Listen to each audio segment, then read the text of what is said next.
Why, hello. How's it going? I'm home. I'm home!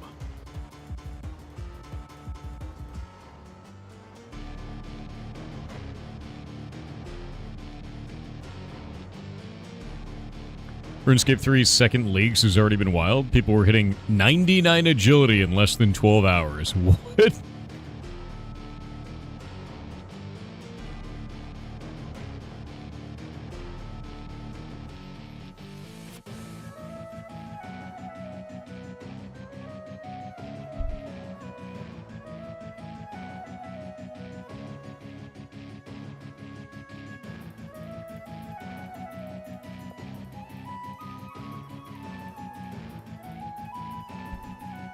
And whoop, I exist.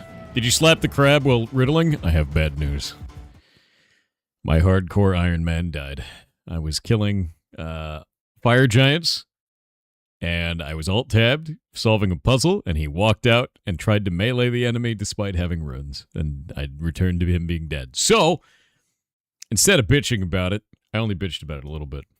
I made a new one, and his name is also Chat Smells. You will never escape. That's right.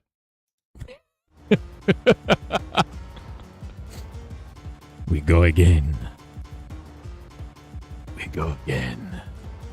Immediately made a new one. Within minutes. Won the badge, but at what cost? At that cost. Behold! It exists. Look at that. Look at that. Look at that. Look at that. Let me put this on the big screen. Look, it's big now. So, it's so shiny. It's actually made out of solid steel. The back of it has a rechargeable battery. This is the normal one. This is the black badge version. So we'll do it from the front. I'll show you. Boop. There we go. So yeah, here's the normal one. This is the black badge version. And then on the back, the normal one, which is the human badge, has like AA battery slots, and the black badge version has a rechargeable battery, a very large rechargeable battery. Now, each team that wins only gets one of these. So I already have a number of physical badges. I've got 3 from 23, 24, and 25. This one is going to Eli on our team, because Eli has been trying to get one for 15 years. And every single time he's been on a team, either he didn't get the physical and went through somebody else, or we solved the challenge and won, and it turned out not to be a black badge. So this one's going to Eli. He let me take it home to show it to all of you guys and talk about the badge and take a look at it. And then we're going to send it back off to him. So he's going to take this. And then after that, I think we're going to try and duplicate it for everyone on the team, which is going to be kind of cool. And this year, I think we could do it. It's a solid steel plate, so it's not like crazy to build, but we'll see. We'll see how difficult it ends up being. We're going to pass it off to the Grand Forgery team and see if we can dupe it for the rest of the people on the team so everybody can get something. Something that's really interesting is the only teams that get one for everyone on the team at DEF CON are CTFs. So CTFs, they get like 30 badges or something ridiculous if they have like a 30-person team. But for every other challenge, it's one. Is there a puzzle on it? There doesn't seem to be a puzzle on it. I've already looked into everything on this. I'm not seeing anything on it. But the cool thing is it's got the little blinkies on there. And if you look right in the center, there's a camera. And the way that the badges worked this year is you can get the camera, or you can get the badge itself to make a little QR code, which you can kind of see there. It looks a little bit weird on the camera, but the QR code can be scanned by the other badge, and then you scan it back, and they can trade lights with each other, which is really neat. So, like, you can kind of evolve lighting around the edge, like all these little lights that go. They have different patterns and different colors, and you could, like, mix and match with other people, which is just kind of a cool thing. It's a way to get people to interact with each other, and that's fun. You know, like, I just think it's a fun thing. Yeah, so it's a cool-ass badge. It's a neat year. And I think it's red. But, oh, the other thing, too, let me see if I have one of these. Here, one moment. Another member of my team made something really cool. Oh, it's on the other side of the room. One moment, I have to go get it. It's far away.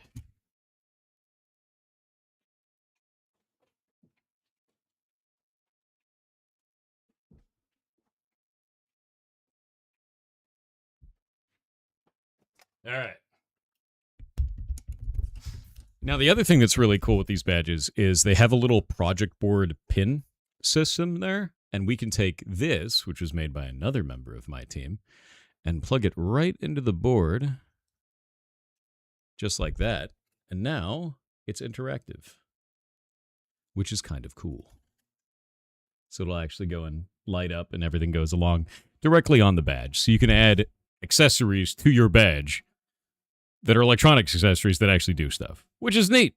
It's just like a neat thing. So there's a lot of coolness with this board. Like, really, really cool with this badge. And they've done a great job with it. So I'm going to put this over here real quick. And I have one other thing to show you guys. And this is going to be what we do today, because there's a whole bunch of stuff. For those who don't know, the challenge that we did, let me go and pop this back over here, and I'll show you what's up. The challenge that we did was pretty massive. It took all 3 days. I think I slept once in my hotel room, and then once face down on a couch. I had a 6-hour bloody nose. That was the thing.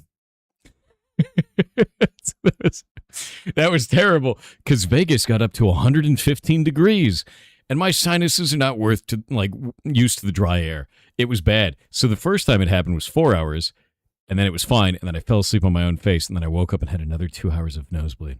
It's not good. It was a really bad time. But with that being said, let's go to Gold Bug, Crypto Village, Puzzles, and I'll show you guys what's up. So the puzzles this year were in an art gallery. I'll show you this here. This was the art gallery. This dress was a puzzle. These pictures right here, these duck photos, were a puzzle. That back there was a puzzle. This was a puzzle, and all of them were really, really interesting. So I'm gonna pull up one of these so you guys can understand what I mean by this. I'm gonna pull up one of the easier ones. This was a challenge that was from what are they called? They're a new group, Cryptid Hunt. Yeah. So it was a collab from the Cryptid Hunt team. They made one for this, and they had it bring it over, and it looks like this. Let me grab this real fast. Windows, are you gonna do the thing? You gonna be rude about this? No? Not gonna do it? Okay. Hold up. There we go. Somehow I hit my lock key and I don't know how. So this was actually the painting, right? And it's just like a pretty simple painting of like an almost Pokemon, right? Like, that's okay. That's weird, but that's the puzzle. Now, the thing that's really interesting about this is immediately people started to try and find out what the hell was going on with it, taking tons of photos and everything like this. And the idea of making all the puzzles physical was to try and make it harder for AI to solve them. And the way that they did that with this one is this is what it looked like under a black light.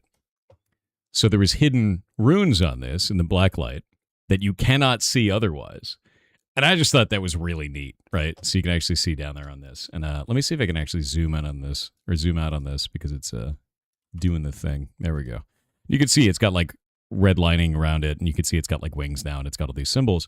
And the idea for us as puzzle solvers is, well, what cipher is that? So we immediately started going and looking through and found that there were sections of this in Hebrew. And it turned out, I believe the cipher was called Celestial in this case. The team solved this one. I didn't touch this one, but I was like, that's cool as hell. And I popped this into the chat because I was like, look, I found these that are associated with those symbols. And I was like, guys, this is actually really neat. And then they ended up solving that one. So I'm going to show you the one that I primaried on, because there were 13 of these in total. There were 13 of these. We're going to do one of these live, and I actually did this for you guys. Let me find that. Oh, they're right there next to me. So this was one of the puzzles. This is actually what the puzzle was. They auctioned them off afterwards, and I won the auction. So now we have them. And now we can actually do these together, and I can show you exactly the thought process that I had going through this, and maybe you guys can solve it, right? So I think it would be kind of cool to do. Yeah, something neat. Yeah, the rocks. So this is all we got, to be clear. We got this as the puzzle. There was no other information whatsoever. I believe it was called, the puzzle is called Rock Around the World. Rock Around the World was the name of this puzzle. And this is it. This is all we got. And I know that in this case, Crypto K and his son worked on this puzzle together.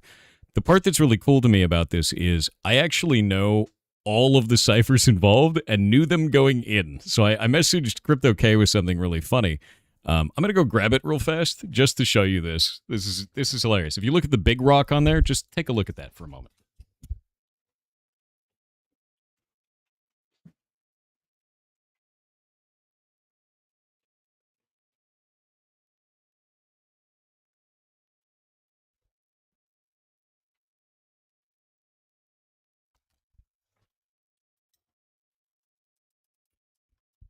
And I'm back. Okay, so...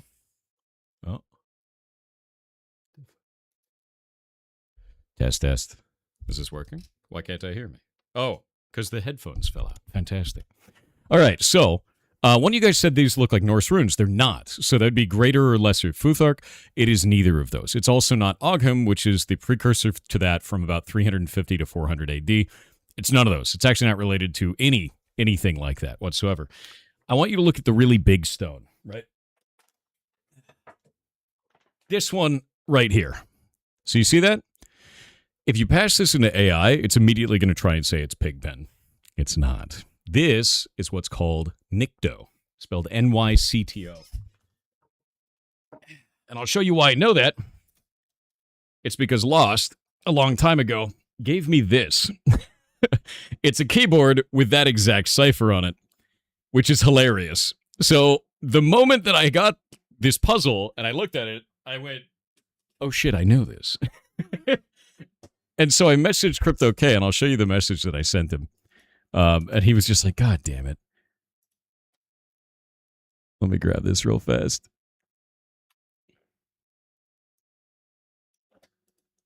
But Crypto K is actually the puzzle master for this challenge. And I sent him this. Let me get rid of this real fast and show you. But the moment I got it, it's like, I might have a bit of an advantage on your runestone. So, like, the second it happened, I was like, oh, okay. Like, at least I've got already one of the ciphers down. So then I start looking at the other ones. And if we look back onto here, some of you guys who've been doing the Heartbound ARG may actually recognize some of these symbols. So I'm going to go pull this up. Heartbound ARG. Grab this real fast. I believe it was under truncated. So under truncated here, grab that, get rid of this real quick. You'll see this right here. Under one of the puzzle steps in the ARG, it was called truncated, and you guys got a sound, and then from the spectrogram of that sound, I had you pull that out, and it is this right here, which is called Moon Alphabet, or Moon Type. This was a precursor to Braille, and if you look right here, you see that H, and you see the G and the F. Well, those are right there on those runes. So if I go grab one of those, you can see it's this one right here. So now we know two of these ciphers already right off the bat. So we have Moon Alphabet and we have Nycto. Whoop. Now, for the last one, someone said, "Oh, that looks like it's like Norse runes, right?" So let me show you this.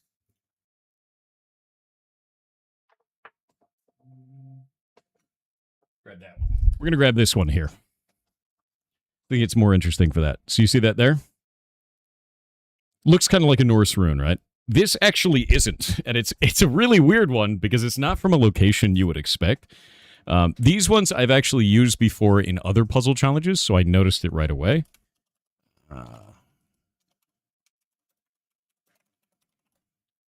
Now I'm probably going to butcher the name. Cistercian. It is a Cistercian monk way of doing numbers. And this right here can be between 1 and 9,999, any number in between those two, as a single glyph. And the way that you read it is if we grab this here, you will go up onto the side. This is the ones place. This is the tens place. This is the hundreds place. And this is the thousands place. So this symbol right here, where it curves upwards like that upwards curve is a 4. And this one over here, where it's got the little triangle, that's a 5. So this number here is 54 right there. So all you have to do is you go, okay, top right is ones, top left is tens. So this is 54 for the total number there. So with that in mind, I was like, okay, cool. I've got all my runes. I know exactly what these ciphers are. let's go and solve this thing, right? Let's find out what the hell this is. So I'll show you the first iteration of this that's going to make you laugh. And I'll show you guys here first, too. Let me grab this for you so you can see this. Just so you can see what this looks like here. This is actually what that guide looks like for that monk cipher. You can see how crazy this gets, right? But they could do between 1 and 9,999 for it. It's really a cool cipher, and I highly suggest looking this over because it's neat. It's neat. It's pretty unique, right? Yeah, no, it's cool as hell. They do that in Sonar, yes. So if you've done like any of those types of puzzle games like Chance of Sonar, this is going to be really similar to you. Yeah. Looks like Chance of Sonar? Exactly. This is the historical, actual version of this, though. So not from a video game, nothing like this. This is cool as hell. So with that in mind, let me go grab the first image that I had for this. Because immediately, the second the puzzle started, I'll show you what happens here. Grab this. Put all this together. And I was like, okay, I know what we're doing. I'm going to grab this one. Because the way that it works on Psychoholics is there's so many different puzzles to do. They're very, very kind of like there's just like a lot of threads all at once. So we each choose something that we think that we're really confident in the beginning so we can start making some moves, right, as fast as we can. So I grabbed onto this puzzle immediately. And this was my first post with this. And I was like, hey, this is using Nikto, Moon type, and I spelled Nikto wrong. It's a Y. It's a Sestercian monk number cipher. So I grabbed this, grabbed that, and then I started writing all these out. In Nikto, this actually came out to a Latin phrase. So the Latin phrase is omnia. Let me grab this here. It's omnia que, and I'm going to butcher this, que tibi opus sunt habis, which translates into you have everything you need. Now, this is a hint from the puzzle master saying you don't need to look anywhere else. In order to solve this, you have everything that you need directly inside of this, right? Inside of the page, nothing else. There's no websites, no any other bullshit, right? So I was like, cool, that's a neat clue. Now, by the way, I didn't know how big these were. I only had this picture because I hadn't gone down to the con floor. I was up in the hotel, and we had our away team sending pictures back. I thought they were like this big. So when I went down to the con floor and found out these things are like the size of my hand, it's like, okay. It's like absolutely no. By the way, I made them through, got them through security as well at the airport, so they made it home in my carry-on bag. It was a lot of pounds heavier than it was when I left. So with that in mind, I started assigning all these numbers, right? Now, this was not hard. This was like pretty easy because like I felt like the upfront difficulty of this was determining what ciphers it was, right? Like which ciphers are we using? You know, how can we determine how this works? But there's something extra here. What do you guys notice about these stones that is different? Something that is unique between all of them. And I'm going to pop it up here so you guys can see them directly. What stands out to you about this?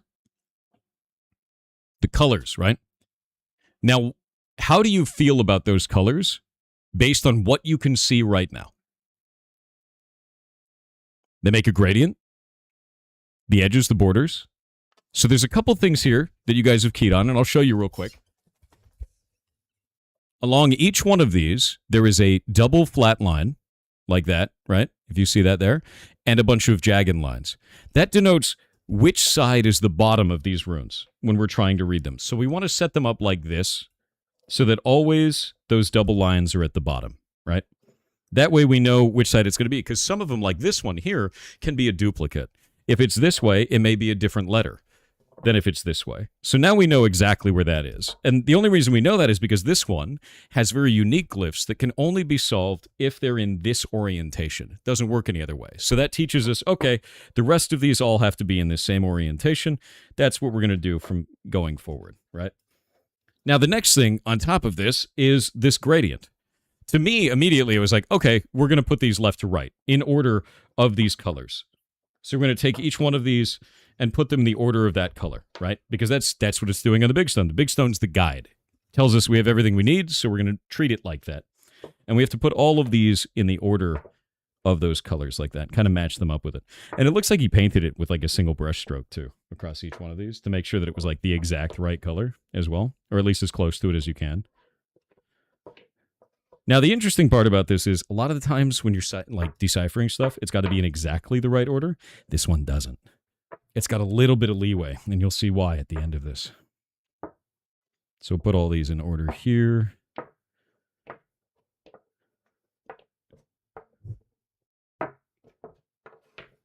Grab that.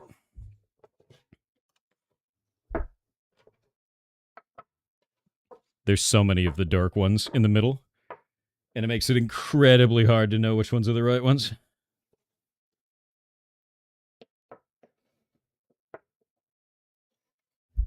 Oh, God, no. Oh. All right, there we go. This one's more red, I think. That one's more blue, I think. It's so hard to tell, dude. Dark. Oh, we got ads. We're going to wait on the ads. I'm going to wait on the ads. Don't worry. Don't worry. We're not worshiping Zinch. There's no Zinch worship. There's no Zinch worship. Don't worry. It'll be cool in a moment. You'll see.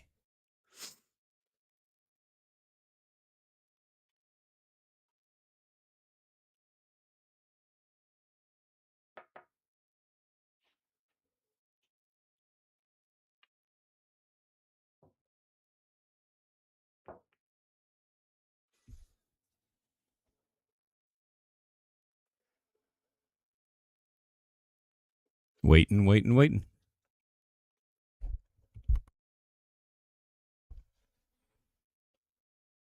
What kind of rock or stone are they? I actually asked Crypto K about this, and he said that he bought them on Amazon, and they're river rocks. He's like, I just need stones, so he bought them on the internet. Just thought it was funny as hell.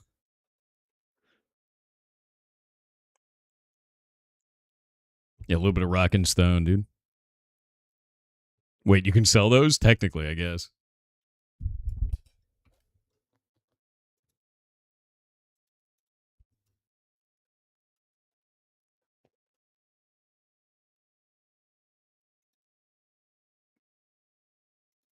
All right, we are back from the ads. So, I have ordered these now in mostly the best of my ability here, right? And this isn't going to be the same order. And you'll notice one of these is flipped over upside down. And you'll find out why that's the case in just a minute. This is going to get really funny. So, let's grab this here. My first output from this, let me grab it real fast, was this right here. From all of those symbols and all those numbers, let me grab this. And we'll do desktop, and I'll remove this real quick. You can actually see this is the output here, right? For each one of these.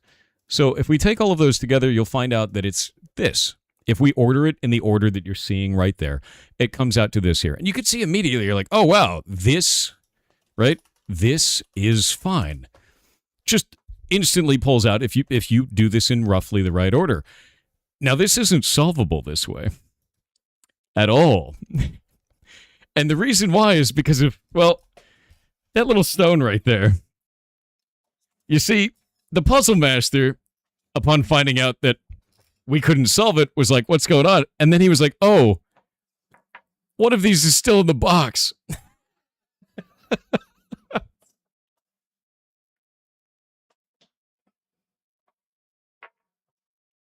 And the interesting thing about that is that single letter makes the entire puzzle unsolvable. Because it's not, this is fine. It's, this is a fine. And the reason why that's important is because there's a cipher called affine. There is nothing else that you can get out of this without that letter.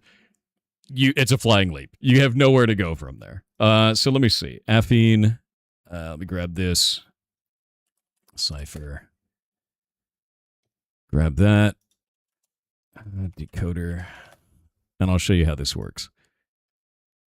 Now, I don't want to use decode. It's bright and shiny. We use Crypty, I think. Yeah, Crypty is really good.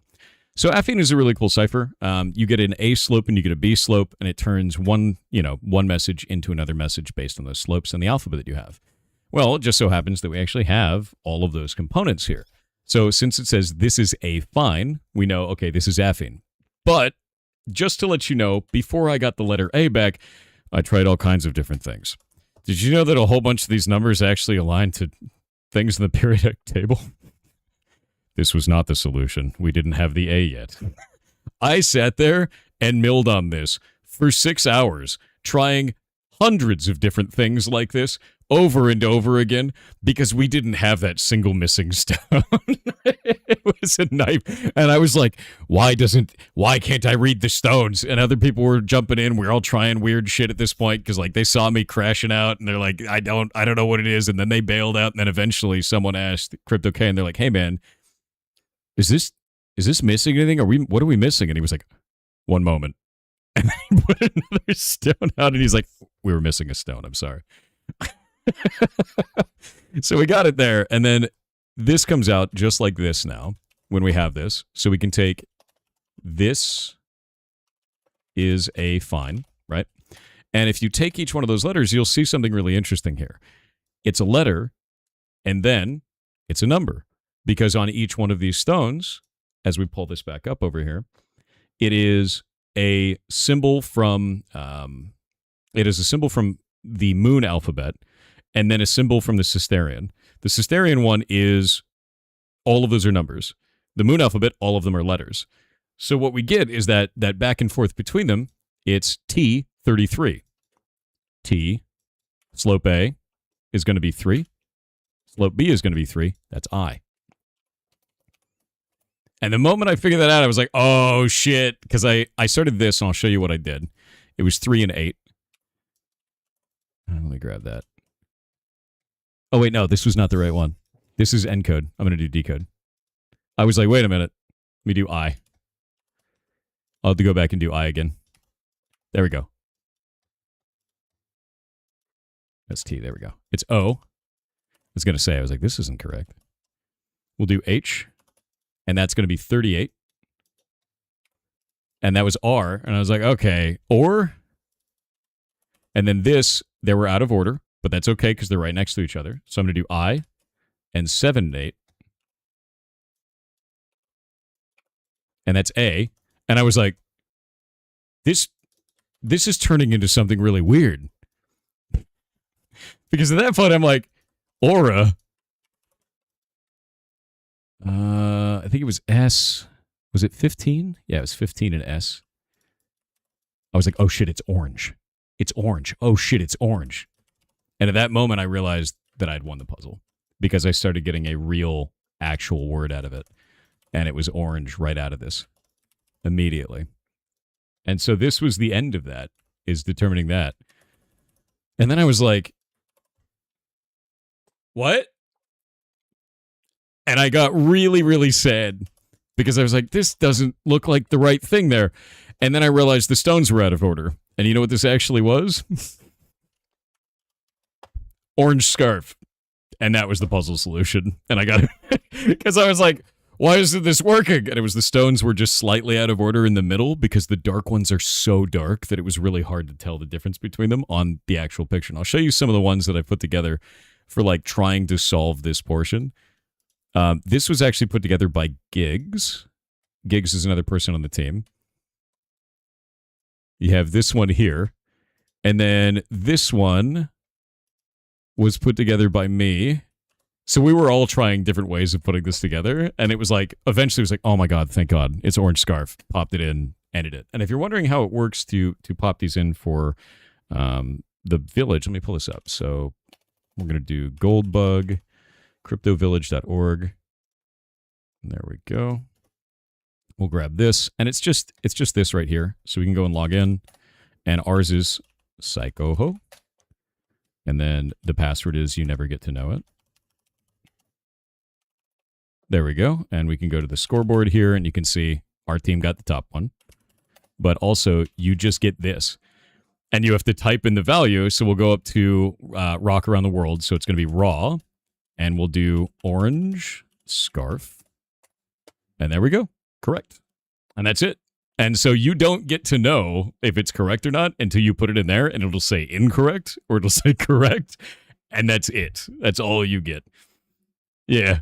So it's pretty interesting to watch though, is like every single time you're like, oh my God, is it going to be it? Is it going to be it? And it does the 3 dots as that like build up and then you go through and do it. But that's it. And the whole time too, you don't know who else is turning in other than the scoreboard. So you're constantly refreshing the scoreboard. You're like, oh my God, where are they? How close are they?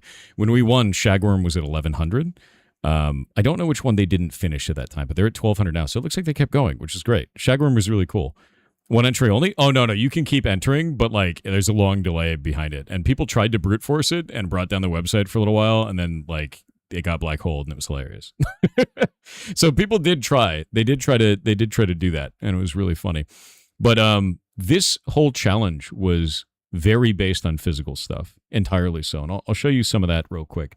Is they were trying to find ways to stop AI from being the deciding factor in victory. And I found that to be really, really interesting, actually. So you look at, I'm going to show you one more, like one of these that's a bunch of paintings. And I only was there for part of this one because I was jumping in and out of different puzzles. And let me grab this. I got to work on this one with Gurn a little bit. It was super fun. There's the full set of them. So this right here is one puzzle. It is a single puzzle between this. And I'll show you each one of these real quick so you can get an understanding of what they are. This is one of them. And each of these has like a different set of puzzles on them. They're all ducks, and this puzzle was called Rubber Duck Stamp, right? So if we go to the next one, someone earlier brought up Lesser Futhark, right? Lesser Futhark is actually what happened after this language here. This is called Ogham. Yeah, Ogham's really cool, right? Now, Ogham was used in about 350 to 400 AD, and then I believe Lesser Futhark started in 800 AD, somewhere around that time period. This was used before that, and there's a bunch of different ways to use it, which is really interesting. I believe this message, let me pull this message up to show you guys what came out of it. There was something there. It's ignore the swan, find the hawk, read the tract. And if we go look up the Ogham tract, you will find something called In Libor Ogham, which is an ancient document talking about the Ogham language. And there's a bunch of different types of Ogham, not just like the basic stuff. It's like different groupings of these types of words. And one of them is called Bird Ogham, which I don't know if it's actually on this. It is. There we go. And we can see that Seg is the word for hawk. And we can see that swan is geis, something like that, or Ella, either of those two. So what we realized is, we have to throw away this one, the swan, and put Seg there instead. And so there's a lot of different things like this where it's like you have to find a dead language or find a cipher, go and do some research online, make a logical leap, and then, make the association go from there. Now, the interesting part is, you know how we had orange scarf before? Orange scarf for the end of that one puzzle. This one also ends in a passphrase, but it's made up of a bunch of other little components, like the stone one that I showed you, right? So let's go grab that. Each of these then turned into a passphrase, and that passphrase then went into something insane. And I'll show you the big one now. On the last day, they put a board up, and it's Pepe Sylvia, like entirely so. Let me grab this. Oh my God, we have so much messages in here. It's like a mile of text. Okay, here we go. Copying this out. We'll grab this real quick. So this was the board that they put up. It's very Pepe Sylvia. Yeah, if you ever see that picture of the guy's like at the cork board, this is it, right? Now, the interesting thing, though, is take a look at these strings. Let's go into, let me see if I can find the stones. Duck Pond, there we go. See the stones right there? The stones are actually tied to a bunch of messages over here. You see source of rocks, river, beach, duck pond, right? And that stones are tied all the way over to here, to this, to how many layers. Each of these ties up to other hints and up to other special things around this. And let's take a look at this a little bit farther, right? It's not just gibberish. There are different components you have to take into account when you're trying to solve a cryptographic puzzle like this. There's colors of pins. There's a number of notes. There's images with each one of these. Smiley face in the corner is kind of funny, but it might actually mean something. Each and every one of these has to be cataloged and stored.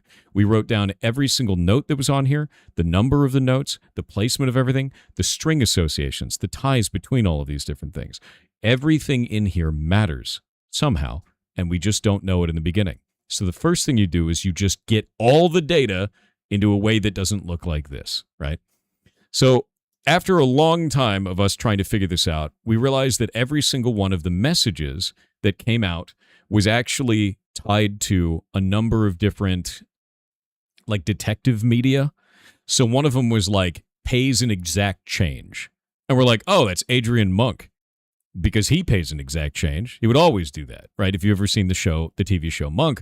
And so we started to make these associations and try to get different detectives out of it, because the entire theme for this time was detectives. So we started pulling all those out. Then we started to find out that there were 33 total, 33 total messages. Let me actually pull this up. I'll show you why we got 33. Goldbug. Village.org, and we'll do puzzles. Yeah, we'll grab puzzles here. Now, this was the actual puzzle page, and in epilogue right here, it says, I've tried to reconstruct my notes, and I just know I've almost figured out, but we're running out of time, she said with an armful of papers, leaving behind a scattered trail as she returned back into my office. The gallery opens tomorrow at noon. We simply must solve the mystery before then. I knew I should just give her money back and move on, but something held me back like a 3-point seatbelt after narrowly avoiding a deer dashing across the road and hitting the old oak tree instead. By the way, I spent the next 40 minutes looking up any type of reference to any movie ever where this had happened. It had not. It is very specific and 100% a red herring. Thank you, Crypto, for that. Actually, T7 in this case. So thank you for that. Thank you for doing that to my whole brain, dude. Yeah, T7 was the puzzle master this time. So I couldn't just hang up the magnifying glass with an unsolved case sullying my perfect record. Well, maybe my record wasn't exactly perfect, but it seemed wrong to quit on a loss. So I went back and started looking at a whole bunch of different media, looking at all the different, duck stamp pictures and everything like that, because there's a bunch of weird little objects in the corners of some of those pictures and all that information. And I was like, maybe there's a record on there. Maybe it'll have a name. There was nothing. This is what we have to think about every time we look at any type of information during a DEF CON challenge, though, is just to look at each one of these little components and be like, is this a reference to something somewhere? You have the idea, chase it down immediately, and then go on. Words of agreement passed my lips unbidden. There I was, committed to solving the last piece of the puzzle overnight. No matter what it took, we ordered some pizza, turned on the radio, and locked in for a long night of combing through clues and files we'd already seen so many times. I could recite them from memory. It's very familiar at this moment. There had to be something we were missing, because nothing made sense. It was like traveling to a faraway event, only to spend the entire time holed up in a room, running ourselves ragged in endless mental circles.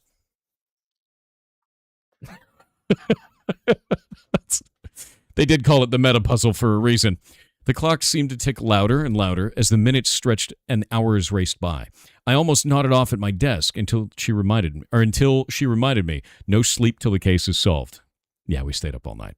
And then it happened, like a flash of lightning, calling back to the first scene in a cheesy detective film. Now, this also nerd sniped me, and I'll show you why. The whole thing was a cheesy detective film. We'll go back to puzzles. We'll go into the prologue. The prologue is just audio. It's just an audio file, and I'll play this for you guys real fast.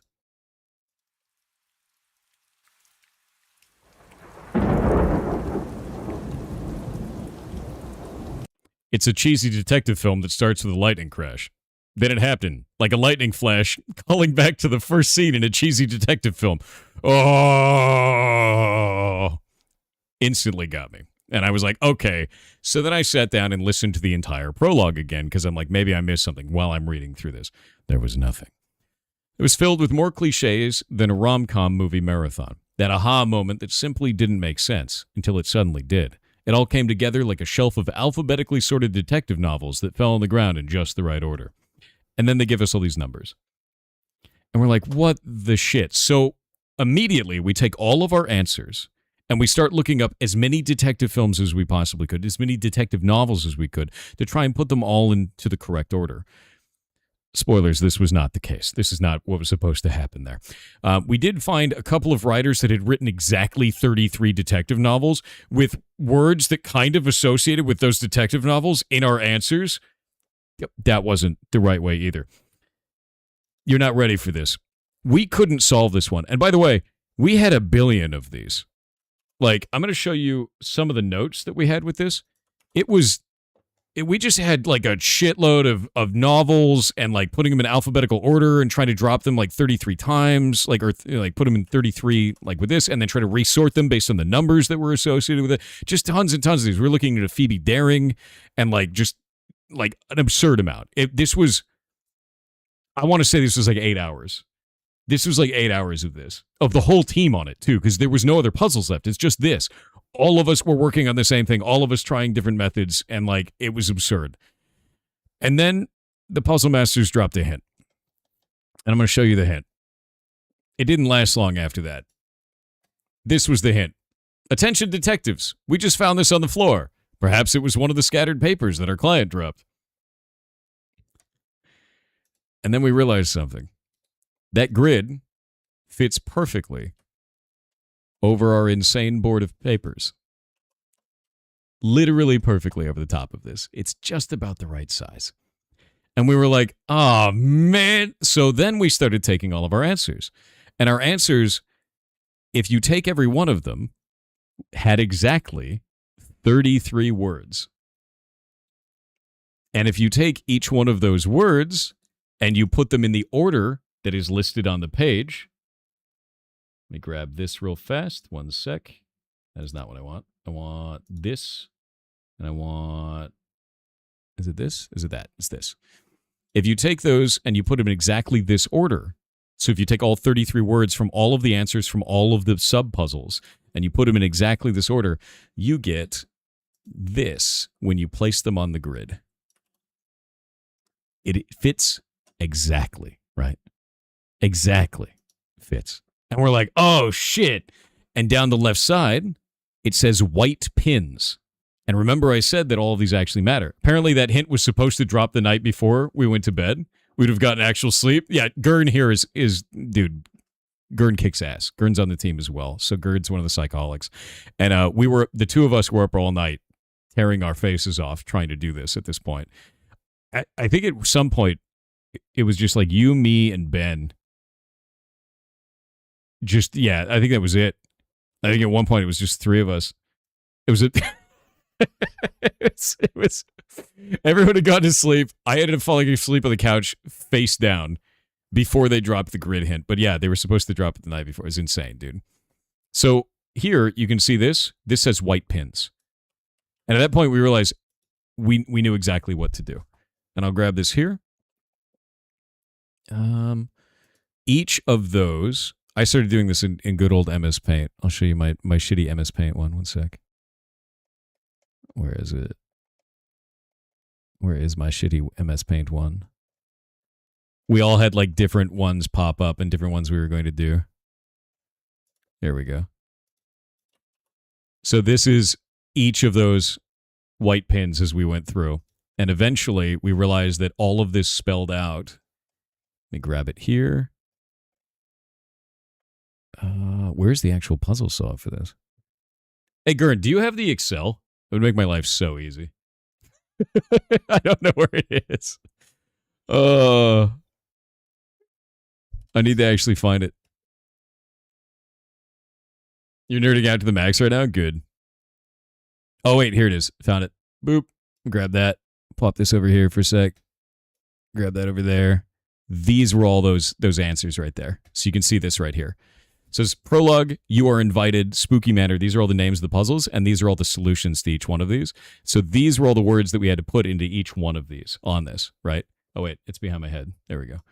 And then after we put each one of those onto the board, we can then pull each one of those out for this. And this right here, meta epilogue, we never wrote it down. Boo! I got to grab it from the Discord then, because we never actually wrote that down. Lame. Super lame. Grab this real fast.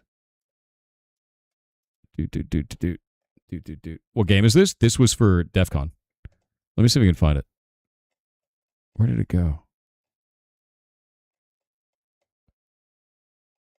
God damn it. This is why we have to write things down. I think we were all just so excited. I do not like painting. No, where is it? I do not like painting.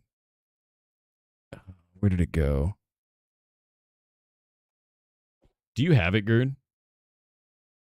I don't know where it is. Because we didn't put it in there. It's missing. I think Gerd is searching for it. I do not. Or is it I don't? Nope. I'm going to have to go back through this and solve again. Something I'm wanting to be a singer? Yeah, it's like I don't like painting. Let me see. I do not like painting. Nah, screw it. Let's just go to the actual page and do it. Boop. Yeah, I do not like painting. I'd have to grab each one of these and then do it again. It was like, basically, so, oh God, this sucks. I really wish we would have written this down. We're bad and we should feel bad.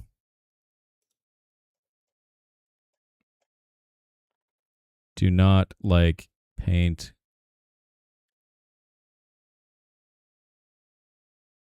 No. We puzzle, live puzzle. You're sticking to chemistry. That's easy as leaves. No, I need to find where the hell we put this damn answer. Because I don't think we did. But it's from all the white pins. And that means I have to go back on this. There we go. We can grab each one of these now. And then we'll associate it over. Boop. We could do it together. And that'll be fine. What kind of food did they have? What do you mean, what kind of food? It was us. We had the food. There's a better grid on this. All right, so, whoop. I need a larger paintbrush. 8 hours, let's get it. I know, right? All right, so we can circle each one of these as we go through. But the idea is to find each and every one of these white pins to make sure that we have them on the grid correctly. I think this one is supposed to be in the very, very bottom corner. That one should have been there. So they're like kind of a little bit above where they should be for each one of these. But you see how this is going through with white pins with this? Grab that. Grab that. Grab that one. And that one. That one. And that one. That one. Oh, that should probably be there. Yeah, that should probably be there. That makes more sense because it's just slightly shifted. It's like a little bit bad on that. And there's one, and there's one, and then there's one. I'm trying to see if there's any others on this that we need. Top row. Ah, there we go. You're right. We'll do that one and that one. And then we can grab... Are there any others down here? There's one. And...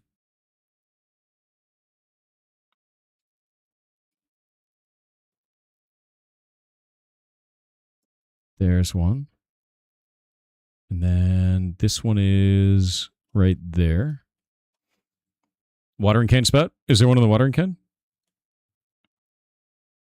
No, I think that's green. There's just a green one there. I don't think there is a... Oh, wait. There's one.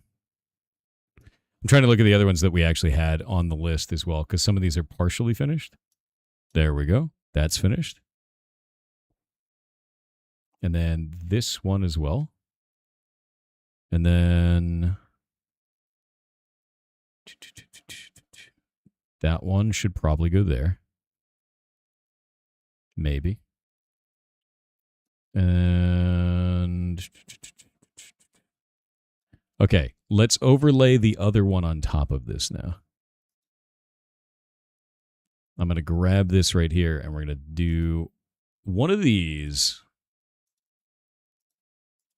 Boop. Oh. Makes it a little bit hard when it's tiny. Okay. We'll just zoom in on this one, because that'll make my life easy and fun. Did that one not have a white on it? I think it's supposed to. Let me look at this. I'm looking at everybody else's on this too. Does that have a white pin? It's so blurry and shitty. Hold up. Oh, that's why it's blurry and shitty. Because Discord likes to make things tiny. That's why. Copy image link. Throw it up on this. Now I can copy this image. And it's still shitty and tiny. Thank you, Discord, for being garbage. You're the best. Absolutely my favorite, dude. Can't blame Discord? I'm blaming Discord, dude.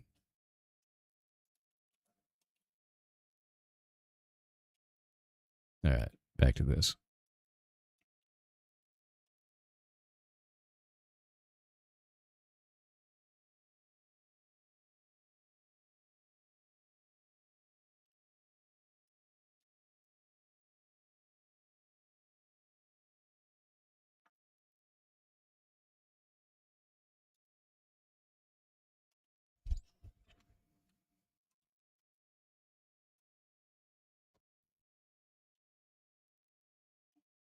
I'm going to do this through the ad break.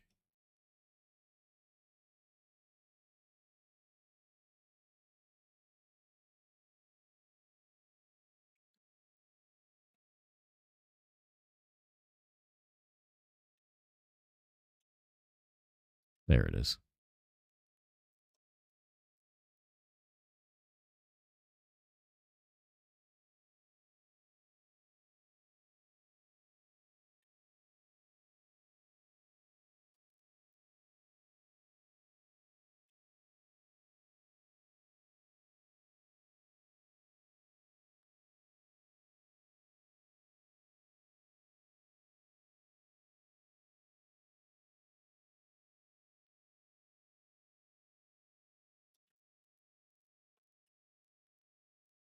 Waiting on it.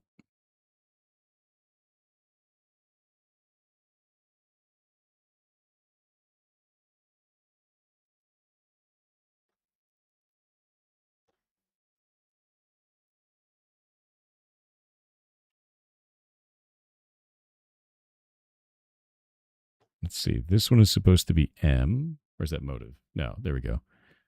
This one is M. That one is I. And then I don't think this one has a pin. Yeah, I do not like painting.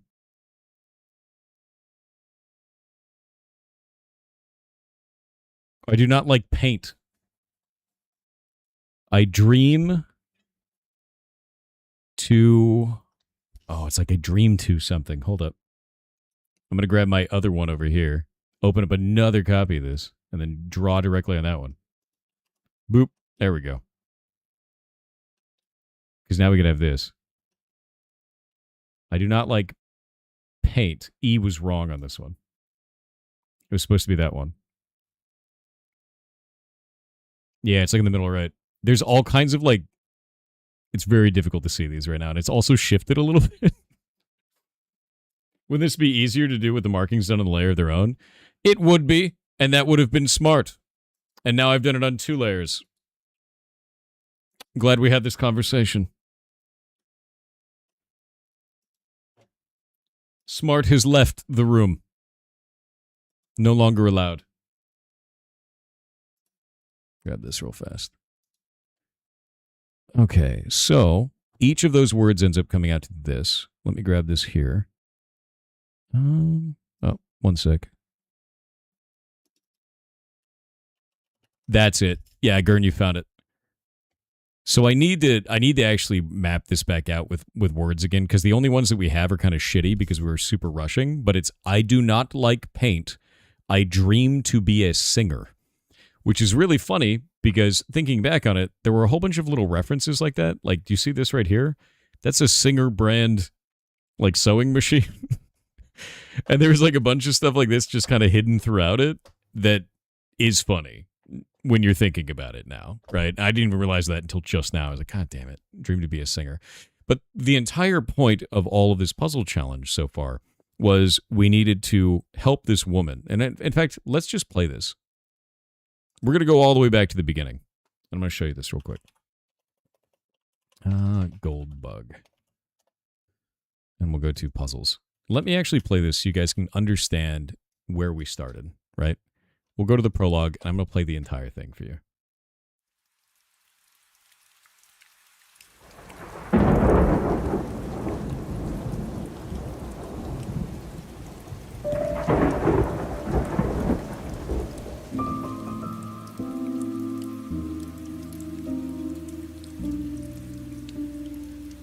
You could say it all started on a beautiful night. So long as you mean beautiful, like a wet dog jumped up on the hand-upholstered couch your granny left behind, and then shook mud all over your latest case files. I was in the office late again. Not busy, just bored. It wasn't for lack of cases to solve, but the thrill was gone.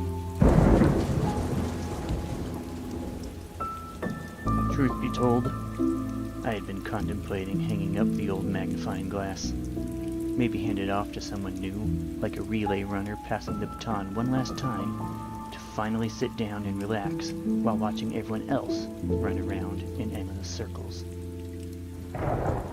But all that changed when she showed up.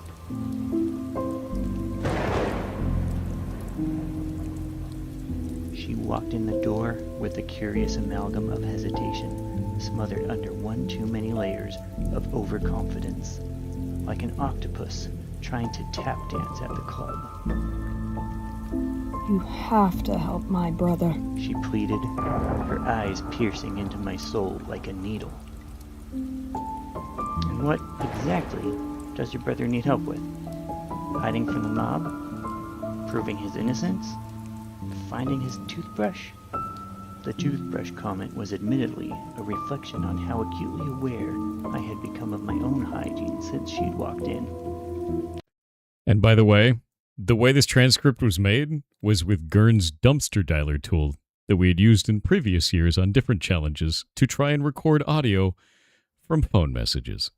Though I was relieved that I hadn't eaten those leftover garlic potatoes after all. Still, it seemed to trigger something in her, and her eyes began to glisten as the overconfidence melted away, like global warming suddenly focusing all its power on some kid's cherry snow cone in July. She reached into her handbag, shaking, searching desperately for something to calm her nerves. As soon as it touched her lips, she closed her eyes and took a deep, soothing breath. It seemed to ground her, like the roots of a big oak tree during a harsh storm. After a moment, she opened her eyes, almost surprised to remember where she was. She reached out sheepishly, offering one to me. Licorice whip? No thanks, I'm trying to quit. She shrugged and took another little nibble, collecting both her thoughts and her nerves. My brother, he's an artist, you see. Has been as long as I can remember. Mama was always supportive of his talent until... Her eyes began to glaze over, as if she was lost, like an echo fading off somewhere in the distance. Until she blinked and shook her head, snapping back to the present. Anyway, after we lost her about a year back, he was heartbroken. Didn't paint for months until I convinced him to pick his paintbrush back up for Mama. I even helped get his painting accepted at the CPV gallery. This was gonna be his big break and change everything. But then... She took a deep breath, enough to swim across the English Channel. his painting was stolen. Theft of amateur art isn't exactly the type of case I usually accept. Oh, but you must. My brother's completely devastated. Ever since his masterpiece disappeared, he's aimless, like a dog without a leash. He doesn't paint anymore, but I've caught him a few times sitting alone in his studio, moaning in agony. Please, you simply must help. The what? Definitely moaning in agony. Not like you guys know the final solution of the puzzle now, and it sort of changes the context there of who stole the painting. No, couldn't be. Just he's moaning in agony. It's not singing at all. Fireworks started in earnest, and this time there was no self-soothing with red candy. I had no choice but to step in and place a comforting hand on her shoulder. Please. She sniffled. I've already done most of the legwork. Intrigued, I watched as she unwrapped the parcel she had carried in, revealing a board covered with notes, pictures, and various clippings all connected together with a tangled web of red yarn. Impressive work for an amateur, really, though I did my best not to show too much approval. See, I've already found all the clues and deciphered most of them. It's just... I raised an eyebrow, waiting for the other shoe to drop. There's always a catch. Like a fish always wondering whether its next little nibble will turn out to be its final one, with a hook inside. Well, I'm not always good at remembering details unless I write them down. I took very detailed notes, I swear, but a few days ago those were stolen too. It took a fair effort to keep myself from rolling my eyes, though a small sigh did manage to escape. If you show me your progress, I'm sure it'll jog my memory enough to help. An interesting case of sabotage. A rival artist trying to take out the competition? Maybe a collector hoping to lower prices? Or perhaps a gallery owner simply drumming up publicity? Whether it was the mystery she spoke aloud with her lips, or the silent one behind her eyes, I was intrigued. Something about her drew me in, like an insect to a flame. What's the worst that could happen?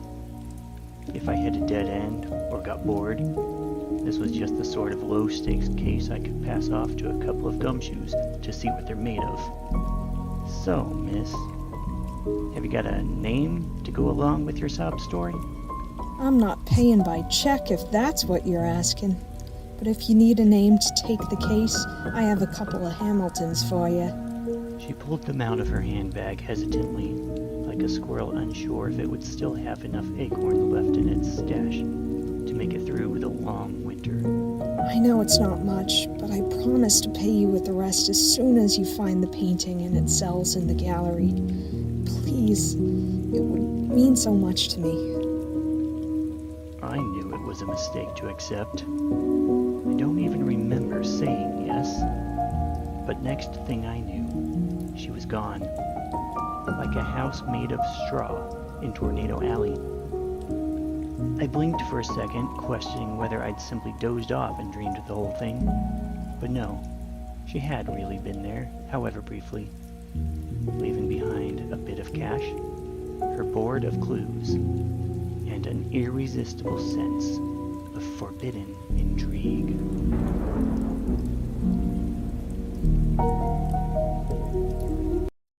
So, that was our intro to this. And from there, it was all those other puzzles that I talked about earlier, all those different little components to it. And eventually we find out that he stole his own painting because he actually wanted to be a singer.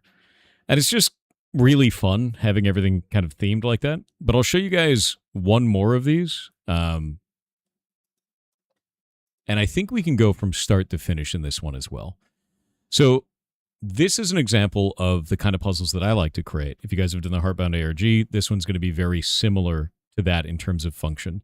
And this is, if we look at the bottom here, it says Spooky Manor and then question marks. So it says, note, unless otherwise specified, all multi-word answers will use camel case in URLs, right? So the idea is that you find the next passphrase and you go to the next step on the next page. So the first thing we can notice on this page is check out the windows. You see that in the windows? That's Braille. So you're looking for things in images. You're looking for things in text. You're looking for anything on this page. So now that I've given you this first one to understand, we're going to go up here and we're going to type in, I believe it's twin signs or two signs is that one. So let's go grab this. It says through the portal. With your eyes still closed, you feel your body being pulled simultaneously in every direction. Suddenly stillness. You open your eyes but see nothing intelligible. Your eyes close again, and a vivid image enters your mind. The voice speaks again, this time with rotating echo. Now, these are very simple at first, and the idea is to give something to people that may have never done anything before, right? You give them Braille. You give them a really simple system like this. I'm going to go pull up one of the tools that I really like to use. This tool is called CyberChef. CyberChef is cool as hell. Let me grab this, delete all this off. CyberChef is made by GCHQ, but the idea is that you can do things like this. We're going to go grab Rote. It said with a rotating, right? And with this, we can change the rotation to anything. You see the output down there kind of changing around. And it says with a rotating echo. That's a really obvious on-the-nose hint for new people, right? You start really slow with it. You see Rote 13, which is a standard. So like it's a pretty common thing among the crypto puzzle communities to try and do this with Rote 13 to give people a starting note. So speak the vision, sound it out. So speak the vision, sound it out. This was the vision. A star, right? A star is that. So the moment you say A star is the next page. You go, okay, a room with no doors. In an instant, you are transported to a dimly lit star. A dimly lit star hovers in the center of a circular room. In the star's faint glow, you make out 14 portraits that seem to stretch from floor to ceiling. The voice again speaks. The elders speak in cryptic verse, recounting ancient themes. Two beings of diverse descent become one, or so it seemed. A joined and complex meaning, confusion of intent. Stretching truths and changing focus, now you must speak of what was meant. Practice the degree of a horse on pull on practice the degree of pull on horse straps. 9. This is a crossword puzzle where you don't get to see it. So, practice the degree of pull on horse straps. 2 words that can be 1 word. What is it, chat? What would be the 2 words that can become 1 word that have to do with the degree of pull on horse straps, and it's 9 letters long? Horse ride can't be 1 word. Horsepower can be 1 word, but it's too many letters. 9 letters total. 2 words that become 1 word that is 9 letters.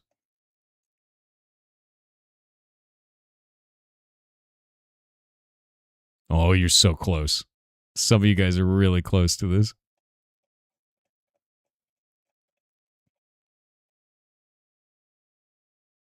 Horseshoe, bridling? You guys are stuck on the word horse. Would you like to know it?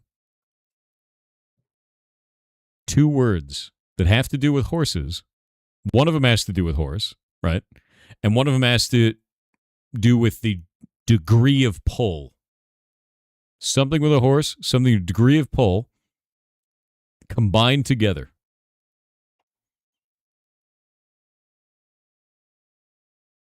It's going to make you laugh. You ready for this? Let's pull this up. A degree of pull. Force. What are horse straps? Reins. Reinforce. Or rainforce. So each and every one of these is like that. Residents who live with a socially hierarchical insects. With socially hierarchical insects. Residents. Inhabit. Ants. Inhabitants. It's wonderful. Late evening horses with unpleasant dreams. Late evening horses? Oh, one's at night? Mares. Nightmares. So you guys got that one. Creates an assessment of inherent trait. An assessment of inherent traits. Oh. Are you rating my genes? Generate. Gene rate. These are going to ruin these words forever, by the way, for you. It's not reinforce anymore, it's rainforce. It's not generate, it's gene rate. So every one of these does that, and I'm going to grab each one of them now. And we'll pull these up here. These were solved by Gurn. Gurn actually got this part of this puzzle. And they're hilarious. They're really, really funny. So we got reinforce, inhabit ants, nightmares, gene rates, spreadsheet, alter natives, note, book, deadline, pack aged, extraordinary, adulthood, royal ties, late rally, supervision. And if you take these and you look down the left side, do you see that right there? It says rings and pearls, the first letter of each word. So if we go like this, rings and pearls, and that's the next page. So we're going to go rings and pearls now. Go off to the next one. Door appears leading into a new room, a nursery with dolls and jewelry strewn on the ground. Along the back wall is a row of 6 doll houses. The voice speaks once more. 6 houses with 6 souls, each with pet and jewels, numbered in a single row. But chaos this space rules. Identify their places, each one of them distinct, then mutate leading letters by their placement on the street.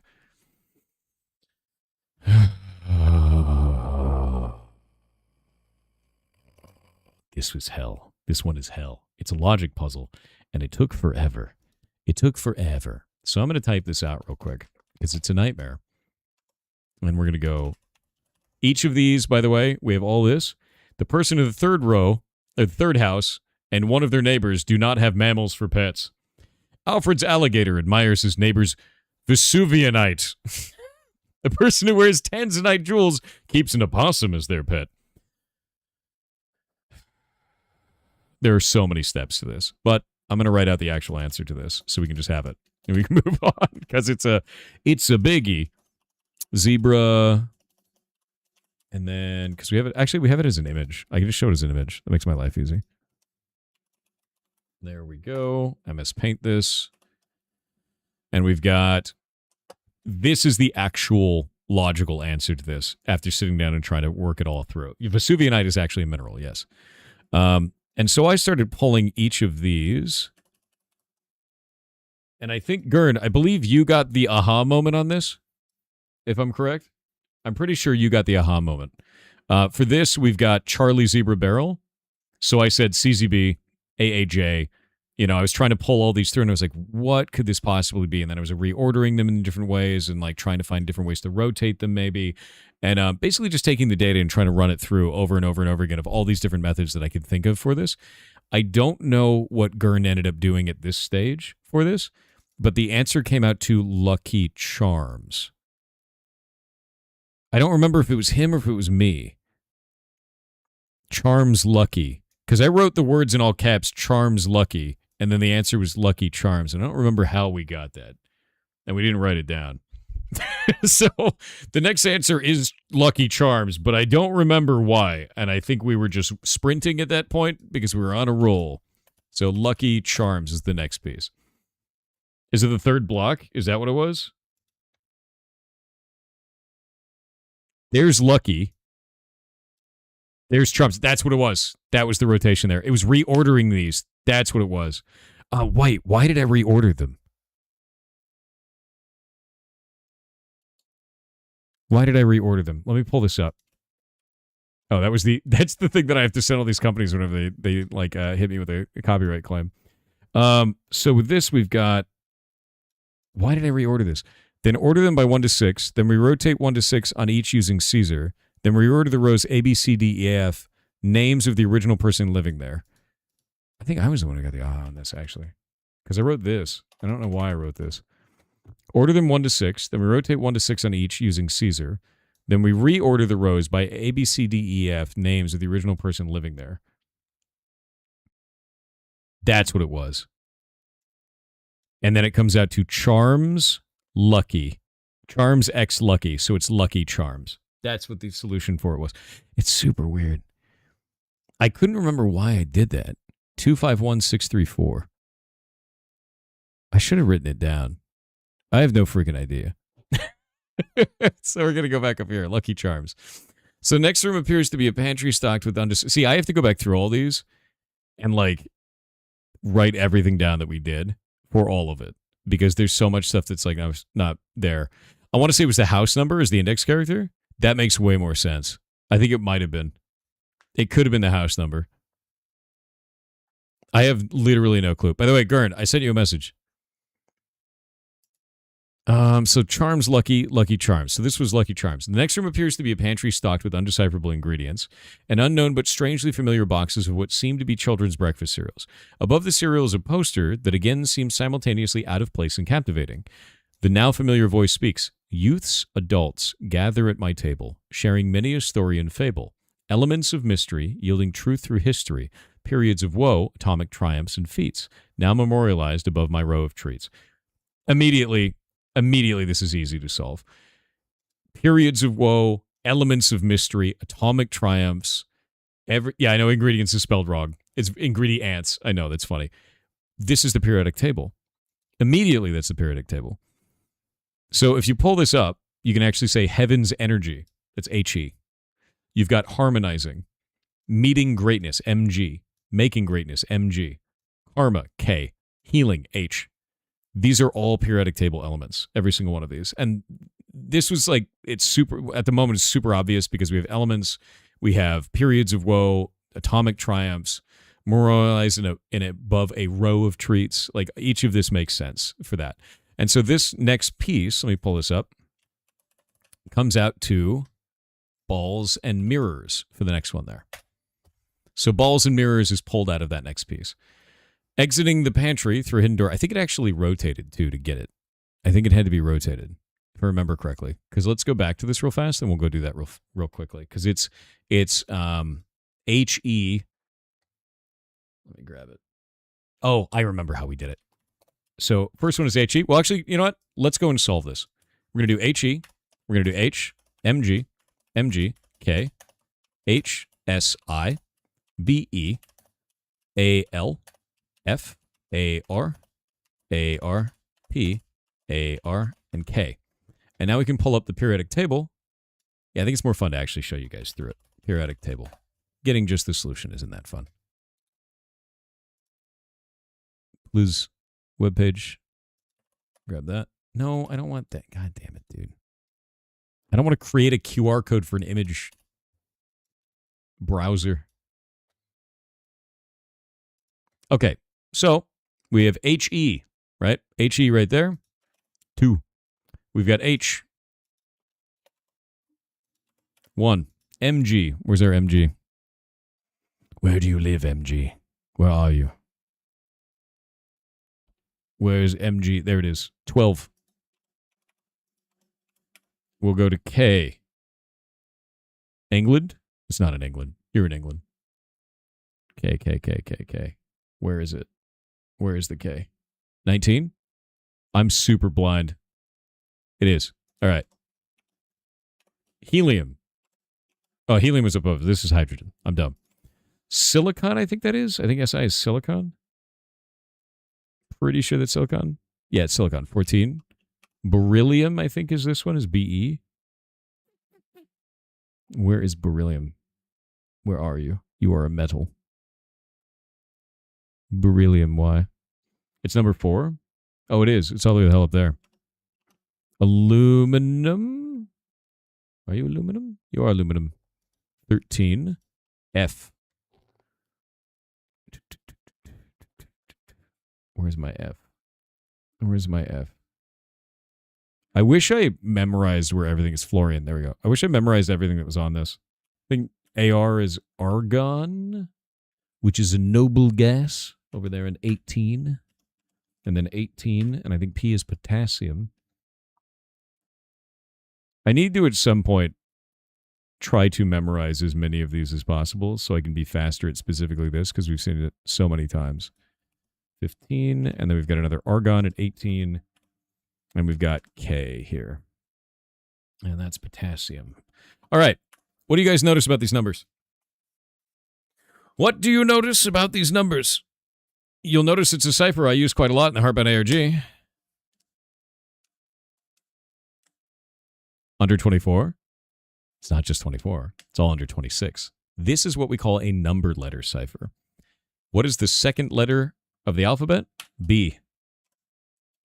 The first letter of the alphabet? A. L. L. S. A. N. D. M. I. R. R. O. R. S. And that's it. So, kind of a cool puzzle. It's not a ligma. Not a ligma as much as you want it to be. We're going to get ads. Ads are coming through. They're going through. And I'm going to go to the next page to give this to you guys.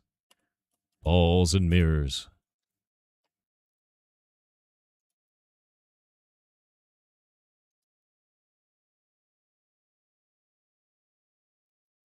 And Gurn doesn't read my DMs. Can't believe it.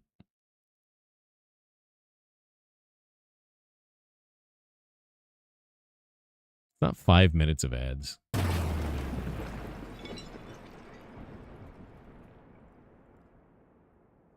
We'll do TTS. Central on Twitch said I am awakened by the sound of stream notification. Aha! I see an old man, sitting in an old chair. A chair that has served many streams, each with their own stories, each with their own secrets, each with their own endings. But all, in the same chair. In the dim, I see two monitors. On one of it, shines the button, Start Stream. A mysterious old man clicks the button, and entertainment begins. What you have heard here has been foreseen by the one of the goblins. You're a goblin. Oh, block game is down. Let me fix that. Load Cake on Twitch with a 26-month sub said welcome back from the cancelled DEF CON social. Thanks, bud. I did it. I made it back. Critius_13 on Twitch with 8-month sub said welcome back. Thank you. You're awesome, dude. Gamma Surge on Twitch with a 16-month sub said Thor collecting black badges like they were infinity stones. That's true. It's gonna happen. One day I'm just gonna snap and run off into the woods.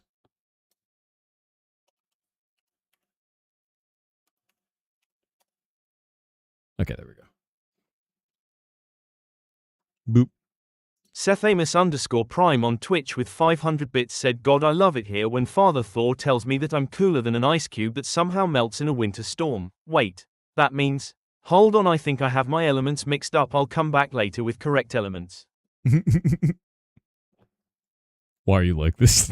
You already ran off to the woods? True. All right, so we got balls and mirrors from that one. Right? That's balls and mirrors. Next one is exiting the pantry through a hidden door. You find yourself in a cemetery courtyard where you're greeted by a surprisingly cheerful cadre of cadavers. Disco balls hang from trees. An undead jazz combo leads the dance through several curious headstones. Again, the voice speaks. Iconic of their time in fiction, now each shares tombstone depiction, epitaphs in verse as precept, dates that speak of length and index. So let me go grab this up. Thank you, Gurn. You're the best. And we've got...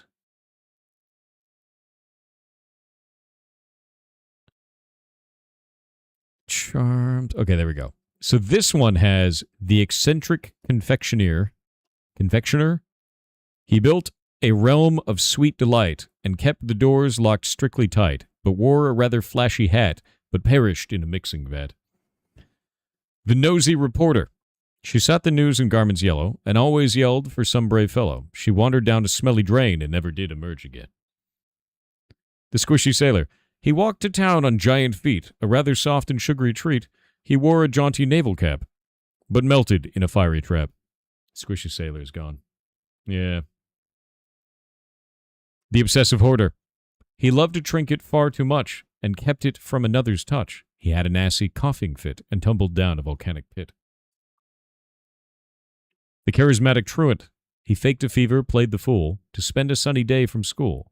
He never once was caught or seen, but choked upon a jelly bean. Defiant diplomat.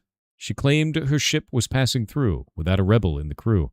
She stuffed her secrets in a droid, but warped into an asteroid. Frantic tinkerer. He synchronized 100 clocks and prototyped in parking lots. He drove a wedge of stainless steel, but forgot to hold the steering wheel. Flailing host. He found his color quite a chore, managed misfits by the score. Wildly threw his arms around, but slipped upon the swampy ground. And the wheezing explorer. He sought some coins to save his home, and chose beneath the ground to roam. He swore his crew would never quit, but stumbled in a muddy pit. Ah, thank you, Gurn. Thank you for sending me that. So, with this one, I actually don't know how we solve this. I have no idea. I don't know if it was references to things. I have no clue. I know we got the next page immediately.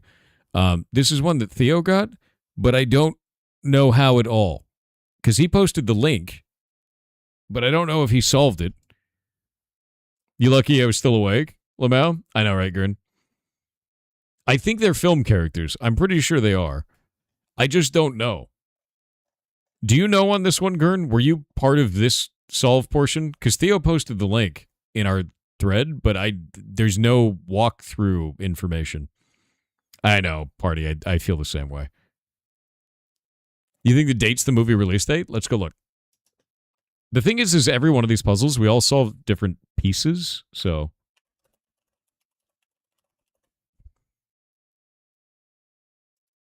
The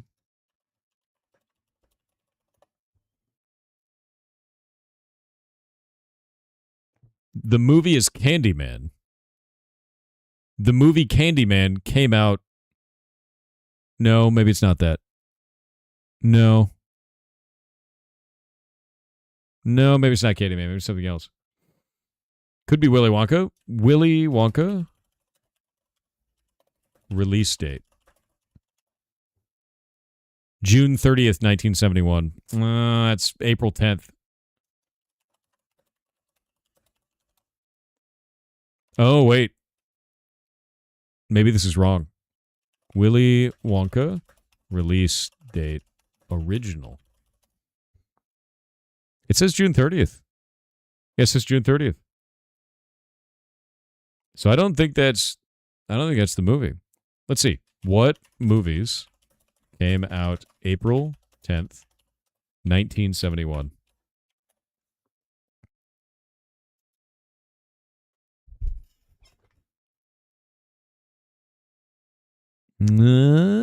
I got nothing here. It's probably going to be a horror film too, right? The amount of days difference? Could be.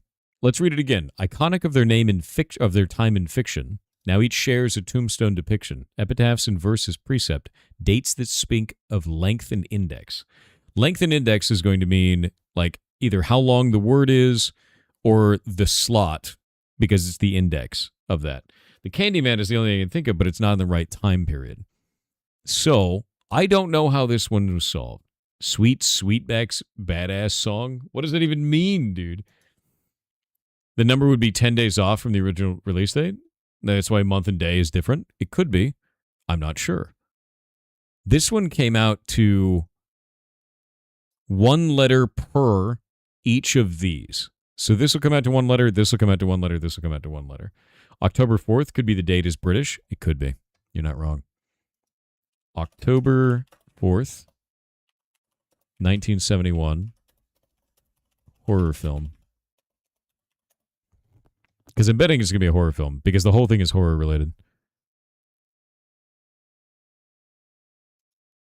No. Release date. Can you reverse engineer it with the answer? I'm trying to do that at the same time.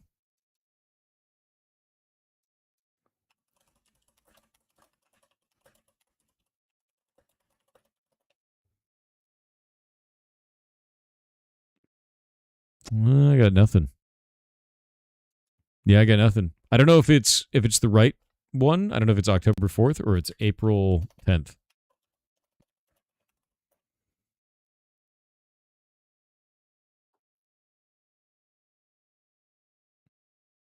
No.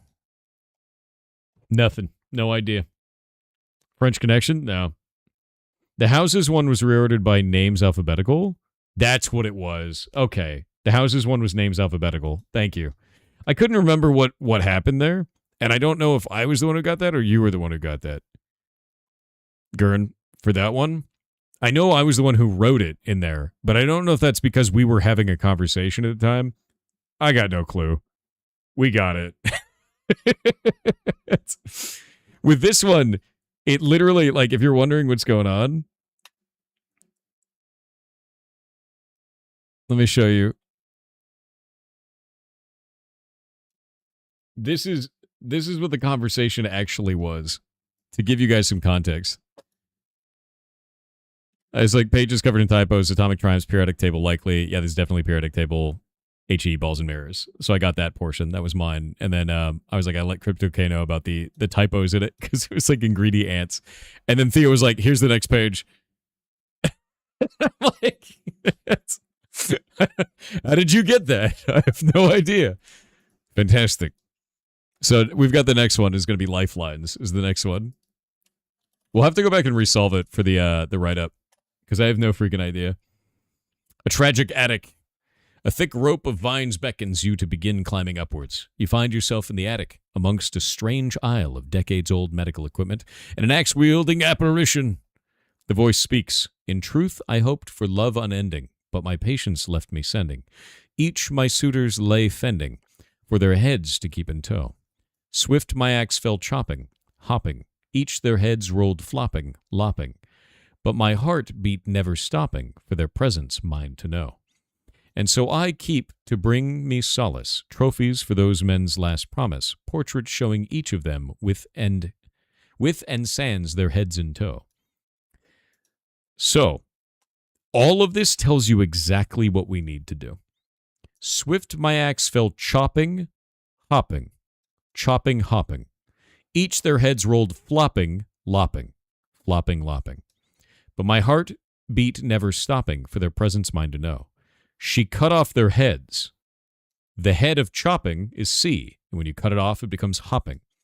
The head of flopping is F, becomes lopping. Each of these is a combination where you have one letter taken off that changes it. Clock, lock, C. Each of these does this. Horn, thorn, T. All of this comes out to crystals. Pretty cool puzzle. I like that. It's very Blueprints. It is. Crystal resonations. Climbing a stairwell up into another chamber, brilliant colors of blue, violet, and green begin to paint the walls. Ghostly spirits swirl about the room. A cluster of crystals vibrate in harmonic resonance. The voice speaks, louder this time. A song's vibrations saturate the air. Resonance of three signs, a sawtooth and a square. Synchronized in time to lead you on your way, identify the ons and offs, then whisper what they say. And it's a whole bunch of frequencies. Now, this is where things start to get actually quite hard. I told you this one ramps up over time. I immediately tried frequency analysis on this. And what that means is I tried to set this wave pattern to the letter A, this wave pattern to the letter B, C, D, E. This one right here, originally, I believe, was also an A, but they changed it. This would be a B because it's that one there. And I tried to go down this list and do this. This was not the answer to this one. Let me find this real quick. I think this is when we stopped posting answers to each other. Yeah. So this originally, Gurn figured it out, and it was using the bottom and the top of the wave to add zeros and ones to come out to the answer in some way. Gurn, do you have any of this? That led to balls and mirrors was lines, abbreviated to periodic table. Day 1Z26. Yeah, the periodic table. Yeah, no, I did that one. I did that one on stream. How did you do this one? Because this one was you. And it was the minimum and the maximum. It was like when the line goes up, it becomes a 1. When the line goes down, it becomes a 0. Is that what it was? I can't remember for this. You solved this portion. I think I was working on stones at the time. I think I hopped off this and was working on stones.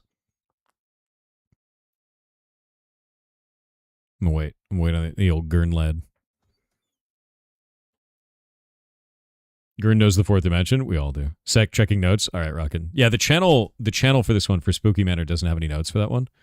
I'll show you guys what mine was because I was doing frequency analysis for this to try and figure it out. And this was the frequency analysis and that was the original one. Because here's the thing that's funny. Originally, the answer to this was leaves and 2 potions. And then they found out that it couldn't be solved with that.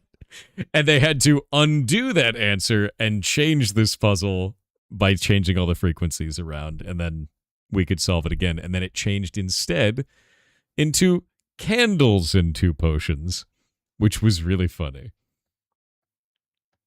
But now I want to know what the method is. So if you find it, let me know. Because I don't know what the method was. So candles and 2 potions was this. It's very different, and I'll show you why. Entering this room, you immediately lock eyes with a disembodied figure. The face's lips appear to tighten as if attempting to smile. As the lips move, the familiar voice comes out. At last, my guest, your final test. You press forward one last time. You must seek the ancient rhyme. Looking back to rooms of old, finding presence in lyrics told, in seasons frigid count the days, and sum the gifts of doting praise. So if we take a look at this, and we read each one of the portions for this, let's take each line for this. Press forward one last time. Next, this is going to be the last step. You must seek the ancient rhyme. The whole thing has been rhyming the entire time. Looking back to rooms of old, that's each of the pages that we've gone to. Finding the presence in lyrics told. So we need to figure out exactly what's going on. Like the hint for this, the piece we need, is inside of the rhymes for each of these. And there's lyrics involved, either in this or in something else. In seasons frigid, count the days. Obviously talking about Christmas. Everyone's like, oh, count the days, count the days. It's going to be, and that's a very Christmas time thing. In seasons frigid, this makes sense. And sum the gifts of doting praise. We know about the 12 days of Christmas, and there's all the different gifts that are given on the 12th day of Christmas and the 11th day of Christmas. So that starts to work. But this is a horror film, isn't it? The whole point of Spooky Manor is that everything is horror-based. That doesn't really work with Christmas, unless you're talking about, like Nightmare Before Christmas or things like that. So I'll show you what I pulled together for this. I grabbed all of this and wrote everything out from each one of those pages. And it was Spooky Manor, 2 signs, a star, rings and pearls. And originally, this one was leaves and 2 potions. So we can change this now to candles and 2 potions, because that was the original answer to that. And Gurn found this really cool shit. Let me grab this real fast. A song called The Grim Grinning Ghost. And Grim Grinning Ghost is a Disney song, as funny as that is. And it's talking about a whole bunch of different things that are associated with this, and it was from the Haunted Mansion. At Disneyland, the Haunted Mansion. And then we realized, wait a minute, that's the lady from the Haunted Mansion. All of this is from the Haunted Mansion. So now we have a theme, and we have the lyrics, and we know exactly what we're looking for. So then we start looking deeper, and Gurn found another association here, which is the 13 Days of Christmas. And if we grab this here, the 13 Days of Christmas is actually a horror version of this. On the 13th day of Christmas, my ghoul love gave to me 13 rings of power, right?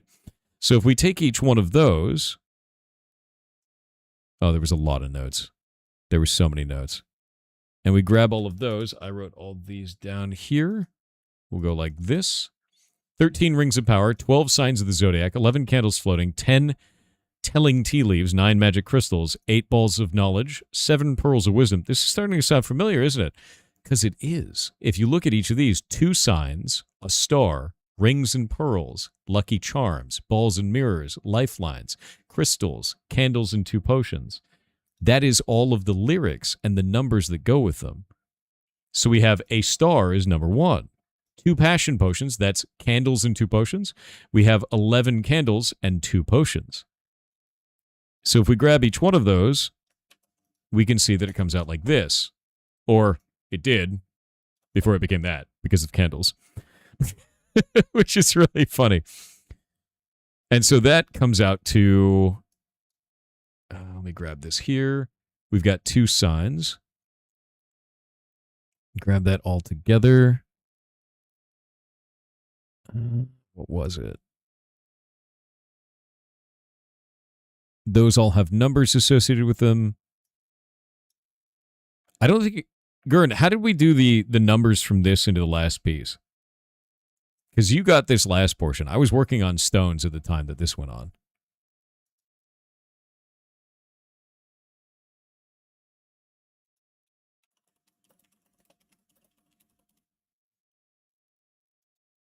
Yeah, this one was... I think you and Punk and Giggs were working on it at this point. This was the very end of Spooky House, or Spooky Manor, because I was working on stones. I hopped off of this one to go work on stones. And I think it was you and Punk and Giggs were working on this portion.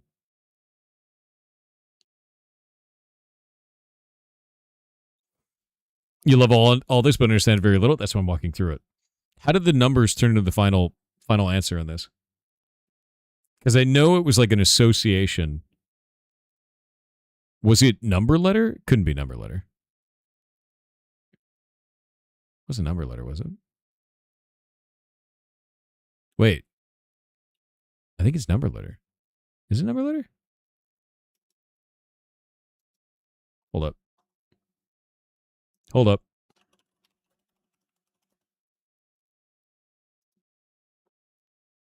Oh, it's number letter. Okay. I'm dumb. This is going to be 24. 1. 20. 5. 14. 3. I solved it. Don't worry about it. And this is going to give out to X. And I'm looking at a number substitution cipher on the side. A, T, E, N, C, I, O. And if we look at X Atencio, and we look this person up, that is Xavier Atencio. And Xavier Atencio, grab this here. Multi-talented artists like Xavier X Atencio, who helped animate Disney classics, including Fantasia, and later developed music for such Disneyland attractions as Pirates of the Caribbean. X once described the thrill of acknowledgement when as a young artist, Walt Disney greeted him with a robust "Hiya." Hiya, X. Walt was a father image. You felt good merely having been in the presence of his dynamic personality. But if we keep looking at this guy, and we say X Atencio and Haunted Mansion, you'll find something really interesting here. Known to his friends as simply X, is former storyboard artist, writer, and Imagineer. He wrote the lyrics for Grim Grinning Ghosts. Those are the lyrics that we found. And the script for the Haunted Mansion, which ties into every other aspect of the entire puzzle that we just did. So if we go back to this and we type in X Atencio, that was the final page. And that gave us pays an exact change. So that was another one of those. This was one of the 13 puzzles at DEF CON for this that we did. Now remember, like I showed you guys on the board before, that piece is one piece for that board puzzle. The rocks that we showed before, these right here, if it'll work, is it going to work? Hold up. Boop. There we go. The rocks right there, that's one piece of the 13 pieces for the puzzle. So each of these had to be solved like this. So when I say this stuff was hard, people can look at each individual portion of this and they may look at one step and they go, oh yeah, it's a really easy step. Now imagine you have 72 hours. You have 13 of these to do at the same time, and you're beating other teams to the punch. All along the way, you have to hide your answers. You have to stop others from seeing them. You have to get away from misinformation put out by other teams. It's full-on PvP, and you have to do it faster than they do. It's rough, dude. So doing these types of challenges is very, very difficult. And this one is the easier one for this, to try and get people to get engaged with this. That's why it started off so simple, and then it got much, much more difficult as it went through. And some of these were absolutely absurd. Like, I think the rubber duck stamp one turns out insane by the end. Or bead bracelet. Let me show you bead bracelet. This one will make you laugh. Let me grab this real fast. I'm going to hide this real quick. Give me just a minute. Grab this here.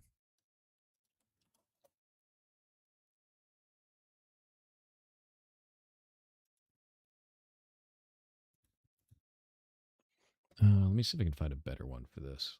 I'm going to try and find a picture for this. Ah, here we go. I'm grabbing each of these. All right. This one's going to blow your mind. This is one of them called Bracelet. It's the bracelet one. The beads one. It's called Bead Bracelet.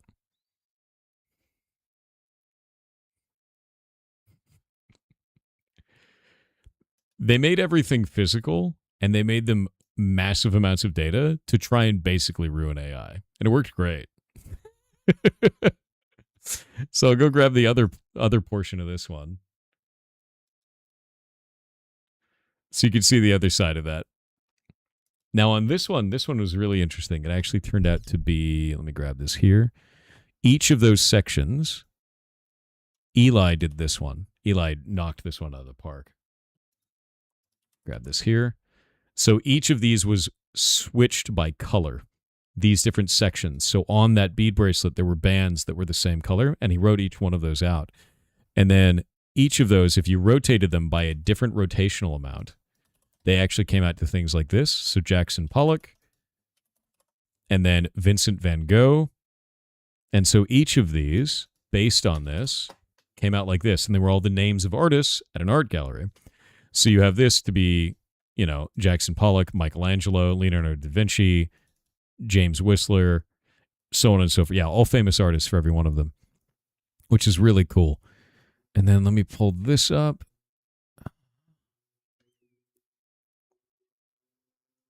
Let me see. So this one is Vigée Lebrun. I don't know how to pronounce that. I'm probably screwing that up. Salvador Dali. And so we've got wrote for each one of these. And then we've got, what is the value from this? Is it wrote 19? I think it might not be wrote 19, based on what I'm seeing. There might be other values there. Yeah, good old Da Vinci. Yeah. I'm trying to see what this one was, because this was Eli and Gurn. I think Luke was in here too. Yeah, Luke was working on this one too. This one I think mostly Eli primaried.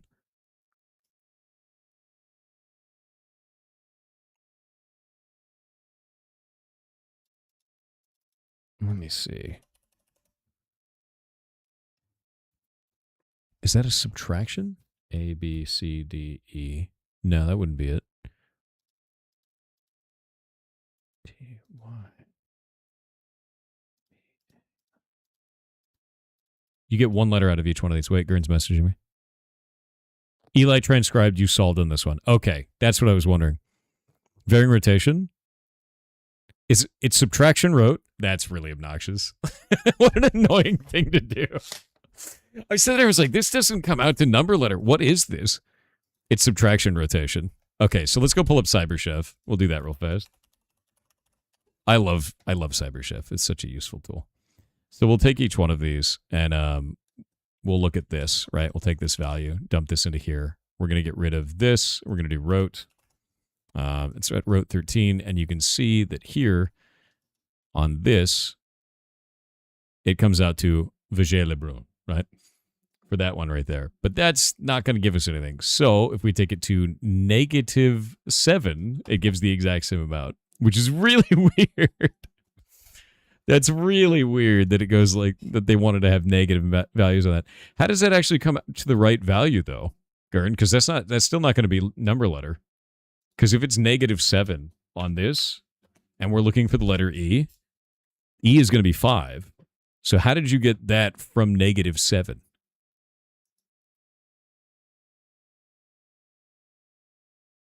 Frequency 1 too much type on phone. Phone typing causing elbow pain. We'll send everyone to actually get to sit at a computer. Totally fine. Yeah. 7th index. Oh, that's so cool. So it's 1, 2, 3, 4, 5, 6, 7. It's the 7th letter in the name. So you have to do negative rotation on this one and then pull the index for that. That's cool. That's a really interesting one. And this one comes out to, because of that, you get empty paint can. And that was actually the puzzle solved for that one.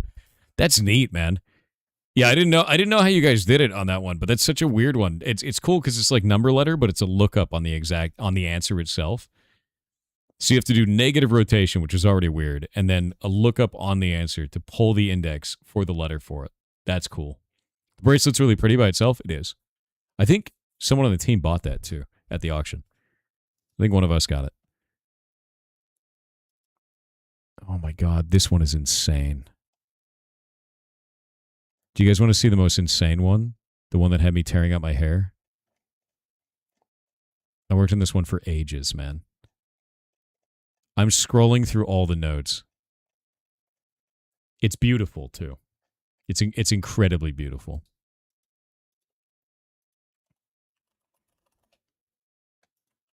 It's an actual dress. The puzzle is the dress. The puzzle's the dress. All of it. So if we look really closely at this, you can see that it actually has beads on it.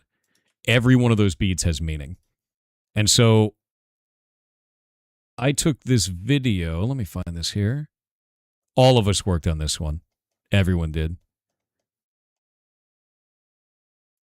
Most of the team was working on, what is it called? The Rubik's Cubes at this point.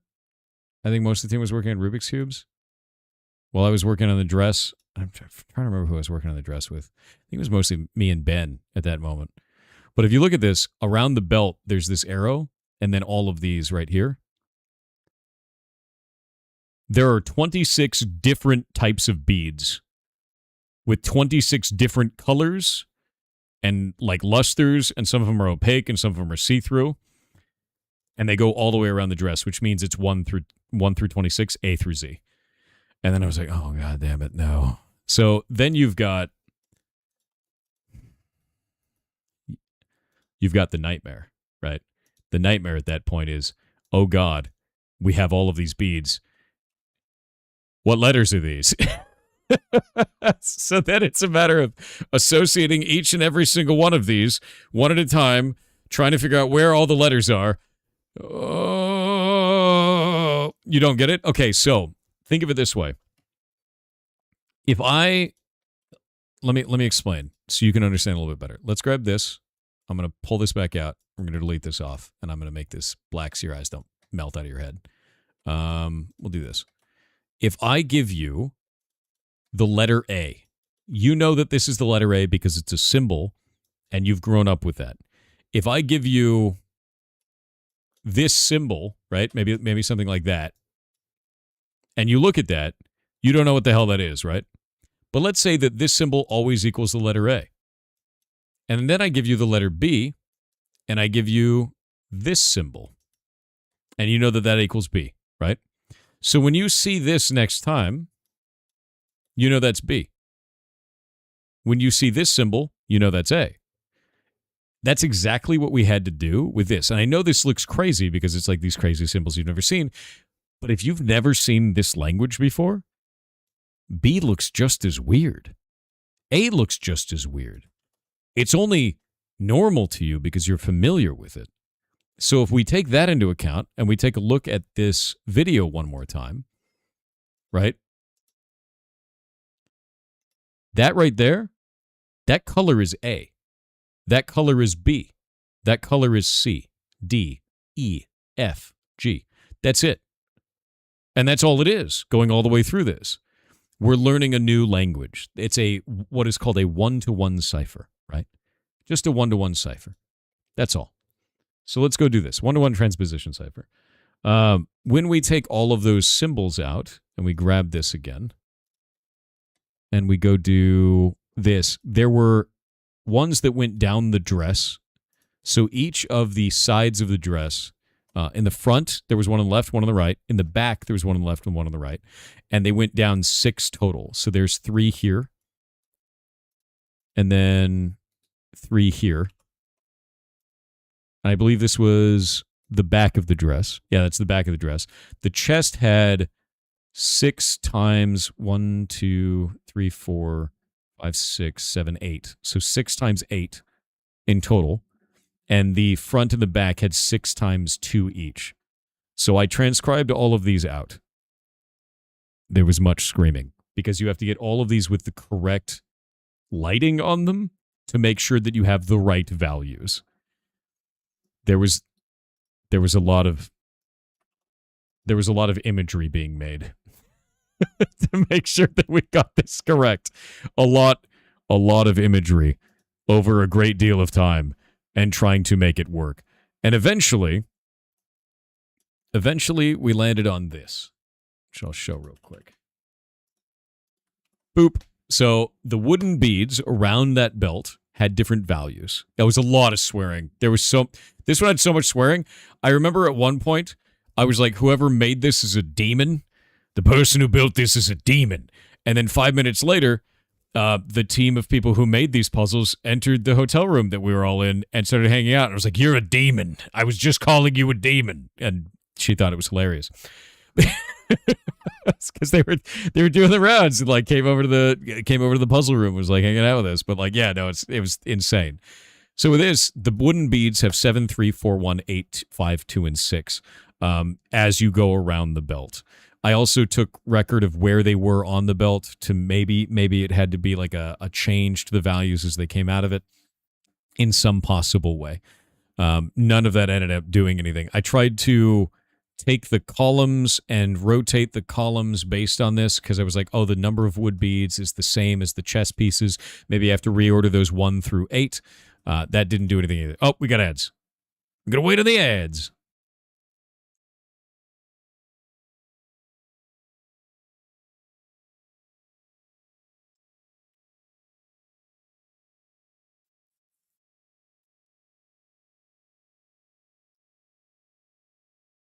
Waiting on ads. Waiting on ads.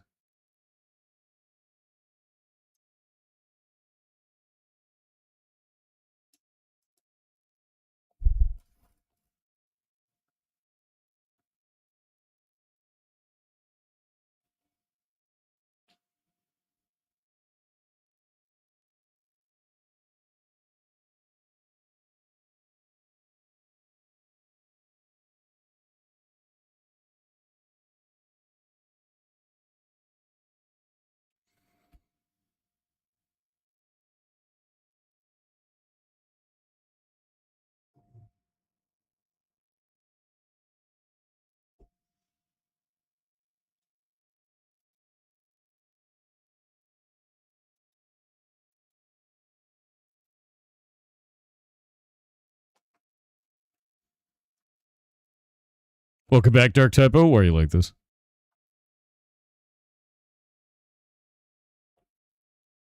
Yeah, I know the silence.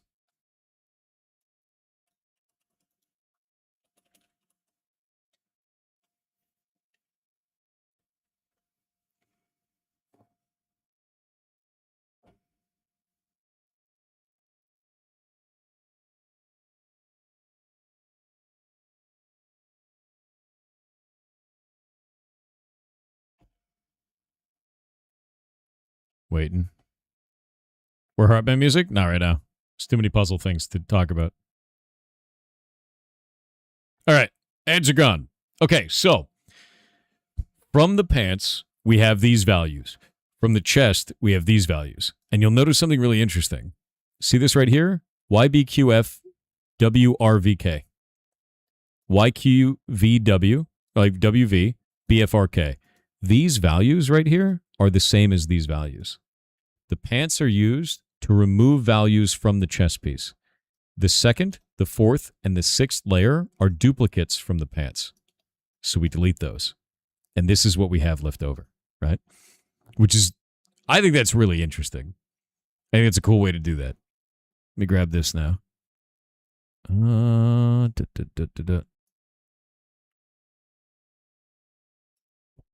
This one was, I think Ben got this last piece on this one. We knew to get rid of those letters. It's either getting rid of them or only using them. Let me make sure. Yeah, Ben got this last piece on this one. He's freaking awesome, by the way. He's really goddamn good. It comes out to the labels of 7-3. He's got it written down here. So he's got it written like this. The labels and the columns come out to this, and I'm trying to find out where that happened. Yeah, there it is. ANE. NCN. Yeah, okay. So it pulls it from the data that we have left over. There's NCN, ANE. It was the way that we put it in order is what I think it ended up being for that. So if you take this and you pull these apart, we have ANE. We'll do it in order. WNK and then XST. Or is it not like that?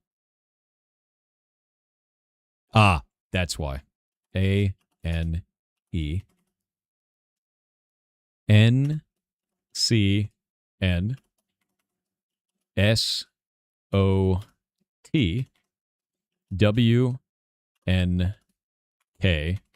E-S-N.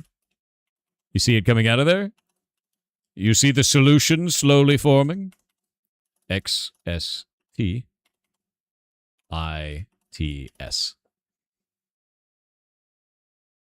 Answer: inconsistent knots.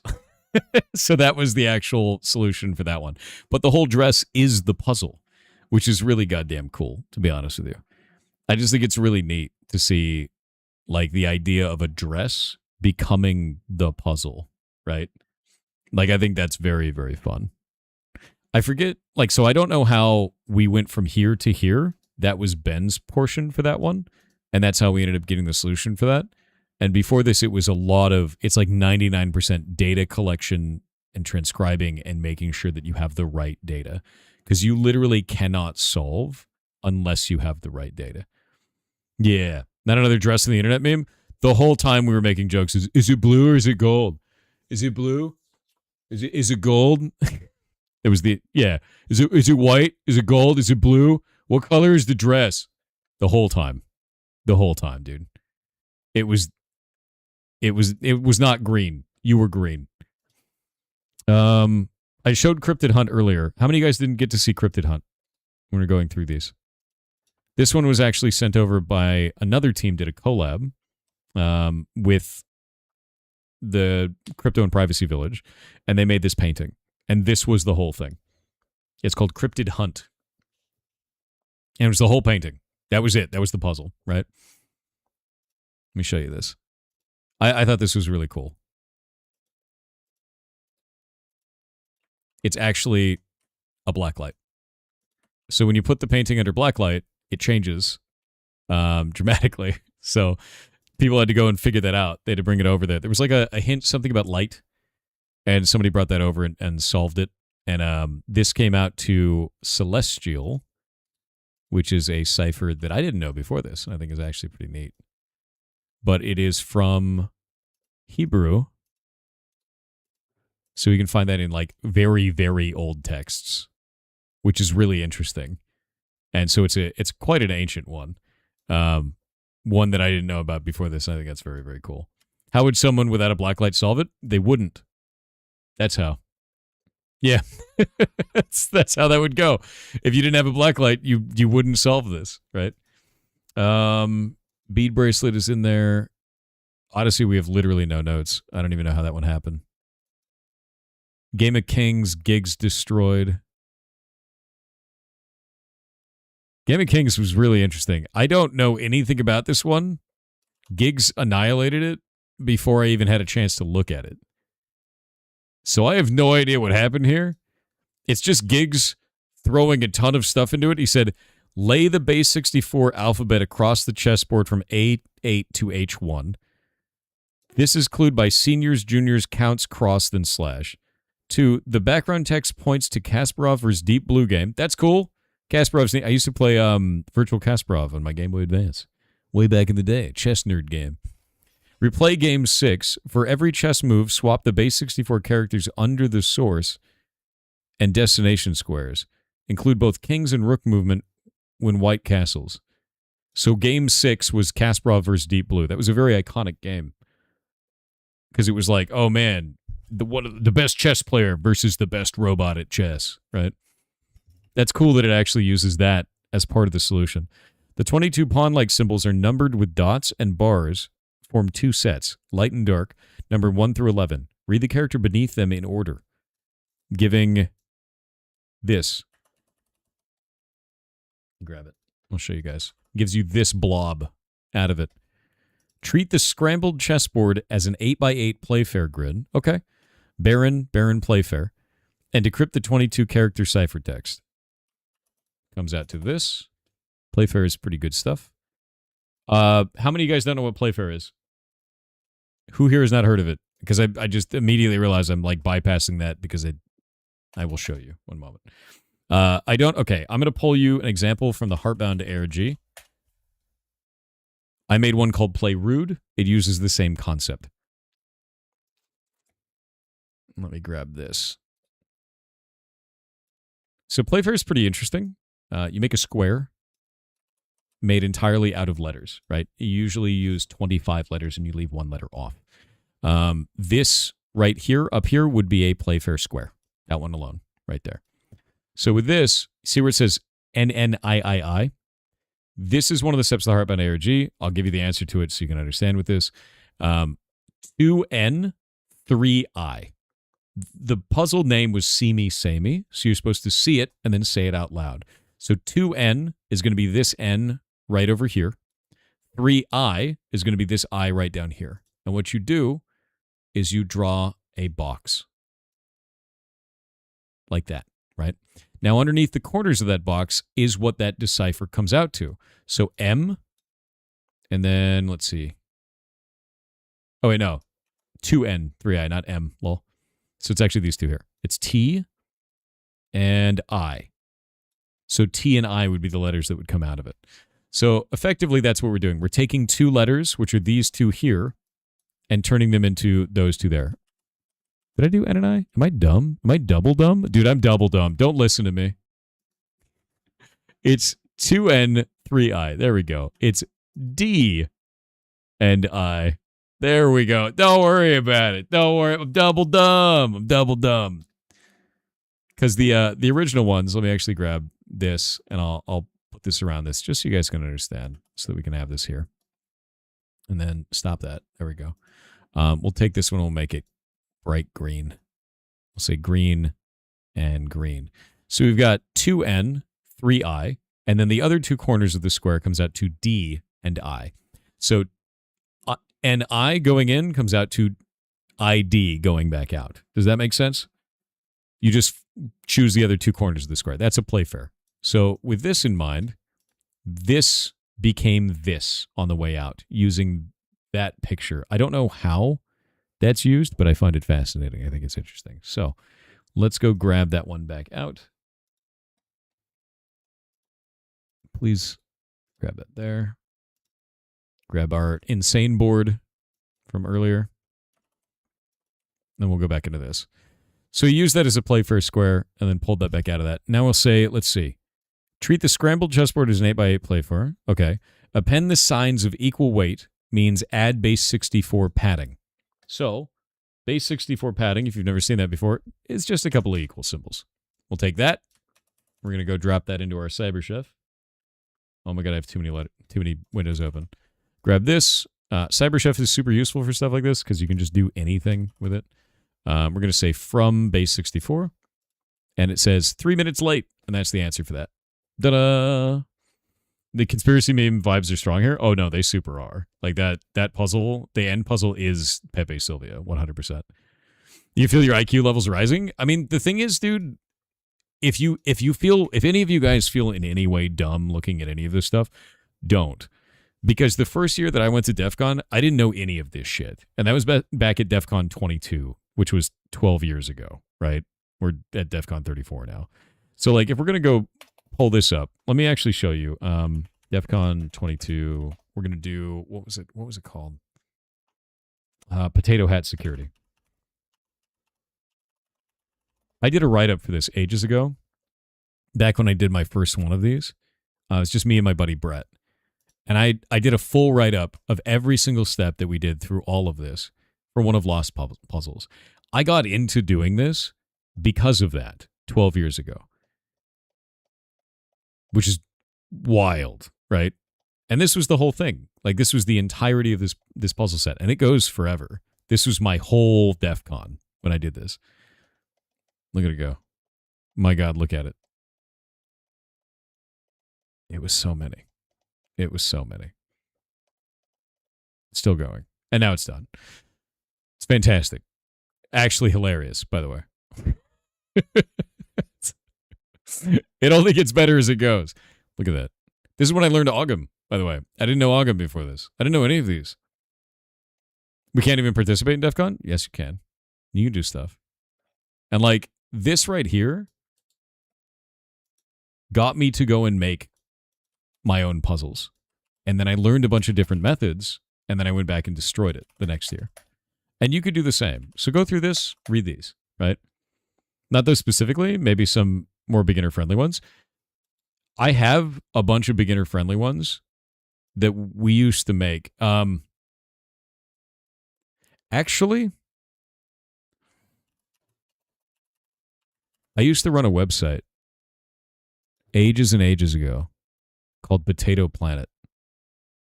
And I think I still have the source code for the website somewhere. But it's still on the Wayback Machine.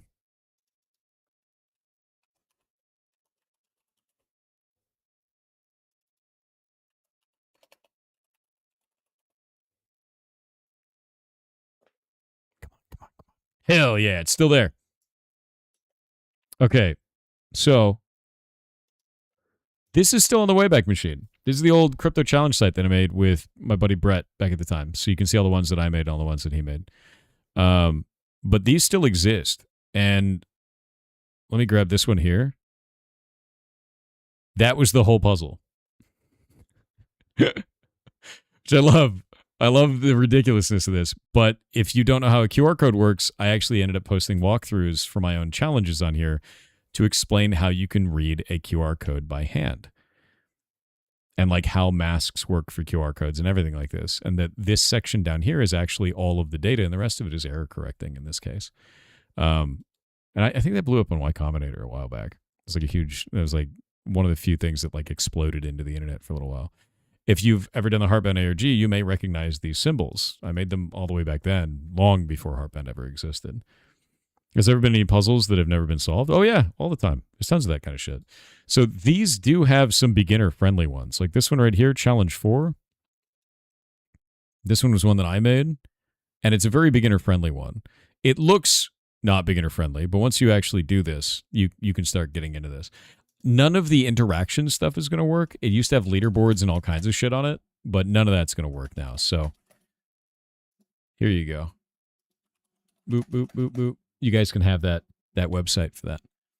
And I hope that some of those still function. I know the answers to them all, so if you need one that's, need help with that, some of them may not work. Our Challenge 20 I don't think works anymore. I'm pretty sure that one's going to break.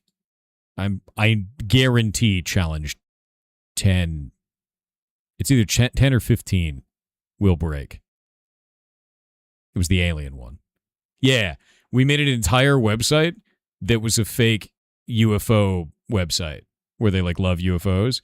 And this one, the way that you would solve it is you had to actually interact with the website, and then it would get you to a login section where you could go and talk to the alien mothership that was actually observing these guys.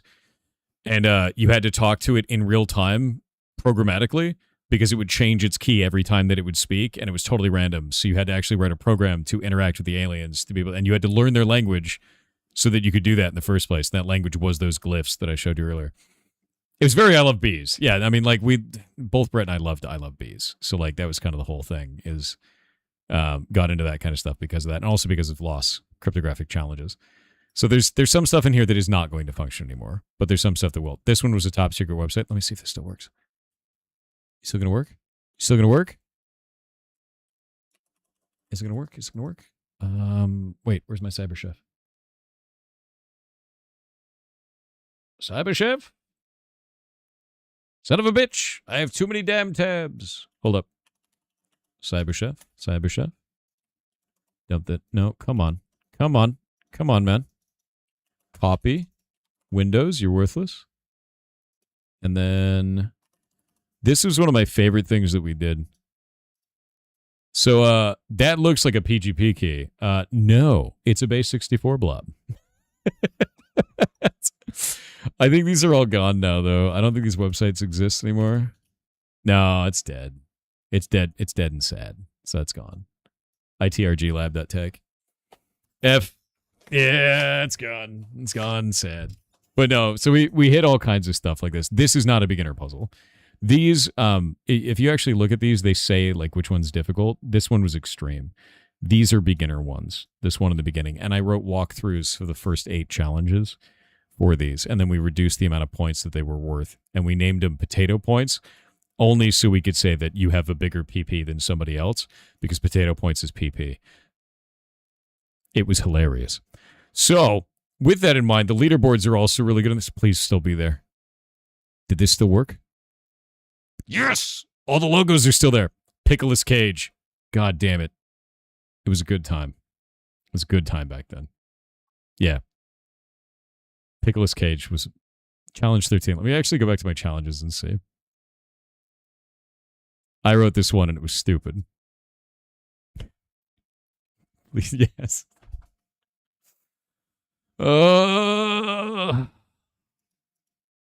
Nick Cage, dude. Oh, it doesn't exist. No. Wait, was it Nicolas Cage? It might have been Nicolas Cage. Come on, old brain. Nope. It didn't archive it. I'm sad. It didn't do it. It didn't do it. I'm very sad. Yeah, like I said, some of these aren't going to work. I've got the source for this somewhere. I think it's on my last computer and in a GitHub. I think it's in GitHub as well. Yeah. Nicolaus. Yeah, so this is where I got my start doing this stuff. So if you want to get into this space and you want to solve puzzles and do these things, or you like the Blueprints playthrough that I did, or any other puzzle games I play like Animal Well and shit, this is where I started with this stuff. You know, and it's fun as shit, man. Like, it's actually the most fun of anything that I get to do. Divine Beginner, though, I'll give you an example. Let's go to the Heartbound ARG real quick. And go pull this up. I tried to make this as beginner-friendly as possible in the very beginning, right? And we'll go to the very first one. This page is what you see when you join this up, right? It's just this. And in the page's source, you will see this section right here. I'm going to link this in chat. Tell me one thing that you notice about that line of text. Just tell me something you notice about that line of text. It's messy. Lowercase and uppercase. There you go. Camel cases. What does this tell you about the message? If it has 3 caps in it like that. Tells you camel case, right? Yeah, camel case. Some of you guys are saying camel case. In camel case, that means that you capitalize the first letter of each word. And you say probably 3 words. There you go. So you're already learning something about it. Now, I'm going to give you another section. The hint for this one is at party and at with 4 dots, right? At party and at with 4 dots. Now, an ellipses only has 3 dots. So 4 dots is a little bit weird, right? So what does that tell you about the 4 dots? What does this tell you? At party, at 4 dots. What does that say to you? A word missing? Sure. A 4-letter word. There you go. See, you got it. So let's think. What is a 4-letter word for a party?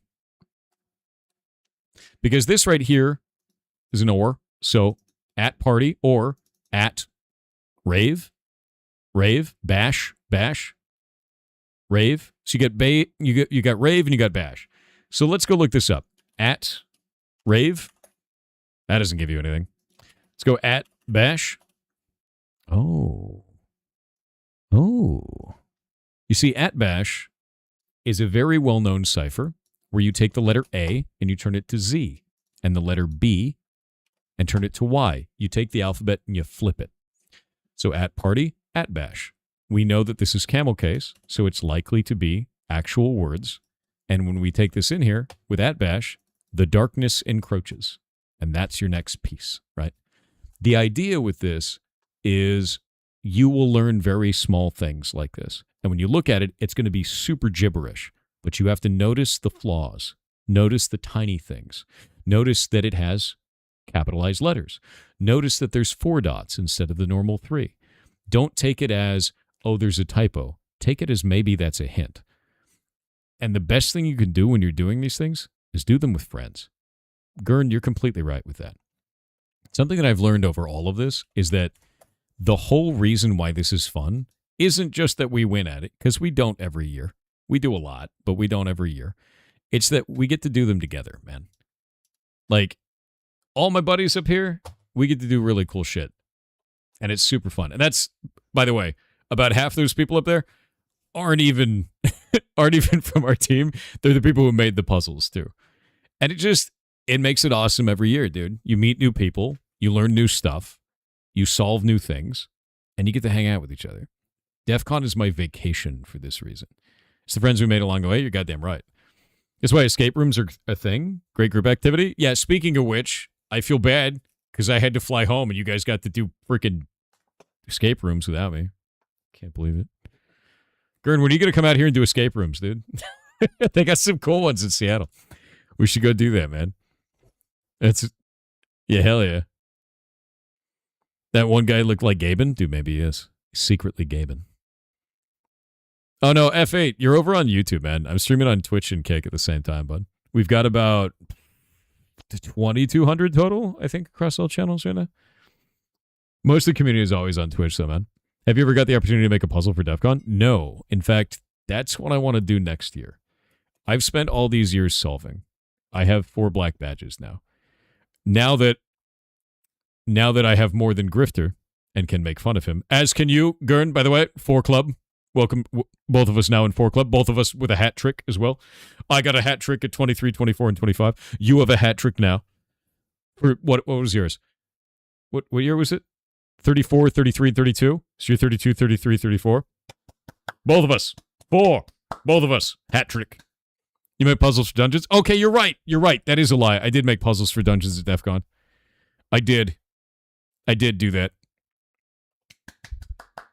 So I have made puzzles for DEF CON. I want to do another one. I want to do a big ass puzzle thing. Actually, I'm just gonna make puzzles for Dungeons at DEF CON this year. That's what I'm gonna do. I did. I lied. I forgot that was the thing. Actually, I think I have those. Hold up. Let me like clear all of my garbage off of my desktop now. I have so much shit. I have so many windows open. Dear God, it's everywhere. Okay, I've closed it. It's so many tabs. I'm pretty sure I have those on my computer right now. Nope. No. Nope. Where is it? Maybe I don't. I think I have it on my other computer.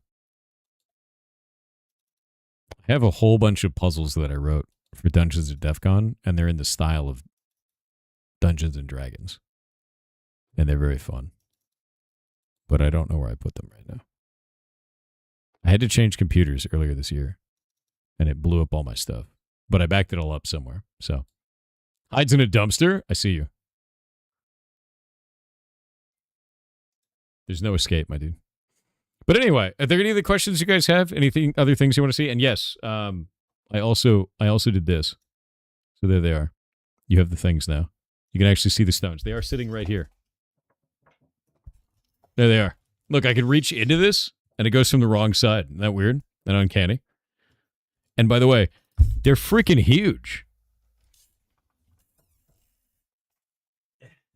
They're actually like enormous. Each one of these is, which is hilarious. Yeah, I love doing this one. So I bid on them at the end of it. It's an AI hand. That's not true. It's not a picture? No, it's actually... There they are. They're sitting on the table right next to me. Did you drink burgers and ate milkshakes? I did. Show the big one? Oh, God damn it. Ugh. It's enormous.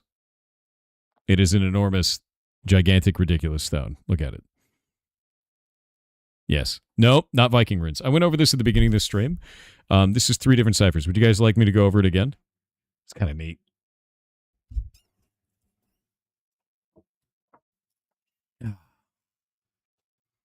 I'll go over it a little bit. I'll do a recap, a short recap for it. Hold up.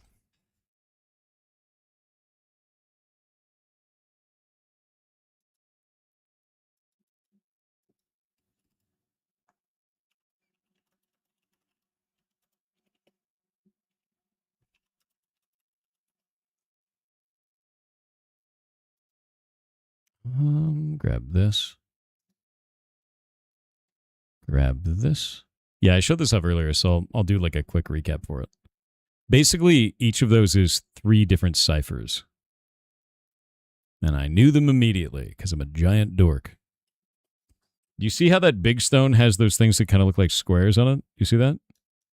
See the weird big squares in there? I knew them immediately. Because of this. If you look at that, that's a keyboard with those exact symbols on it. This was a gift to me from Lost. Yeah, it was a gift to me from Lost. It's Nikto is the name of the cipher for that. So Nikto is, let me grab this real quick.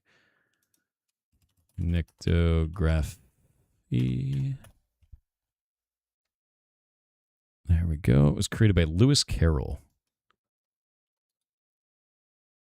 Grab this. Yeah, this was actually made by Lewis Carroll, a writer. And we've got ads. How dare you? Bezos wants to eat the stones. Your face is a Nikto? Dude, your face is 2 Niktos. Spacebar has so much writing on it. What does it say? Spacebar.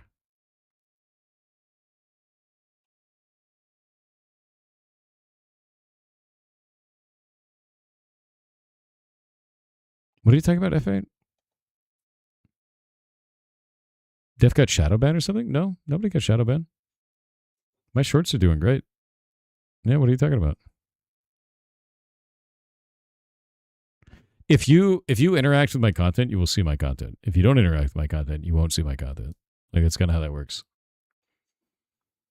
Taste puzzles are underrated. Why do you like this? Yeah, don't be mean to people in chat. Don't be a weirdo.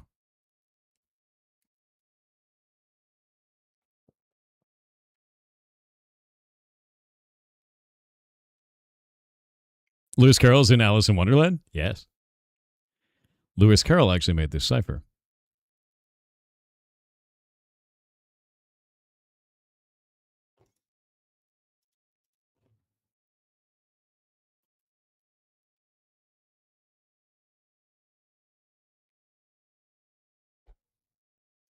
Write your name with the stones? Can't. Doesn't have all the right symbols. I'll show you why.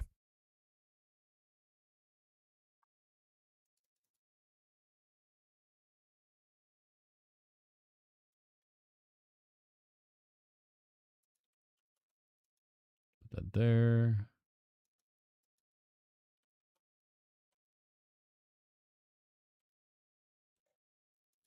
Put this here. Put that there.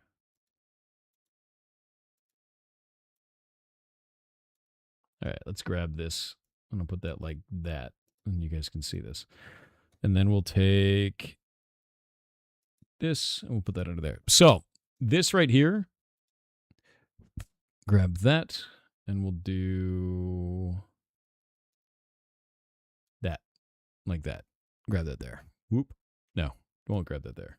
We'll put that there. There we go. Okay, so this is nictography. Nikto is usually what I just call it Nikto. It's Lewis Carroll created this cipher. There's actually a cipher not created by like some mathematician. It's not created by somebody who's like a deep into cryptography. It's made by Lewis Carroll. And if you don't know who Lewis Carroll is, let me pull up him real quick.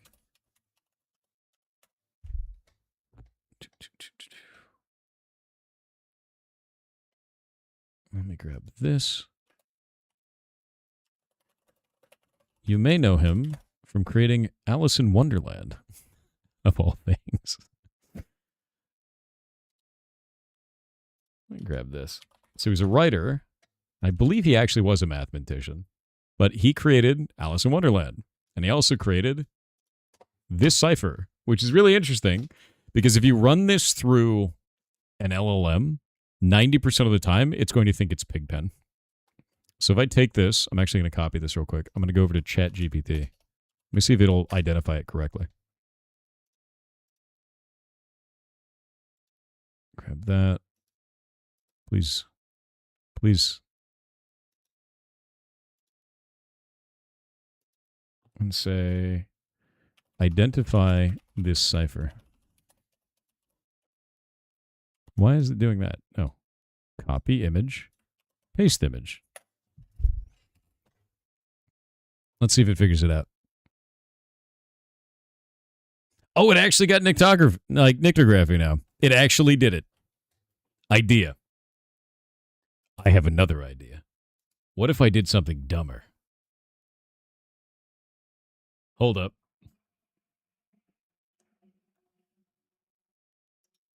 Let's see if we can do it from the stone. Yeah. Because I think it's only doing it because it's perfect, right? Let me see if it does it. Because normally it comes up with, like, Pigpen. Because it's stupid. Which is really funny.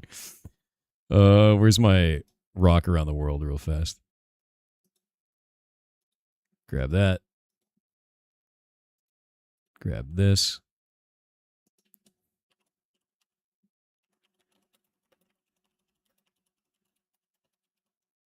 Oh god, maybe it's learned. That would be really funny if it's learned.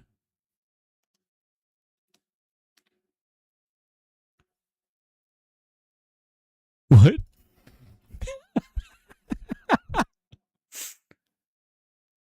Oh, it's so dumb. Oh, it's so dumb. Okay. Oh, it's giga dumb. What did you do? Let me show you 1 sec. Identify the ciphers used. I took a picture of all of the rocks, and it said standard galactic alphabet, the glyphs from Minecraft's enchanting table language. Runic Futhark inspired symbols. Nope. And the large red bluestone seems to contain a sequence of constructed glyphs, potentially another fictional alphabet or a stylized version of the same system. It doesn't know shit about shit.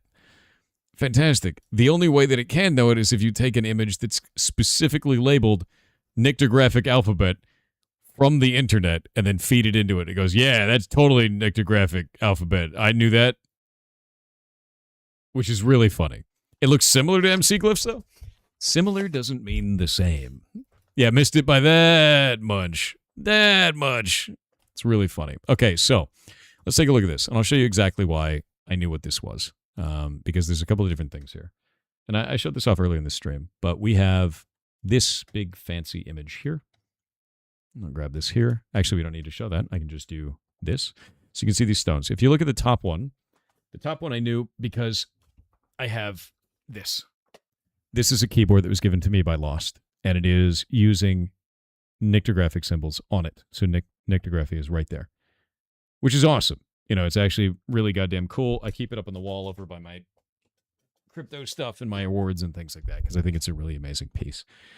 Turns out Lost actually created a second one, and we were talking about him sending it over to me on Twitter. And if he ends up doing that, I will likely make a giant puzzle challenge for DEF CON next year and give that out as a reward to whoever wins, because I think it's a really cool piece, and I think it'd be cool, the idea of Lost passing that down to me and then me passing it down to somebody else inside of that space is just like neat, like hacker nerd heritage kind of a thing. I think that'd be a really cool thing to do. So I think it'd be a cool, yeah, I think that'd be a cool thing to do. So I think I want to do that, and I want to, because I got into doing this because of Lost, and then if somebody else gets into doing it because of me, then we've completed the chain. It's kind of the idea with that. So I think that's awesome as shit. So for the next thing with this, we'll go and pull up those stones, and we know that the first one is Nycto, right? Now the next one after that is kind of looks like Pigpen. It could be that little arrow one that looks like this, right?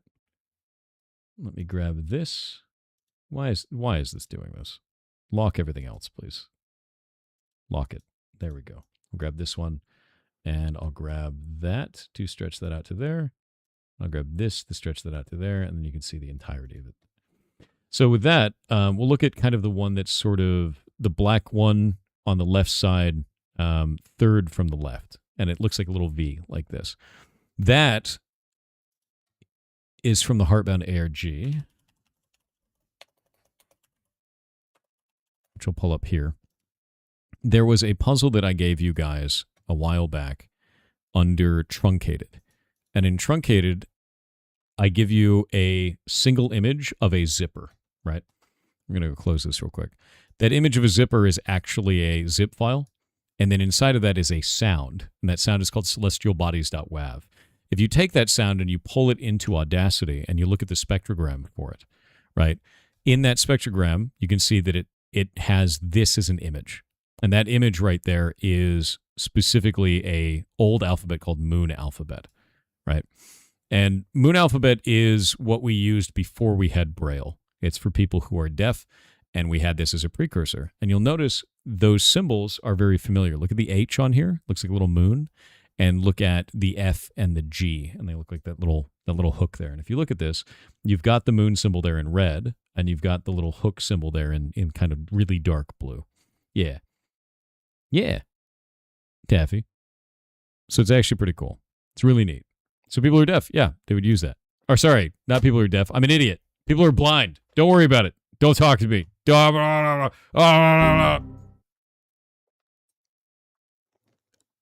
It's been a long week. I can hear the letters. Yeah, exactly.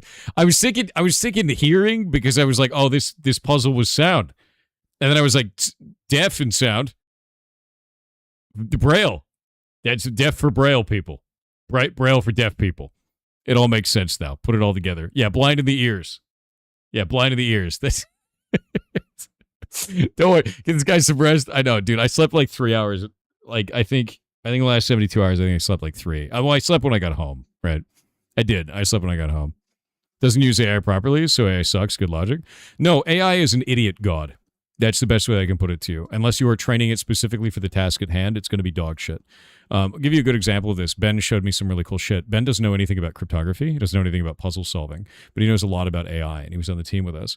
And so what he was doing is the whole time he was sitting there listening to me and Gurn cracking these puzzles, and then he was training the AI that he was working on to learn from us for the specific task that we were on, and then trying to solve the puzzle using the context of Gurn and I and our knowledge of those systems through AI so that it would be faster and do a lot of different things to try and solve.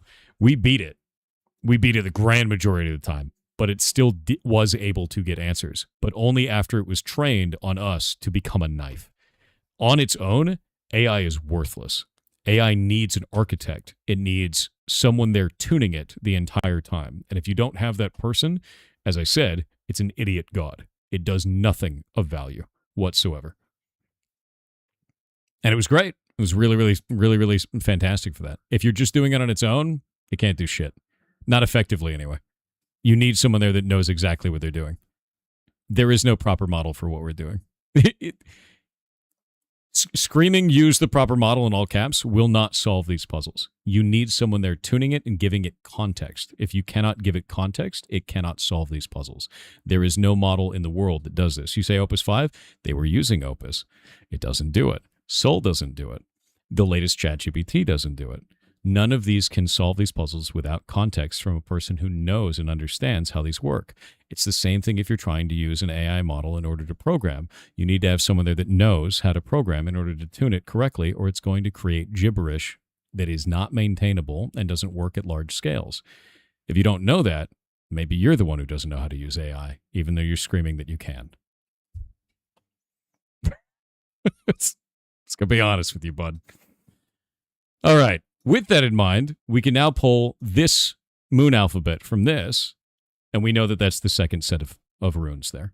For the third one, and this is actually really interesting, Cistercian. Oh, who's that? Nemo. Mr. Nemo. I just scared him on accident. You want to show him off? Because I can't touch him. I'm in quarantine. Nemo. Look at that. He's so cute. Nemo has 3 legs. Yeah, I'm in quarantine because I flew, so I can't touch any of the ferrets for now. Okay, yeah, you can. Definitely. So let's go pull up this last one. This is from Cistercian monks. I'm going to do this. Go MS Paint. Grab that for you. You have the flu too? I'm not sick yet, but I also don't know if I will be, so I don't interact with the ferrets because they can get people colds, and I don't want to deal with that. We don't want them to get sick. So this right here is the final set of runes. Now, this is a numeric system created by these monks. I think they were in Italy. Let me look them up real quick. But I'd seen these used before, and I've done this before. So like I knew about this from another puzzle. I think it was previous DEF CON, maybe? I don't remember. But I had interacted with this specific cipher at some point. And the idea is that you can take numbers and you can count all the way from 1 to 9,999 with a single glyph, which is awesome. It is really, really goddamn cool, actually. So one glyph can do that. And the way you do this is by drawing it out. And I'll show you this here. we'll go like this a little bit, like that, and then I'll grab this here, and then we will draw one. And I'll take this, and we'll go here, and we'll say, okay, what number? Give me a number 1 to 9,999, chat. Give me a number. Any number you want between those values.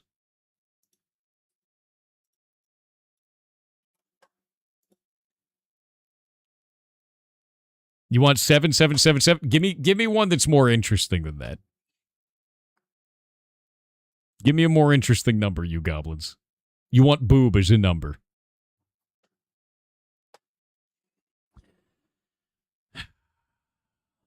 Five, 3, 4, 2. That's good. That's a good one. Okay, so what we're going to do is we're going to draw this right here. You can see that that's the little flag right here, right? That little 5 right there. Let me actually do this real quick. So we can do 5 like that. And then we have to take 3. So actually, that's in the thousandth place. So we're going to do actually this way. There's 5,000. And then 300. 300 is this. And then 40 is going to be that. And then 2 is going to be this. And that's the symbol for it. That's 5,342. So you start in the bottom left for the thousandths place, the bottom right for the hundreds, the top left for the tens, and the top right for the ones, right? So now with that in mind, we take this back out, and we can take a look at these different stones. And you'll see that there are, on those, a symbol like this one. Let me grab this and drag this over here. We're going to take probably that black one all the way over on the right side, or on the left side, rather. Like this, like that, right? And if we go back to our sheet, you can see that that is 30 and 6. So this is 36, right? That's the value 36, this one right here. And that's all you have to do for each one of those runes. What is the number system called? It's called the Cistercian monk cipher. Cistercian. And I know that's a weird word. I'll pull this up for you right here, right? Yes, Cistercian. That is the word for it. And it's very hard for me to pronounce it. I don't know. But the Cistercians, or Order of Cistercians, are a Catholic religious order of monks and nuns branched off from the Benedictines and follow the rule... Where'd it go? Follow the rule of Saint Benedict, as well as the contributions of the highly influential Bernard Clairvaux, known as the Latin Rule. But they had this. This is ancient. Yeah, they're from Italy. They're from Italy, and they have this crazy cipher that's just been around for ages, right? And it's really cool. It's actually really neat cipher. So, with that in mind, I will pull this back up, and I'll show you exactly what we have here. This is what it all comes out to. The center one here, the Nicto, came out to Latin. And the Latin was Omnia quae tibi opus sunt habis, which is, you have everything you need. The other ones come out to all these numbers and symbols. And if we take this, or numbers and letters, if we take this and put this here, you can see the total values. I had to align these. Originally, they were all mixed up. I aligned them in the order that the big stone was, to go from red all the way down to black, all the way down to blue, right? Because it's showing that in the big stone, so that's a guide for the rest of them. And if we take this here, you can see all of those values, and this is what it comes out to. In the middle of this, you get this is fine. That is not the answer. In fact, it's missing something horrible. You see, one of these letters wasn't actually there originally.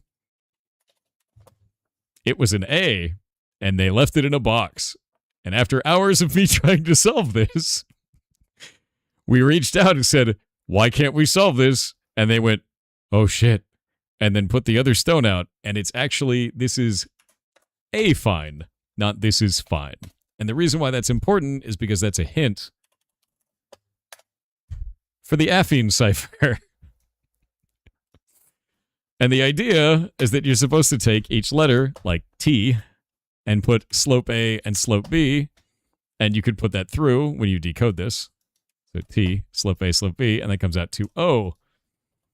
And then H, 38, because that's the next letter, and then the next number. R, and this comes out to orange scarf. And that is the actual answer. Yeah, big citation, you know. It's definitely like, oh, it's not good. It's not good. But yeah, that was missing originally. But now I have it, which is fun. Was the room on fire before they put the A in the snow? No, it was on fire because it's just miles of me going, God damn it, why doesn't this work? God damn it. And I wasn't there, so because I was in the hotel room, so I'm constantly trying to like order the stones by color like this. They're like all cut up and shitty, you know. How do you know the numbers from letters? That's actually the Cistercian monk cipher that I was just showing a minute ago. These right here are those. And you see the double lines? The double lines put it to the bottom, right? Let me grab this. So when we do this, and we grab the Cistercian monk cipher, and we grab this here, copy image, grab that there, pull that over here, we pull this like this, and then go in on this. See how this one is 55? Let's actually find one that's straight up and down. We'll do 15. So you see how 15 is there like that? And we'll grab this. It looks like, grab it with red. It looks like this, right? That's the symbol from this stone right here, like that one. And that one's 15. And the reason why is if you look at this right here, see that right there? And it says 10. That's this side of the stone. Like that's that side of it. And then 5 is that one right there. And that's this side right there. Cistercian monk cipher allows you to go from 1 to 9,999 in a single glyph. And it's super useful. So basically you cracked the code, but you didn't have all the puzzle pieces yet. Bingo. That's exactly what happened. But I ended up solving this and rocked it. It's so amazing. It's fun. These things are really fun, and I love doing them. And you know, that's what DEF CON's about, is us getting this stuff. And then they let us all bid on them. So I have them now. They're actually here in my office, which is really neat. And you can see the like, oh God, wait. Grab a different one. There we go. There we go. Now you can see that one. But you can actually see the double line at the bottom. That's how we know the directionality of the glyph. And then the line across the top there is actually the letter in this case, because that was from Moon Alphabet, which is really neat. It's quite cool. Immersion broken. I know, right? Have you seen spoonerisms used in a puzzle? Spoonerisms. I know the term, but I don't remember what that means. What does a spoonerism meaning? Slip of the tongue, where the first sounds, letters, or syllables of 2 or more words are swapped. You say blushing crow instead of crushing blow. I don't think I've ever seen that used in a puzzle, and that really should. That really should be. It's a blue screen after all? No. It's a green screen. Chat's going to be mad about the budget, but it's fine. I'm not worried about it. It'll be fine. It'll be fine. The budget will be fine. But yeah, is there anything else you guys want to see? Anything at all? I'm going to send all of this over to Shadelock and be like, can you turn this into like an entire thing? And then Shadelock, I want to say this to you right now. I did all of this out of order.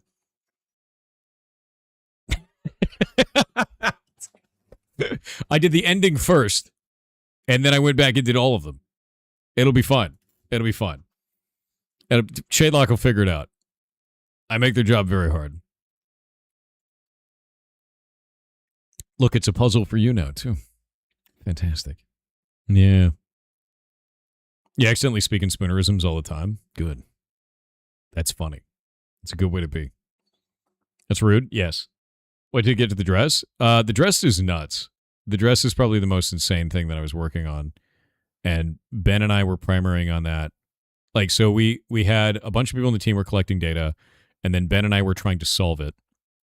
And then when we were working on that, actually, I didn't show you guys the cubes. Do you guys want to see the most insane shit? I have no idea how they solved this one. This was the one that Gurn and Eli were primarying on for ages. Like, they were screaming at each other by the end. There was like sweat and just curse words and insane shit the whole time. Give me a minute. It was called a twisted perspective. I didn't even show you guys this. This was the puzzle Oh my God, there's so many notes in here. Everyone's lost their mind. It got heated. This one got heated. You're a vector. You're a surface. Get 100%.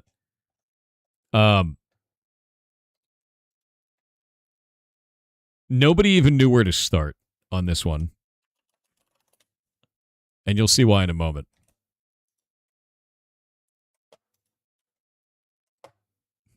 That's the puzzle. It is a bunch of Rubik's Cubes you are not allowed to touch. That is what the puzzle was. And so we took pictures of it from all sides, all angles, thinking it could mean anything. Also, there's 2 of them that have gold stands and the rest have black stands. One of them had a piece of tape on the bottom, and we didn't know why. And then eventually the puzzle creator said, "Oh, I accidentally left that there. Thank you for reminding me," and then just ripped it off the thing. We created, so Ben on the team actually created something insane. And I'll show you guys this in just a moment. This is crazy, crazy.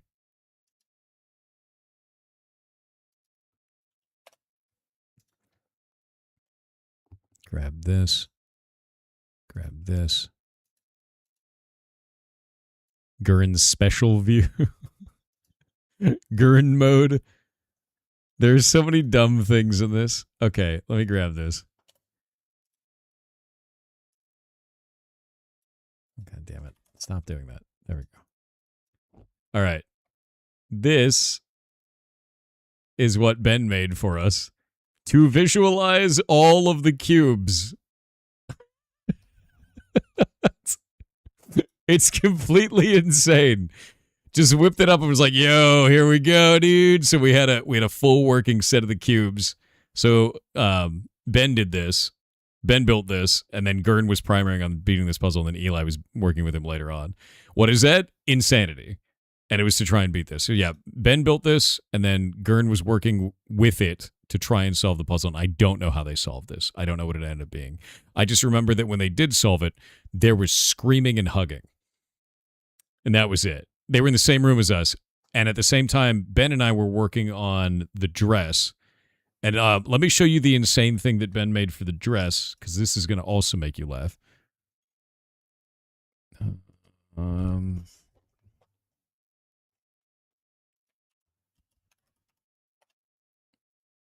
me grab this here. Grab that there.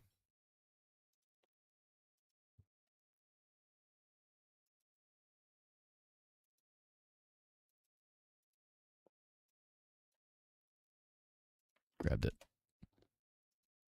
All right. So this one was to actually, let me make it gigantic. There we go.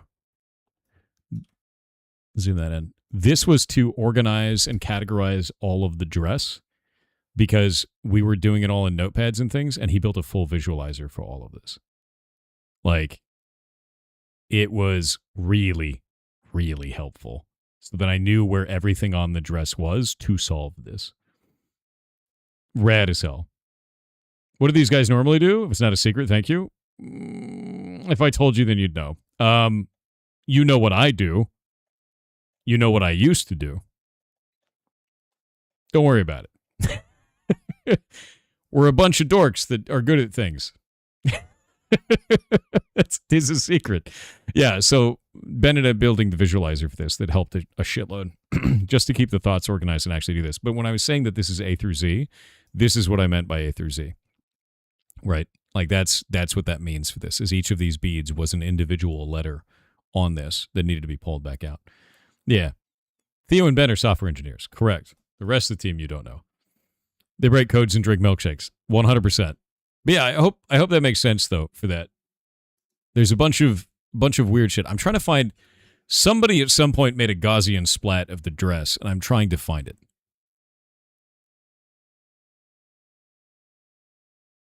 I'm trying to find the Gaussian splat because it's freaking rad.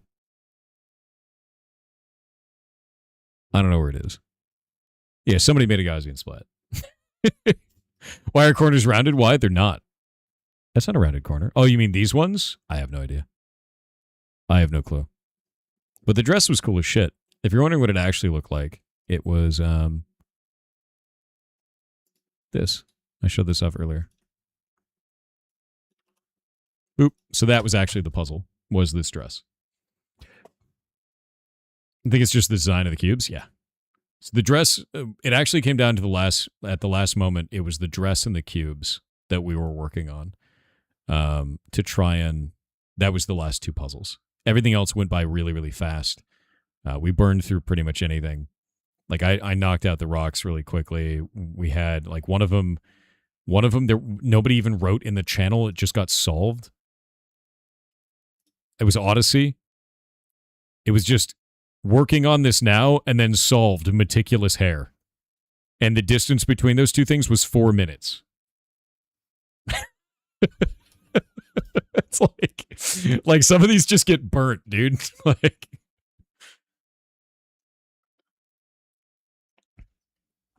oh. Hisaki Hawaki?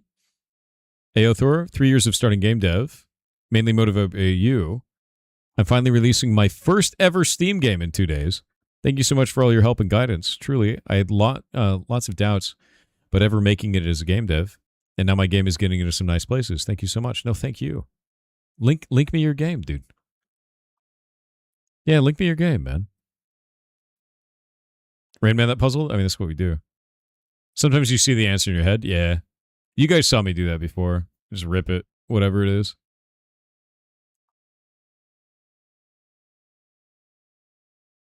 Yeah, link your game.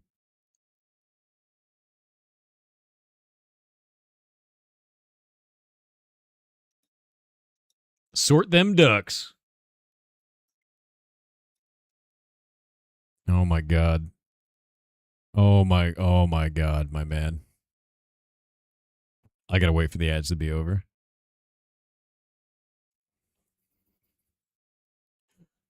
What have you done, Hisaki Hawaki?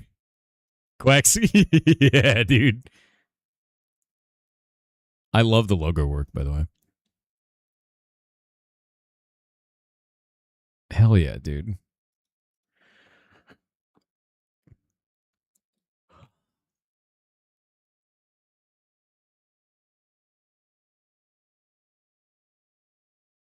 Get out of here, Bezos. We're talking about ducks.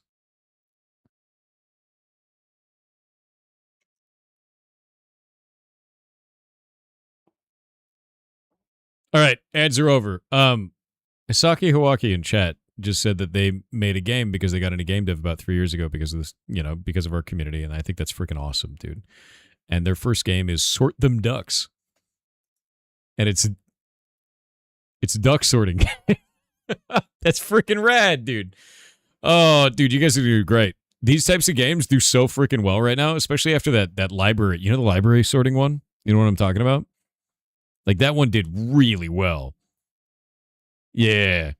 Also, that's true. Oh, dude, you're totally right. Bladewood, you're totally right. Hisaki, you have to make the ducks. You need to make a merch store and sell the ducks. Duck merch. You got to get your ducks in a row. That's true. Get all your ducks in a row, man. You're releasing in a few days. You're releasing in 1 day and 13 hours. Those ducks better be in a row. You collect them. Collect the ducks. You can make the next Beanie Baby, man. Don't. But you could, but don't. Please don't. The world doesn't need that. It doesn't need more bullshit. It needs more whimsy. But no, this is cool. Your game looks cool, man. And it looks really well polished. You said that you made it with 2 other people. That's freaking awesome. Nice job. I'm linking this out to chat. Yeah, I also love that your developer and publisher is Mr. Duck. Also, I'll say this to you right now. You guys don't even need a publisher. You guys are kicking ass. This game will do great. I do have the big question for you. Ready for this? You ready for the big nasty question? How much is your game going to be, dude? I asked every dev this during the Pirate Indie Game Show. What is your price point? Don't worry, everyone will just judge you forever based on your answer. You're selling this for $6. You're selling your game for $6? Hisaki, so in a week from now when you're a millionaire, I want you to come back here and say, hey, to all the little people. Like, I'm gonna be real. I'm surprised you guys are releasing it at 6 and not 10. I'm really surprised. Like, I'm really surprised you're doing it at 6 and not 10. $6 is great. $6 is wildly good, dude. It depends. I think it depends on how much content you have in this. Is it one environment? Are there multiple environments? I saw a stream one day that says $6 is $5. $6 is $5. Actually, let me give you the breakdown that I always see from people, because this is kind of an interesting side thing, right? Get rid of all this shit.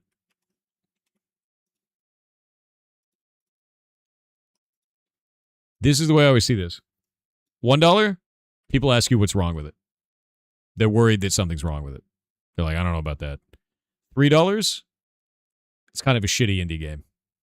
Might be like a shitty tower defense or like a shitty like shoot 'em up, things like that. It's seen as kind of like close to shovelware or like an arcade game, like a arcade game with nothing but just the arcade, like no real meta progression.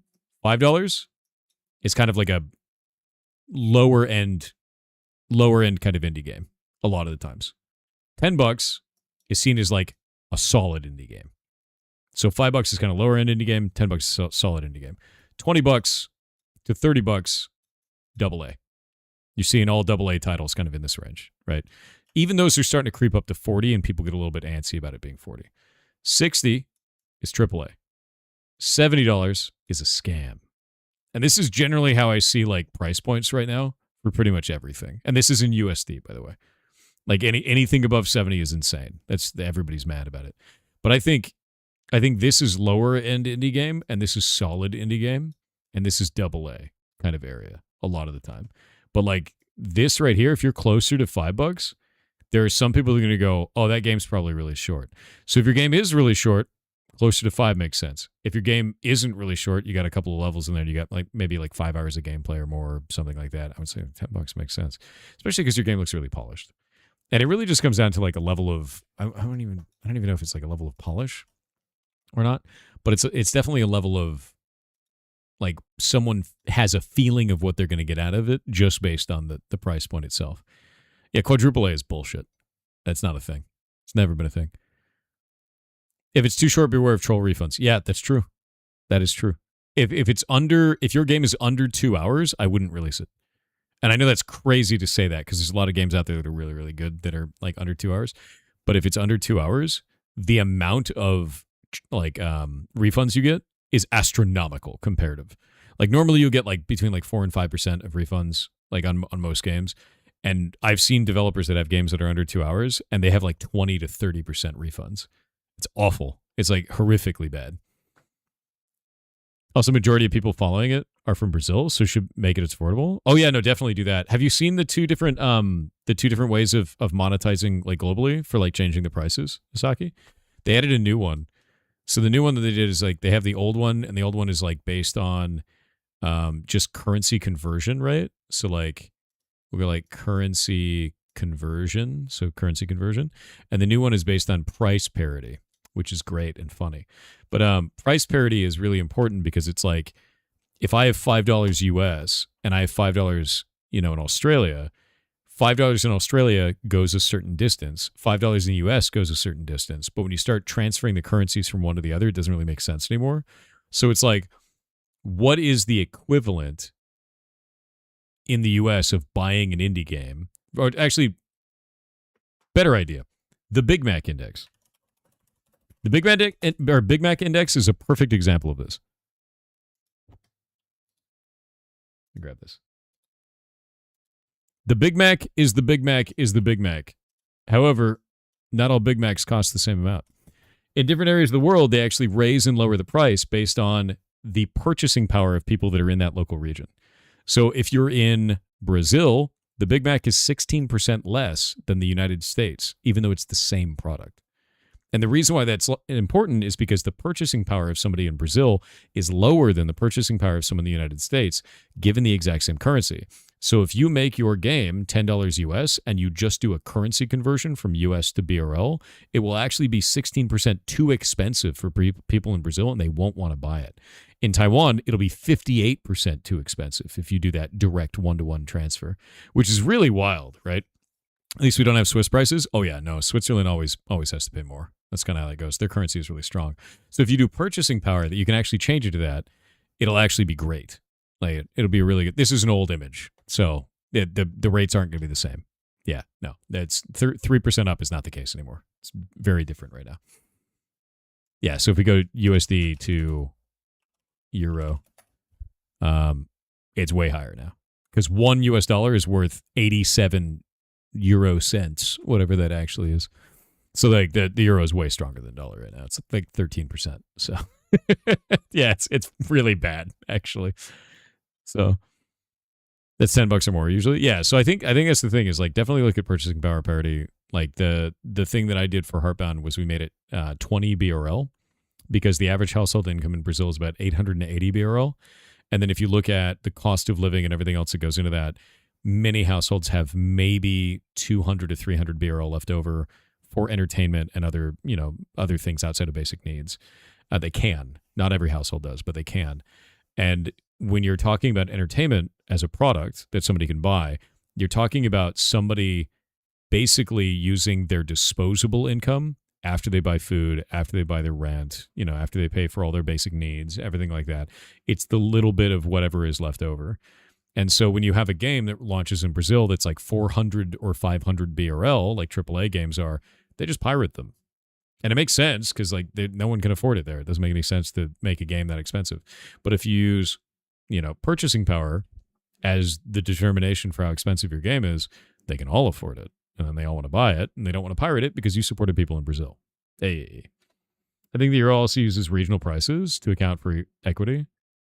Yeah, no, so you can't do regional prices in Europe on Steam.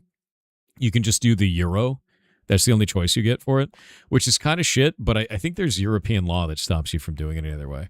I think that was one of the biggest difficulties for that is because if you look at the purchasing power parity between like Greece and Germany, very different economies, right? Like, wildly different economies, but it's still using the same currency and there's nothing you can do about it on the same. You just kind of hope and like put it in the euro and hope that the euro is not a shitty price for people. Saki, you said, man, you seeing my game was a dream of mine. I literally am in tears. Thank you so much. No, dude, you have nothing to thank me for. You put in all the work to make that thing. Like, I'm glad you got inspired by this community to make something cool. And now you're out there doing it. And I honestly think you'll succeed based on what I just saw for your game. And I hope that you do. And like I said, in a week when you're a millionaire, come talk to me. it's like your game looks cool as shit and it's only $6. That's going to make it really affordable for a lot of people, man. It really is. And I hope that you guys kick ass. Go duck person, do. Also, don't make a change right before you launch. it's the most honest advice I have for you is do not push a change right before you launch your video game. Do not do this. Make sure that the game works perfectly to the best of your ability a week in advance. Also, something you might want to do is when you do launch, announce that you're, put out a Steam announcement, say we launched the game, and explain to everybody in there that this is your guys' first game, and that if bugs happen, you will be fixing them, and you'll be pushing out updates. And every time you do, just push out an update. And when you push out the update, do an announcement about it. Because one of the biggest things that I find right now is that people don't wait around when they find a bug. They instantly just start shit canning a game. They're like, the devs don't care, and then they shit on it. And you'll probably see a lot of that stuff. If you find anything that is people find anything that's broken, just instantly, get on it. And you're going to be in what we call the war room for the first 48 hours. It's going to be that. Yeah, devlogs and open lines of communication are going to be huge. Yeah, that is a huge thing. You will find that a lot of people just don't read them anyway. So just make the announcement and hope, and just keep working on shit. And don't take it rough. It's going to be scary when you launch it, but you'll be all right. You guys will do great. Spelling mistake equals update. Yeah, basically. Explain bugs in patch notes. We fix things can go badly. That's the other thing too. I find that people want patch notes that are really verbose. I think that many times I've seen that. Like, you know what bothers me? When I'm playing an MMO and they're like various fixes in the patch notes. And I'm like, what are those? What do you mean? What do you mean various fixes, you piece of shit? Like that's the most annoying thing on the planet. Yeah, we fixed the various fixes. Like, no. Yeah, so I'd stay away from that. Be very, very specific and verbose. Do you know how I learned what I learned to do with that, actually? It'll make you laugh. Is when I'm writing patch notes, I think this is patch notes here. As I'm doing stuff, I'm writing them into the patch notes. Like as I build things throughout the month, I just write them into the patch notes. So that way I don't have to remember them later. Because otherwise I'll just forget. Like I won't know what the hell they are. Various typos is one thing. Various typos. We fixed the thing. Oh, dude, I just realized I was so into talking about puzzles with you guys that I haven't touched my RuneScape character in 3 hours. Shit. Congrats on the 4th black badge, man. Thanks, dude. I've got it here. This one is going to Eli because he has been trying to get a physical black badge for 15 years. He's been on registry with us a number of times, multiple times. I think he has 3 now on reg. So he's been on the team 3 times when we've won. Because only the people who worked on that challenge get onto it. And so this one is going to him because this will be his first physical black badge, which is a big deal. Yeah, you finally get to see it. Yeah, there it is. That's the one. It's quite cool. And it's made out of steel. And it's got this like rechargeable battery in the back and the lights go off and everything like that. It's really goddamn neat. It's a solid steel block. But I'm going to get this sent over to him and then we're going to try and, make more of them so that the rest of the team can at least have a token of victory with that because teams only get 1 of these, which sucks, Yeah, they got expansion ports on them, which I have right here from another member of the team, his little expansion thing. And if we take that, and put it like this, you can plug it. Oh, you can plug it right in, and then that works. You can kind of see it. Boop, boop, boop. Instantly starts working, and it's just plugged right into it, which is very, very neat. And pop it right back off. I think they're really cool. Yeah, it's cool as hell, actually. Green lights in the back for the green screen? What are you talking about? There's no green. It's white. It looks really weird on the camera. It's like making it weird. But yeah, I think the coolest thing about these is they have a camera on the back of them right here. And on the front, you can hit this button and it makes a QR code. And then you can use another badge to scan it. And then you scan them back and it will transfer the light pattern from one of them into the other and modify the light pattern based on the combination of the two, which I just thought was really cool. It's like a really neat functionality where everybody like interacts with each other and like shares patterns and everything like this. I just think it's really cool. I think it's one of the more interesting functionalities I've seen in one of these badges. Anyway, I just realized that's like a shell over the circuit board. All right. All right. All right. Looks big too. It is. It's like, it's pretty large. I'd say it's about a half a pound. It's really not heavy. It's meaning like the old Digimon games back like 25 years ago. Yeah. Have you ever had a moment where code just made you go, why are you like this? Such as a block of code not working with near identical one working perfectly? That's all the time. That's being a programmer. You find out it's some bullshit you wrote before, or like some bullshit you wrote in a fugue state like 6 years ago. It's great, dude.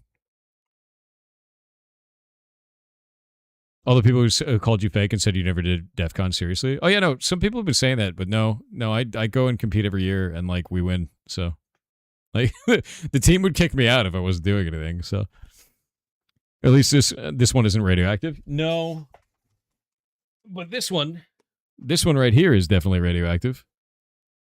So that's neat. And it's got a Lichtenberg figure on the back. So that's also neat. Anyway, I'm going to put that back over here. I don't like touching it. It freaks me out. Spicy rock. Yeah. What do you mean radioactive? I mean, it's radioactive. Yeah. It's got a doped pearl, tritium, and yellow cake in it. I don't want to touch it. I don't like touching it. I want to leave it alone. Spicy gamma ray rock. Yeah, it's not fun. Don't have that near your crotch. I wore it on my chest for like a full 5 days once because I was walking around DEF CON with it on. It's not good. No, it's a joke, pal. It's a joke. XP loss a little bit. No, I'm actually slapping the crap over there. How's it bringing that through customs? They didn't care. Actually, I thought that was the really funny part. Is like it wasn't even through customs. It was through like airport security, and I'm like, I have a radioactive badge, and I brought it through security, and it was fine, and like no one gave a shit. It's like, all right, great, fantastic, you know. Deeply horrifying. But yeah, no, that was a long time ago. Put that back over there. Yeah, deeply scary, spicy badge moment. But yeah, no, let's see. I've got 4 of them now. Actually, I'll just pull up the picture because they're kind of like heavy and fragile.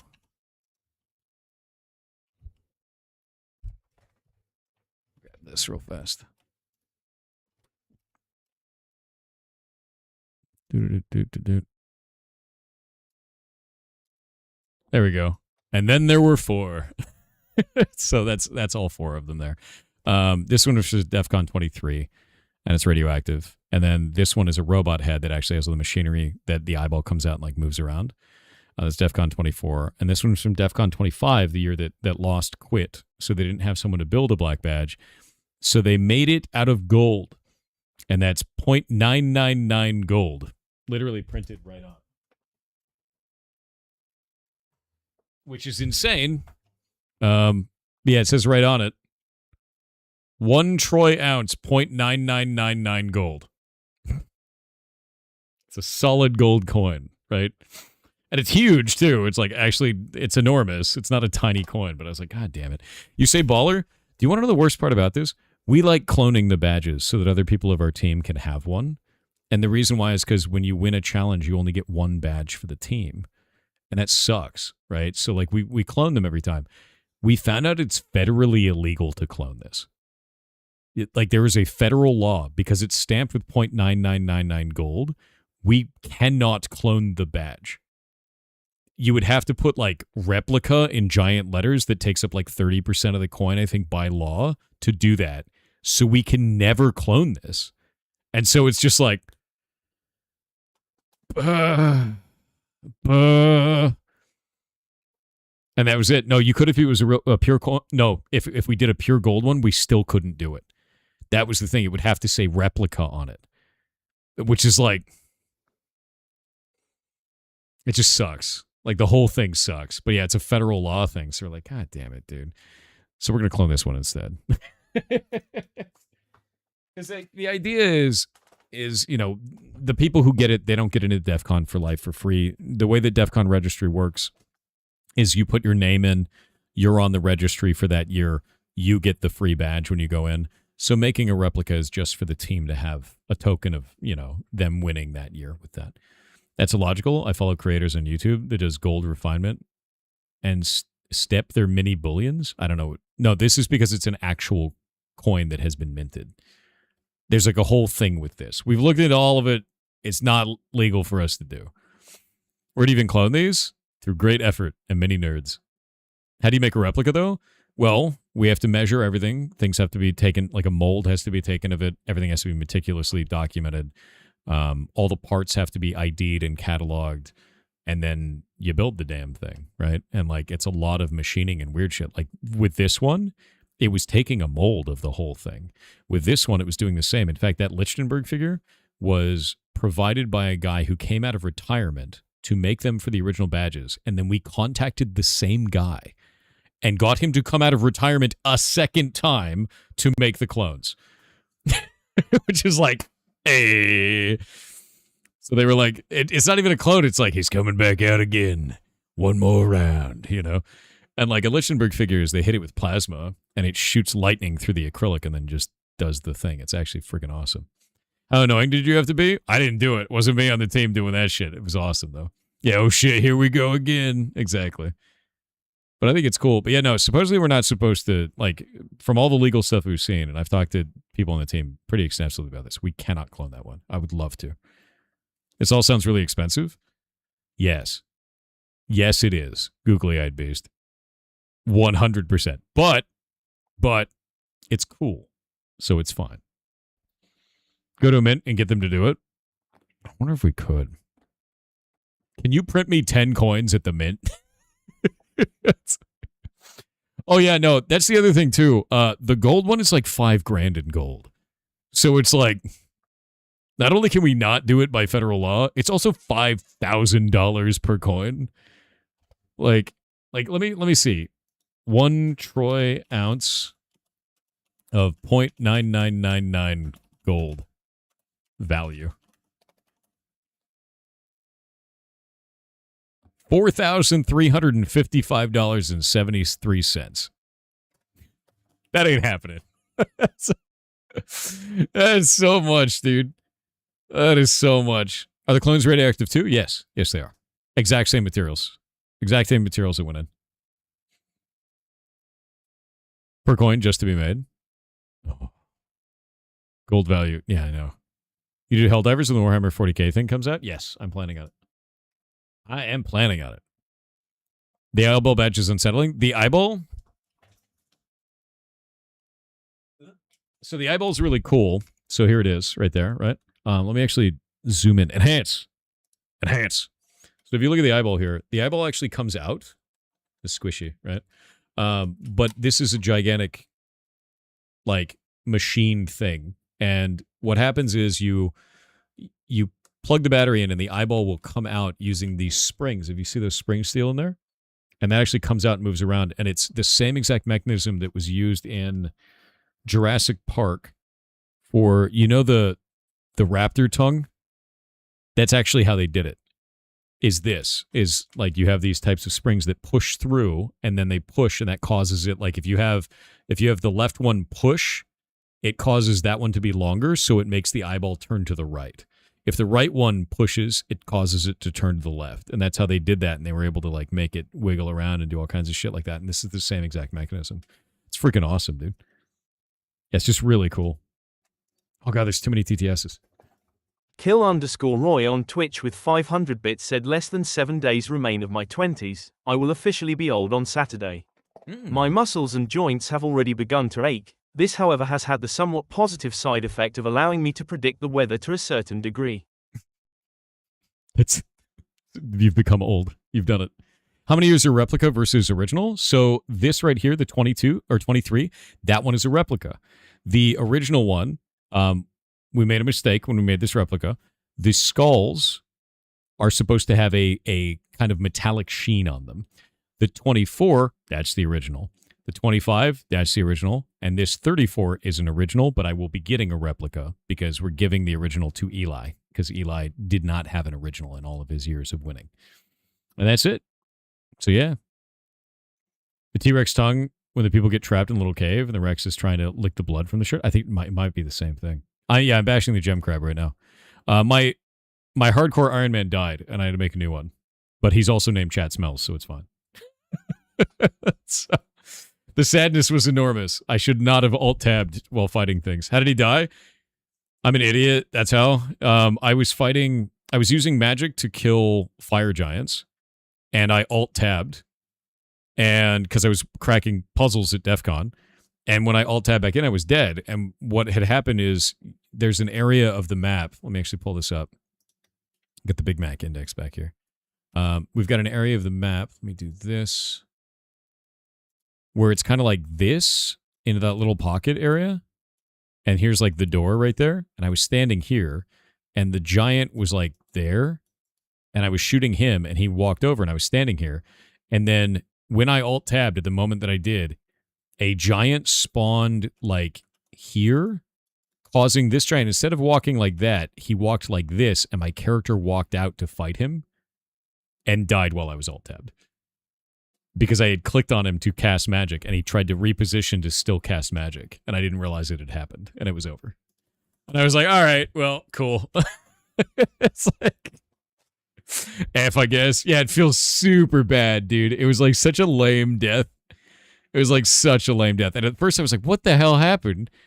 Why? I wish there was like a stay in spot, like don't move from this position, but there isn't, so. Yeah. That is minted to the U.S. Mint and backed by the U.S. government. That's not the case for an organization that makes a gold coin that doesn't represent the U.S. government's, the mint. So, Ariane, the reason why is because it's gold. If they wouldn't have stamped it with 0.9999 gold, that means that has to exist on the replica. And because it would exist on the replica, it'd be like a whole problem, right? That's where the federal problem begins, is because it's stamped with the material that it is. And then it becomes an issue. And then the replica needs to say replica. It needs to say all that kind of shit because it's like a thing with that. Yeah. Not even matching the purity. It's also beyond that too. Like it's a specific stamping of 0.9999, and then that makes it like a federal thing where we're not allowed to do it. It's a whole bullshit, basically. Can you just leave the stamp off the replica? I don't know. I don't know what the legality of that would be. I'm not sure. We could probably find out. That may be a workaround, but I don't know. Was the puzzle in that face badge ever solved? Yes, it was. Another fallen soldier propagating the Mr. B scam. Yeah, it's bad.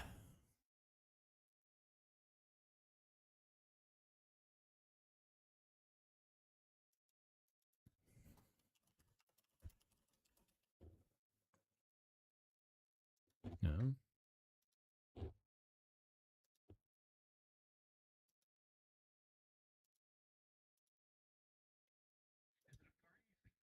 Oh, God, it's loud.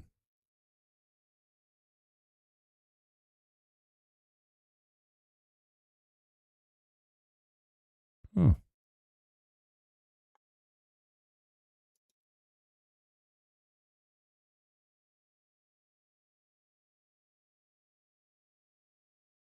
Cool.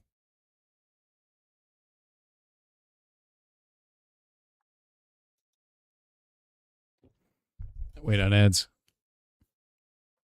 Yeah, the Mr. Beast scam shit is pretty bad, dude. We just time people out for a week when it happens to them, and we hope they get their account back, and we delete all their shit. It just really sucks. Really, really sucks. Deleting that one off. Yeah, someone got hit again. Time them out. 1 week.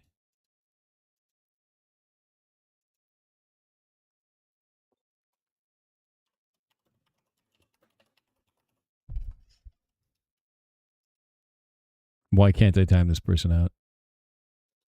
The hell? Oh, no. Is that what they're doing now? Oh, their account got deleted. Because their account got deleted, I can't even ban them or time them out from the Discord. That's whack. Yeah, their account got deleted Discord-wide, like it's gone. It's showing that like their account can't be shown. Whack, dude. I feel so bad too, because like this dude, if I pull up his account, right, and we take a look, like when did this guy join the Discord? They're usually like been here for kind of a long time. Yeah, this guy's been around since 2025 in the Discord, like in the Discord community. And he got owned by the Mr. Beast scam. Oh my God, dude, no.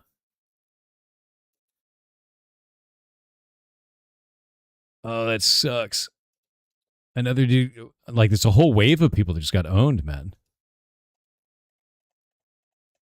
Holy shit, dude. Yeah, it's a whole wave of people.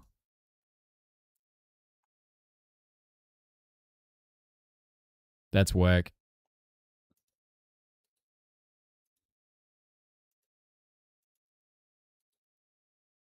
Deleting this out.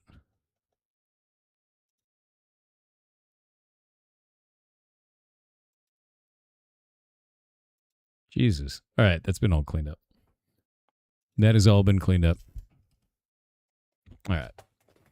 What happened? Oh, it's the Mr. Beast scam shit again. So basically, like, somebody gets owned and then they spam the Discord with messages of, like, Mr. Beast, crypto, and then we have to delete all their shit out. And this one just slammed the Discord, like, every channel imaginable that they had access to. And so now they gotta, Hobgoblin's gotta go through and clean it up. I'm gonna let them know.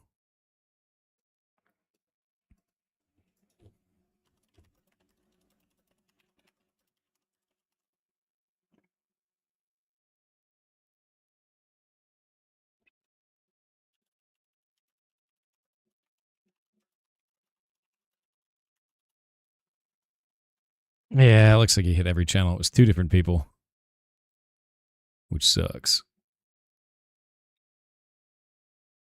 Yeah, super sucks.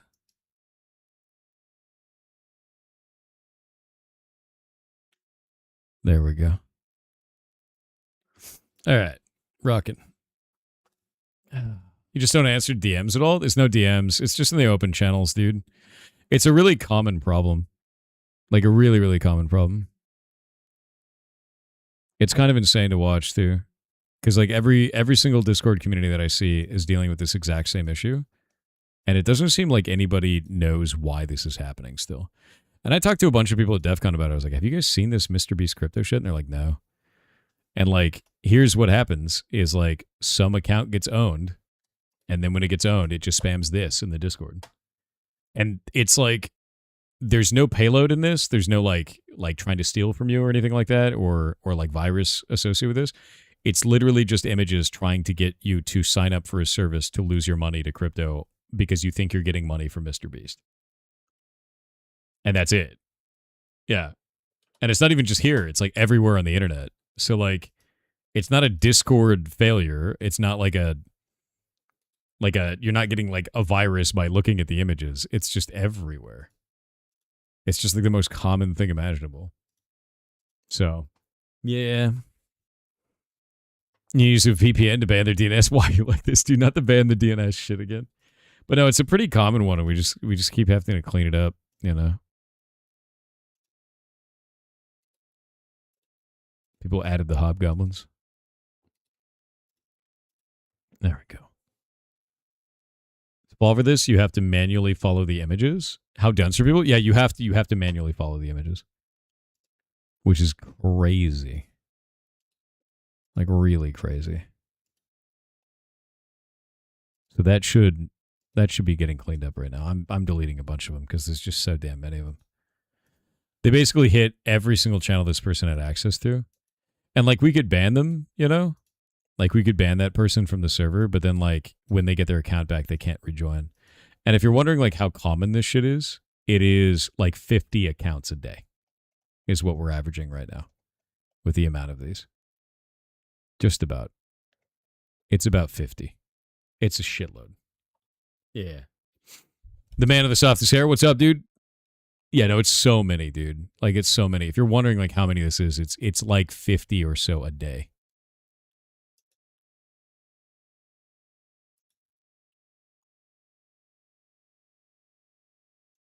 What is that?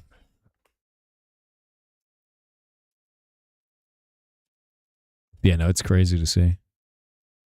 And it's just all day, every day. And a lot of these people are, like, people that we've seen in the past for ages. Like, people who've been in the community for, like, 2-3 years or more. And they just get owned. And then we have to contact them and be like, yeah, your account's owned. We're seeing a lot of Discords make a channel that if you type it in, you get insta-banned. Yeah, it's kind of the only way that people have been able to fight it. The other thing I could do is do a regex thing where we check to see if the person has submitted 4 images at the same time and then just, like, time them out. And, like, that might work and be interesting. So I think that might be a really useful thing for this is, like,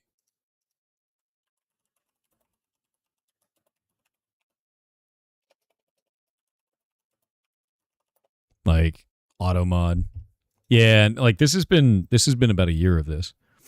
Because like if this was 10 months ago and someone said, how do I get auto mod to block these new scams? And like it's the same thing. It's the Mr. Beast crypto. Like it's the same exact shit.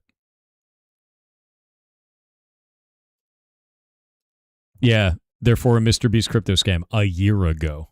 So this has been around a while. The honeypot channels seem effective. They do. Honeypot channels are really effective. The problem is I've seen in some Discords where they did that, the bots are now walking over the top of them. And so they're not doing it anymore. Yeah, how old is this from Bitdefender? This is only in July. This is God, they waited too long. So Bitdefender put this out. Hackers are using stolen Discord accounts to spread fake Mr. Beast giveaway. It took them this long to talk about this. This is a year old. In fact, it's older than a year. We've been talking about it for a year. At least they're talking about it. Discord messages claiming to offer giveaways for Mr. Beast are likely scams. Always verify giveaways with Mr. Beast's official channel before clicking any links. Yeah. Yep. Two-factor does not prevent this. Yeah, it may not stop attackers who steal an active Discord session. It doesn't stop this one. That's just basic stuff. Yeah. It's just really basic shit. I need to...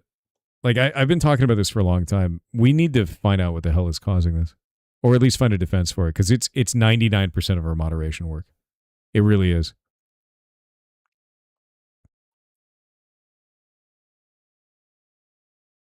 It's completely nuts. Somebody actually made a tool for this. An open source tool for it. I may go look through that.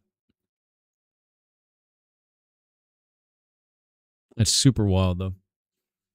I don't think it actually spreads through the Discord links. Oh, no, it doesn't. No, it doesn't. It's malware spread by something completely different. Like, we've looked into the Discord links completely, and those look like they're just there. There's basically like some kind of an organization that's running shit outside of this that's selling the information to these people, and these people are just running the Mr. Beast crypto scam out of it because it's profitable for them. Like, that's what that is. And it's just been around for ages. Like, ages and ages. I just want to know what the hell the method is for hitting all those people, because it's hitting so many of them. You hear about the now patched malware attacks through Mecha Chameleon custom apps? Yeah, I did, actually. That's completely insane. I put a tweet out about it. I was like, now it was the chameleon all along, dude. Anytime you have a really popular game, that's going to happen. Let's see.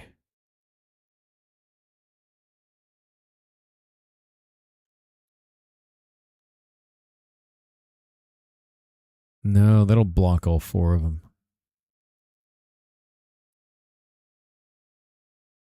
Yeah. They kept changing it every time we get caught. That's kind of interesting.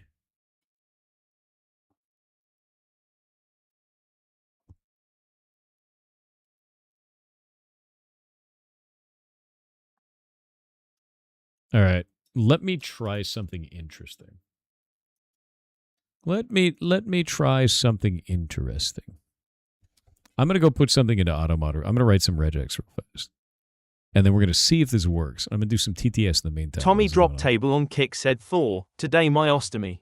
Just kidding. No. Here's an upcoming game you might like. https://store.steampowered.com/app/4315550/the_carcass/. The Carcass? I don't think I've heard of that one, to be honest with you. Let me see.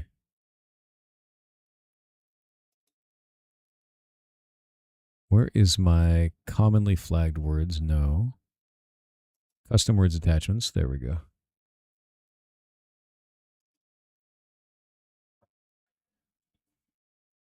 Use regex patterns for advanced matching.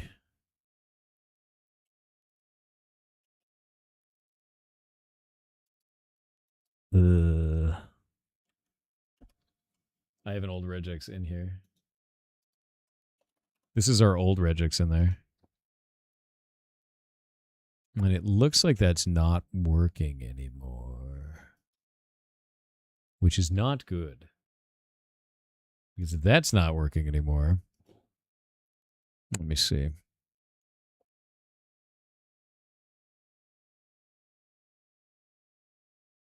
That is the exact same one. Shit. Well, that's bad. That's not great. Main_donut22 on Twitch with a 12-month sub said 12 months BBY.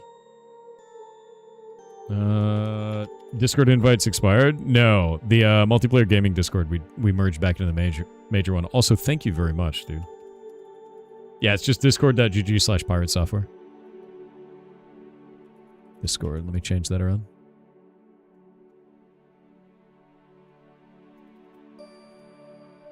Update that. And timers. We'll turn that off. Nice. All right. Nito Burrito. Check it. Check the regex above. What do you got here?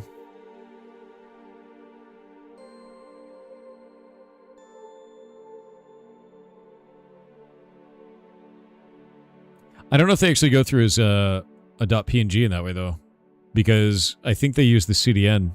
They use CDN links for all of them, don't they? Oh, but you're doing CDN.app. Let me see. That Discord app.net. Good.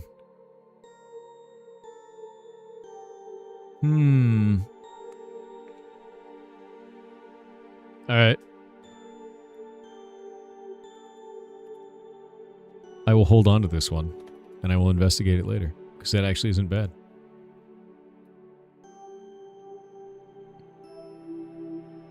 The one that we had before, if it had any text at all, I would ignore it. Yeah, regex code to stop the Mr. Beast spam. I'm going to try this, because that is actually, that does make sense. I'm interested. You have it set as 3 and 4 for that. Get rid of this.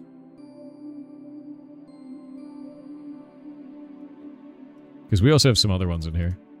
Grab this.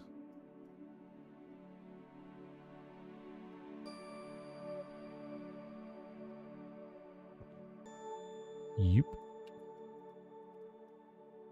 There we go. I've added that one in as one of the regexes for it. Because we have a couple of other regexes in there as well. An exempt role ID specified no longer exists. What are you talking about? Aw, man.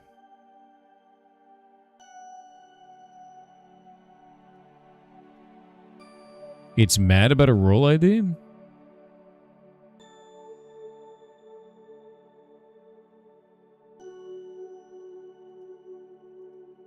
There we go.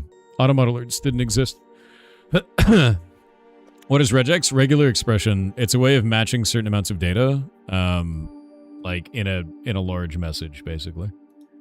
So like you can match other things and be like, I need to swap out this specific, you know, style of thing, but I don't know exactly what it's going to look like. So you can be like, potato cheese, right? And you want to pull anything that says 2 dot and then star. So whatever's going to come after that, right? So with this, it'll be like 2 and then to there. It'll match that sort of a thing.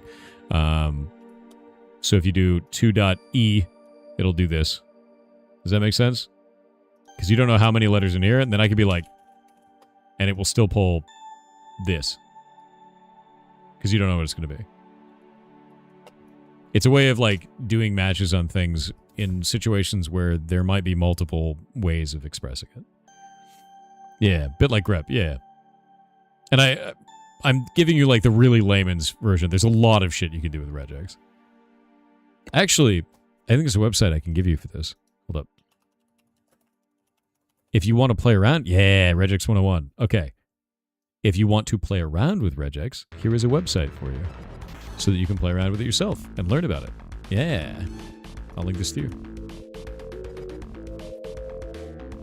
Advanced Dorking. Yes, indeed. Yeah, regex 101 is a really good resource.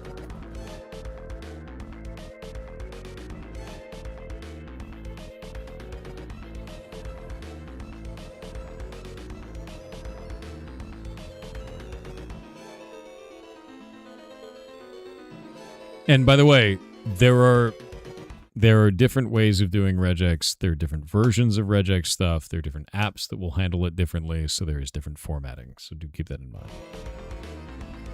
Yeah. What's the name of your security automation bot? Heimdall.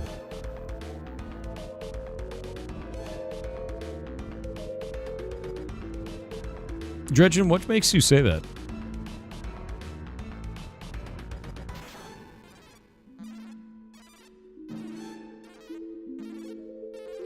It's like a language? It is. Yeah. Very much so. Will you wear wigs? When will you wear wigs, dude?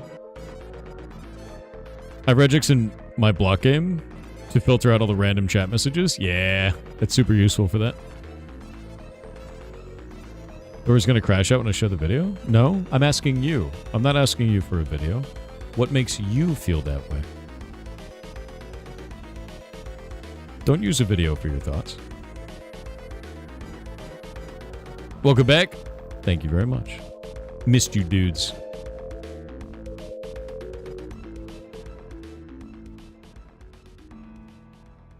Basing on an image count is just begging for false flags. Oh, I'm aware, Grey Relic, but I'm going to be real with you. Most people aren't doing 4 images. And even then, they're using text with it. So.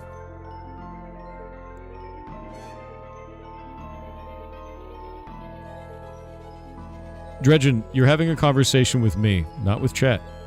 What makes you feel this way? You could make it more and more awkward. What makes you, specifically you, feel the way that you do? Don't go insulting the rest of the community. You do that one more time, I will ban you. If you want to attack other people in the chat, I'm not going to allow that. I've asked you a direct question. You can't answer it. I believe in you.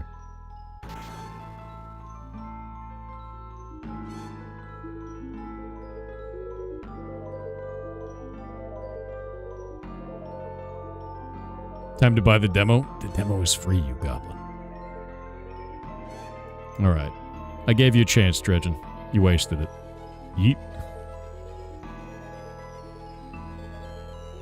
Can't afford the demo? It's free! Always give him a chance. Yeah.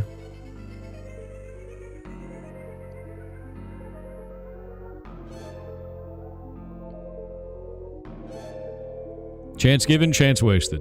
Yep, exactly. Like, the way that I always feel about it, man, is if somebody doesn't like me, that's fine. It's not a big deal. You could not like me, just don't engage with my content, don't come watch, right? But what I see a lot of the time is when somebody comes in and they make some bold, rude claim, and I go, hey, what makes you feel that way? Instead of actually having a conversation about it, they go and turn and attack you guys. And the moment they do that, I'm not going to stand for that shit. You don't deserve that. That's stupid. So I just ban them. That's it. You know. That's some weird shit. It is. It's dumb. What was his question? He was claiming that my game was a scam. So Heartbound, he was claiming was a scam, and that, like, you know, it's just to steal people's money and all this kind of stuff. But if we go and look at it, because the large claim of the internet is that I don't work on the game. But if you come down here and you look at the announcements, CLNS update came out 12 days ago with all new content, new environment, new portraits and things that are going in. I put out an update every single month with new stuff, and I've been doing that for well over a year. I took a break off of it because my channel exploded from 400 average viewers to thousands, and that was a lot to deal with. And then I went back to working on the game, made a video about it, and said I was going to go back to working. And I've just been doing that ever since. So, like, people who claim that I don't work on the game or that it's abandoned or that kind of shit, they're doing it for shock value, and they're lying to you. And you can see that very directly inside of the Steam updates for the game that have been going on for, again, well over a year. That's all, you know. So that's what that guy was doing, and when I confronted him to ask him why he felt that way, he couldn't articulate that, and instead of resorted to attacking you. Because he couldn't defeat the idea, he tried to defeat you and me as people, and that's not really how to debate things.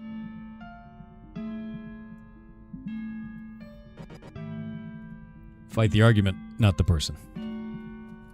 Otherwise, you don't belong here. Yeah. You love Penguin? Penguin good? Penguin is good. Yeah.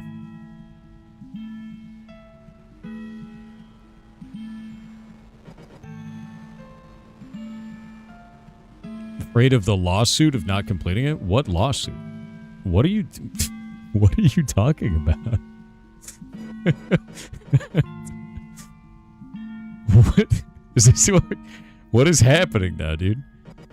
Ad hominem, everyone's favorite debate strategy? Yeah, 100%. Yo, Pirate's back. What's up, dude? The demo was cool. I paid. It's free, you goblin. It's free. Heartbound I saw kind of reminds me of an old Danish cartoon from the 90s called Thomas and Tim. Really? I don't think I've ever heard of that. Let me look that up. Thomas and Tim. Thomas and... No, not Timothy. Stop autocorrecting. A Danish animated children's TV series. Oh, those are wild, dude. The art in that looks insane. It's very like early, like almost like 50s cartoon style. Grab this. Yeah, it's almost like 1950s cartoons, sort of a thing. Yeah. Can't wait to watch this demo fail? What are you talking about? Bro, what? I don't think you actually even know what you're talking about. The demo's been out for years, bud. It's like a free demo for the game. Like, what?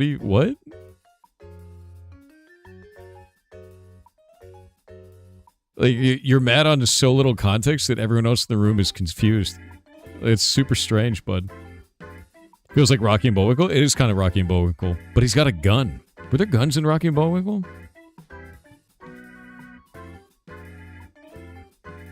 That person's on YouTube, yeah. That's why I'm like, what are you, like...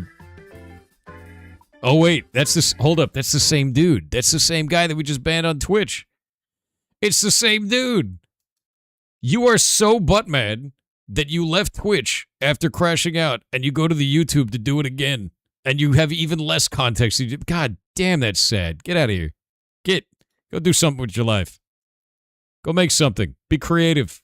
You don't belong here. Jesus Christ, dude. Multi-track drifting, that shit is insane. Your butt is rustled, my man. That is wild. Alright, anyway. You guys want to go play video games? It's video games time. Are you ready? It's video games time.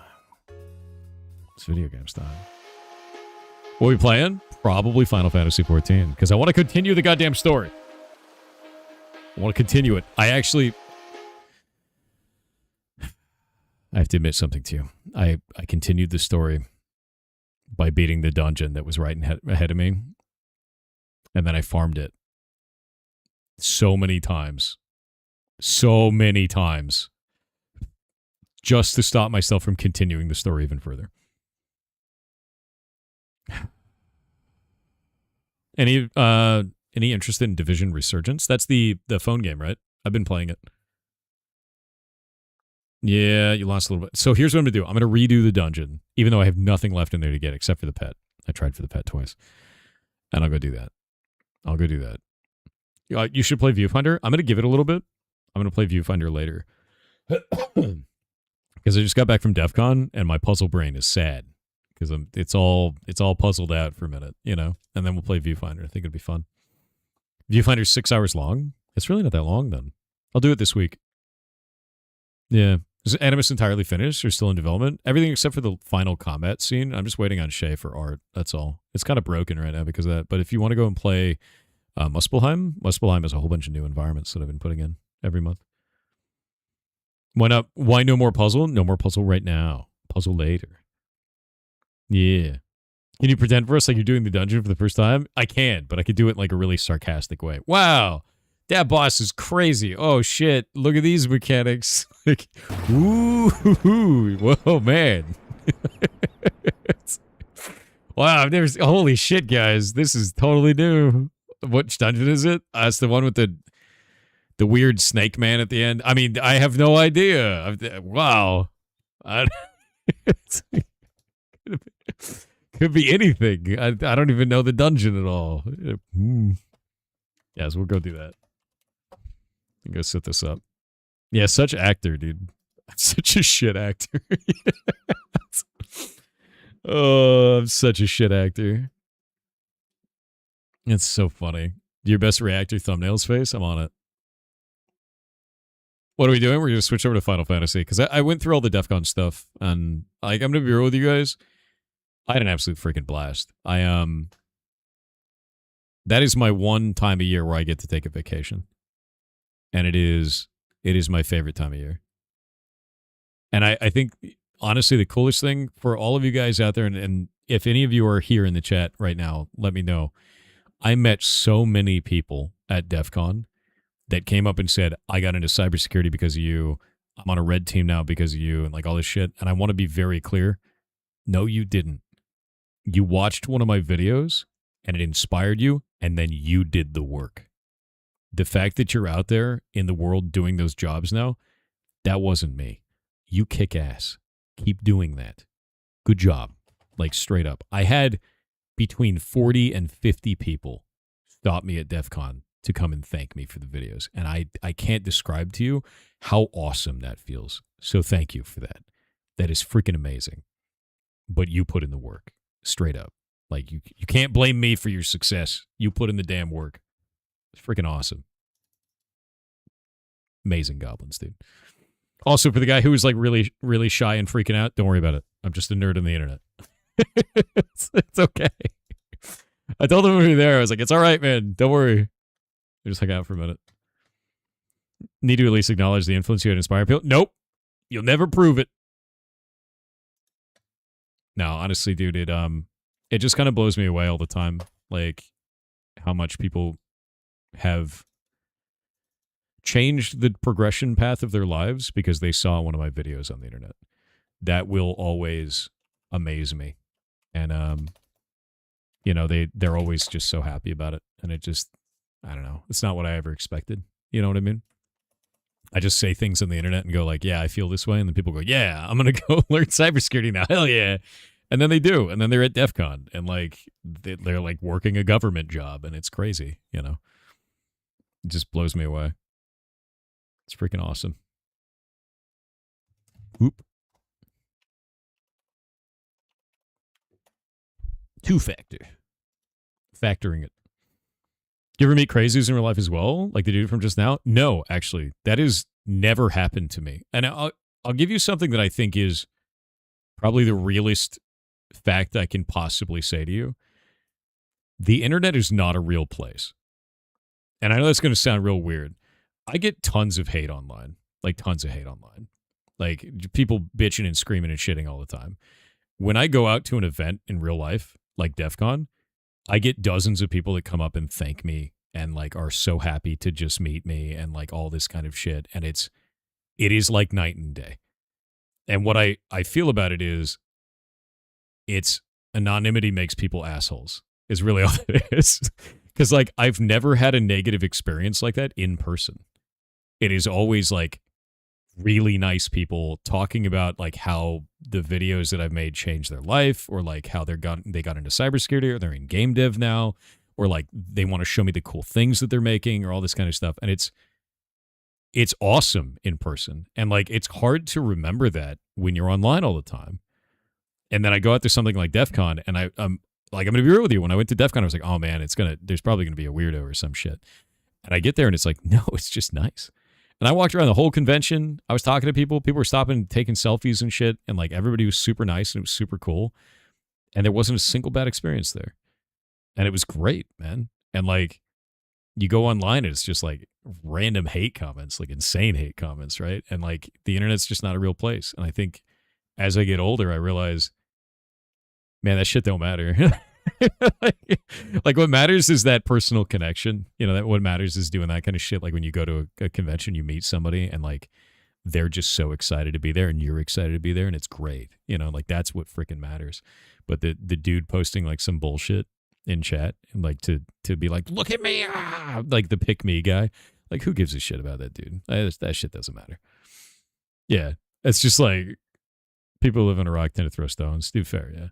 But I think that's the thing about this really interesting is like, I guess I need to go out of the house more often to remind myself of that. Because I'm a bit of a shut-in, dude. Like, I don't really go outside. And it's not that I don't like going outside. It's that, like, when I'm outside, I'm not on my computer doing things. And I like being on my computer doing things, right? Or like being in the woods. And there's not very many people in the woods, you know? Yeah. Do not, the grass is not worth it. Dude, maybe it is. You have to socialize outdoors. Oh, gross. I'll just invite people over to my house. That's how that's going to go. Going to music festivals made me remember I actually like people. Yeah, dude, like that's the best way to put it. Going to conventions made me remember I actually like people. You know, like it's just like the craziest thing in the planet. You're like, wait, hey, people actually don't suck. Oh shit, you know, like that's not, you don't expect that, and then you go out to something like that. You're like, hey, people are actually kind of cool. You're leading a plant and mushroom walk in your Maryland in October. My college's friend, that's awesome. Actually, I think it's really freaking cool. I go foraging all the time out here. It's too hot right now though. It's bullshit, dude. Vegas was 115 degrees. Like, what the hell is that? That's bullshit. 115 is stupid. My eyes hurt going outside. Anyway, nerd shit. Remember, outside is full of full contact PvP. I mean, I guess. I don't think people are less dicks because they're afraid of physical retaliation or something weird like that. I think just cowards, man. Like, you say shit online, you won't say shit in person. Like, nobody does. Kind of how it goes. All right. Vegas is obtuse. Vegas is bullshit. It's too hot. It's too hot, and everybody smokes, and it's awful. And like, ugh.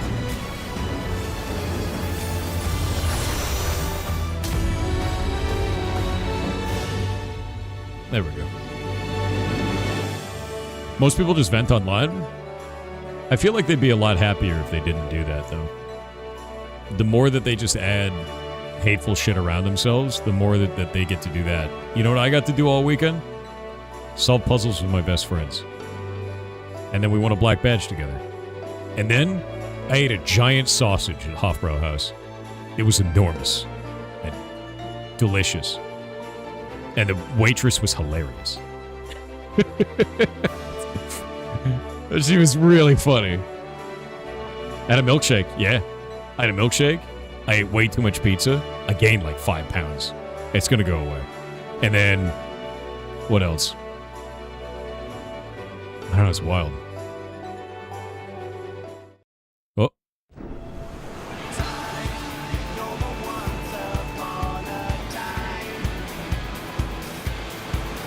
What's wrong, Sneaky?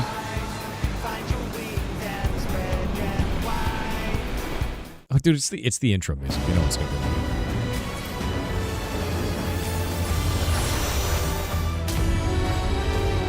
We'll connect. What happened to RuneScape? It's over on my other monitor. My character died. I made a new one. He's at 46 defense, 50 attack, and 50 strength right now. I'm crabbing.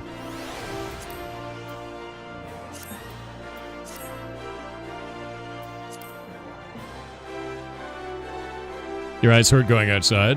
That is crazy. No, dude. So, like, when I went out to Vegas and it was 115 degrees, it was, you went outside and it felt like your eyes had, like, pressure on them almost. Like, it was super awful, dude. A black badge again? Did the others get a turn? Dude, yeah, no, I got 4 now, and that actually puts Gurn and I in a great club together, because Gurn has 4 badges, and I have 4 badges, and I got a hat trick in the beginning, and then 1 solo, and then he got 1 solo and then a hat trick recently, so now we both have hat tricks, and we both have 4 badges. So we're in the hat trick club, and we're in the 4 club.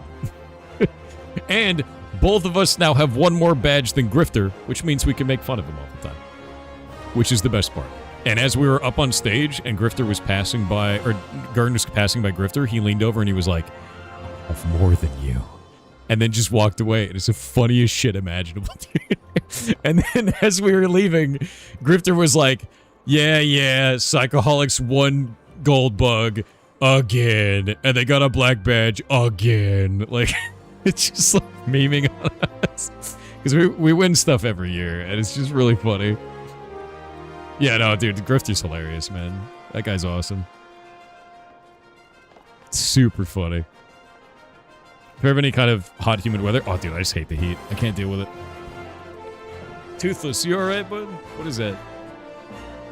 Saw Electro Boom's recent video. Taser knife fight at Open Sauce. Taser knife fighting part of his video is funny and great. That's terrifying. Taser knife fighting, dude? What?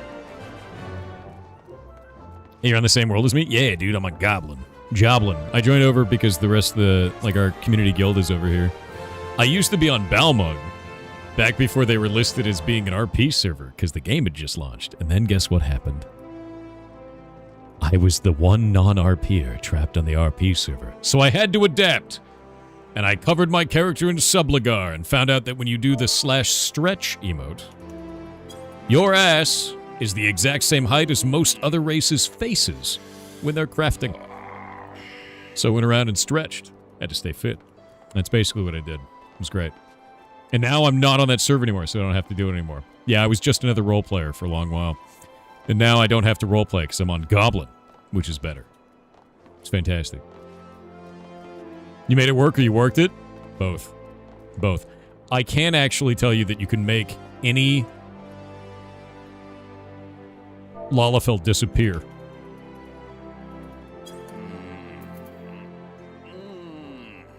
Gone.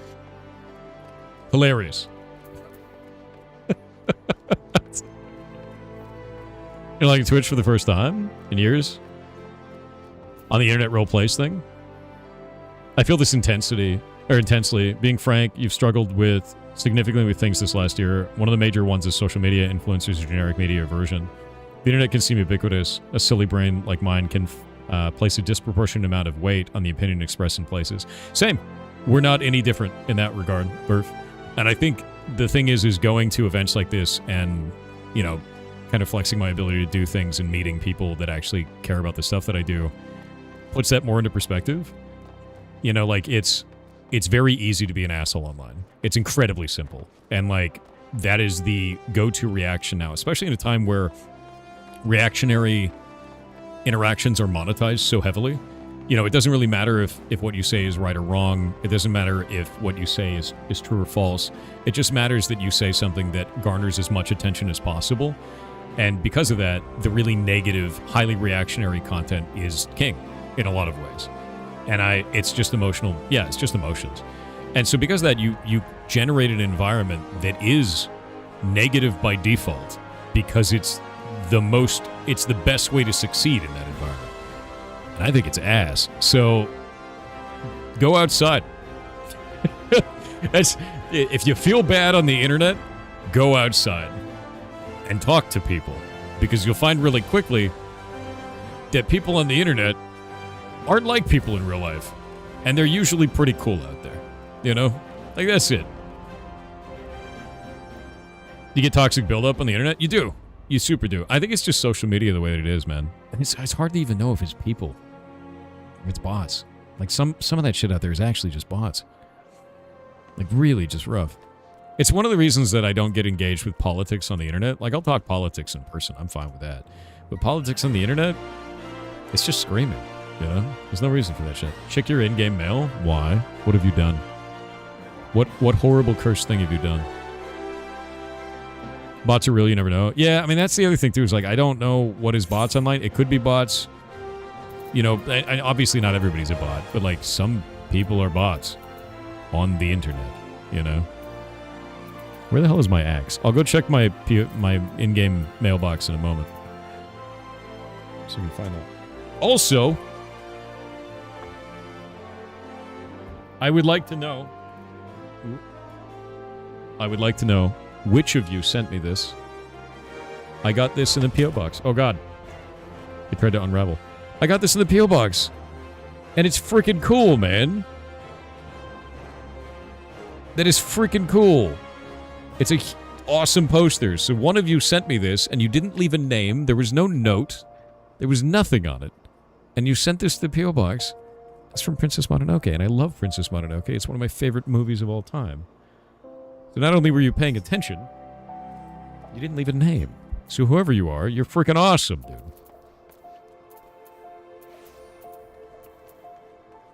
Vanguard Axe. There it is. Well, that happened.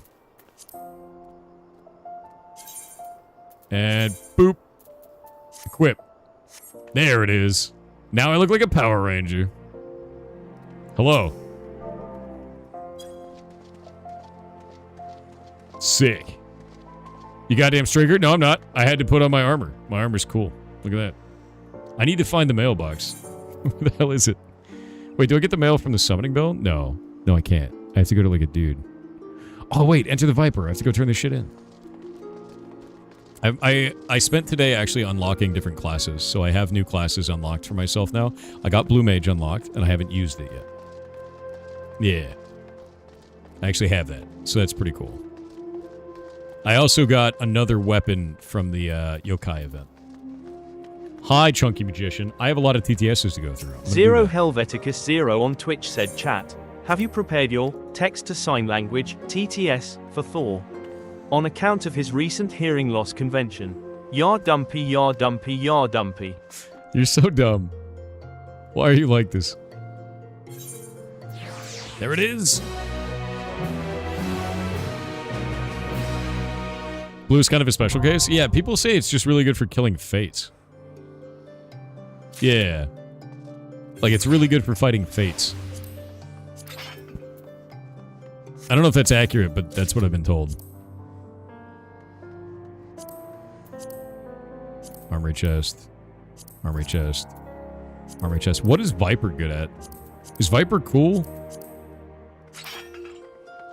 Oh, wait. Here's the real question. And I know I kind of asked this before, but I didn't really get, like, a full answer. Does Viper poison enemies?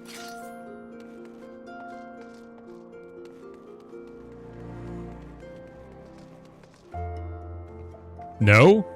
Then it's worthless. I don't give a shit about it. I don't give a shit at all. I wanted to play it because I thought Viper poison, sick. Viper without poison. Bullshit. Actually upset. Yeah, Viper with no poison is crazy. Oh, by the way, I started doing the, what is this guy? Hildebrand? He's insane. He's an insane person. I must go speak to Alice. Wait, no, I gotta find the mailbox. Where's the mailbox? It's like a Moogle, right? Hello, everyone.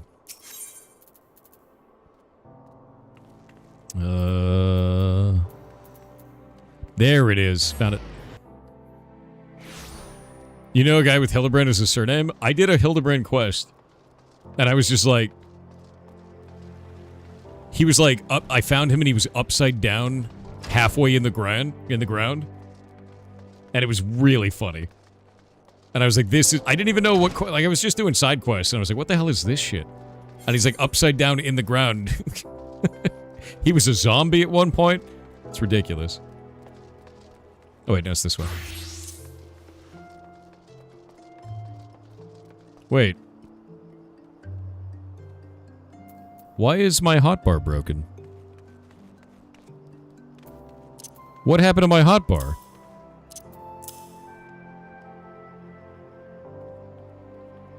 What? Oh, the job stone. God damn it, dude. I always forget about that shit. I'm a marauder right now.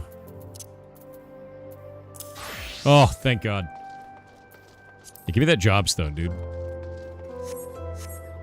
I was like, what's going on here? I don't understand. Okay. Where's me Mooglies? Hello, delivery Moogle. From Cat Girl Toe Beans. Dork, have some bilk. What is night milk? This is what you sent me? That's what was in my mailbox. Night milk.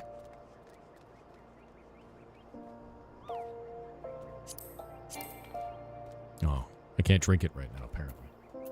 What is this? Thank you for playing Final Fantasy. Encloses the following gift from your friend Catgirl Tobeans. Men's Black Somerset. No. No. Well, you know, I look like a stripper from Tron. I understand. Jesus Christ. Final Fantasy. You know what? That set of gear, that stays on Balmung. It's the beach episode, guy. It's the beach episode. It's fine. It's fine. Don't worry about it. I don't want to talk about it. You don't want to know about it. We'll get along just fine. Oh, wait. I have to do that dungeon. So you guys can see the dungeon. The dungeon is neat, actually. I mean, what dungeon? I've never done this. It's so new and interesting. Man, there's that dungeon that I've never seen before. It's giving Baymax. A little bit of Baymax. Hate that second boss, though. Oh, man. When I find out what he's like, I'm sure I will, too. Thor Goblin Beast Nuts on Kick said while you were away, I started working out, walk an hour a day, read 2 books, started learning game dev, learned a new language, learned chess, quit League of Legends, worked on a terrarium, got a cat, got Employee of the Month, went on a trip, sorted out my finances, started cooking again, ate more veggies, stopped consuming sugar products and grew veggies in my garden. Thank God you are back. I'm throwing it all out of the window to start being a goblin again. Oh. I can finally be useless again. In that time, I did a bunch of puzzles and gained 5 pounds in pizza. That's basically what I've done. It's been great. And now I have to go on a diet.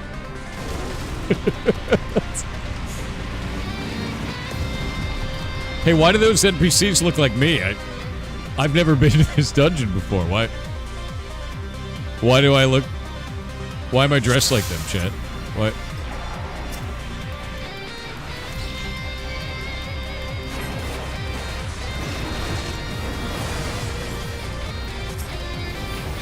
You know, if I didn't know any better, I feel like I probably should have pulled both of those. Definitely not.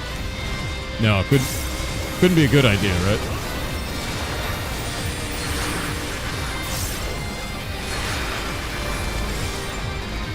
The music here is amazing.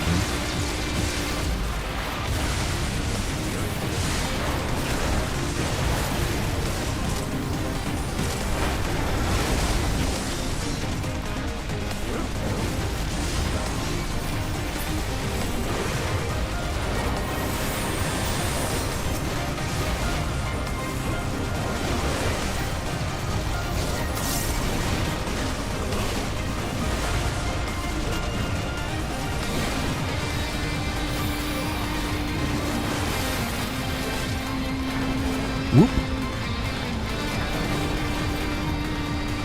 Come on, kill him. I believe.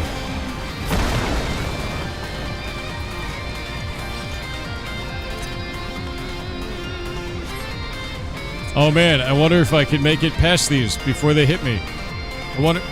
Oh man, I'm so glad that didn't hit me before I would never would have known that that was possible. Learning it out for the first time. Never did this dungeon, shit. Yeah, I've never heard of this dungeon at all. Nope.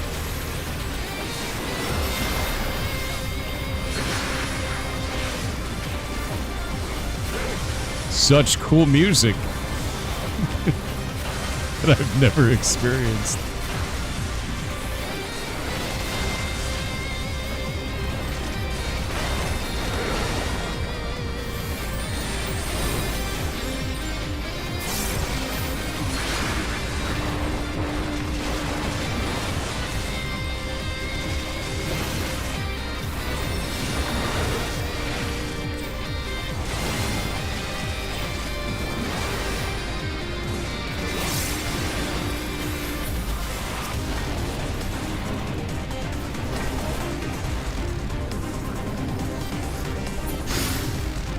Oh man, it's Tron Boss. Look at him there.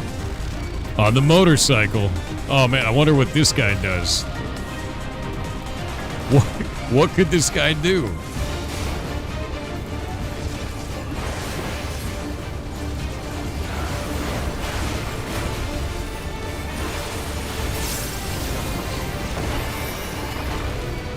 Love this song.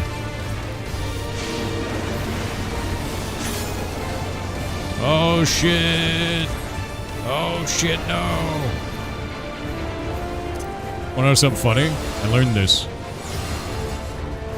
I learned that from a mentor. You can just do that. And you still don't get hit. You don't even have to go outside.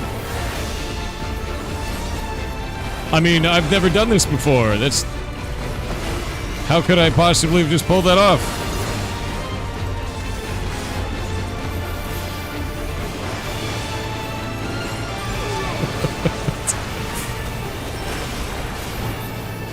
Oh, I'm gonna help the sailor out.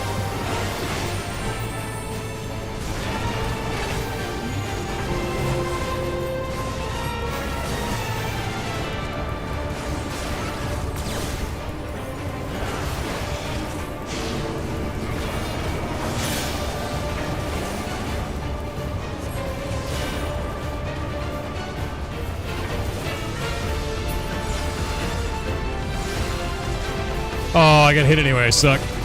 I got hit twice somehow. That's wild. That hitbox is enormous, dude.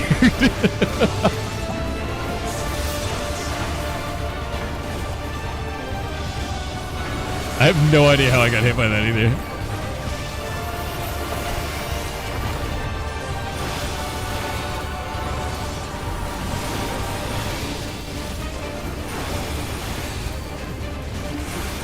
Which way is it gonna be? Oh no, oh shit, there's nowhere to go.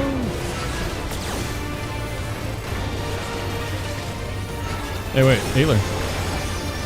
I'm getting scared. I'm getting scared of my boots. Alright, there we go. That voice, it's the funniest one. I gotta talk all the way up here. Actually, that hurts to do right now.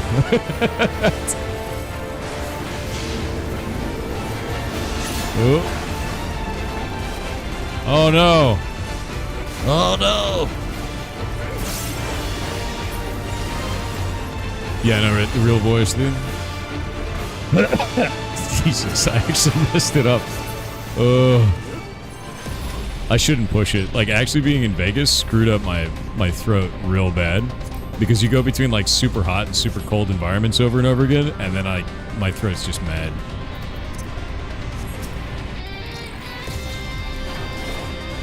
Oh, man.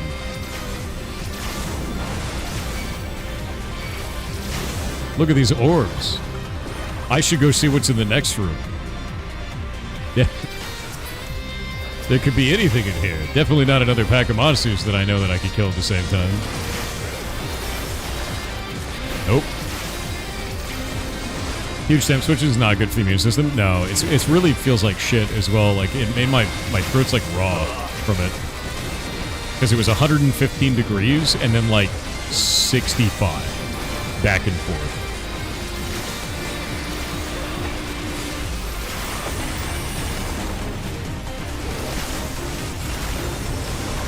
This healer's scaring me.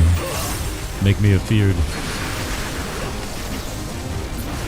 Yeah, straight up dry heat. Yeah, it was 115, 111, and 109 were the temps when I was there. Horrible. Like, actually insane.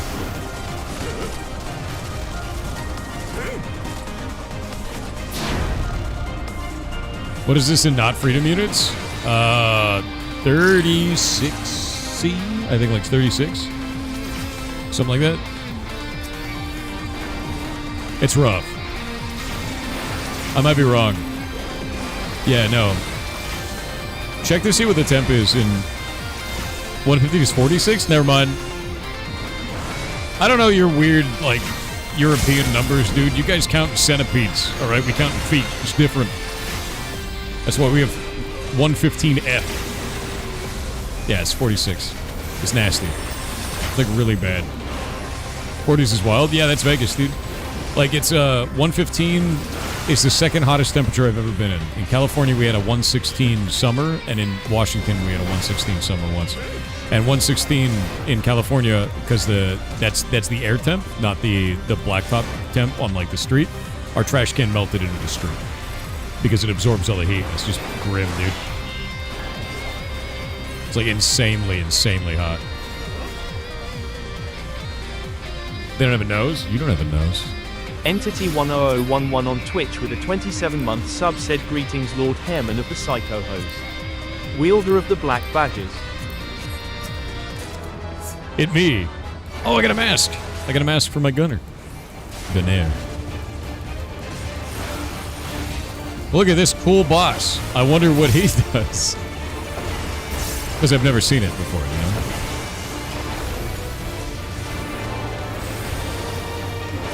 What could he be doing, chat?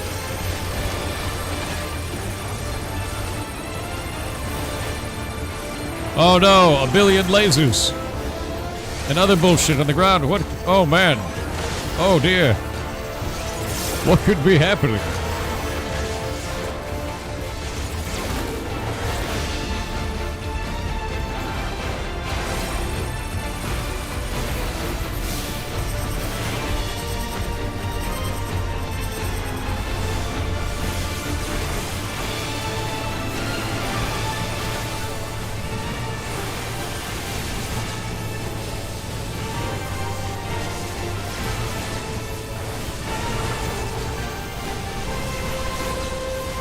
Oh, that man died. That is unfortunate for him, you know? It's very bad when you die, you know? Would not recommend. A motion-sensitive bomb, I better move around a whole lot. And then at the last second, I should move even more. Simply do not explode.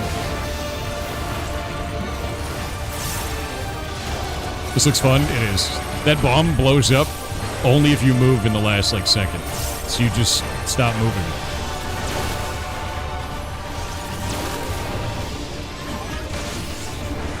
I mean, it could do anything.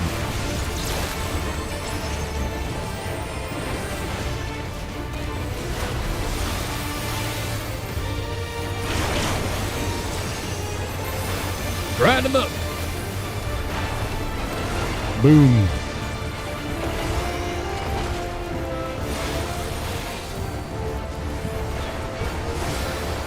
Another electro wave. Oh shit. I healed them all. I actually love Shake It Off because I can heal my buddies.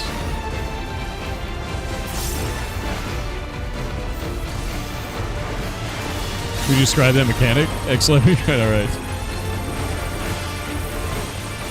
You gotta move a whole lot, and then you don't move at all.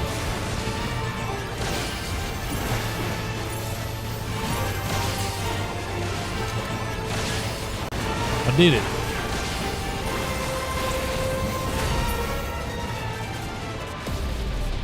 He's dead. Shake It Off in that summer outfit, I swear to God. Okay, this actually goes over here. Oh, these are actually spooky. I don't like those. Energy L. It's like a better Subligar. Oh, it's definitely something.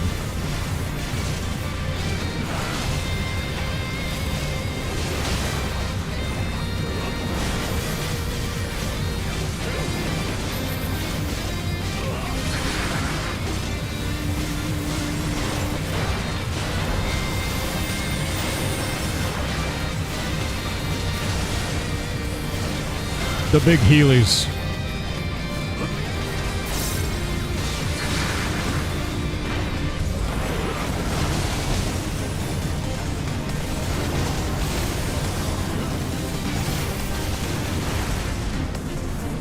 I have a fear.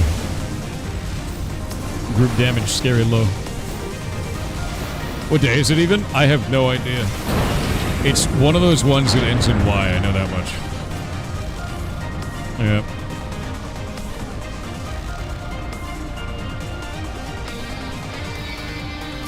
Volkarma on kick said Thor. 4 Thors. Quad. 4 quads. Thor on a quad. 4 Thors on 4 quads. Far quad. Far quad. Far quad. Far quad on a quad. Far quad on a far quad. Quad far quad. Far Thors. 4 far Thors. 4 far Thors on 4 far quads. Thor on a quad jumping over Thor. Thor on a quad jumping over 4 Thors. Far Thor on a far quad jumping over far Thor. Thor on a quad jumping over far quad. 4 Thors on 4 quads jumping over far quad. 4 far Thors on 4 far quads jumping over far quad. There is more on the Discord. I respect it. Hope you get your game done. I will. I update it every month, my man. I have for over a year. So if you're interested in it, go check it out. If you're not, also fine. Oh no! Dudes!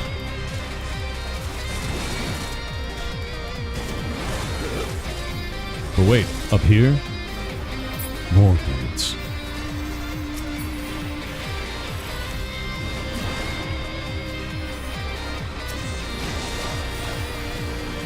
Where are the dudes? Does that guy die into these dudes?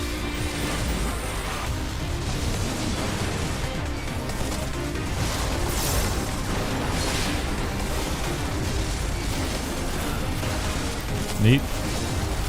Neat. Oh, we got heads. I can't stop them. I gotta wait.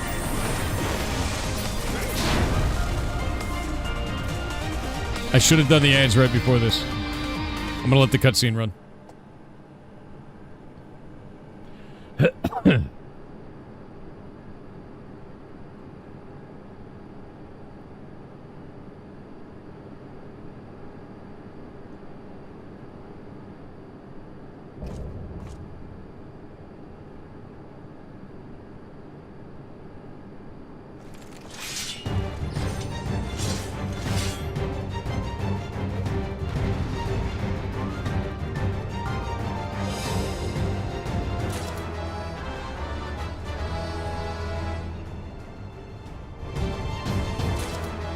I'm gonna make Bezos go away, and I'm sorry.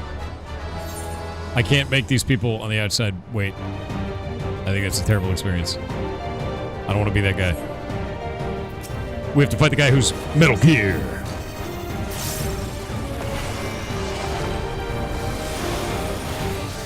John Snakeman. It's time.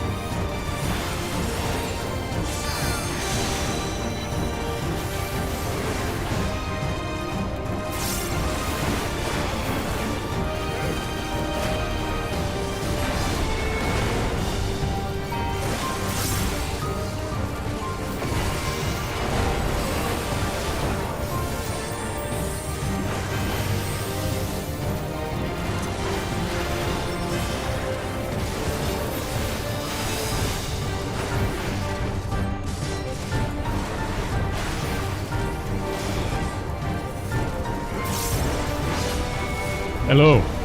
I'm fighting a snakeman. John Snakeman. Xander the Snake Skinner.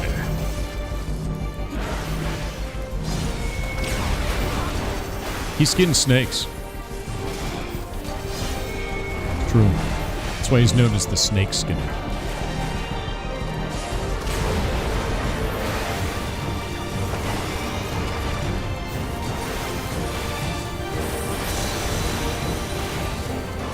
This healer's having a tough time. How could you?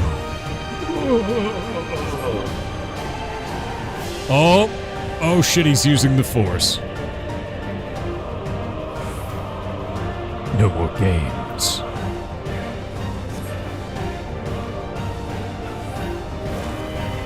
Oh, he's gone super snaking. There it is. Yep. Always knew this day would come, dude.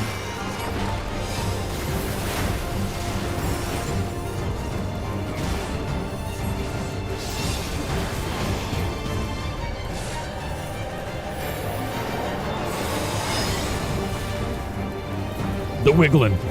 Uh-oh. Wait. Okay, I want to make sure that guy was actually standing in the right spot.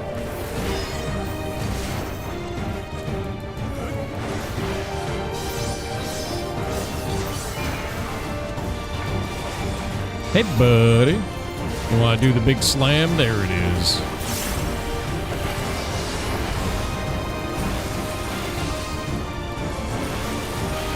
Here it goes. Where's that tail? There it is. Oh, we're lucky so far. I can't see shit, Captain. Nope, nope, nope, nope, nope. Nope, nope, nope, nope. You fool!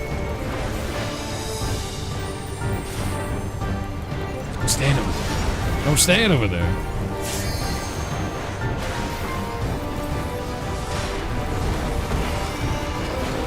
I always feel really bad when I'm in a group and I'm like trying to show them where to stand.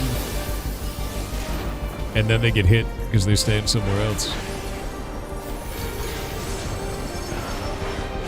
Self-healed it. Oh. Limit breaking.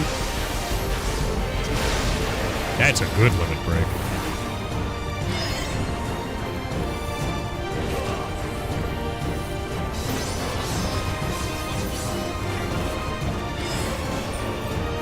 Snake Man's dead. Yeah, who would have known this boss had a second phase? That's so unpredicted. Man. Most of the times you don't stand in the tank. True. Man, look at my character. I wish I had the cool gear from the guys in this dungeon, you know?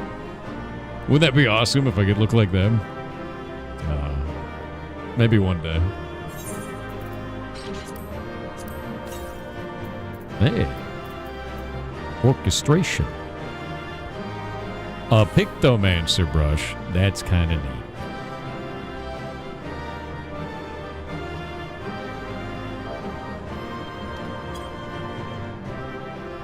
Waving. We did it. Man, I've never seen such a cool dungeon before. Definitely never in my We don't get to keep the armor? I don't know what you're talking about. No cutscene? What cutscene? That dungeon clearly never had a cutscene.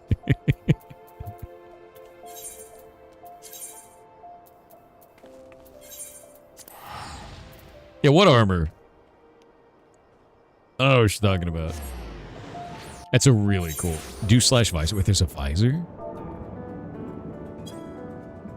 No shit.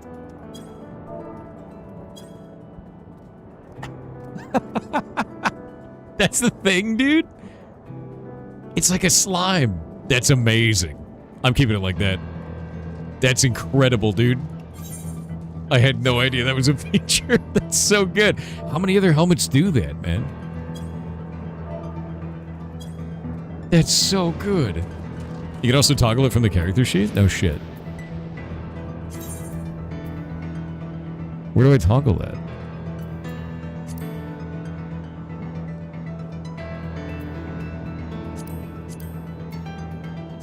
Oh, there it is. That's so freaking cool, dude. I had no idea. That's really neat. That's really neat. Thank you. All it's missing is a unicorn horn. I don't know what you're talking about. I'm a Power Ranger with a ferret on my shoulder. It's a good day. Tacho 5796 on Twitch with 300 bits said, "Hello Thor, it is that time again, time for the prayer jiggity. We shall trust the jiggity. Jiggity within, jiggity without, jiggity in every crevice known to men. You shall receive the holy jiggity of Gigatus. Jiggity." I don't want it. I don't want it. It's scary. Yeah, the jiggity, dude. Should have that armor. It looks so good, Dud. I'm definitely keeping this armor. I wanna cosmetic it later. It just looks freaking rad. I'll look like a robot. Looks like a train station, doesn't it? Must be Yazulani Station, where the passengers disembarked. Perhaps we'll find someone to talk to there. Let's go and investigate. Alright, Alice A. I'd follow you. But not Alice B, dude. I'm an Alice B hater. See that No Man's Sky is 10 years old now? I did. And I'm also seeing that they're releasing Light No Fire sometime soon. I will play it on launch. I'm excited for it. Red Alphino? No. That is a detriment to Alice A. Alice A is Alice A, and Alphino is Alice B.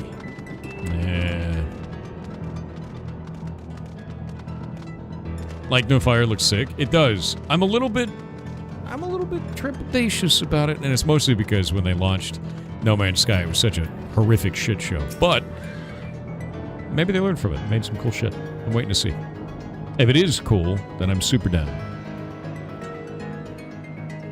You were a box of nacho cheese Doritos and now you're addicted? Good. This is your life now. Yeah. Too bad you mixed the Phoenix Ranger Glam from a few moonfires ago. I actually don't even know what that is. Blazed Out Gaming on Twitch with a 31-month sub said woo. Woo. That's a long time. Thank you. Cyanide KZK on Twitch with 500 bits said congratulations on your 4th black badge. Thank you. It's been a while since I've donated, but since we're talking puzzles, it's time for a fun fact about Tzeentch. In Age of Sigmar, of the 8 mortal realms, the one Tzeentch wants to own and invade the most is Shaman. Shaman is made almost entirely of metal, where transmutation and change is prevalent in everything. Seas are silver and deserts are made of iron, and the landscape acts like clockwork. That's freaking cool. That's cool as shit. Age of Sigma. Yeah, you know, you may understand why I have such a healthy appreciation for fighting Tzeentch. Definitely don't think Tzeentch is super cool, like fighting him and his minions in the battlefield. Hey, you guys want to learn something? You want to learn some stuff? Who wants to learn things? I love learning, you know? As a person who fights Tzeentch, I love learning. Learning's great. Want to do some puzzles? Some secret knowledge, you know? It's great, dude. Praise Papa Nurgle? I don't think so. Oh, wait. Wuklamat.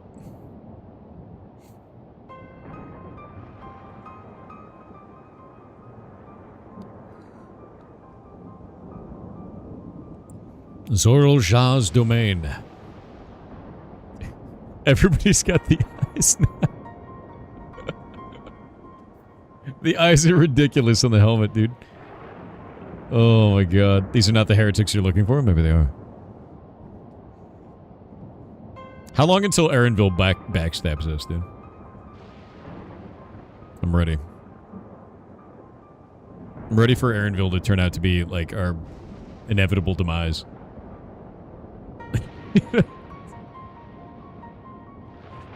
6 or 7 quests. Nice. Thanks. Thanks for that. Wuklamat.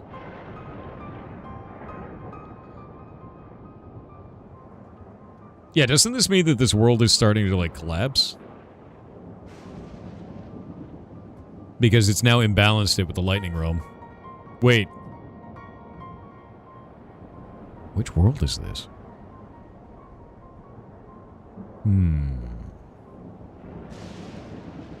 Oh, that's not good. This shit does time shenanigans?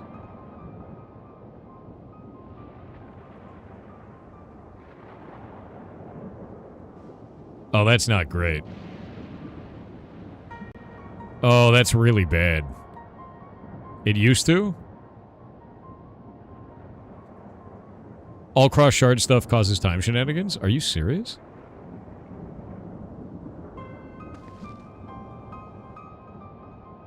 I didn't remember that. I didn't know that it did time shenanigans. That's not good. That's real bad. Time flowed differently, but they're currently in sync. Okay.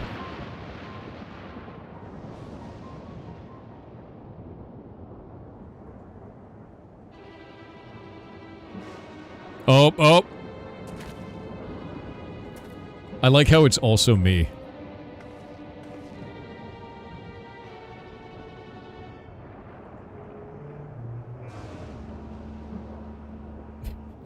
This is gonna get really confusing. Wins. This is gonna get really confusing.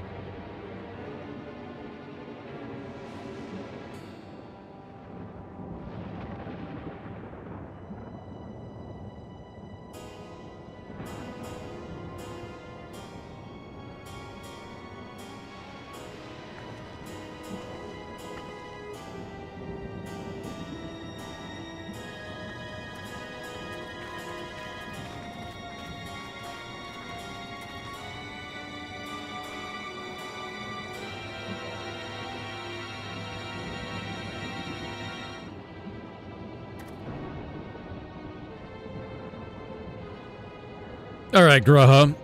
I'll follow you. Nice eyes, thank you. I'm actually amazed at one thing. I'm amazed that Final Fantasy, in their infinite wisdom, didn't put a visor face of like a cat face. I feel like that's a miss. They could have done that, and it'd be right on par with the game. I'm gonna drink this milk. Does the body good. Why is it night milk, though? Rich and creamy buffalo milk harvested immediately before the beast falls asleep. Night milk. Done. I didn't need these bones. Boneless. Lightning appears to be drawn to this pole-shaped structures. That is usually how lightning works, yes.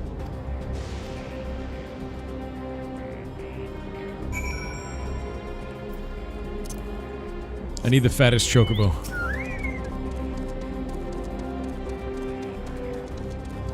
Whoop. Didn't need those bones. Boneless. Love that Chonkobo. The Chonkobo's my favorite, man. Kill seems to be the same as those using mechanical soldiers and warships. Closer inspection appears to bear fine etchings, rather reminiscent of arcane runes. These, I suspect, are not merely decorative. Posit, it is used to harness lightning as a source of energy. Quite impressive technology. Yeah. I'll share this observation with Y'shtola. For a blessing, the dome doesn't appear to interfere with the link purpose. Thanks for accompanying me. Inside of the village and find the others. Alright, so they create a lightning dimension, and in that lightning dimension they're actually using the lightning as a power source. Which is neat. Which means the world that they came from has already elementally shifted. Which means it's already imbalanced. Oh no. Oh, that means that it might crash back into the source. All the shards are imbalanced to a degree? Yeah, but this one is super imbalanced. At least it appears to be. Is that a chicken nugget? It's all the chicken nuggets. It's the god of nuggets, dude. What the world?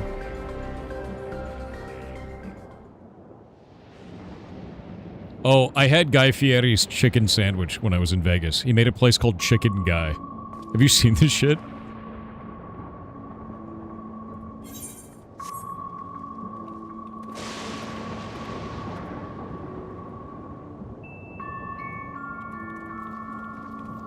Have you seen the Chicken Guy? How was it? Not good. It was overpriced and oversauced is how I felt about it. It was not good. It was like upsetting, actually. Let me show you this. There he is. Chicken Guy. Guy Fieri. And then home. the logo. Oh, wait. It's in ruins. But why? What happened here? There it is. And where is everyone? It was like eating a soup. You know? I had a look in a few of the other houses, Wild.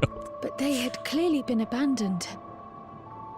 Yeah, it is horribly overpriced. It's not good. Damn it all. None of this makes sense. Excuse me? Are you looking for someone?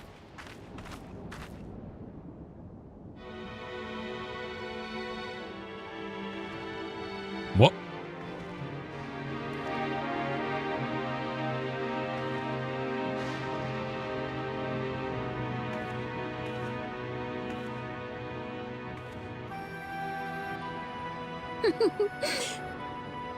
I apologize for giving you a fright.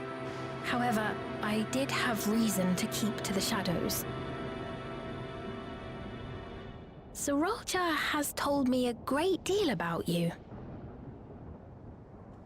Sriracha? Greetings, and welcome to the realm of Alexandria. What? I am Sphene, the Queen of Reason. What? Queen of Reason? If She's you are the dating Queen of Zoro. Reason, is there perhaps Yes, if you mean to ask if there is a king of resolve, Zorulja holds that title, and together do we reign. That's what his wish was in the golden... Oh, no, dude. Then you're both behind the attack on Tuliyola. Hi, Meeple. What's up, dude? Let's break into my office. And I doubt you're here to offer us a warm reception. No, you have it all wrong. I am not come to fight. Zorulja rules alongside me, but that is a matter of expedience. In truth, we are at odds, he and I. What? It is at considerable risk to myself and my people that I come before you to beg your aid. How did he become king, then? Our aid. I'll admit I cannot imagine King Zorulja is keen to share and share alike. But if what you say is true, you're still the queen.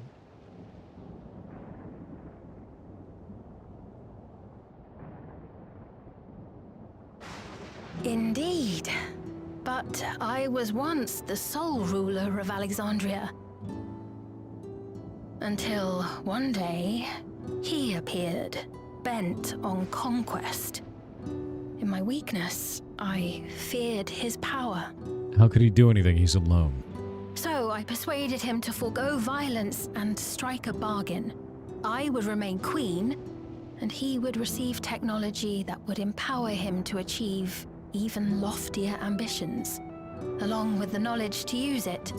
Oh, you made Satan into Giga Satan. Thanks. Thanks for that. A gamble, to be sure, but if it might spare my people...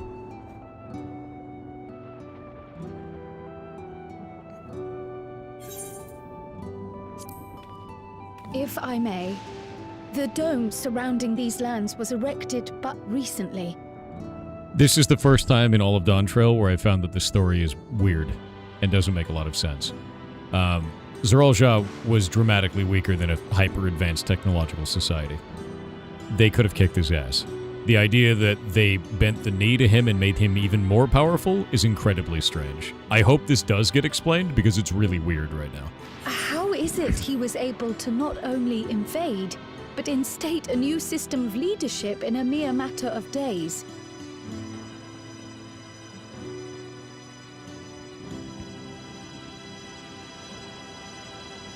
I've never heard of your realm. And this place is, or at least was, Yasolani.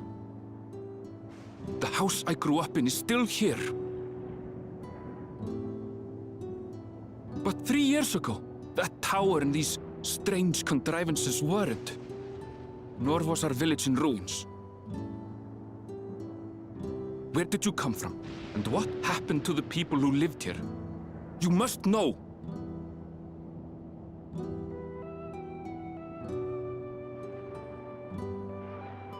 I realize how confusing this all must be. Truth be told, I don't fully understand it myself. What I can say is that one day, people from your Tuliyola suddenly appeared here in Alexandria. Or perhaps it was we who found ourselves in Tuliyola. Until but recently, we were completely unaware of events taking place beyond the barriers surrounding our realm. Does this not remind you of the Crystal Tower?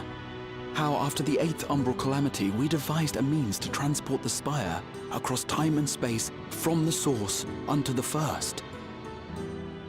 Granted, this is on a much larger scale, if that is indeed what has happened. Not only the people and structures, but also the surrounding environment.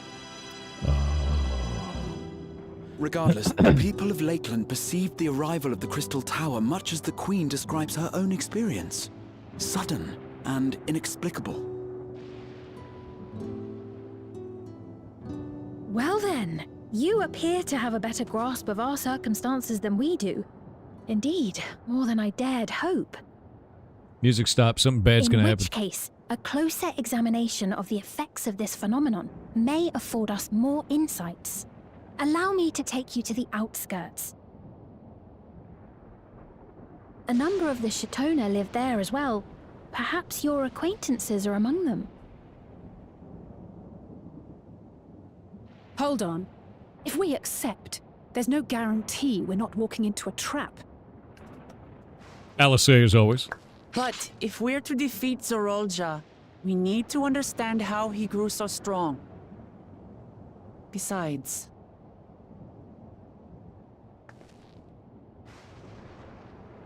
Besides what?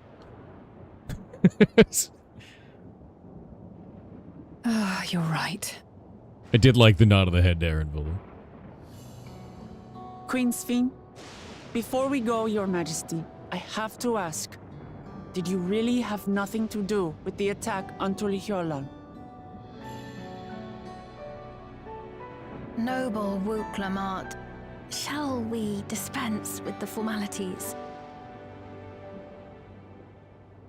I'll not deny the soldiers and airships that attacked your people are products of Alexandria. But it was Zorolja, not we, who fashioned them into weapons of war and laid siege to Tuliolal. So he alone is to blame. No, I may not have prosecuted this war, but I nevertheless bear responsibility for it. Oh, then you gotta Perhaps. die.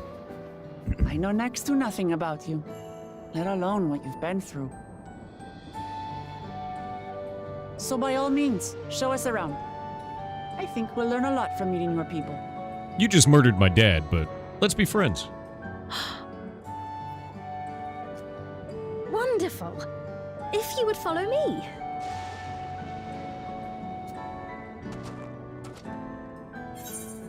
I feel like Wuk Lamat would probably be a lot more hesitant here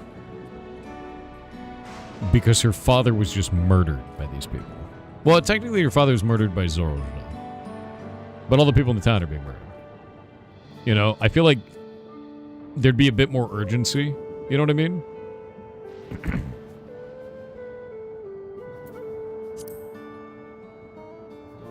I don't know, it feels like the urgency faded away. Now it's like, let's learn about your people, even though my people are dying from your people right now. Is that concern or suspicion? Does that make sense? If things should take a turn for the worse, might I call upon your aid?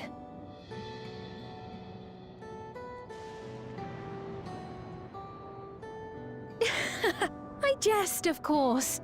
But you do strike me as the most capable here.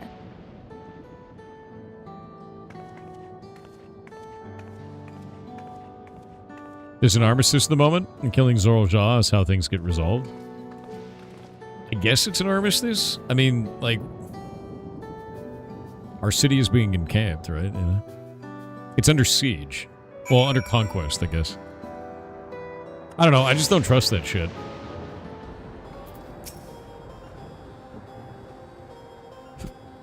I think it goes with that saying, but we're not going to trust her just like that, right? See, LSA is the only one who seems sane to me right now. Does that make sense? Anyway, you look at it, mysterious girl who appears out of nowhere proclaiming herself as queen is suspicious. Yeah, LSA is the only one who makes sense. As always. God damn it.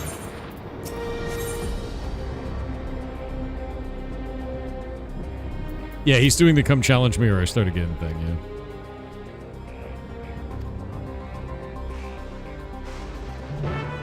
Alisade just knows better, dude. This is the criticism a lot of people voiced? Really?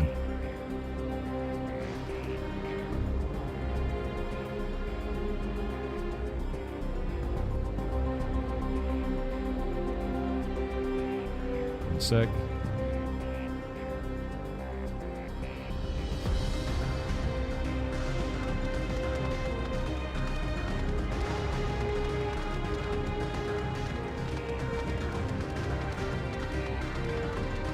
Dontro's really 1.5 expansions squished into one. You think so? It's quite big so far. There's been a lot of content in it. I love the environment, so I'll tell you that much. Like, this is This is very like Warhammer 40k, you know what I mean?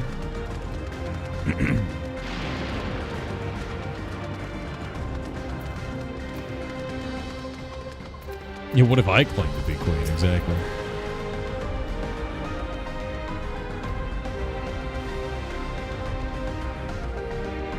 Is that producing water?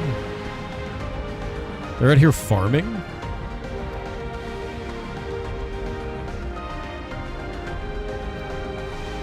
Huh.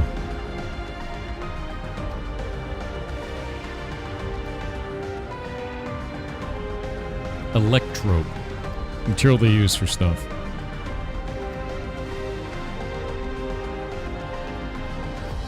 They gotta eat somehow. I just think it's really interesting they have like a super high technology society in a world that would not be able to be inhabited by them, I guess. I'm gonna get a snack real quick. I'll be right back.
I have returned.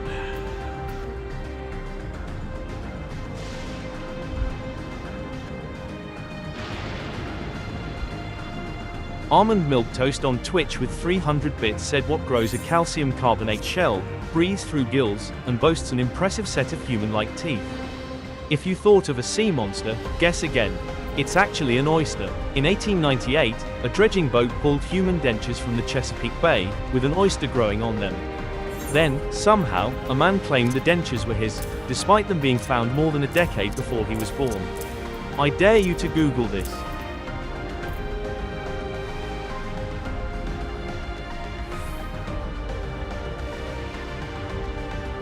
What? Oyster dentures can refer to a famous historical oddity housed at the Smithsonian or modern dental practices providing tooth replacement services. Wait, what? No, I need to know. I need a link, dude. There's too many things about people turning oysters into dentures throughout history. Ugh. What are you talking about, Miro? No. You remember to eat by yourself? Are you feeling okay? I actually forgot to eat when I went downstairs. I just looked at Meatball and got water. Here we are. Though you'll doubtless find much of what you see in Alexandria strange, the traditional agriculture practiced in this village at least should be familiar.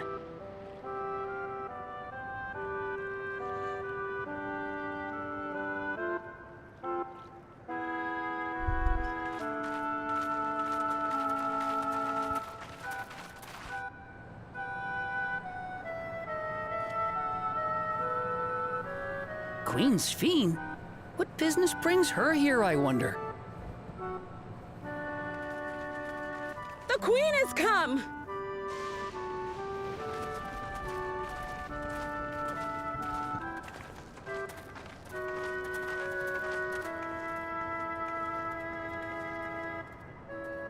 You look well, Paquine.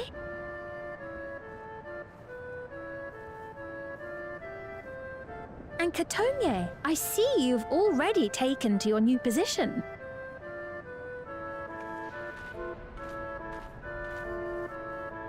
When she introduced herself as queen, I was expecting someone colder. Honestly, she reminds me of you, Namachi. They all have the thing in their head. Yeah. Me? The one that makes them come back from the dead. It's only natural for a ruler to love her people. And I Except should for like to her. know them as best I can. Even the most trifling details. Yeah, they're very The more you come Stepford, to know right? them, the more you grow to love them. Who they are and what they've built. That's it. Beautifully put. Yeah, what if they're a hive mind cult, though, man? Look at them. They'll have brain implants. And it would appear that she is well loved in turn.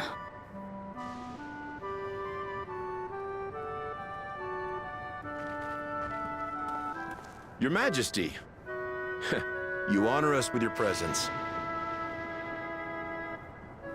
And who are these fine people? No, something's wrong. Tiliorel's vow of resolve, Wuk-Lamat, and her companions.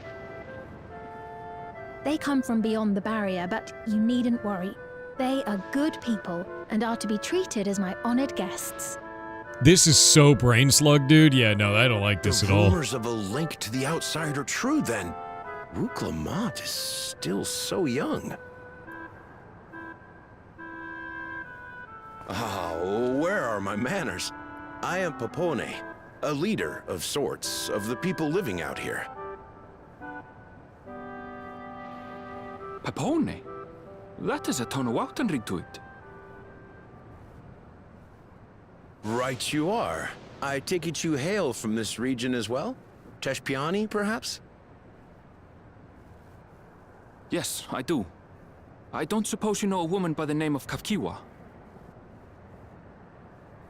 Kafkiwa? I'm afraid I'm not sure if I've ever met someone with that name. This can't be good.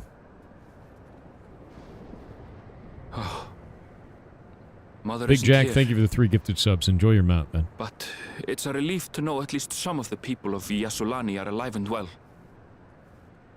Your mother, you say? Now that you mention it, I do see the resemblance. What? You know my mother? I do. Yes. Then tell me, please, where is she? No, this is a trap. There's no way. I cannot say. Not here, but I promise I will in due time. Maybe it's not a trap.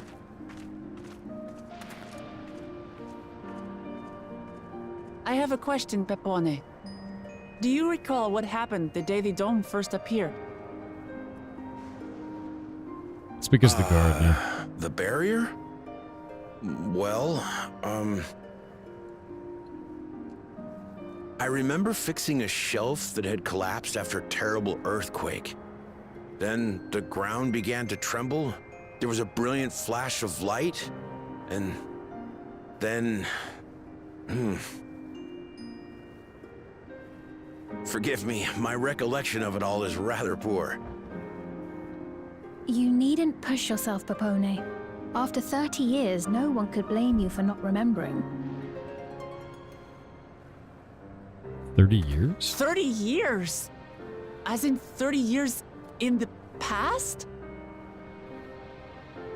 Absurd though it may sound, there is Oh, no doubt in no. my mind the events that led to the joining of our lands occurred 30 years ago.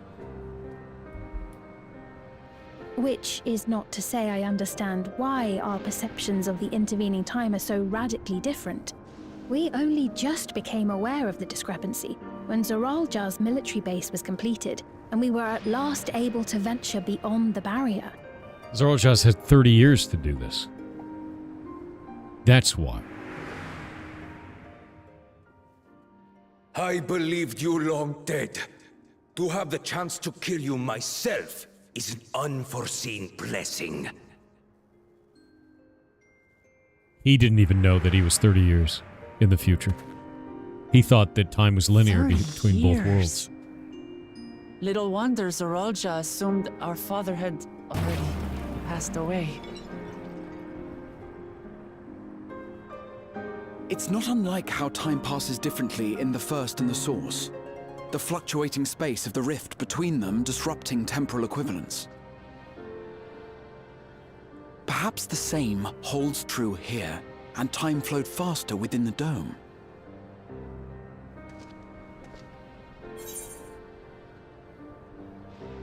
This is a piece of another reflection, yes.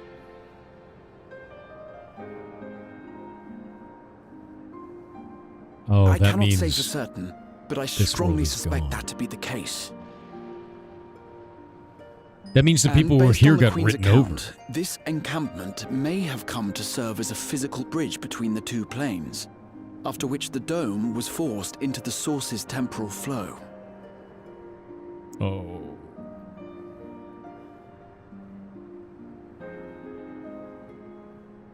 If we're to be certain of anything, we need more information.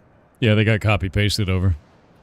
Sveen, would it be all right if we had a look around and spoke with the townspeople? By all means. Time to see what we can see of Alexandria, then.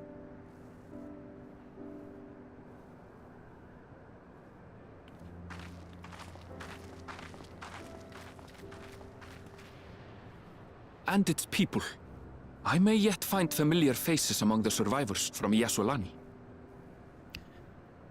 Okay. Even if So- I don't understand the half of it, I would learn more of this place before we confront Zoralja. So it happened 3 days ago for us, but the people who got teleported into the dome lived for 30 years and integrated into society there. Is basically how that went. Zoralja, not knowing there was a time discrepancy, invaded, thinking it had been 30 years, and then killed his own father, thinking he was 30 years older. Each day was a decade for them. So they're not dead, they just integrated with this society. So he's going to go see his mom, and his mom's going to be an old woman. Got it. Or dead. One of the two. Perhaps you'd care to see how we make our living. Though we have always prided ourselves on the use of traditional Tonawatan farming methods, the use of electro-fueled technologies has led to countless agricultural innovations. I would join you as well. The bunnies have a long lifespan, do they? Ma'am, please. Oh, they do. You Do needn't they? trouble yourself. How long do they live? It's no trouble at all. And I promise not to cause any manner of distraction. Hello, Warrior Light. Hello. They do? How long do they Reassuring live? words, Hundreds of or years. they would be had I not heard them countless times before. Very well. But do be careful. Do lops also live a long time? Of The course. tiny rabbits? I shall proceed with the utmost care.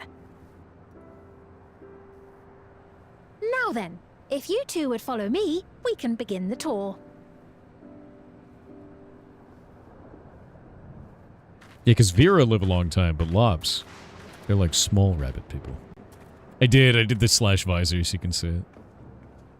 I can't say that I trust her yet, but I trust that her affection for these people is genuine. And that's enough for me. You're so gullible. No. Lops don't age? Are not known to die of old age, or are known to not die of old age?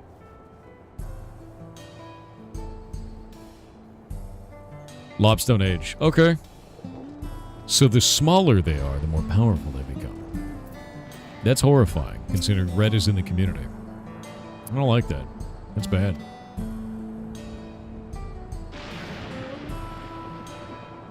Constructs creation so they don't age. Oh, they're constructs. Never mind. Oh yeah, no, the time stuff doesn't bother me at all. I'm just trying to work it out, right?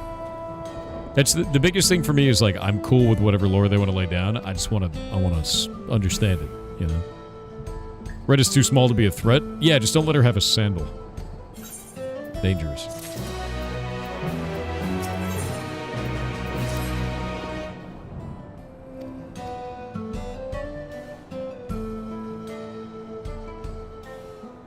Time doesn't kill them, their great taste does. True.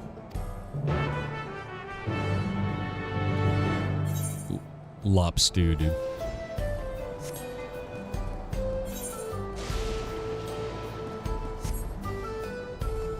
Oh, you're here? I am. I'm in Lightning World. Future Lightning World.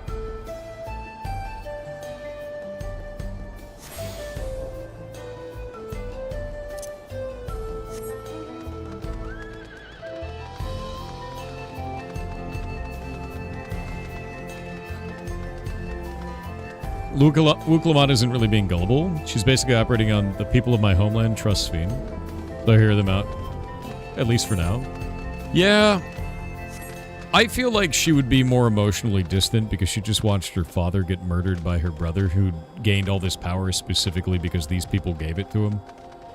You know what I mean? Like, I feel like there should be at least a little bit of emotional distance there outside of, I'm giving you a chance. It's like, it'd be more like, I'm giving you a chance. You know, that's the kind of feel, but she's very bright about it. Does that make sense?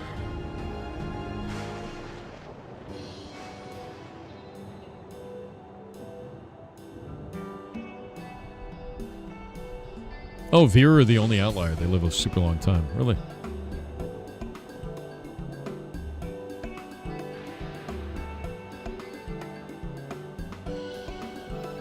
Yeah, too nicey nice. Doesn't feel genuine.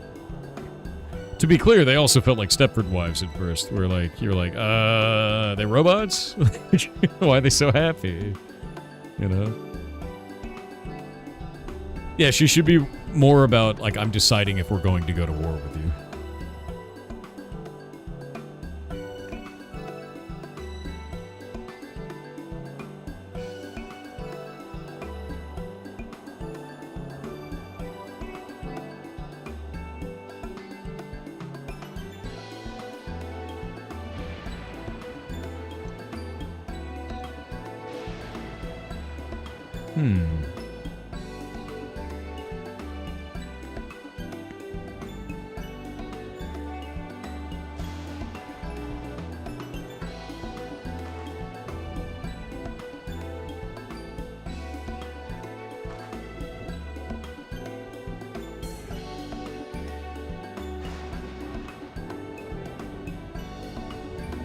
Yeah, I don't know. The emotionality of the scene just seems very odd.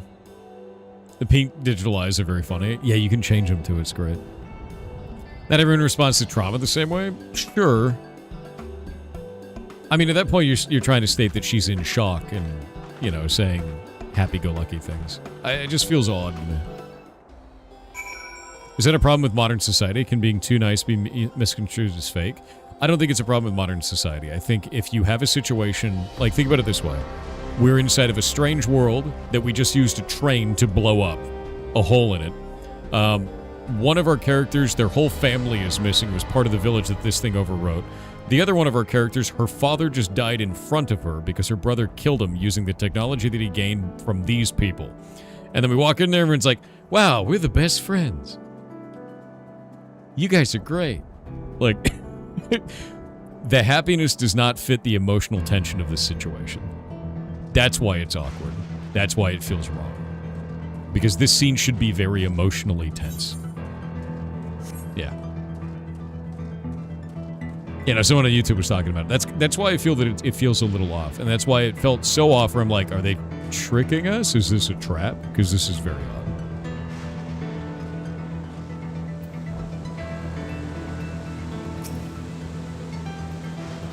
Yeah, why are the wheels so greased? Exactly.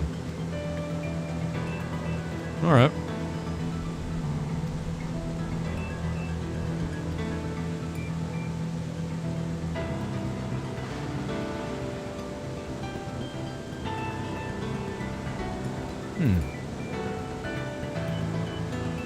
So farming like this is a new thing for them.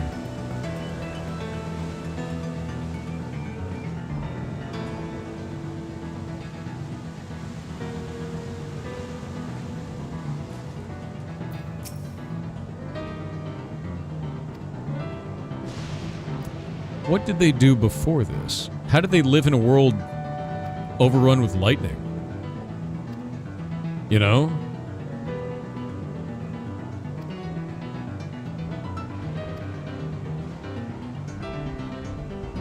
Might be disconnected between the writers and animators. I don't think it's an animator thing. I think it might be a disconnection between VO and storyline direction.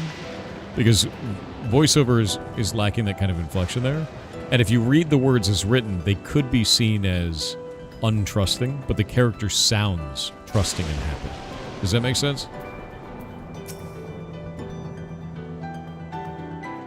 It's a pretty minor thing. Out of all the story that we've had so far, this is the only part that I felt awkward about.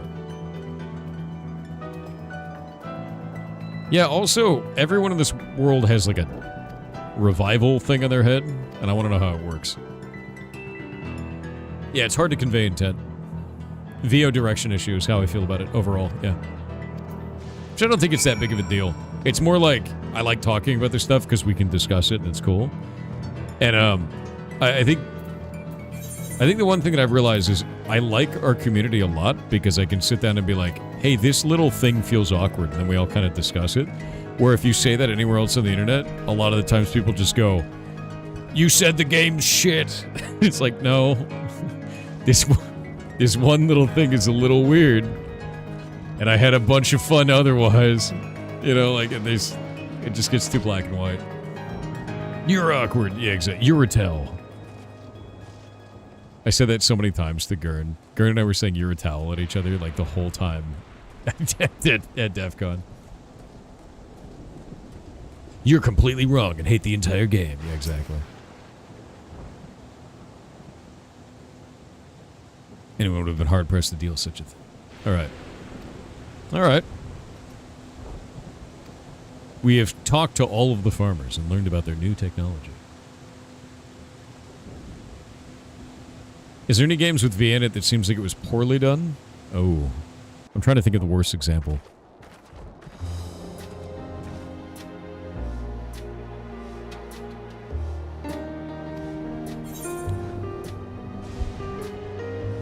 I don't actually know what the worst example is.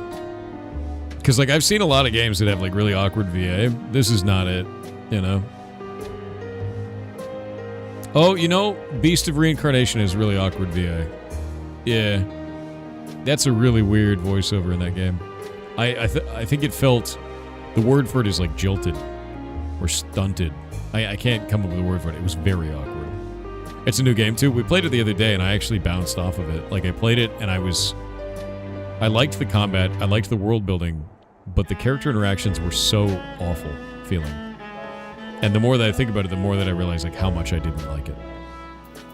Which sucks, because, like, I thought the game concept was very cool, and the art is beautiful, and the world is neat, but character interactions suck, dude. Yeah, I played Beast for a full day.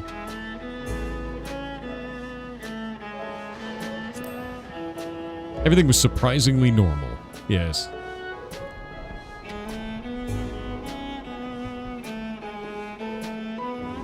This VO falls into hit or miss for you. Overall, not bad, though. Oh, no. I think overall this is good. In fact, the one complaint I've had about Dawn Trail is some of the scenes that they decide not to voice over are like storyline critical ones that you would expect to have VO. Which is odd. And some of the ones they decided to put voiceover on are like kind of fluff. And don't really make a lot of sense why they did that one.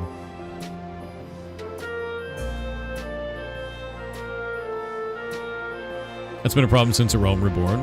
Yeah, it's probably a budget issue, to be honest. It may not be fair, but original Resident Evil VO was really bad. Were a lot of games even voiced back then? When did that come out?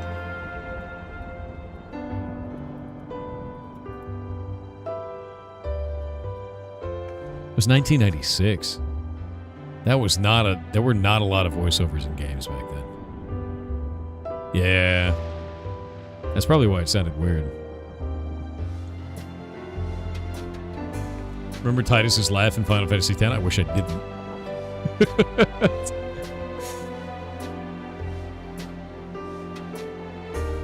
Yeah, Kieran, exactly. That's how I always feel about him, man.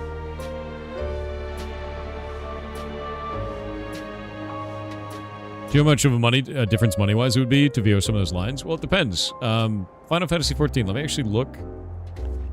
Does FFXIV use SAG-AFTRA voice actors?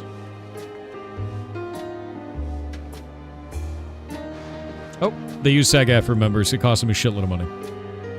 Like, straight up. It costs them a very, very large amount of money. Yeah.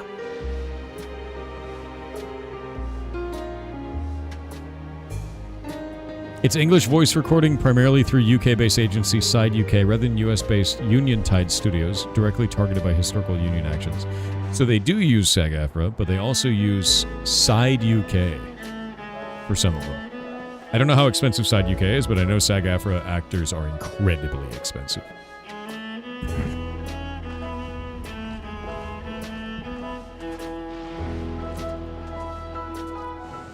Well, it's not good? I mean, it is. The reason why they're so expensive is because SAG-AFTRA has a very powerful union, and that union fights for their money all the time. It's a very strong union. Yeah. They're a big deal.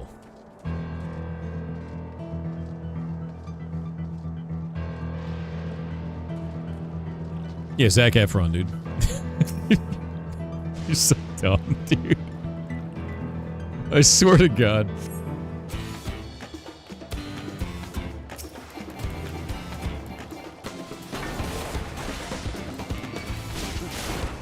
You have a current favorite VA?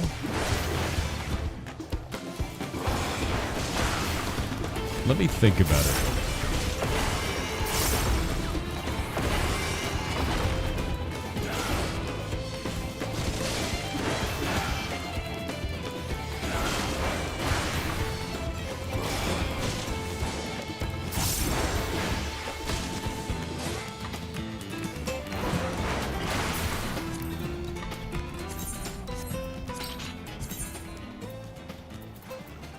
I have one.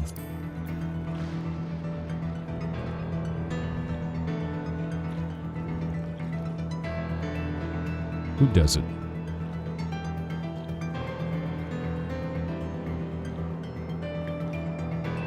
Gilgamesh. Gilgamesh. That shit is hilarious, dude.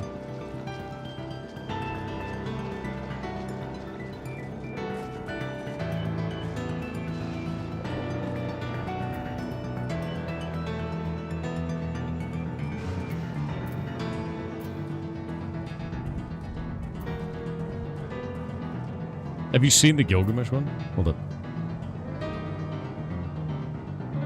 He's hilarious. I wonder if I could find the actual scene.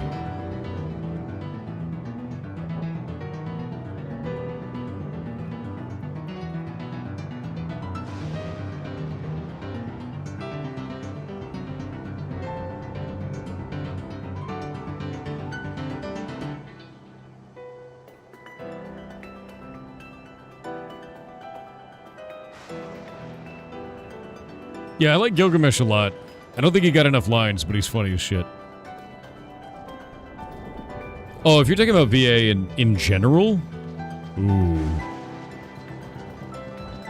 Like, voiceover in general? That's gonna be tough.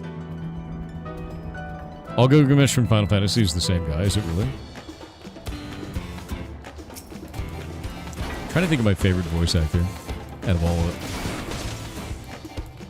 Gilgamesh gets lots of love in the Hildebrand side quest line. I did the battle, the big battle on the bridge or whatever it was, and that was super fun.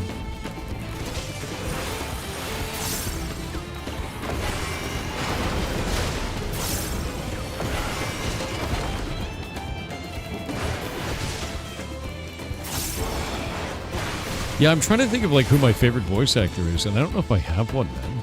It's not something I really ever think about. If it's gonna be anyone, it's probably gonna be from Castlevania, to be honest. The voice acting in Castlevania is just so goddamn good. Like, it really is. Yeah, I'm gonna say Dracula in Castlevania, dude. Like, it's just... It's so good. You know, like...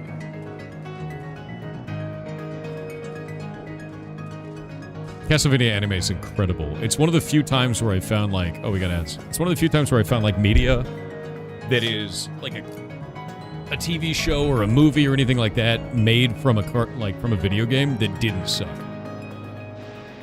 And it not only didn't suck, it's freaking amazing. You know? Yeah, the Netflix show was incredible, man.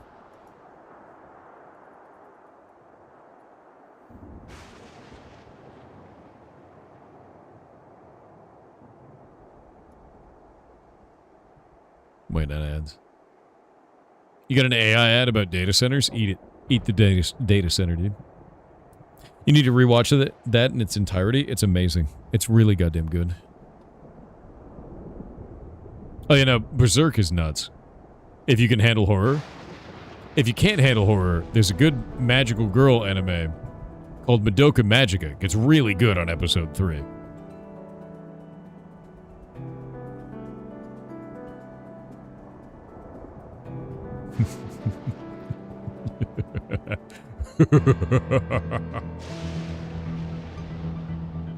You fiend? What?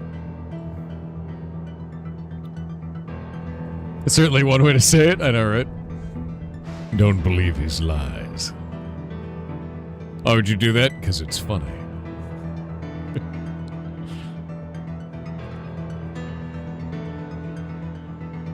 Oh, Made in Abyss. Dude, Made in Abyss is one of my favorite animes of all time. It's actually my second favorite anime. Yeah. Made in Abyss is phenomenal, dude. You know what you've just done? Yeah. Do you know why I like Made in Abyss, though? It's just Etrian Odyssey. That's why. I know it's getting another season! Do you want to know what those seasons are, though? They just make a movie and then they cut it up into shows, into episodes. Full Metal Alchemist is amazing. Yes. Made in Abyss is not an anime for children, no. I do have a favorite anime of all time, though.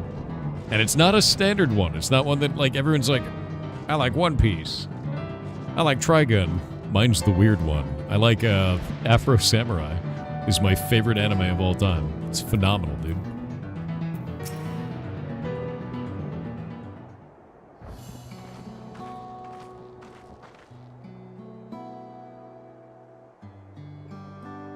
That's an awesome anime.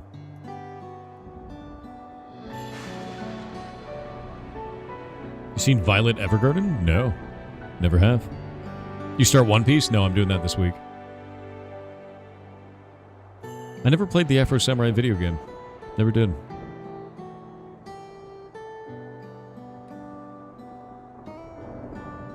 So Zoro Shah's machines are doing all this. How did he get the technology?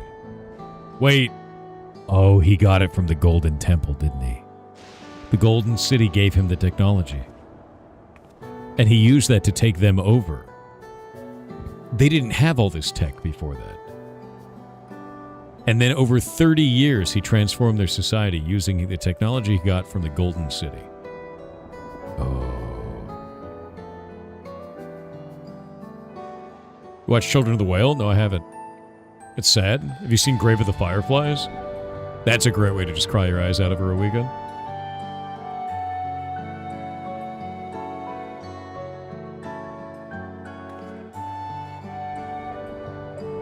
You like Steins Gate? I did too. Steins Gate was great. It's a very good... It's a good timey-wimey that actually ties up all the loose ends.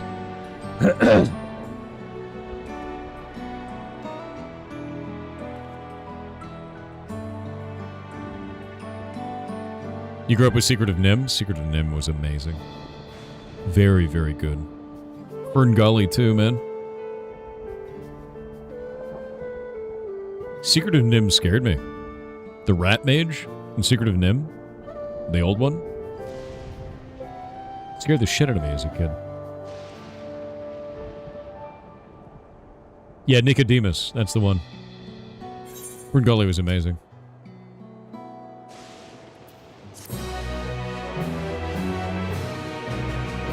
The door guard with his spear, yeah.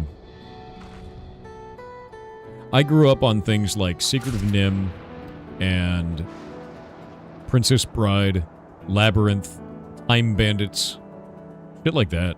Time Bandits is so freaking good, too. Amazing. Dark Crystal, yeah. Dark Crystal's so good, dude. Skeksis. Ever watch Watership Down? Yeah. That is brutal, dude.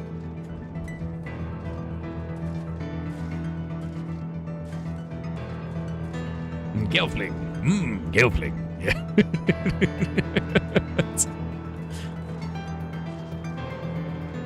Time Bandits is... Dude, Time Bandits is, like, really not well known either. Goonies? Gotta do the truffle shuffle, man. Yeah, no... Time Bandits is really good. Actually, Triplets of Belleville is one of my favorites, too. If you've never seen that, it's weird and it's French. It's great. Fantastic.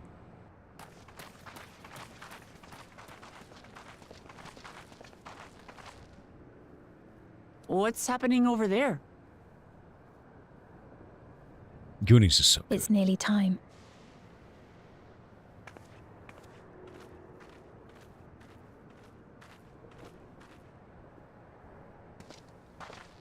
Your 11-year-old's been watching One Piece with you? Oh, that's cool, dude. Oh, for you. Oh, you just outsourced One Piece to your child.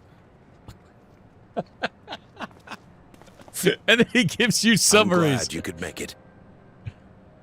Oh, no.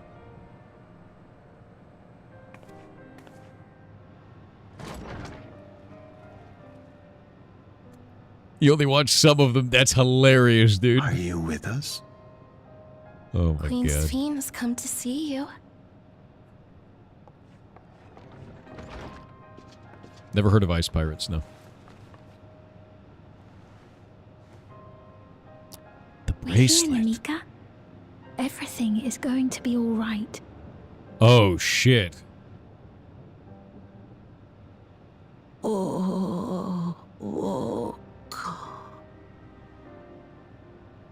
What's the matter, dear?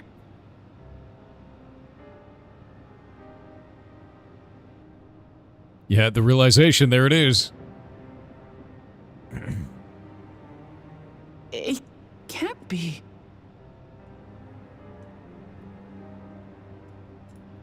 That's the bangle I gave to Namika. It's because it is Namika. Come on. You know her. Of course I know her. She was like a mother to me. I see. She was always willing to lend a kindly ear to others, but rarely did she ever speak of herself.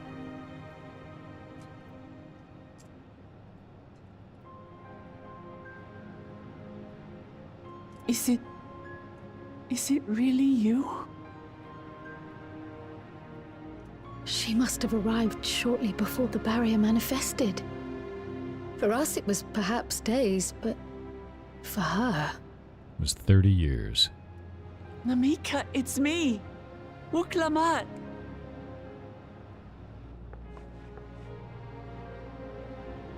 I'm afraid her time with us is nearly at an end.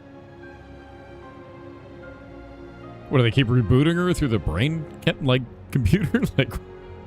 Has she no more soul cells? Oh, God, they were. I was She lying. always used That was hers mean. sparingly, but at her age, it No. wouldn't make a difference.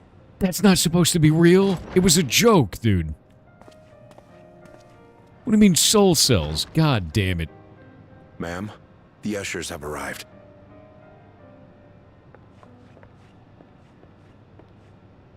They're immortals.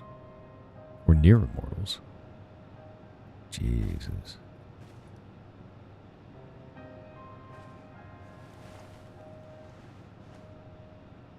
Thank you, Namika, for your many years of friendship. Take comfort in the knowledge that this is not the end. What? Be not afraid. Your memory will live on. In us. Living on in memory. The giants share a similar belief. Are they going to switch her off? Don't tell me that's what... No, they're doing it. Oh, God. Wait. Wait, where are you taking her? Worry not. She is being escorted to a medical facility in the tower. There we will ease her burden. They're putting her down. I had hoped to make arrangements for her sooner, but she wished to remain here for as long as possible. I could not bring myself to refuse her.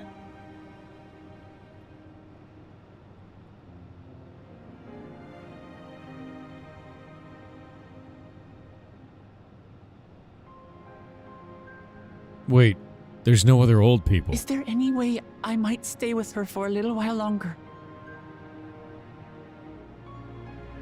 We may not share the same blood, but she was my mother. Oh, dear. Please.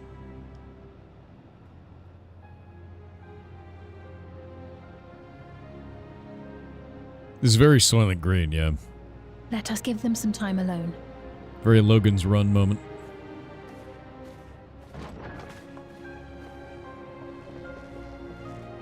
Oh, that's really cool. Tip over on YouTube.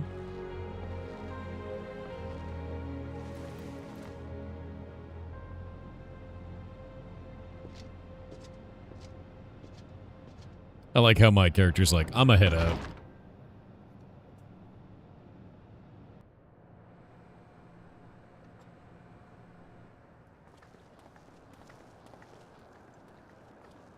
Does that queen look 50 plus to you?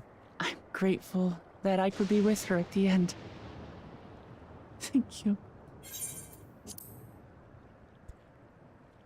Okay, so they use soul cells. And she ran out of soul cells. And they have this weird thing in their brain. I think they're using bodies as shells. She does not look 50. I don't like this. Yeah, I don't like that. It's not the end. Hmm? Oh, here we go. Oh, nothing. I was just thinking that we have much to discuss. Where no. shall we begin? There. We should begin right there. With what we can be reasonably certain of, perhaps. You can't just move on. Between what we have witnessed and the testimony of Alexandria's inhabitants, it's safe to say that two distinct lands have indeed become one. What's more, having met Namika, there is no denying the divergence in the passage of time. Taken together, these phenomena strongly suggest that some manner of cross-rift displacement has occurred.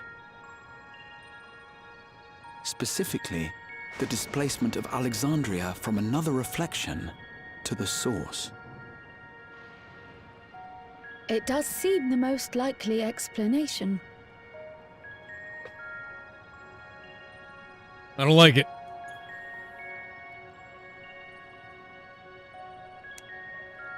What perplexes me, however, is the scale of said displacement. It far exceeds what could conceivably be achieved with a Void Gate, or even with the Crystal Tower. In essence, we are dealing with a localized instance of dimensional compression. The Ascians would no doubt liken it to a rejoining. That's really bad. Which invites the question, how was such a feat accomplished? If it was a rejoining, then the source would overwrite, wouldn't it? I wish that I had an answer for you, but this talk of reflections and dimensions is well beyond my understanding. I can only tell you that we lived peacefully under the barrier's protection for many, many years, until the day that peace was suddenly broken. If I may clarify, the barrier predates Alexandria's displacement. By several hundred years, yes. To when the continent we call home was ravaged by a devastating cataclysm. The barrier was erected to isolate us from the surrounding land's noxious influence. I see. And it was only later that it was whisked away, along with its contents, by means unknown. In other words, Sphin's as lost as the rest of us, right? The Alexandrians didn't mean to end up in Tural. Yeah, Asian's laughing in the background, exactly. Also, I have a lot of TTSs to go through. It's just been a bunch of cutscenes, so. But of course, our next stop ought to be Everkeep. That tower over yonder. Is she rebooting mid-sentence? Like, what Once the hell you have just been happened registered as my guests, you will have access to Solution 9 and its residential district, where you will doubtless gain invaluable insight into Alexandria's state of affairs. Unfortunately, I cannot take you directly to where Zoralja resides. You don't say. Nightmare Soul, thank you for the 10 gifted subs. That Holy you'd shit. let us in it all goes a long way toward proving you're not content to let Zoralja do as he pleases. But we're not talking about a simple difference of opinion here. I've come to avenge my father. And to do so, I intend to take Zoralja's life. Are you willing to stand by and allow Alexandria's king to be slain? A fair question. Permit me to answer it thus. My people come first. Their welfare is paramount. I will do everything in my power to keep them from harm. It's very non-committal in this situation. It is a ruler's duty.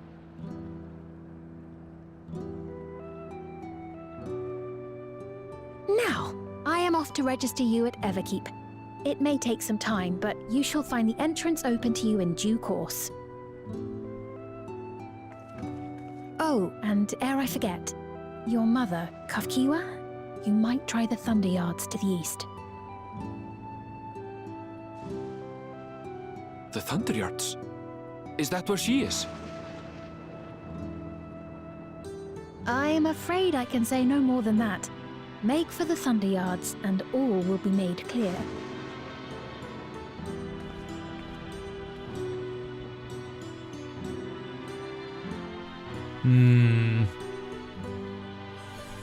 Yeah, this is all. Oh. It's not as if we have other pressing business. Not Did they until just we make a can get into backup? this Everkeep anyway. Someone just Matrix into that guy? Thank you for earlier. And for being a friend to Namika these past 30 years. It means a lot to me.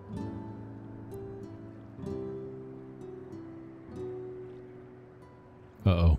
Namika? I'm sorry, but I don't know who you mean.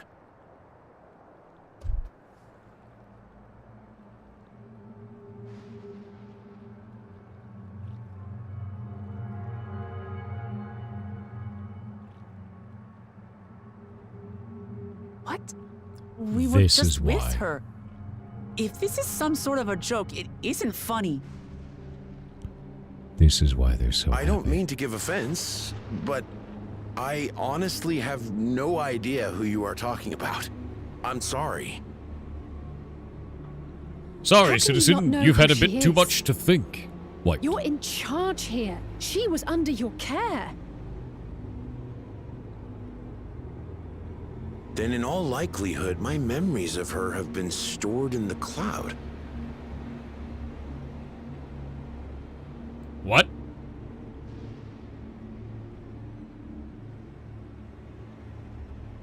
Any person seemingly forgotten without reason is probably there, in the cloud. Oh, I really must be getting back to work. If you'll excuse me.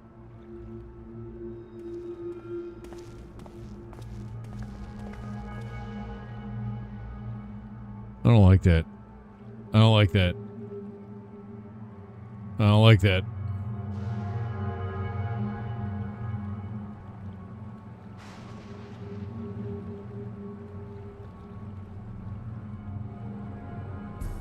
I don't like that.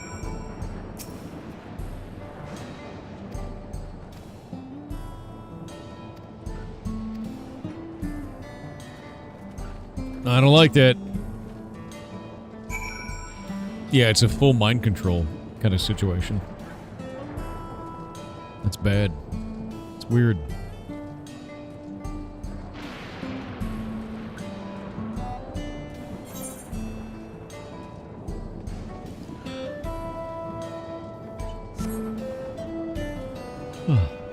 Ignorance is bliss? I mean, I guess, dude. It's Sword in the Cloud kind of freaks me out, right? One moment.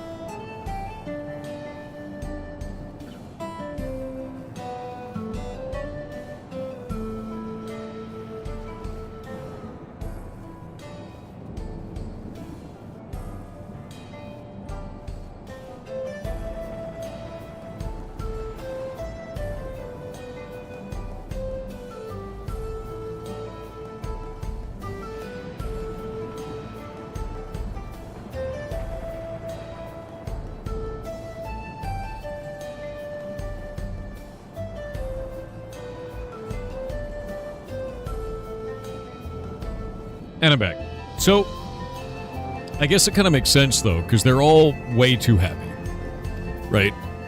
And the way that you keep that population happy is you just send all the memories to the cloud that make them sad. Right?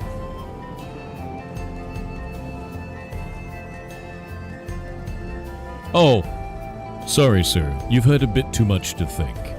Let's send that one to the cloud. You'll be right as rain afterwards. There's no proof it's stored either. It's terrifying, dude. Don't worry about it. A little bit of 1984 never did anyone any harm, right? At least not any harm you know of. That memory's in the cloud.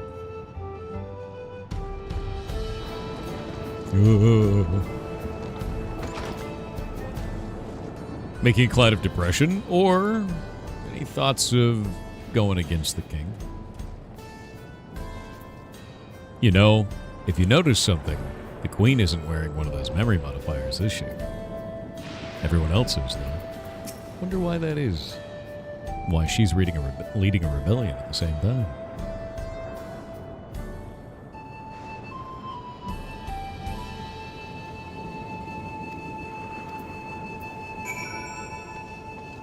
It's very fair, yeah. Serial_Choo on Twitch with a 21-month sub said, "Whoa, we got a hand cam before cooking stream." We did. It's right here. Whoop.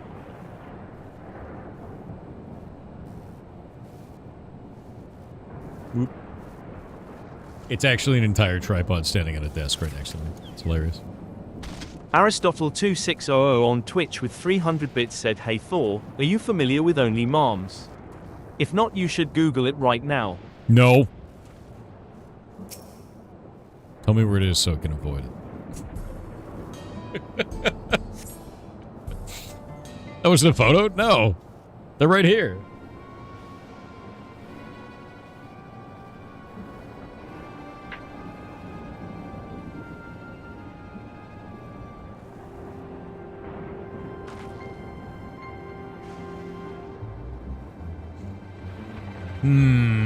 Nobody remembers Namika, so it actually works across everybody.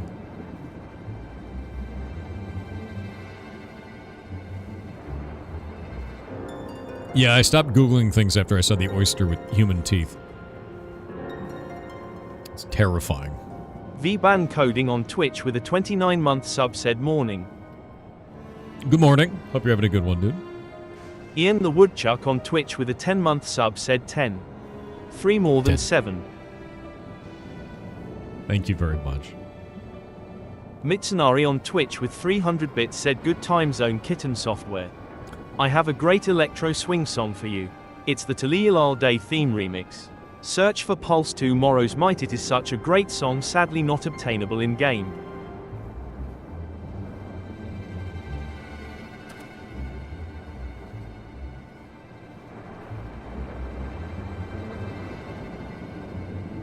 Found it.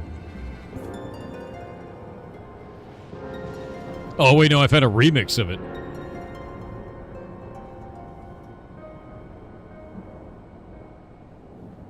Dude, I love Electro Swing.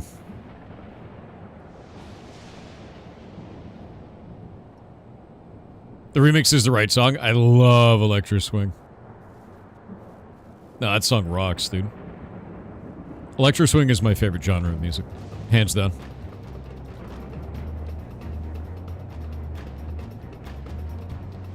Wait, only marms? Oh, I thought they said only moms. That's very different. Yep. It's very different. Only Marms is a G-rated OnlyFans page created in mid-2026 by University of California. UCLA researchers and field scientists to raise funding for wild marmot research. The page shares entirely non-explicit videos and photos of wild rodents to offset federal funding cuts for field studies. That's sick, dude! What an awesome thing to do! Hell yeah. Here's a Space Marine in the back. Actually, I'm a Power Ranger. I'm just going through it, you know. I actually think it's really awesome. What a cool way to raise funding. Your favorite music genre is what the hell is that and why does it sound good? Been there. Been there.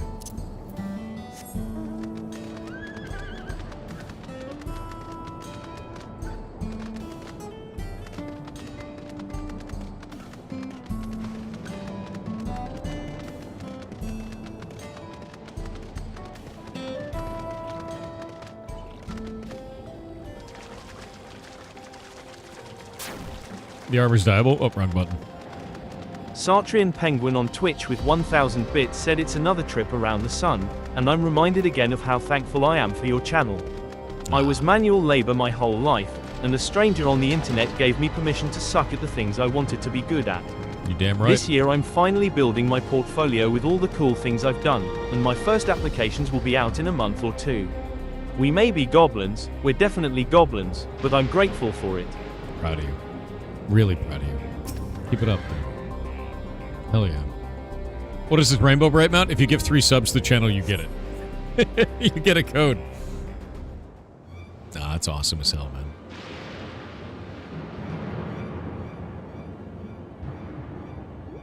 Yeah, no, really, really damn cool. Send me your stuff. What the hell is that? Whoop.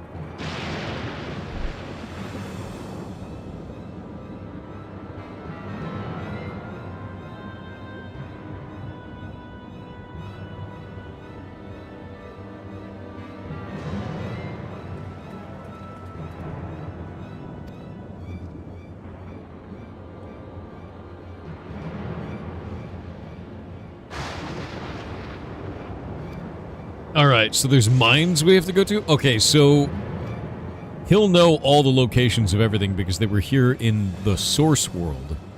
And this is just overlaid over the top of it, so everything there is real. I spent some time farming a level 97 dungeon. No. I only did it once on stream.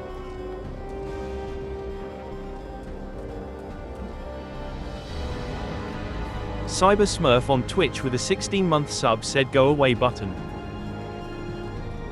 I'm not. I didn't farm it. I have a skin condition. It's very specific. My skin condition.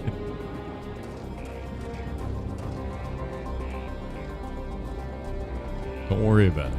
I don't want to talk about it. It's a medical problem, all right? For me and my doctor only. Yeah, it extends to my face. It's a highly advanced skin condition. Arthur05 on Kick said it's still aluminium. It's aluminum. Aluminum.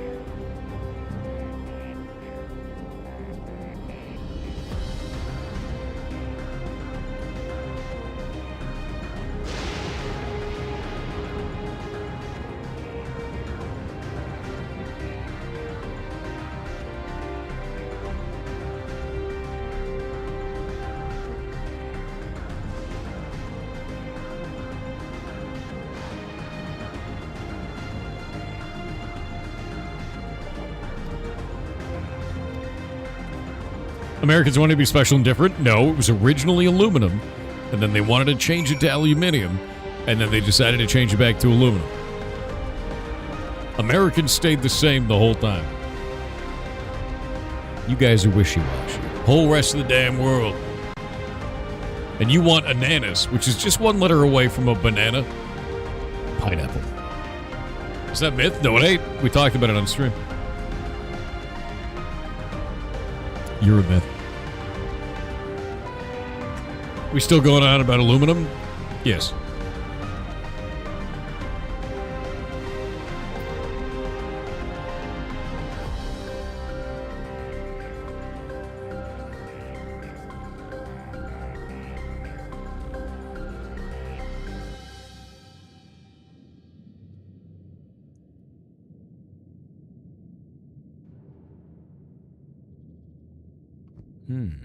Kedabosh on Twitch with a 23-month sub said, "Oh, almost 2 years. Please picture Mr. Barnes forming a pyramid with his fingers, evilly saying, 'Excellent.'" Excellent. Egg salad.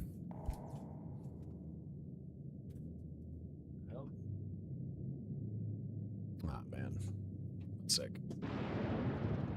Oh, yeah, no, we already used the visor thing. It's freaking cool. It's really cool, Cinders actually. You on Twitch with a 28-month sub said, "Good morning, Thor. Welcome home from the cancelled DEF CON event. It was I great. hope you had a huge amount of fun. I Now did. that you're here, can you please do something about @red__VT dash? She has been trying to take over and keep her in her basement." Something to remember about Red VT is that the VT in her name stands for very tiny. You could just walk away. She'll have to run and she won't be able to catch up. You're fine. No danger. Bramble Shadow 11 has obtained the cursed quest. A poll has begun for chat to decide their fate.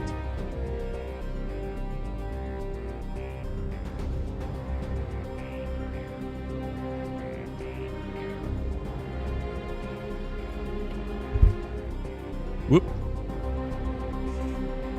The ads have ended.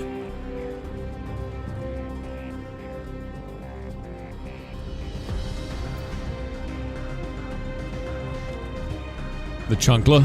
Chunkla. Oh, wait, Sultra Lord on Chanplay. Twitch with a 68-month sub said, "One more month and the journey is complete."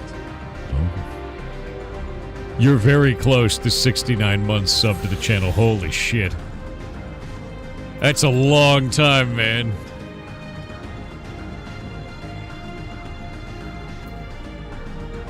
What, Red?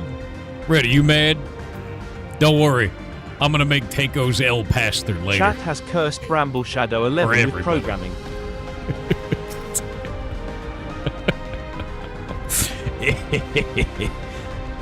Programming. All right. Bramble Shadow, are you there? Yeah, Taco's, man. Programming. Programming.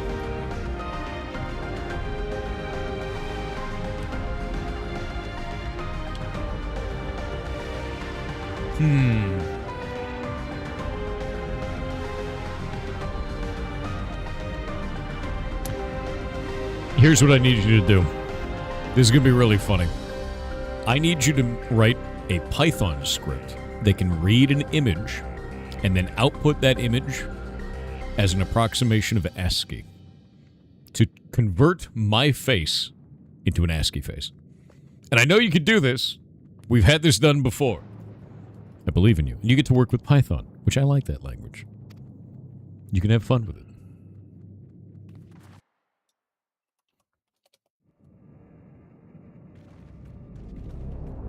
ASCII is cool.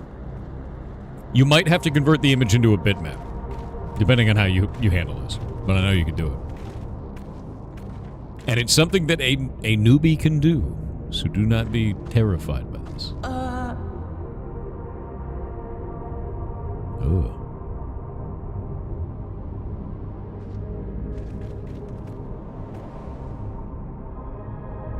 Python's a great language. Yes. What is this? Did you know that EVE Online's entire server infrastructure used to be Python? Ironville! No shit.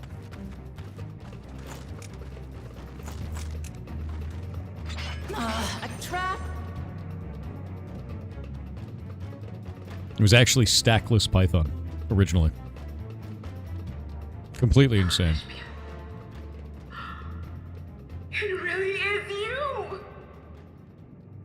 What? Huh? Huh?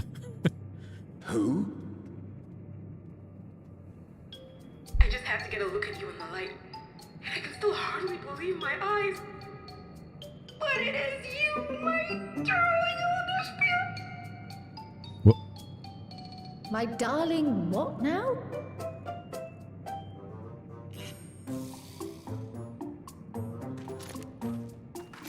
What? What?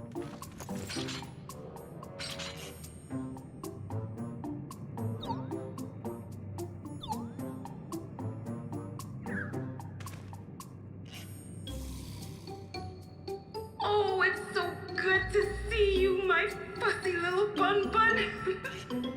But what are you doing here? What brings you all this way?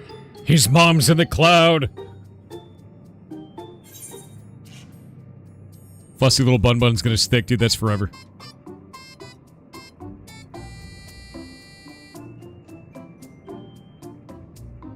Your mom's a CRT, bro. Why the long face? Aren't you happy to see me after all this time? He's destroyed. I know that laugh anywhere. Mother? Oh no. Wait. Since when was your mother a weird floating thing? Your dad's a lizard. Shut up. And what have we here? Say, aren't you Galul Jaja's kitten? Damn. Galul Jaja's kitten. I knew I recognized that adorable fuzzy face. Elderspiel was always so excited whenever you invited him over to play. You remember me, I hope. I can't say that I do, but you knew my father?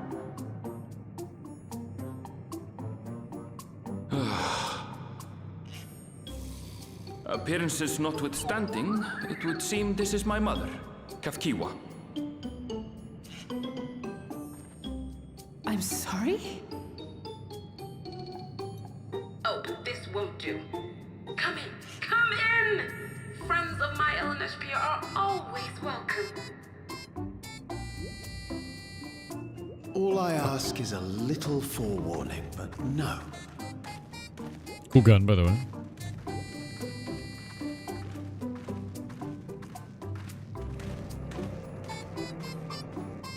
Yeah, Mama got you, dude. It's his Mama got you. Just when I thought I was starting to get a handle on this place. How are things still getting stranger?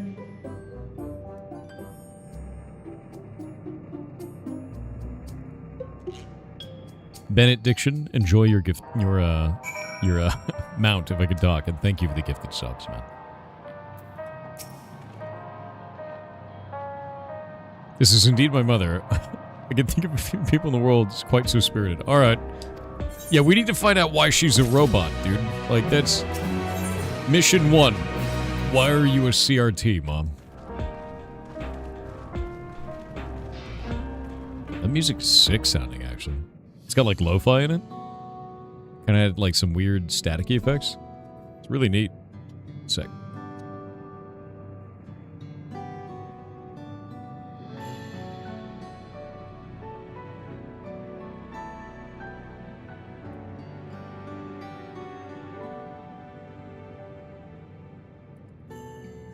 Boop. Yeah, let's find out why you look like this. I gotta understand. It's just a body that I control remotely. Oh, okay. Well, where the hell are you?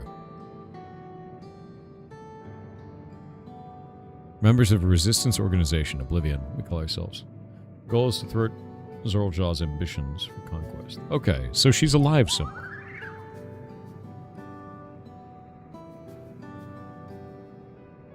His mom is the leader of the resistance.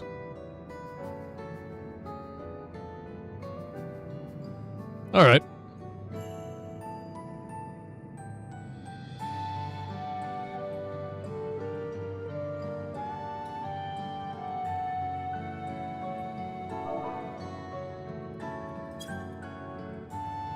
Oh, I can't use visor in the middle of a cutscene. That's interesting.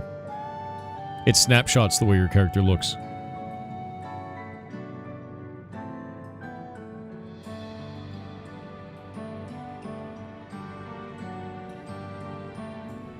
Mute.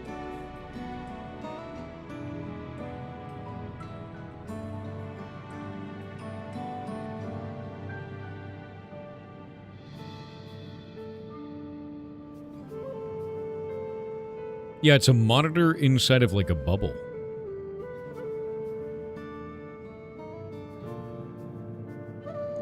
That's being remotely controlled by his mom somewhere else. And his mom's in hiding because she's the leader of the resistance. It's the Mamagotchi, dude.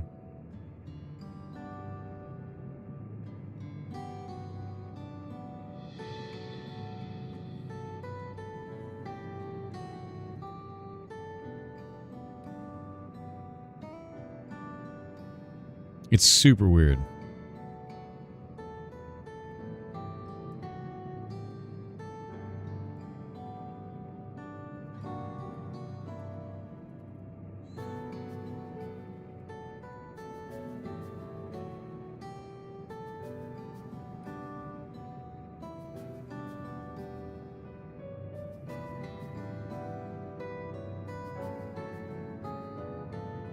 Oh, Lightly. I can help you, or Lighty, over on YouTube. I can help you with that in a minute. Sorry, YouTube chat wasn't moving. I fixed it just now. If you're still there, let me know, man.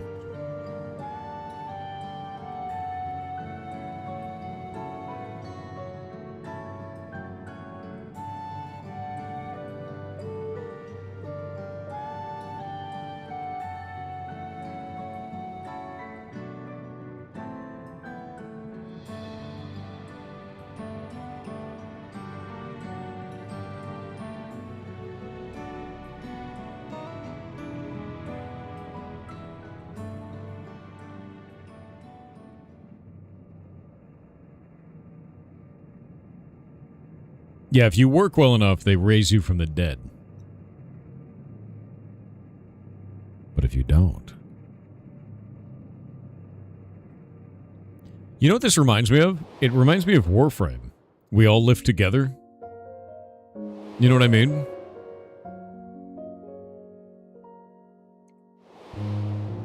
And by the way, the best song I've ever heard in a video game is the We All Live Together song in Warframe. It is phenomenally good. Like, hands down, that song is great, dude. Yeah, over on YouTube side, Lighty, if you're there, let me know. I'll show you what I do. Actually, I'll just show you anyway. Here. Someone is asking over on YouTube how, like, what do I use for my settings on my microphone on OBS, and this is it.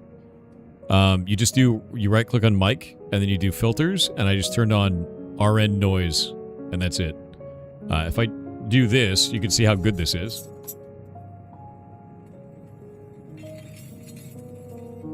And then when I turn this off,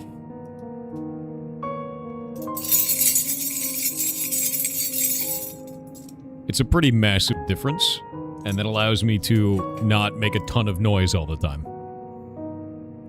It's great. Yeah. Isn't that insanely good? And that's just in OBS. Isn't that awesome?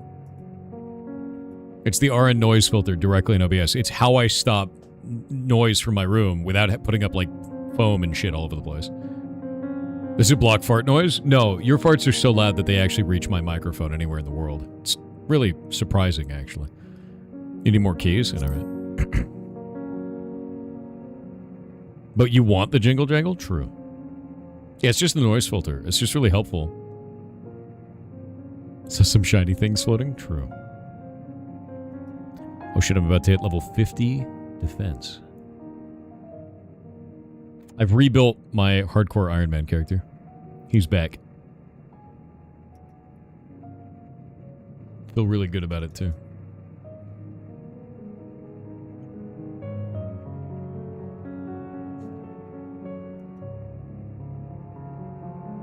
So the restoration process, they can just build them a new body.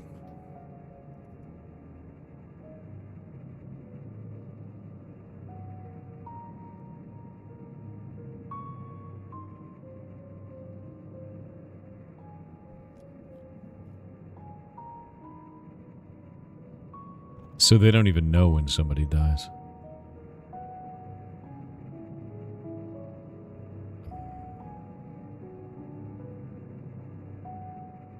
Oh, that's bad. No, there's no voiceover right now. So basically what's happening is when somebody dies, it extracts their memories from everyone else so they don't have to feel the pain of loss. Which is horrifying.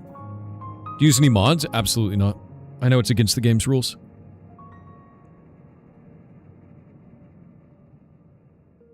Yeah, if you stream modded, they're going to ban you. And I don't use mods outside of that anyway. I'd rather not get banned for, you know, giving my character a hairdo. When a person dies of natural causes, their soul is temporarily housed within the regulator. Okay.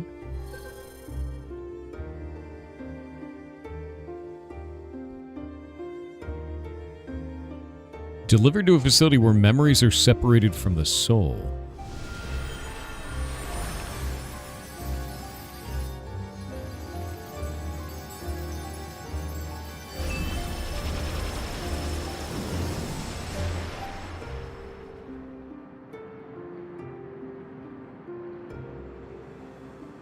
The result is a fresh soul cell, free of impurities, ready for distribution.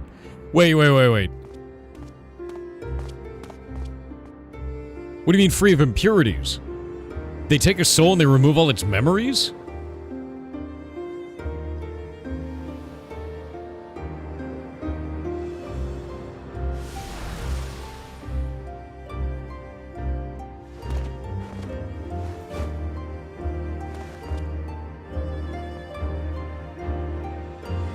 That means the soul is fuel, yeah. Oh, I don't like that. Oh, I don't like that. Don't worry about it. No, dude, that's Logan's Run shit. That's some Soylent Green's souls, man. Yeah, they're getting extra lives by consuming other people's souls.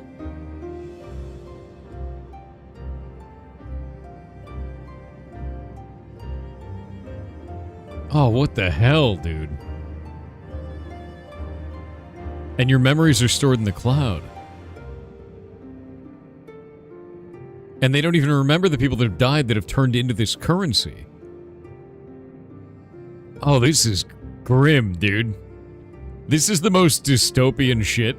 I'm really glad we understand this now, you know. Dude, when you die, you get turned into money. This is the ultimate capitalist hell. You get turned into money and nobody remembers you. Fantastic.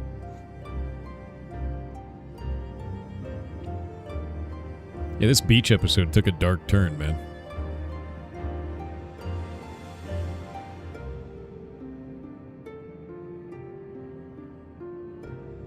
Oh my god.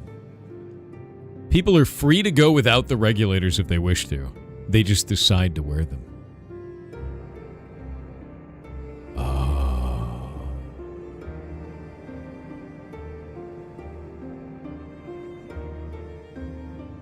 It's wild.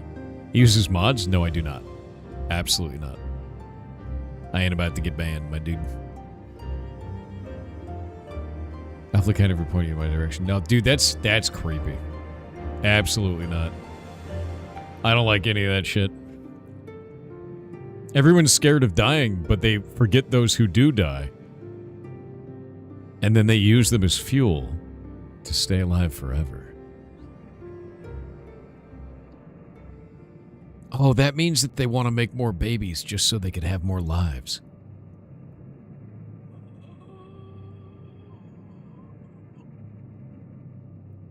It's grim. It's got to get worse. Because that's a society with only entropy. There's no growth there. Like that's a society that implodes over time. That can't possibly be good. People die when you kill them? No, they don't. People turn into a little ball of currency when you kill them.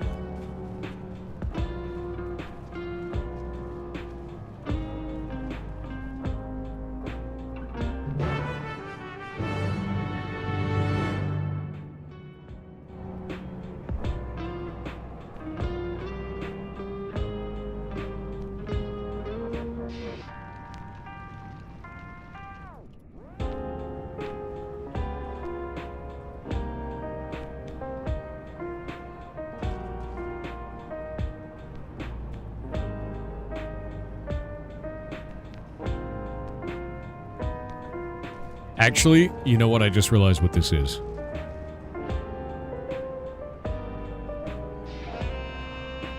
It's Eternal Sunshine of the Spotless Mind mixed with Scott Pilgrim. That's what we're playing right now. And I refuse to see that any other way. I hate it. I hate it.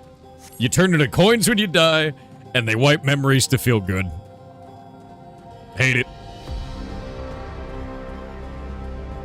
God, it's grim, dude.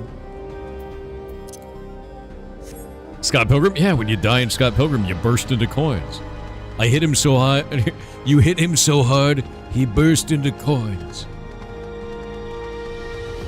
Yeah. It's vegan superpowers. You just had half and half. Vegan powers denied. That movie was outrageous, dude. By the way, I actually didn't like the Scott Pilgrim movie because in the original comic books, Scott's a dick.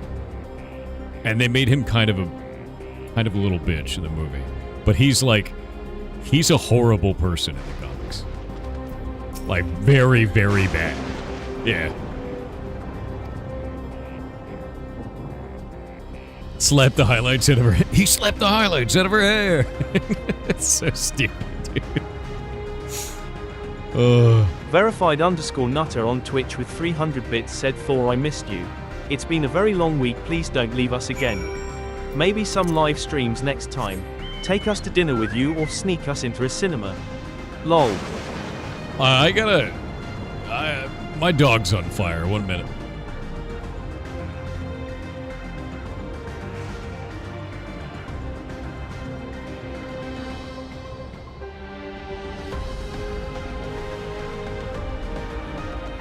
Yep. I had to get the milk, don't worry about it. To put my dog out, who's on fire.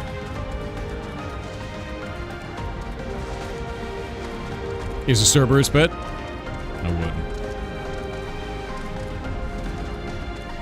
That way he can eat all 3 of your shoes at the same time. It's great. No, honestly, Scott Pilgrim the movie was not as good as the comics. I think it's just that they made him seem kind of likable in the movie, and he's not supposed to be likable. Like at all, man. He's a dick. Pesto doesn't burn, must have been spaghetti. Good old pesto. Michael Cera, yeah, they made him likable. I think it's because Michael Cera's kind of likable anyway. Yeah, he was more of a dork than a dick. I agree with that in the movie. Meatball lit spaghetti on fire. I could see him doing that. He is evil. Vladu00D on Kick said regarding your DEFCON type beginner puzzle explanation, the jump from party to bash is not something I would come up with by myself. Exactly. I mean, I design and implement chemical reactions for biomass utilization, but this stuff goes over my head. Exactly. That's totally fine. The thing is it prompts you to look online, to learn things. And even if that means that you look this up or you learn it from another person who knows, you learned it. And now you know what @bash is forever. And that's the point. Learning these things means you get to keep them.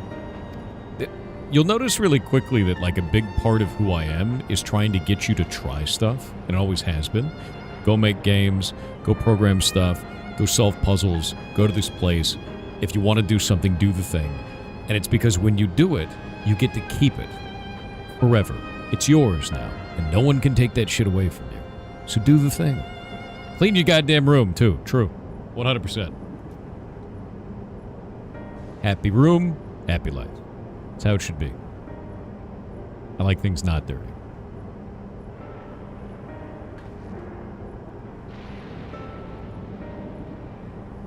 ACETHEDOCTOR on Twitch with a 23-month sub said almost 2 years. Almost 2 years, man. That's incredibly nice of you. Thank you.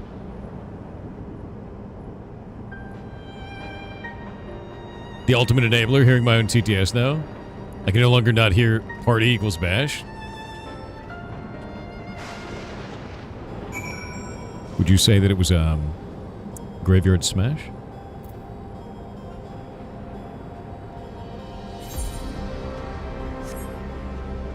Would it be a monster mash?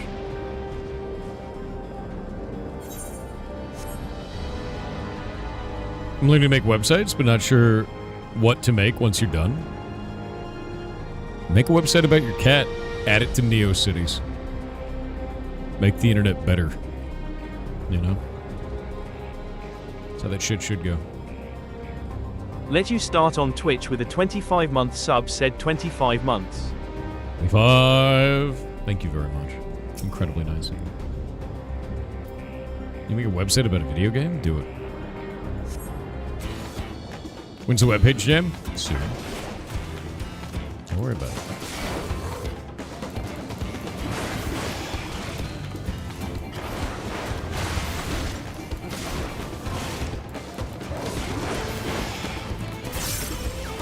I'm excited about that one.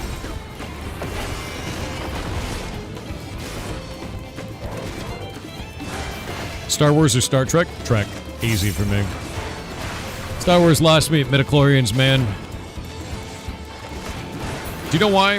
Because Star Wars and Harry Potter had the same storyline beat, which is you tell a young kid that through hard work, training, and dedication, they can do anything. Then halfway through you say, yeah, but only the chosen child with the midichlorians or the heritage. Only that one can do magic.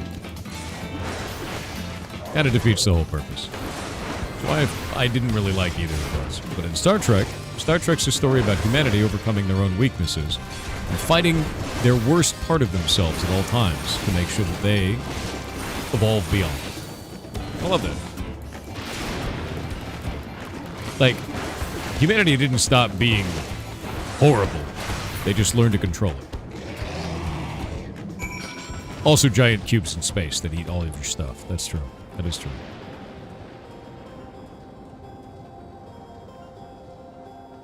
Star Trek also has rapping Klingons, does it? I don't think I've ever heard of a rapping Klingon in Star Wars. Or is just Maddie's a squib? No. Maybe. Yeah, I don't know. I didn't like that storyline beat from those. I do think Star Wars is quite cool overall, though. I do like... You know what my favorite part of Star Wars is? Artificing. The creation of the lightsaber is so interesting to me. The process of building that item is very, very cool. Picard or Kirk? I like Picard overall. I think Picard is the best captain because of his hero's journey of starting out like a complete jackass and becoming one of the most lovable captains around. And I like Kirk because the non-linearity of their story with Kirk. You can just jump into any episode and it's like totally fine.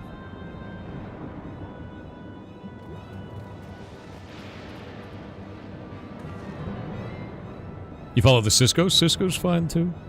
I agree with that. You like Picard because he's serious? Watch early Picard. He's too serious. I don't like the eyeballs on these things. Whoa.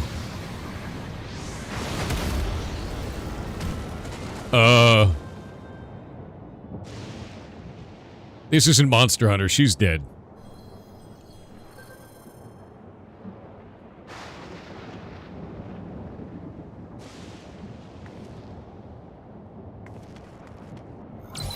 Oh, alright. Rebooting in progress. We're good. She just ate a soul. Don't worry about it. Wait. She did just eat a soul, right? Okay, good. We're good.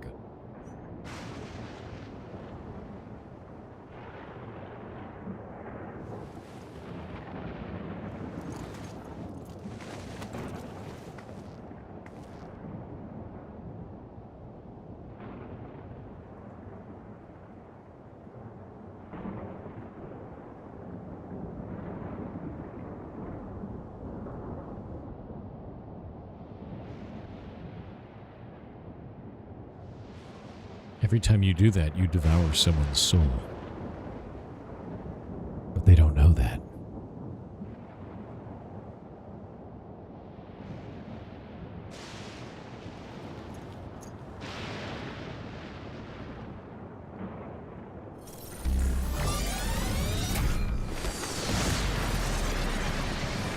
Oh. Like Zoro Shah.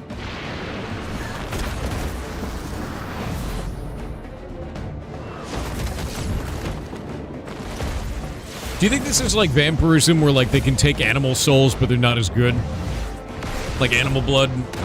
Like in Vampire the Masquerade when he lives on rats? You know what I mean?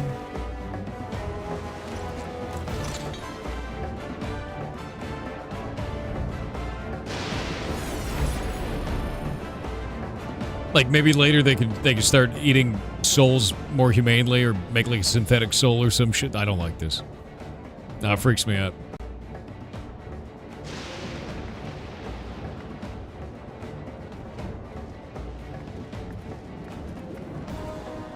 How about ant souls? There's got to be a lot of those.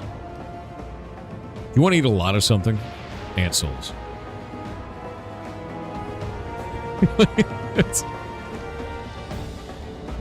How do you become a game developer? Go to develop.games and check out the website. It doesn't have ads or anything like that. It's just got my stream linked on it. It's as much information I can give you for getting started in game development. With that in mind, you can also go to our Discord, discord.gg/piratesoftware, choose the game dev role, and go talk to everybody in there who's also developing games. If you have any specific questions about, say, Game Maker or like building stuff in general, just let me know, because that's the engine I primarily work in.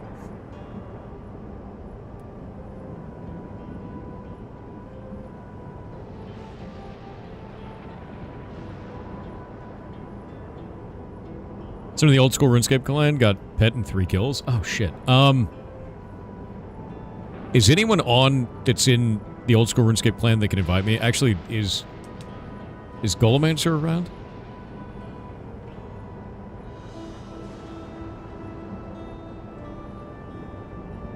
Is Golomancer around? Give me a moment. Nice. My character chat smells needs an invite. You're the person who got the pet, you son of a bitch. I don't know how to get invited.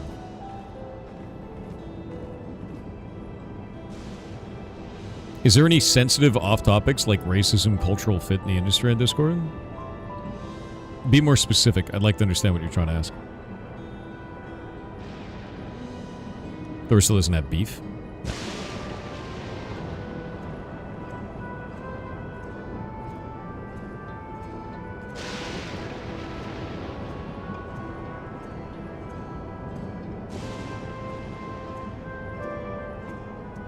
Oh.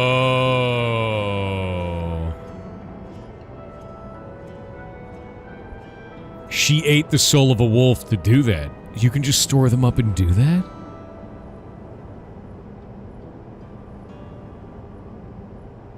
Oh shit, you can transform with them too. What, dude? No, that's bad. They can just... You wouldn't download a wolf, but they totally can. That's why Snake Guy is like that. That's the reason. How many snake souls did he eat to do that? Oh, shit.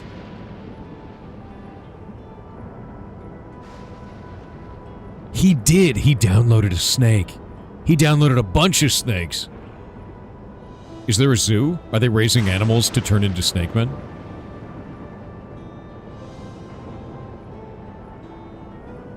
Yeah, he downloaded Python. That's true.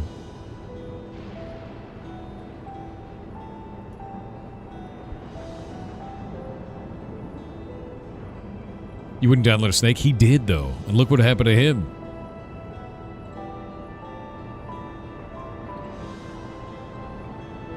Yeah, different souls have different powers, and downloading too many souls causes you to change forms. If a person downloads so many souls, do you think you'd lose your own? I kind of feel like it's like dye, right? Like if your soul was a glass of water, and you added like a drop of red in it, it like tints it, and you gotta filter it out eventually. If you had too much red, you start turning into a red soul, which would be the snake, right?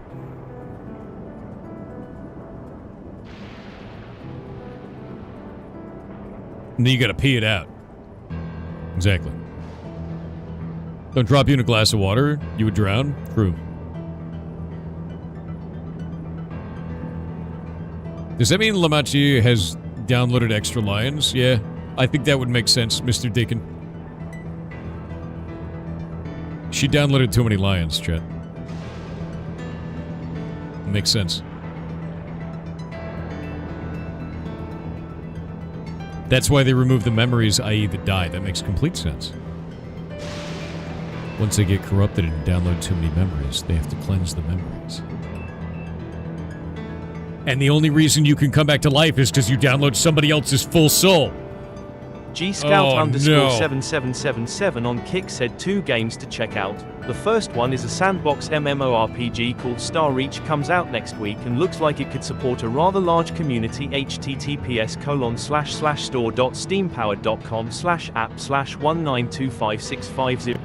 I'll check out Star Reach. I don't know anything about it yet. I also kind of want to put together a Grey Hat community for us to go and like have a blast in. I think it'd be very, very fun.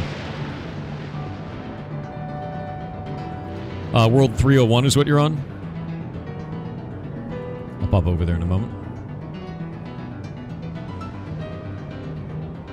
Oh, I can't. I'm slapping crab. You'll have to switch to a members-only world eventually. Just get them first, Golemaster. And then, like, maybe 20 minutes from now, we'll do my character. You know? Because I'm slapping crab and I can't swap worlds to a non-member world because this area doesn't exist in a non-member world.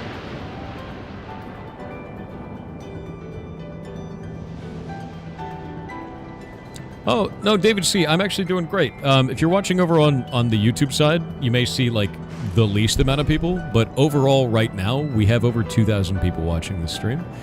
Most of the people over on Twitch. And honestly, if you like the stuff that I'm doing, best thing you can do is comment on it and say you like it and tell other people about it, you know? Biggest thing I will always tell you is be the change you want to see in the world. And the best way you can do that is when you like something on the internet, tell other people about it. When you don't like something on the internet, leave it alone. You know? That's what I find more than anything, because hate sells very quickly now on the internet. So if you put a bunch of effort into telling everyone how much this thing sucks, it will gain power. If you want it to go away, you quiet it into a box and you walk away from it. So I always tell people when they come here and they're like, I don't like you, and I'm like, then don't watch me. Because it's not helping you or anyone else. It's not helpful for you. Even though that would increase the amount of people watching me, because hate watchers are valuable for a lot of people. I just don't think that's good for them, you know?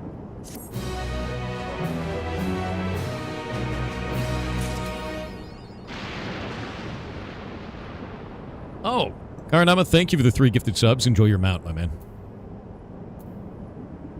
Yeah, if you don't like somebody and you're like, if you downvote their videos or you leave an angry comment in there, the algorithm goes, this person engaged. And the moment they do, it's done. Yeah. What's up, Lucky Charms? I don't know what you're talking about. You saying hate watchers are welcome? I mean, if they're not being a dick to people in chat, I don't really care. Like, if somebody comes in and they're, like, mean to me, whatever, I don't give a shit, dude. But if they're, like, going after the community or, like, making rude comments like that, I will get rid of them every time. Because that doesn't make sense. You know, somebody else is having a good time, you leave them alone.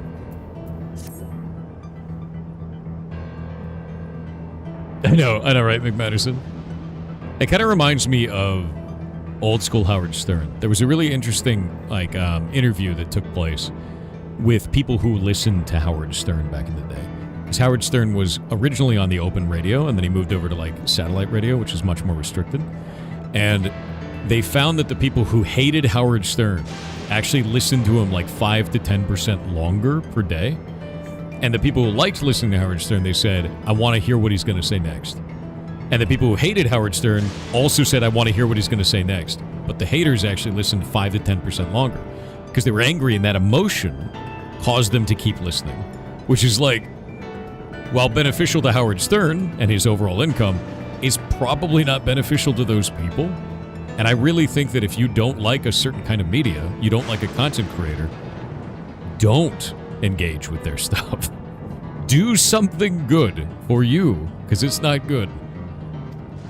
Like, that shit is not helpful for your life at all. This is why clickbait works? Yes, it is. I agree with you entirely on that. That's how engagement works, unfortunately. It is. I just don't think it's valuable for them, you know? Yeah, you got a certain amount of time in life. Don't waste it on shit you hate. That's how I always feel about that, man. Spend it doing something cool. We're all gonna die in the end anyway, you know? You just leave and forget about it? There you go.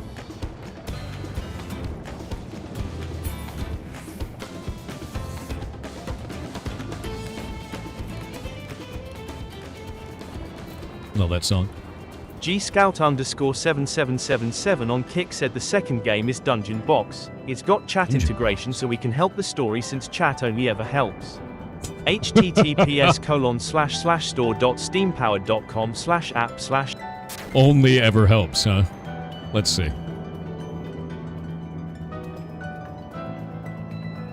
Let our Dungeon Master take you and up to 8 players on an adventure, where you control the next move by answering and voting from your phones. Oh dear God. I'm sending this to Winky.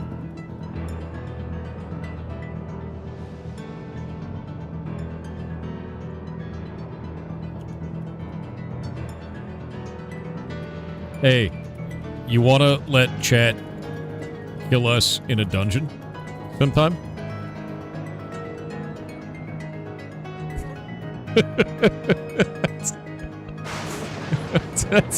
that's basically how that's gonna go.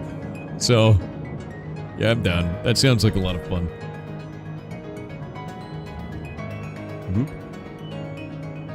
Where did this go? RuneScape.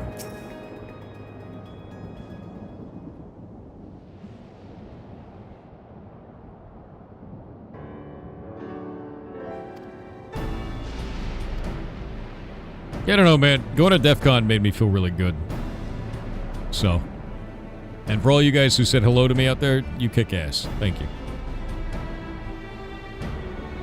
Looks like it'd be amazing chaos and fun. It does.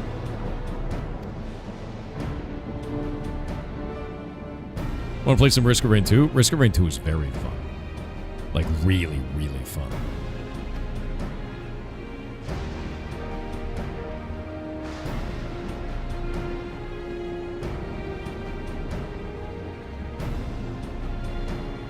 You got any reading done lately? Nope.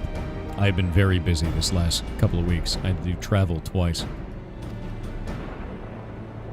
Only thing that I've really read lately is I've been trying to pour over the entirety of my Lancer Core rulebook so that I can absorb the whole game effectively.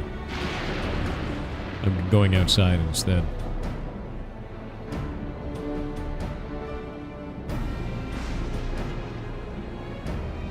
I touched the grass, I did. Yeah. You're playing Lancer? Nice.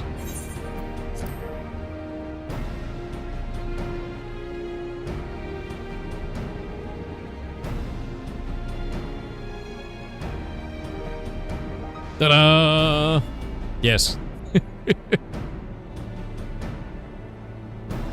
Such a cool game, dude. I haven't played a campaign yet, but I've been reading all through the entire book and absorbing everything and then rereading stuff that I forget and like going for it. I think it's awesome as shit. Also, do you guys want to see something really cool? Do you guys want to see something really, really cool? See this? This is an infrared camera that fits into your phone. A high-resolution one. It's a tiny FLIR camera. And what we're going to be doing, this is the tester for it from the company Fluke. They sent this to me to try it out. We're going to be setting up another camera inside of the ferret rescue once the building is set up. It is incredibly small. They're really goddamn cool. And that one hooks up over power over Ethernet, over a PoE injector, and that allows me to set that up in the ferret room, specifically pointed at the super old ferrets. And the reason why is we found that when ferrets get very old, they can have seizures, and when they get a seizure, they'll overheat and die very quickly. But if we can get to them in time, we can make sure that we can separate them and cool them down before that happens, and then triage for anything like, you know, whatever they're having with the seizure. With that in mind, by setting up those cameras, you'll be able to see them and alert in real time when one of these things is happening. Which nobody has ever done before, which is cool as shit. So now we have a company to build these, because the other ones we tried to get work up to like 1.5 miles away and are like filled with problems where you have to sign up and like prove that you're not an enemy nation state. These ones we don't have to do that. Yeah, it's an early warning system we'll be able to set up as an overlay over the stream. It's a big deal. But this one plugs into my phone, so I'll be able to set it up directly on that and then go from there. So I'm going to be testing it out, and I haven't done it yet, but I just got it. So Fluke is rad as shit for sending me that. Yeah, it's an idea that I've had since we had that problem in the past. Chat is a FLIR monitor. We're an Arduino. Yeah, I also wanted to set up some automatic detection stuff, but also allow you guys to see the visualizations so that we can have this secondary layer there. At least it isn't a vlog. I know, right?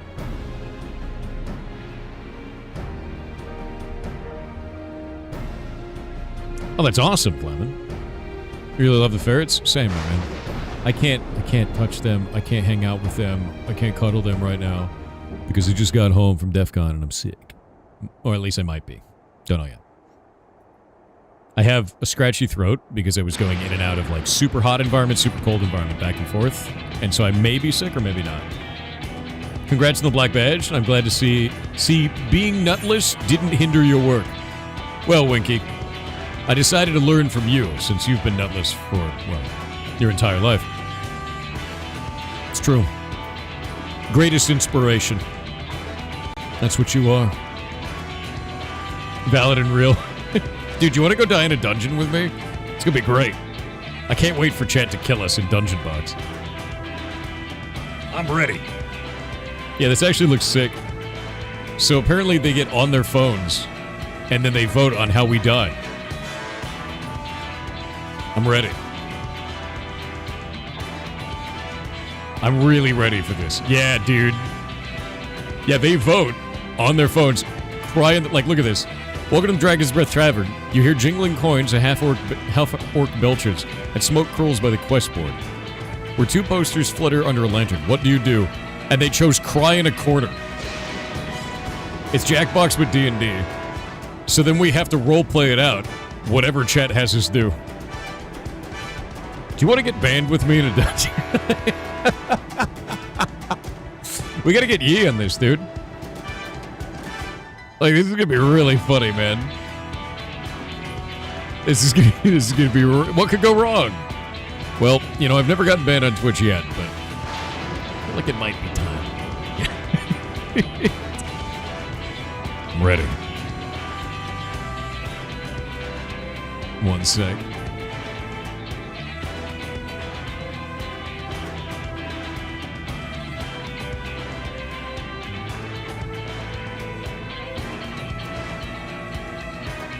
What is this?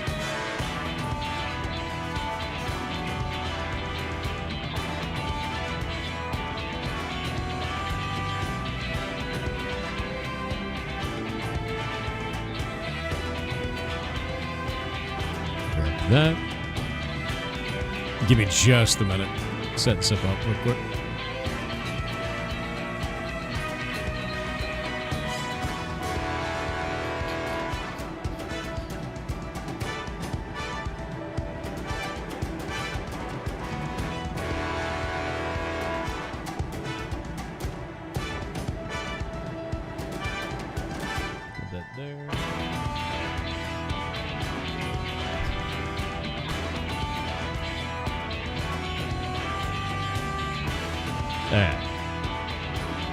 Easy peasy. Alright, let's rock.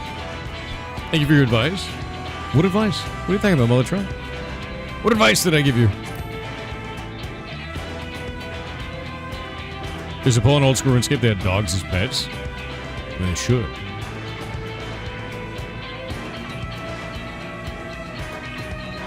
What? What do you mean blind ass streamer? What?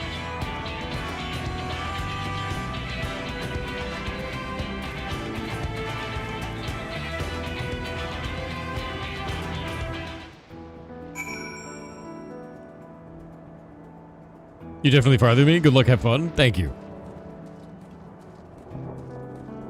Oh, did you say server, not advice? Wait. Oh, you said service. I don't know what happened there, dude. My brain overwrote your word. I, don't know. Sure. My ass is blind? Well, it doesn't have any eyes, so... I feel like that's probably the case. Yeah. It would be a little bit difficult for it to see. My ass is unable to read. Yeah. It's very sad. That cranium guy on Twitch with 300 bits said good morning everybody. Today in Getting Old, I have recently dislocated my hip when bending down to pick up my DoorDash order. I'm not even in my 40s yet. This is ridiculous. My man, wait until you breathe wrong. It's gonna happen. Like, eventually, you're just gonna breathe wrong. And people will be like, how'd you throw out your back? And you're gonna be like, I breathed wrong. And they're like, yeah. Sneezed. Sneeze? Oh.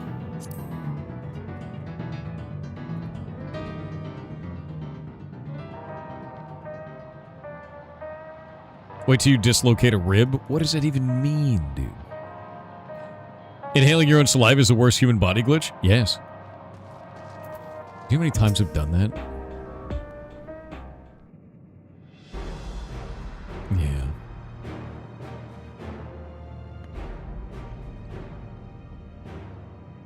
You know, currently crunches? Both when you bend and unbend it. What did I do to cause this? You put sand in it. Shouldn't have done that. Also, that sand is made out of your own bones. You're welcome.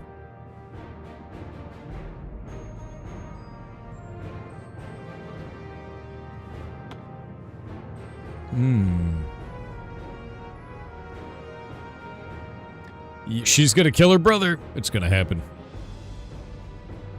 Oh, wait, that means every time he dies, he eats another soul to come back. Wait, can they only do it once? Because Snake Guy didn't come back.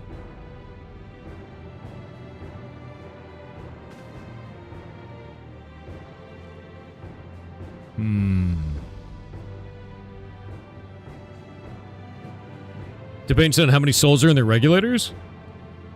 Wait. They have to pre-download lives? Is that what you're saying? I don't like that shit. I don't like that shit at all. That's wild, dude. Depends on the amount of souls they have. Yeah, that's what I'm wondering is like how many 1-up mushrooms can you download, right? I thought they could just download them from the cloud at will. I didn't understand that they had to store them. How many can they store? Depends on your social credit. Oh no. I can't believe she keeps calling him Fussy Little Bun Bun.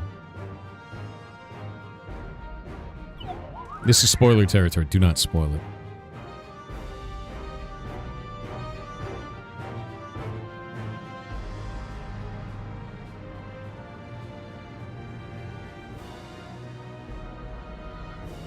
You know what? It's going to be like fighting Garage.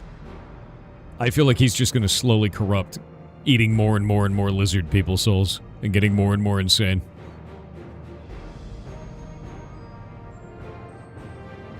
Yeah, it's going to be that.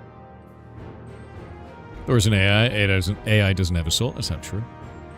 That's not true. I'm obviously real.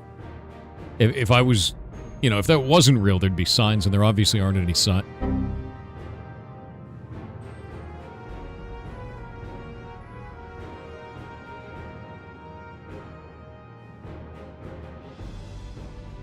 You know, that'd be ridiculous. Be obvious if it was.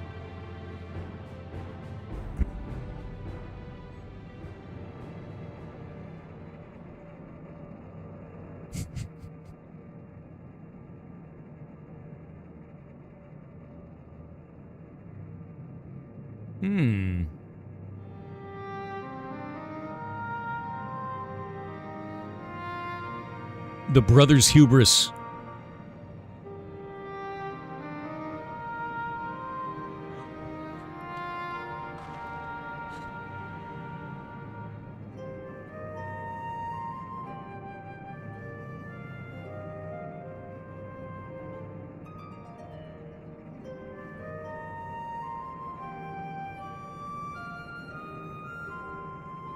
Okay, so his hubris is going to make him want a 1v1. Lamati. Ook Lamat.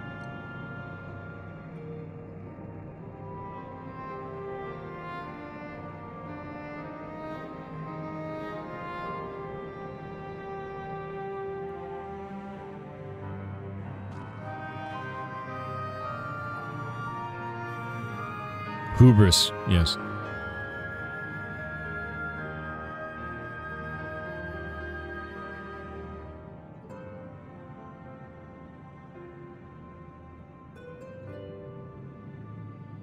You dislocated a rib when you tripped and fell on your arm? Jesus. When I was a kid, I fell, and I was on my bike, and my bike handles twisted like this, and I landed right on it. I had this bruise like this big for like a month. Like impaled myself on my own bike. Didn't break the skin, but God, was it ugly. Yeah, I had to go get like an x-ray and all kinds of shit. My mom was livid, dude.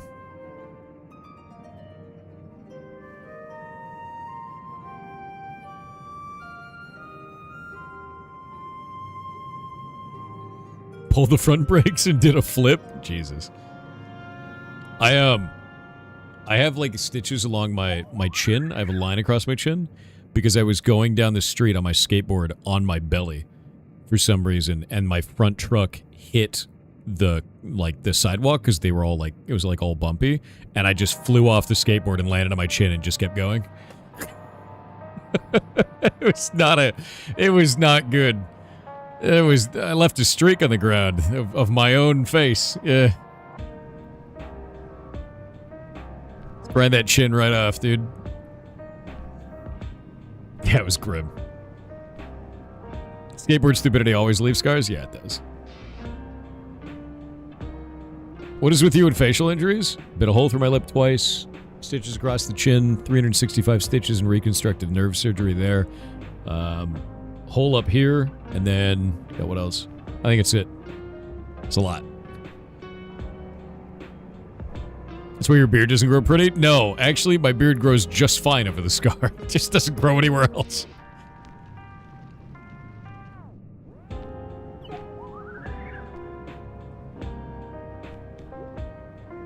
You grind off your elbow? Jesus. Ugh. Did they at least let you keep your funny bone, dude? I want to lose that.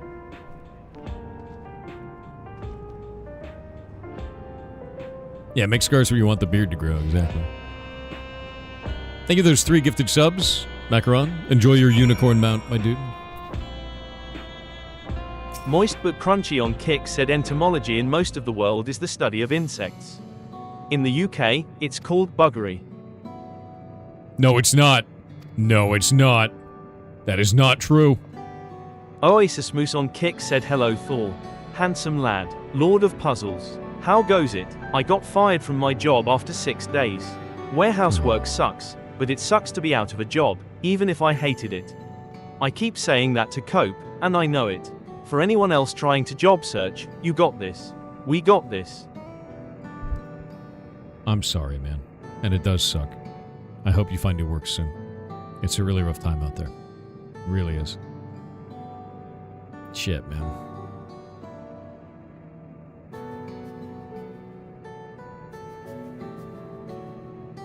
Burgery. That's the better term. Burgers. Need them. Yeah, you got this, dude. It's really tough to get a job, though. So don't feel bad. Even if it sucks. You know what I mean? Bolakongan on Twitch said, Dear Social Kitten, I'm glad you take a holiday once in a while. Then I can finally watch other people on Twitch, sniff or eat glue and pirate the demo. Oh, when is the annual glue meeting? Now. It's right now. Stick around. You'll see it. Silafren on Twitch with a 25-month sub said it's a quarter. What? You made it all the way to a quarter, man. Thank you, by the way. 25 months is wild. It's very, very nice of you. In underscore Blanky on Kick said hello and welcome back Dark Typo. I hope you got your hearing aids in DEF CON. What? Anyway, I have found this game I think you may like. It is pretty neat. https://store.steampowered.com/app/56738/heartbound/. Wait. Oh, god damn it, I skipped the link. There's the rest of it. If that does not tickle your fancy. There's also Gure. Look at that. Time for the ooh has arrived. We are blessed by the open mouth. God damn it. Ooh. Gotta put the link at the end. Gotta put the link at the end. Dendrago on Twitch with 300 bits said back around September and October, I ran a big 24 to 48 man raid from Occult Crescent with a static. It was a good time, we got our clear and a few more over a month and a half, then just kinda disbanded and went our separate ways. Fast forward, the sequel to that raid has been added recently, so we got the first post in that group's Discord server in over 4 months. The raid leader posting a gif from Disney's Atlantis, alright, who's not dead? Sound off. That's actually really funny. You raised me hypermobile joints. I know some people who have that. There's a buddy of mine that has a hypermobile joint like that where he can take his finger and do this, and it will actually pop out of socket, and then his finger's like one of those, and then it's gross. It's really gross, actually. It's like making a glove out of his own hand. Yeah, it's real nasty. I don't like it. I don't like it at all.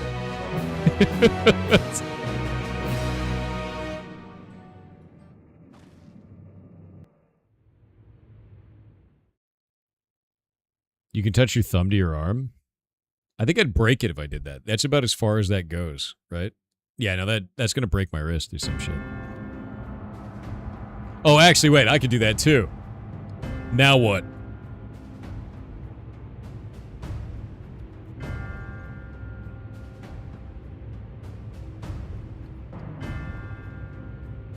You've been consulting with Wuk Lamat.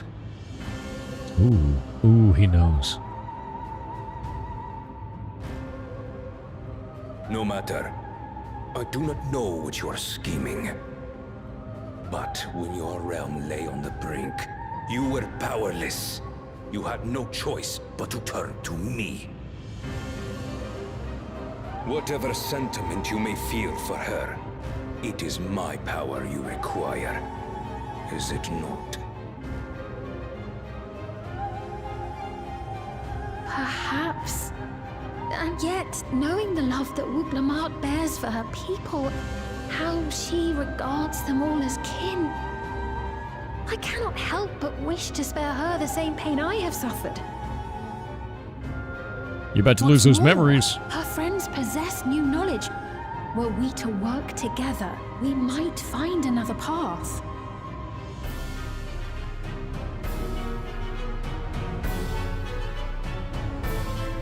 I know you're loath to consider it, but is there no hope for peace with Tuliolo? What we've already done may be unforgivable, but it needn't continue. You needn't kill your brother and sister. Oh, shit. I slew my only flesh and blood. Yet you attempt to sway me with an appeal to family. Yeah.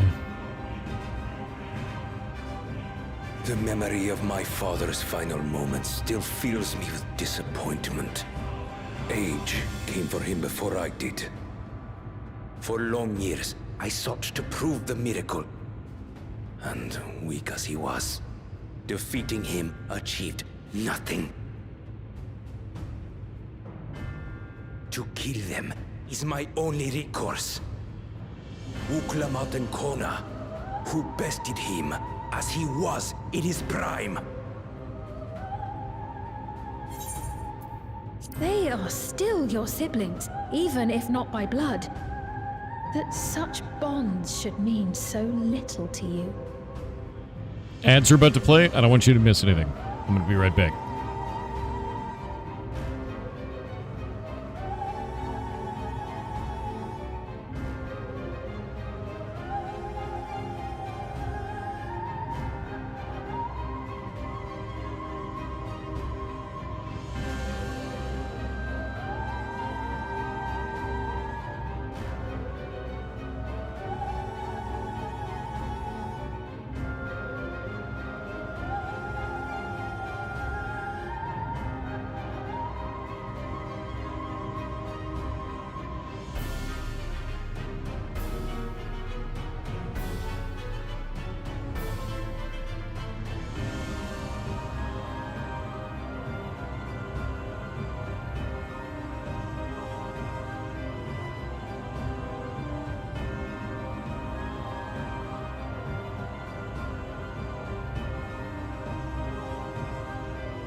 I have returned. Alright. I am bound to no one. Serve none save myself. Remember, I can easily kill your beloved family. If you would protect them, cast aside any foolish notions. Your wisdom and abilities are valuable insofar as our goals align. So think well before you act, Queen of Reason.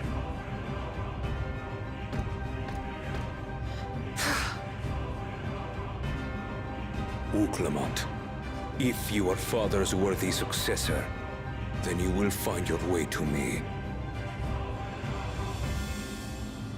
But should you fall short, I will lay waste to Tuli Yolal.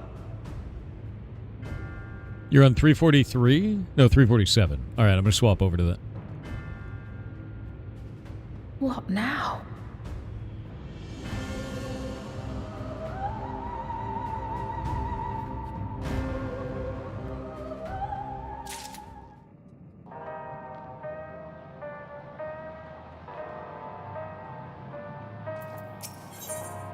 Alright, I am on that world now, if you want to invite me.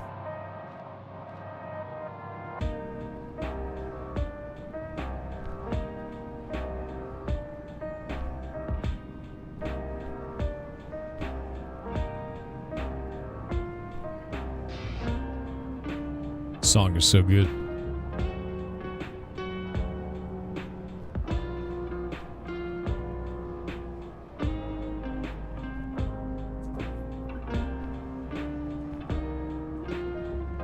You need to send a request. I can't invite specific people, I don't think. I've received requests from others before. How do I send that request? Philomancy.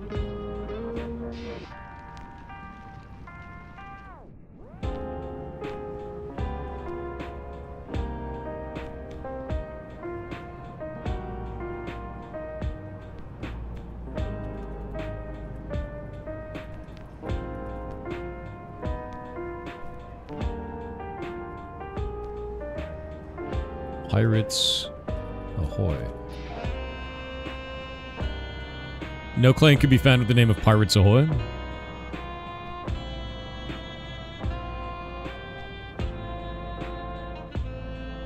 Ah, that's what it was. Goblins Ahoy. I forgot the name of the clan. I suck.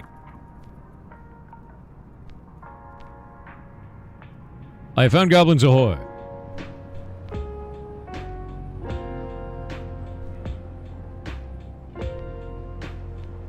Yes. Your application has been received. Done.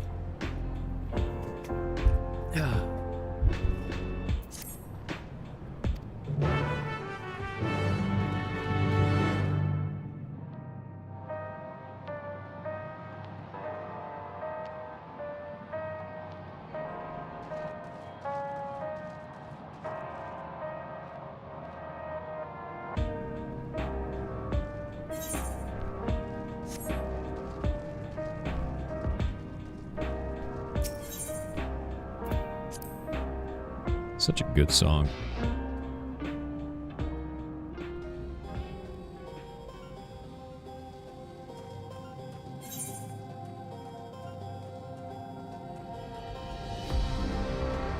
I think this story is starting to come to an end. I'm still in the dungeon. I'm level 97, which means that there's got to be a level 100 dungeon, right? That's just part of the storyline.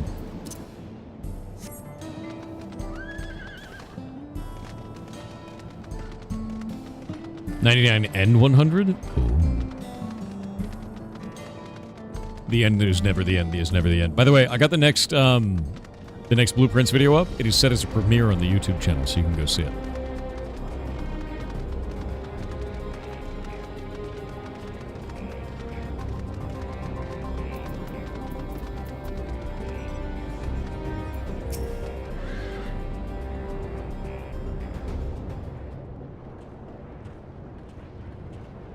You'll watch the Blueprints video later. It premieres on Friday, so it's just listed, so you guys can see it. You'll be able to watch it together, and you won't be able to skip ahead, so you'll be able to watch it like as it goes, which is going to be kind of fun.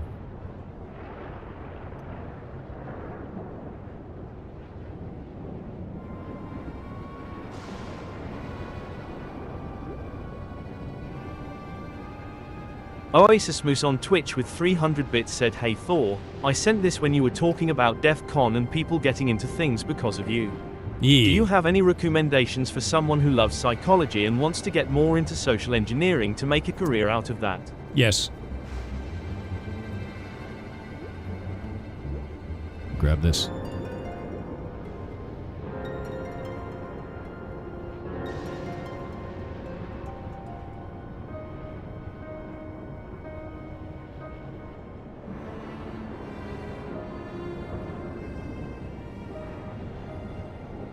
I'm going to give you a great book. It is on Amazon, and it is only $18. And it is not a paid link, so I'm not getting money for that. It's for a book called The Social Engineer's Playbook, which I think is fantastic. There are many books like this, but this one helps quite a bit. If you're just getting into that field. Understand something is when you are doing social engineering, you are doing what is called objective-based communication. You have an objective, and you are trying to solve for that objective.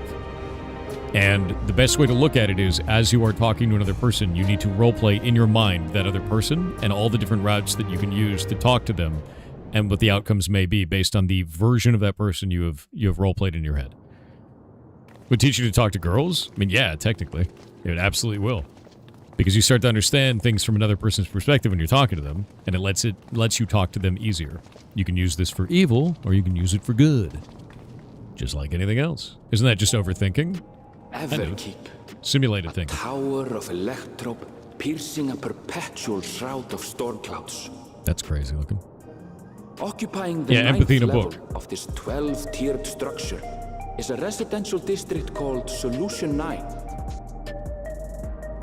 Yeah, you don't need to see my past as a thing you can do. I've done that. It's absolutely a thing. And did it prove the answer they sought?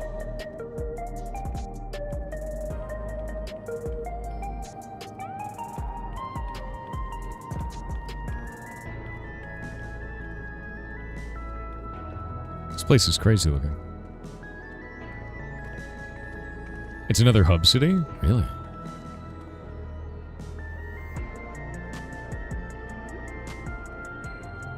Spectacular, isn't it? Can it help you master autism? There are more Yes, districts throughout actually. the tower, including industrial ones. If that's what you would like to Solution do. 9 is the largest. In fact, your autism is a superpower, Just I did. being here makes my head spin. Perfectly now. A city of shimmering electrope, replete with strange technologies that cater to every conceivable need. We never dreamed of the light back home in Tuliyolau. So I wanted to be clear. What I meant by your autism is a superpower is generally people with autism, it may be different for you, really like very blunt communication. It makes it really difficult to interact when it's a highly emotionally charged situation, not because you don't understand emotions, but because you understand your own emotions, and it's hard to understand somebody else's and from the perspective of their own. By practicing things like social engineering and reading through books like that, it makes it easier for you to understand what that other person is feeling in those situations, but not from an emotional connection standpoint, but from more of a calculated, logical standpoint, which makes those situations easier because now you have a context for why they feel that way. Even if it's not an emotional connection, it's just a logical connection. So that can be really useful. It can be, like, very much so. So if you want to go down that route and, like, learn that stuff, do it. It's really powerful. Oh, you're getting a diagnosis for autism right now. You're actually talking to your doctor. That's fantastic. That's a good thing to do. You know, if you don't know or if you're on the fence about it, talk to a doctor. If you ever think that you have something like that, talk to a doctor. It's super helpful. Don't self-diagnose. Talk to a doc. Yeah.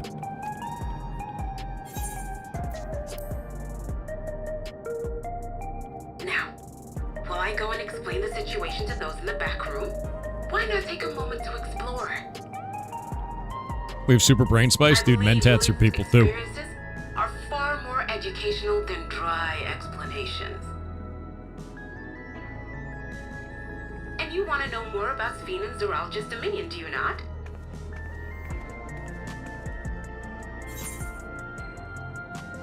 Let's go explore it. I want to see this place.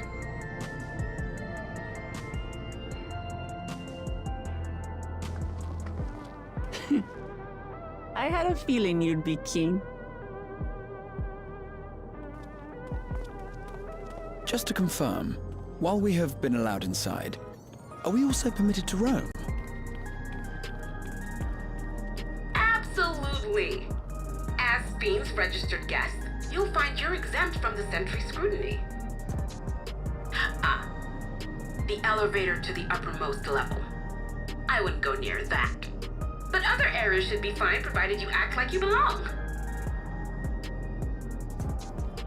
All right then, we'll show ourselves around.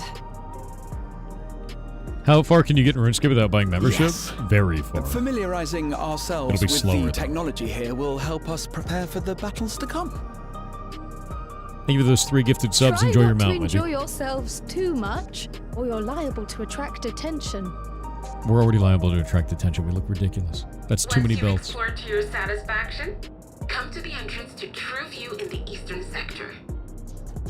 The way We're also from the there only is a people little carrying complicated, weapons. So I'll send someone to guide you. Understood. We'll see you later.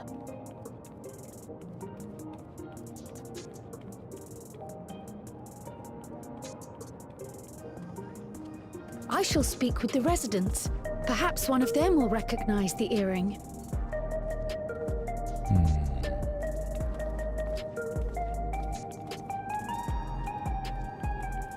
Yeah, you can also get membership by trading for it in the Grand Exchange. That is the thing. With this place, how can this all be the inside of a tower?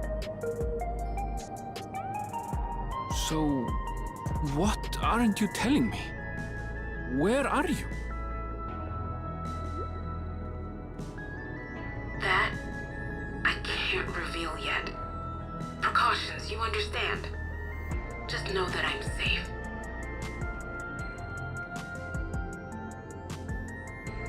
But come, tell me about your adventurer friend. You seem to have a great deal of faith in him. You must have been through a lot together. Oh, I forgot to go Might through the say Raitlands that. puzzles. Shit. For instance, we found the entrance to the Golden City. Wait, what? You did? Eleanor, why didn't you mention this sooner? So I forgot to tell you guys earlier, the first day at DEF CON, we actually didn't work on Goldbug because it wasn't available yet. So we did Raitlands puzzles, which are dramatically harder, and I need to show you the one I worked on. I forgot to do that at the beginning of the stream.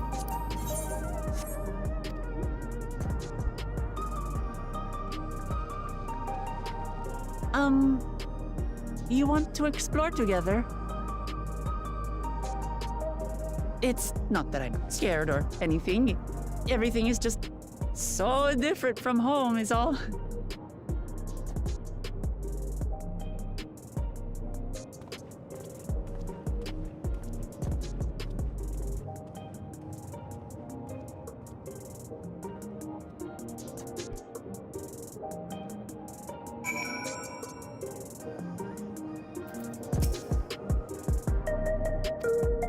Is it just me or is Wook Lamont basically asking us out on a date multiple things? Like multiple times now. Has she been trying to date us the whole time? Well, kinda? Okay. I just want to make sure. Because it's kind of that vibe the whole time. Date the cat? Which one? There's many cat people in this. You were the Warrior of Light? That does give you a certain amount of game.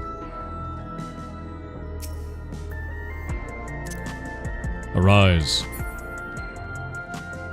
Boop, boop, boop, boop, boop, boop, boop. Best.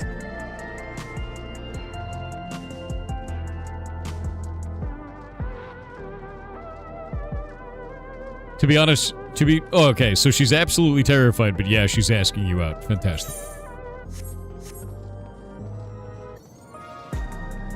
Y'shtola's the only cat to date. Y'shtola's already got a boyfriend. He's in a different dimension. You wouldn't know it. far away. It's totally real. There's a ferret pet. They're called Whitrits. And yes. And they climb onto your shoulder and stay there. Yeah, he's in the dimension of Greater Minnesota.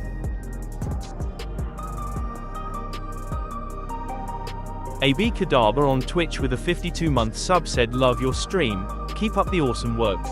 Well, thank you. And it's a great place because people like you are here. So, thank you for showing up, man. Kitten Squid on Twitch said, "I wanted to thank you and chat for being here and being the way you are. I have severe separation anxiety and my partner has to be overseas for work for an undetermined amount of time. I'm sorry to hear Being that. able to have this stream on helps my anxiety so much and I don't feel alone. I also wanted to say how much I appreciate your just do the thing vibes. As an artist currently struggling, it helps me remember that I'm still doing what I need to be doing for me. All the love." Ah! There you are! Lamati! You're awesome, dude. And yeah, that's really tough. That is really tough. Long distance stuff is always very difficult, especially when you don't like being separated like that. It's very, very hard. Just understand that you're not a piece of shit for feeling that way, and talk to them about it, you know? Like, that's important. And you're not alone, because there's a bunch of goblins here, too. So, keep kicking ass. Thanks for being here. Just do the thing, quit your toxic job. Seen. I hope you have a better one. I was worried you might have had trouble at the checkpoint, but I see everything went according to plan. I think she's double-crossing us. Well, that's thanks to you.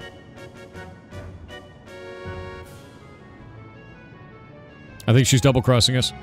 Now, I know you've scarcely arrived, but I have a request to make of you. Hold up.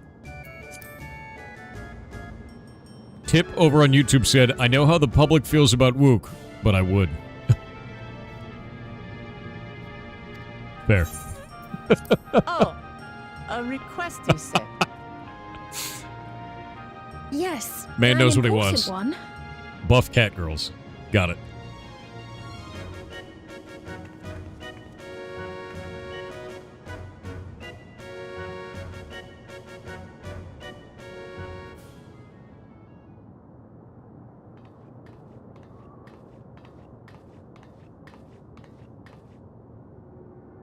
I'll say it plain. I want you to make peace with Zeralja. That's not a thing that can happen. What? I thought you said you weren't on his side. We have come no closer to seeing eye to eye, nor do I condone his methods. Be that as it may, I don't want you to fight him. I don't want you to regret a decision made in anger and haste. Unequipped with regulators as you are, the risk is too great. Give us regulators. I'll eat a soul. I appreciate your concern, but you ask the impossible. Sveen is definitely a double agent. Zeralja murdered our father. His minions slaughtered our countrymen. He will never renounce his war. As vow of resolve, it falls to me to stop him. Yup. I know you love your people too. And so you must understand how I feel. Why I cannot, will not back down.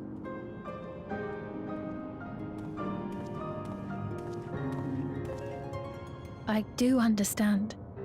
All too well. Let me say only this then. Zeralja will use any means to win. If you would protect your people, return to them at once and prepare. Prepare as best you can. There it goes. It may ring hollow coming from the queen of an enemy nation. But unlike me, you still have the power to determine your own fate.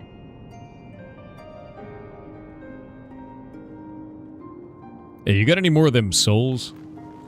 You really are a curious one. Look, you needn't worry for us. We have dependable comrades holding the fort in Tulihyolal.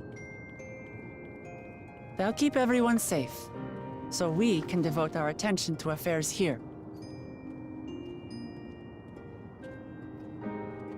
Please.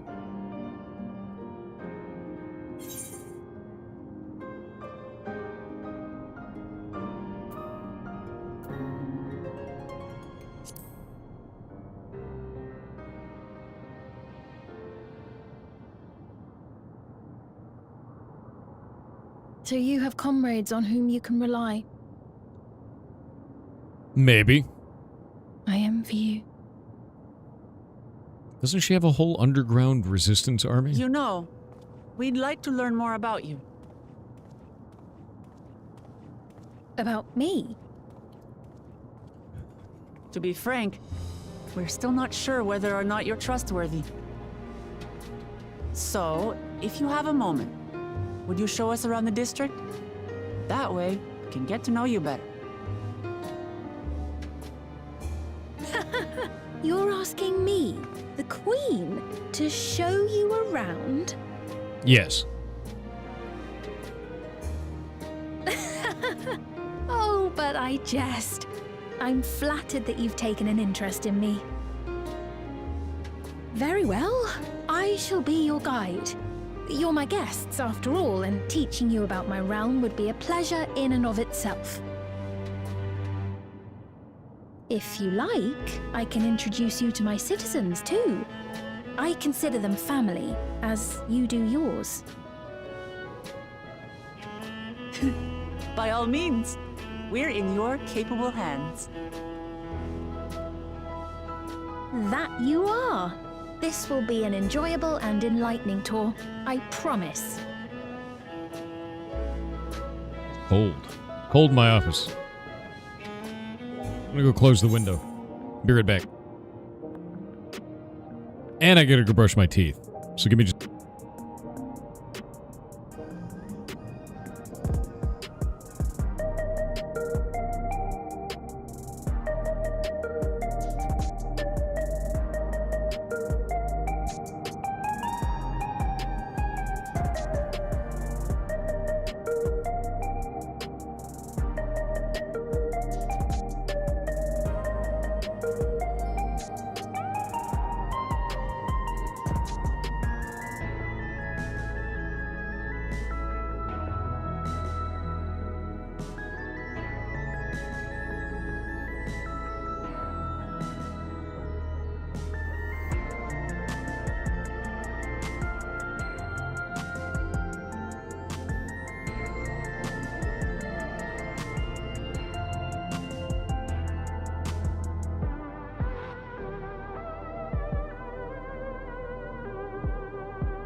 And I'm back. Hello.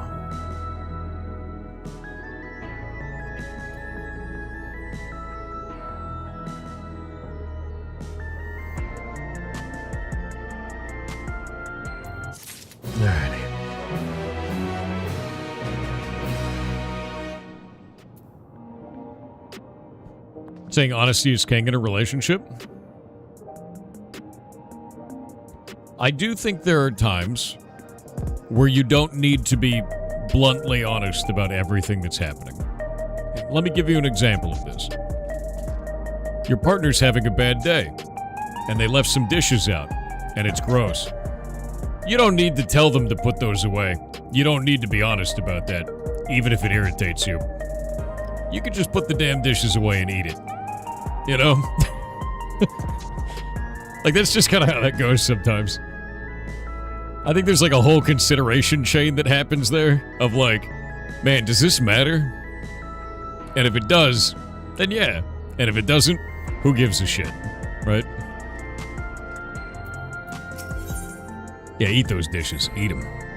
Eat the dishes, chat. Life advice. There's an old saying, which is happy wife, happy life. Yes. Do that. Sometimes you need to eat the dishes, chat.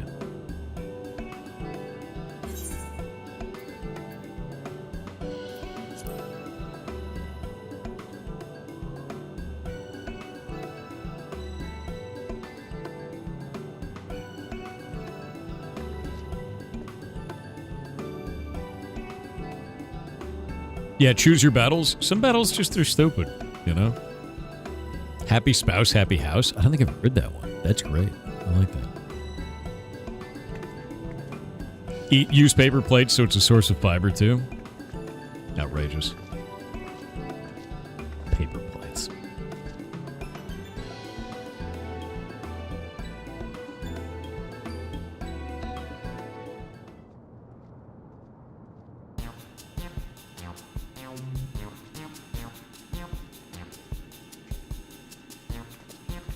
That's tough, Tip. That is. You're getting through it, though, man. Oh, we have shops? Is this actually going to become a hub city? Because if so, I'm down. I'd love to live in Tron, you know? That is rough, though, dude. Really? I dig it. I think it's cool.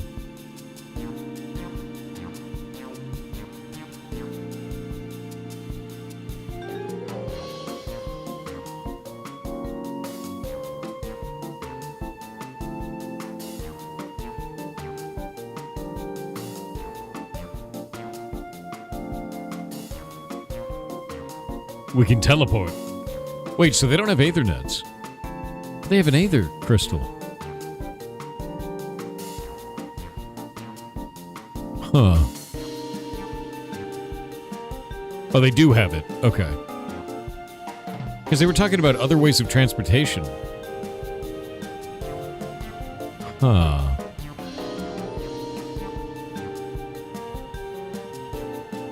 I was gonna say I used an Aether crystal here, so.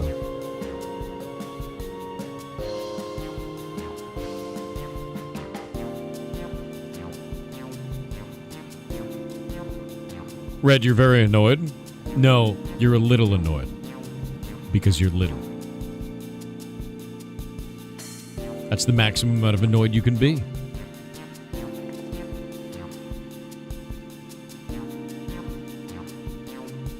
See right there, there it is. A little shaking emote.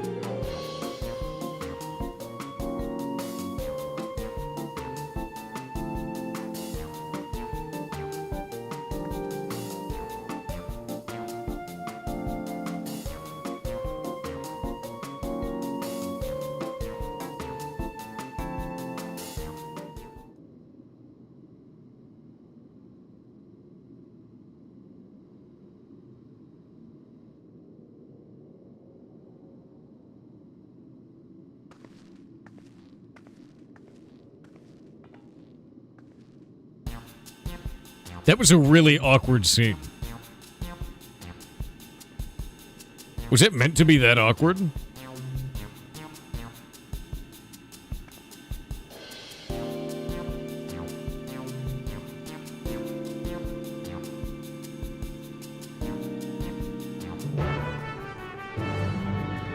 Red, I don't want to know why you know that. I don't want to know. That was a really awkward scene.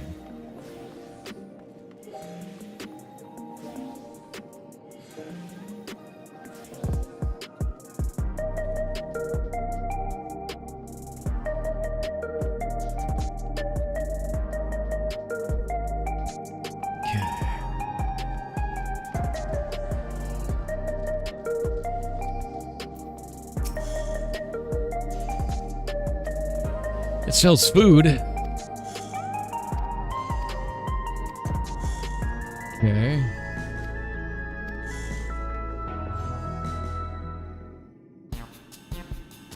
Oh god, what?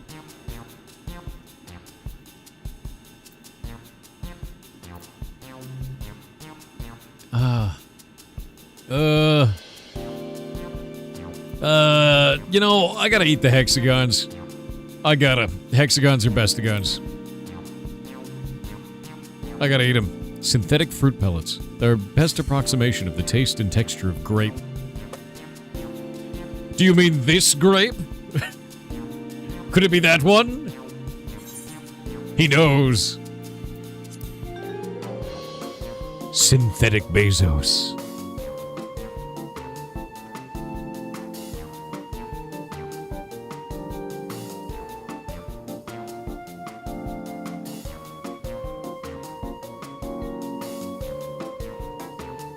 Oh my god.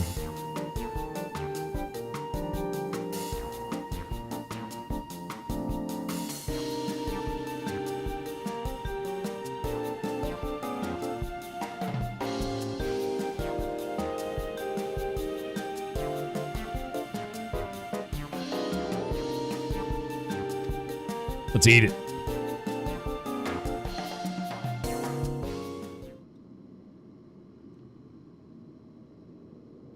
Here we go.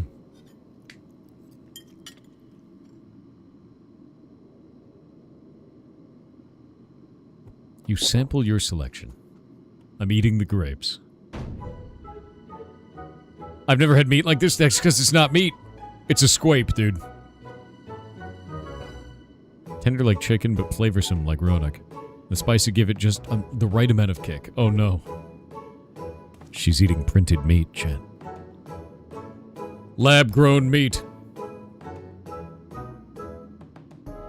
We're eating lab-grown people meats.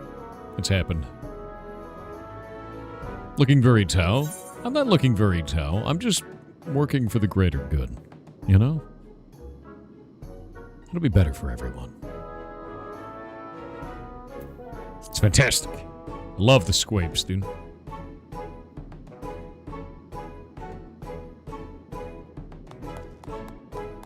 Wait, is that actually a Mr. Beast scam in YouTube chat? I'm putting that thing in timeout for 5 minutes.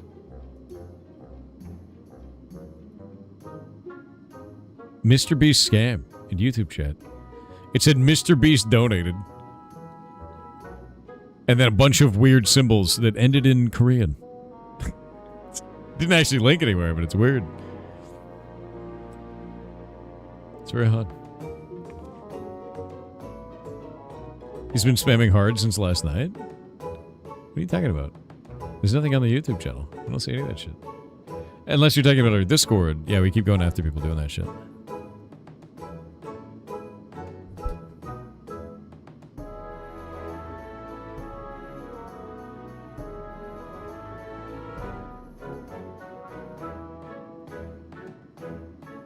What is your favorite food? I know, for sure it is.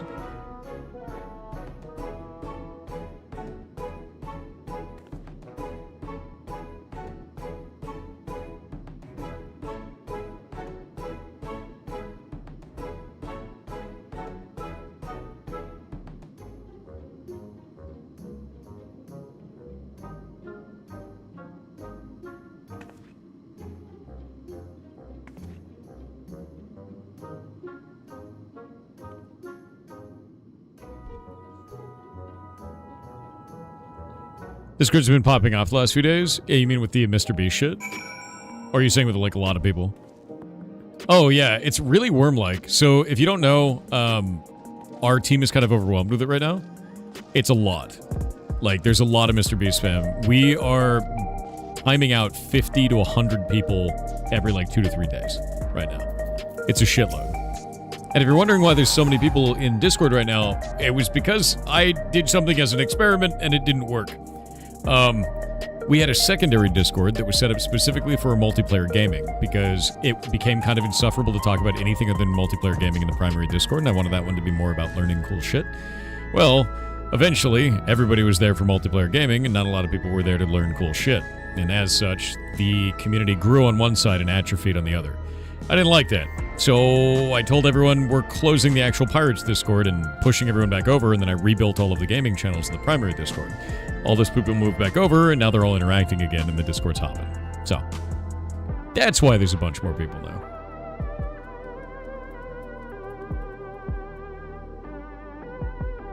Still insufferable to game there, to be honest? Go into a gaming channel. That's why they're there. And if somebody comes in and is being bothersome, tell them to leave. Be like, we're gaming, stop. Like, people go in there anyways, tell them odd. Like, if you tell someone to, like, shut up because you guys are running a dungeon gaming and stuff, and they don't do it, just tell a moderator, man. That's why they're there. Put in a mod ticket. Be like, yo, this guy won't leave us alone.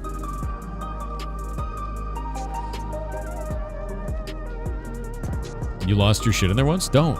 Like, there's no reason to freak out when someone's being a little bit socially awkward in the Discord, man. Just tell the mods, be like, yo, this dude's being weird. Like, I had to ban a couple of kids in there because they were, it was like 3 accounts that came in and they were just like screaming in the call at everybody. Just like that for like, it was like 10 minutes. And I was like, dude, you cut that shit out. And then they just kept doing it. I was like, all right, no, bye. Like, get that Sumer shit out of here, bye. But like, that's the thing to understand is like, if you're in a channel specifically because you want to get away from that stuff and you guys are trying to game together and it's set up that way and they don't leave, send a mod ticket, you know? If I go over into the primary Discord too, you guys do have channels for this. Yeah, you have gaming 1, 2, and 3. I could set those to be lower population. Or set up more channels. More channels might be the better choice here. I think I'll do that.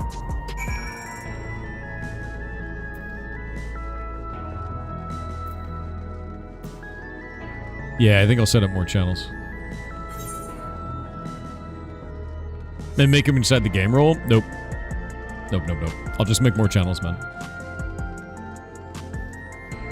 Love the hexagon patterning in the city. I really love it too, and I actually really like the floor, how it's like a triangle-based grid. And there's like weird bullshit everywhere. I feel like I'm inside of a graphics card. You know?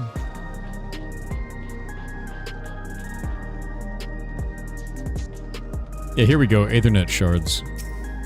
Theirs are quite weird looking, yeah?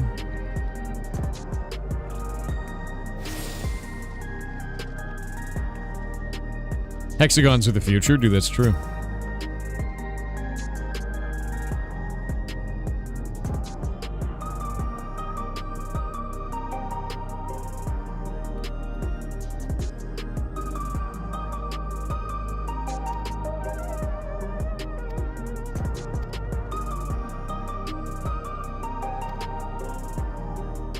Residential radius.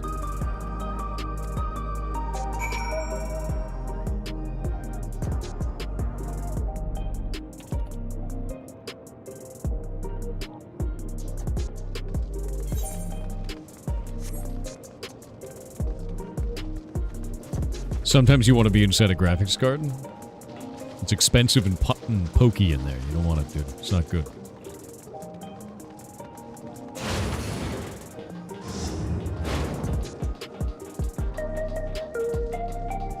Robot clerk. They have the happy eyes in there.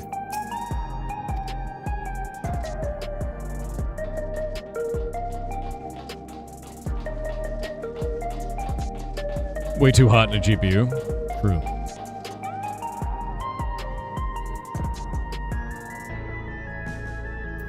Kind of like PSO vibes. I would agree with that, actually. Phantasy Star Online is very much so like that. It's quite cool.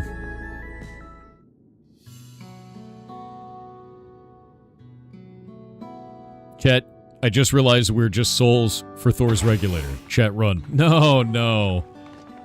Of course not. Nah.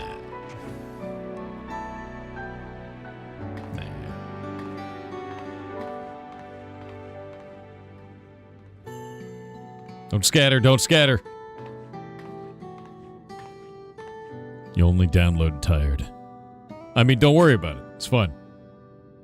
It's fine.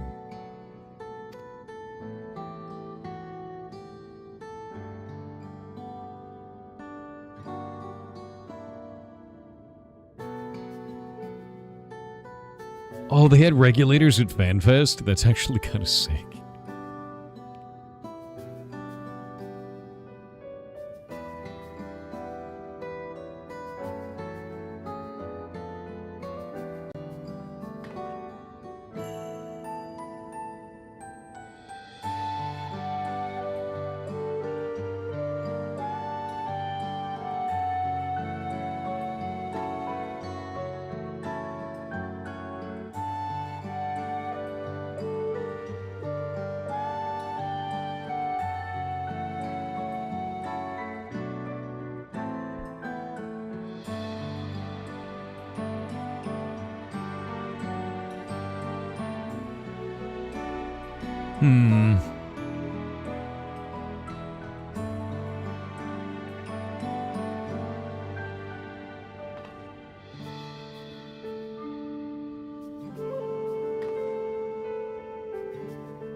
It's an uncomfortable way to sleep. Yeah, it looks pretty grim, right?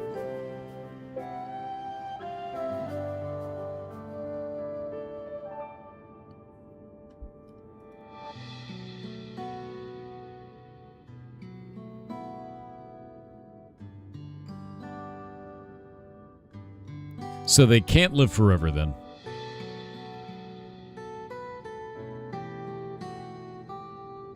Oh.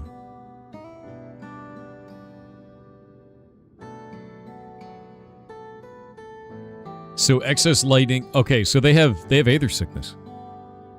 That's what they have. Or ether sickness. The excess lightning in the environment. Yeah, he's getting tempered. Exactly.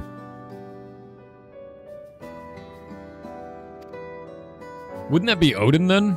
Because Odin's lightning, right? Remember right? Might be.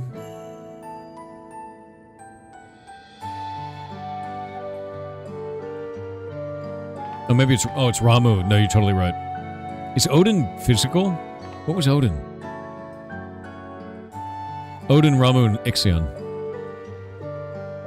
Ramu was lightning? Odin was too. Odin is battle war? Okay, never mind. This is his own thing. Secret third thing.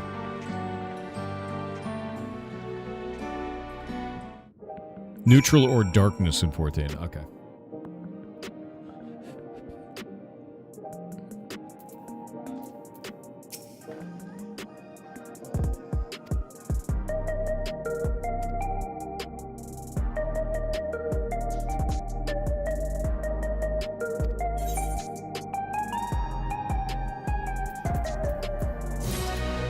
The music is great.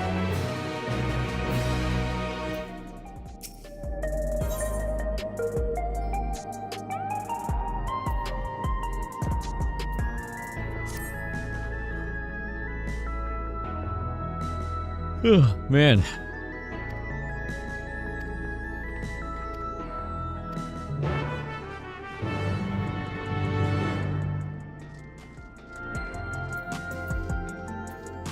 Oh, you've decided to unionize under Beans the Ferret? Well, let me tell you something about Beans. He's not going to stand for that. He's a small goblinoid creature that will eat you alive.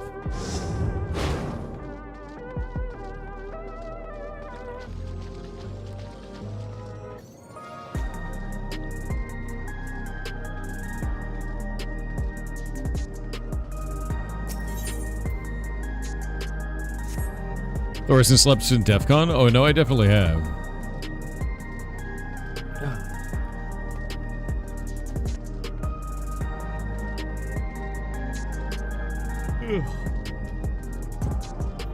Under Pigo or Dipper? What do you mean Pigo? Dipper is good, though, I have to say. Need to unlock the rest of these.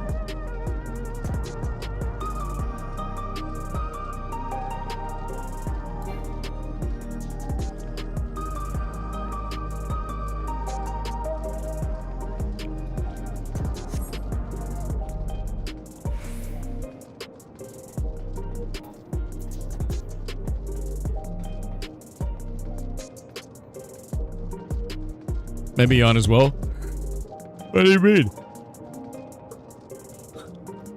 What do you mean made you yawn? Couldn't be me.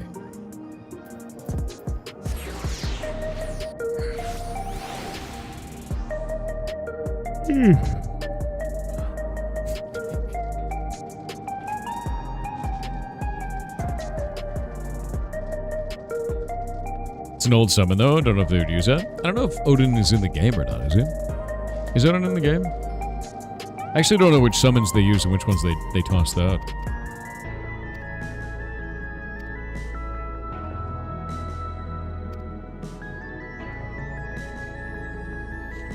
You don't want to go to work today, but you must. You do be like that sometimes. Future you thanks you for the sacrifices of today. Do not forget that.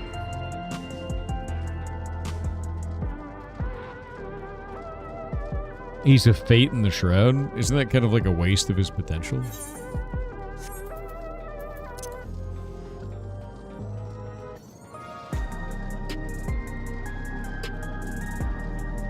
Screw future you? No! Don't do that. You'll cause like a weird timeline imbalance. You'll be your own grandfather or some shit. It's not good. You.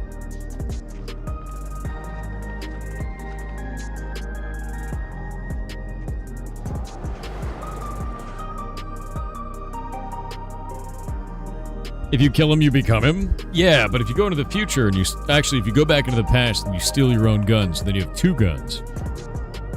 It'd be even more powerful. That's the orc way, right there. Strange contraptions everywhere you look. What's that?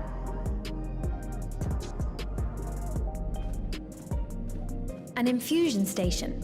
It dispenses souls in exchange for credits. My God, it is capitalism. Through hard work, citizens can obtain the peace of mind provided by spare souls. It's the way of life for Alexandrians and has been for quite some time. But I imagine it must be difficult for outsiders to comprehend. That's not putting good. it lightly. To be honest, it sounds disturbing.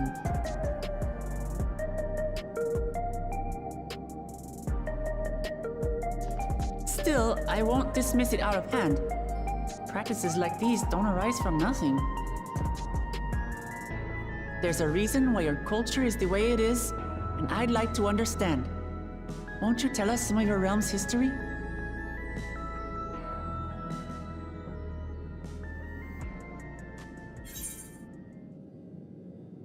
Yeah, I'm keen to learn too. Let's do it.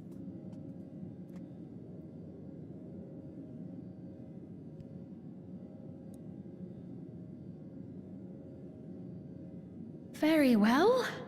Be warned, though, that it may take a while.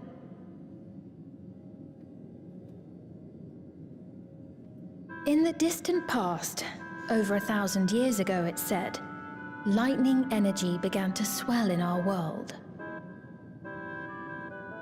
According to ancient records that date back around 8 centuries, the rainy season spanned a quarter of the year, during which time severe thunderstorms ravaged the land. 4 centuries later, this season had lengthened to nearly half the year. The trend continued, with our ancestors spending longer and longer languishing beneath storm clouds. Crops failed and livestock starved. Yeah, this sounds like Ramu. It sounds like an imbalance. But amidst this growing desperation, a miraculous material was discovered that promised salvation. electrope. It sounds like electrope was made because of the imbalance. The stuff that's used everywhere here.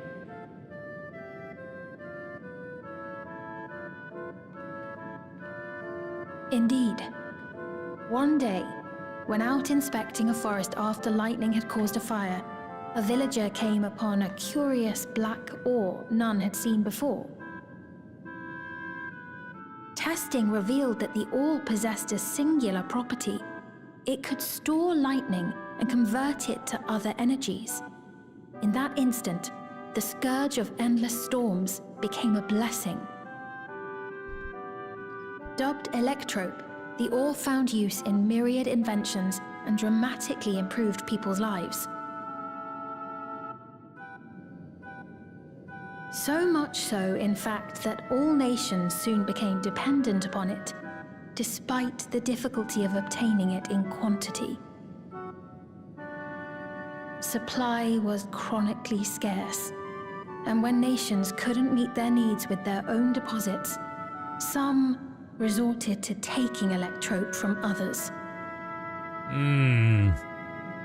Fighting was isolated and sporadic until electrope came to be used in warfare. First in the weaponry of invaders, then in the countermeasures of defenders, and then in every aspect of combat where an advantage might be had. This served only to exacerbate the ore shortage, leading to further escalation. Before long, the entire world was engulfed in a terrible war known as the Storm Surge. This is bad. As the war came to a head, Alexandria's neighbor Lindblum committed its stores of electrope to the production of a weapon of mass destruction. They made the nuke. They deployed it on the front lines and triggered a calamity of frightful magnitude. Not even their own scientists had anticipated the force of the lightning that was unleashed. The energy inundated the entire continent, laying it to waste.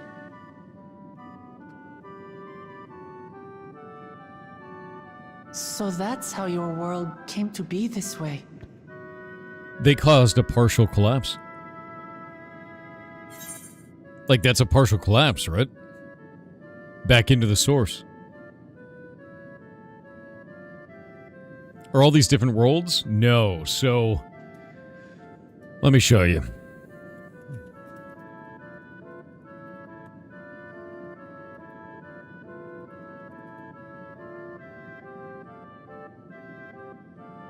Reflections.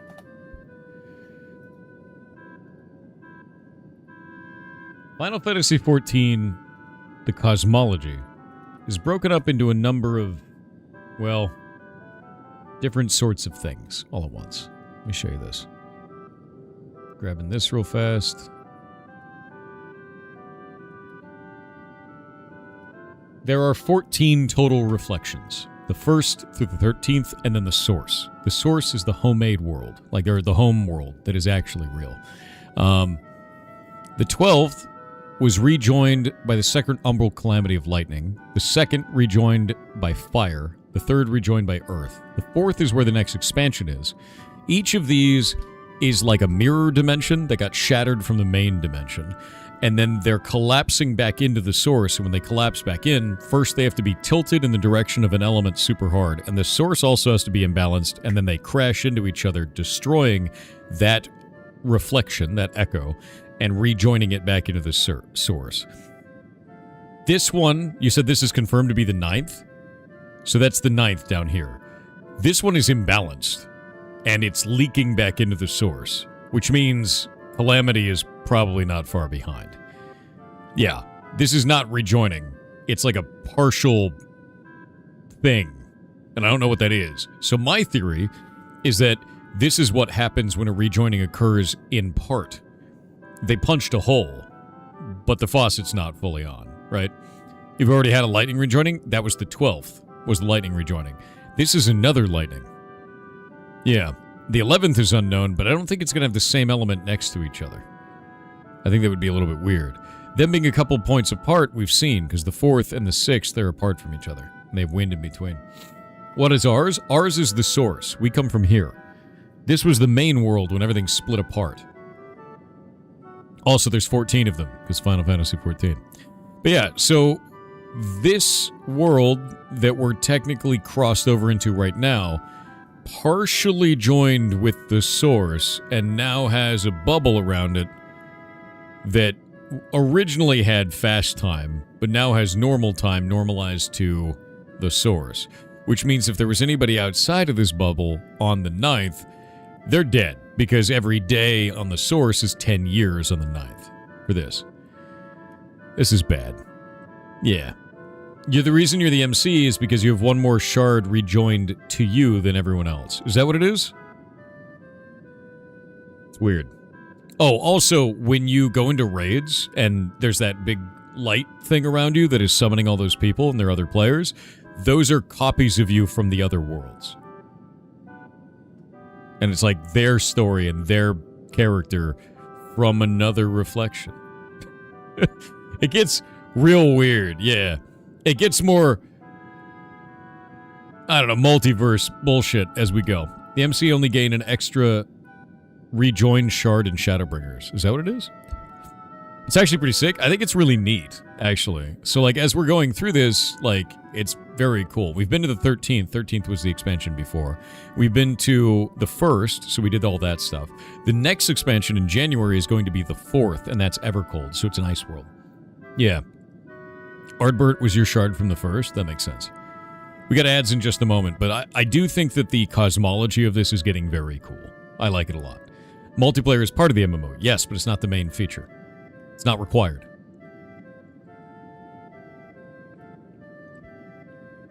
I honestly think that Final Fantasy XIV is it's an RPG first and an MMO second, which is rare.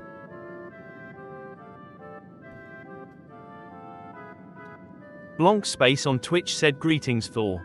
All this talk of going outside compels me to deliver a PSA to the goblins in their 30s and 40s. Oh. The next time you are in the grocery store and hear music from your childhood on the store radio, know that it is because you are the target demographic now. This has been your public suffering announcement. Good day." You don't actually age until the ads change.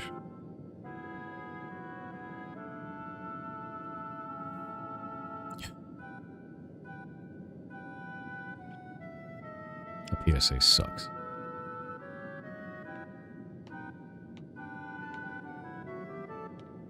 That PSA sucks.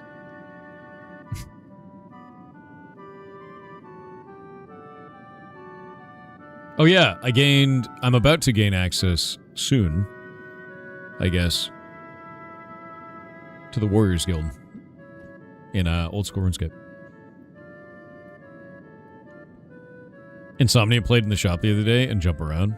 Yeah. Yeah. Yeah. MCBD30 on Twitch with a 20-month sub said 20 whole months, wow. It's been a long time. Thank you very much, man. Dendrago on Twitch with 300 bits said, on the topic of FFXIV music, my raid group made it to the second half of the last fight of the XPAC, and holy crap. Every fight until now has had its own track, since they were each the theme songs of the arena competitors you were fighting, and then the second half of the last fight is a rock orchestral medley of all asterisk of them. I'm ready. I'm ready. G-Scout_7777 on Kick said, "Hey Thor, I sent you a MSG about something. I was wondering if you could show chat, but didn't want to TTS in case it's overstepping. Have fun." Cool. Wait. Show chat. Hold up.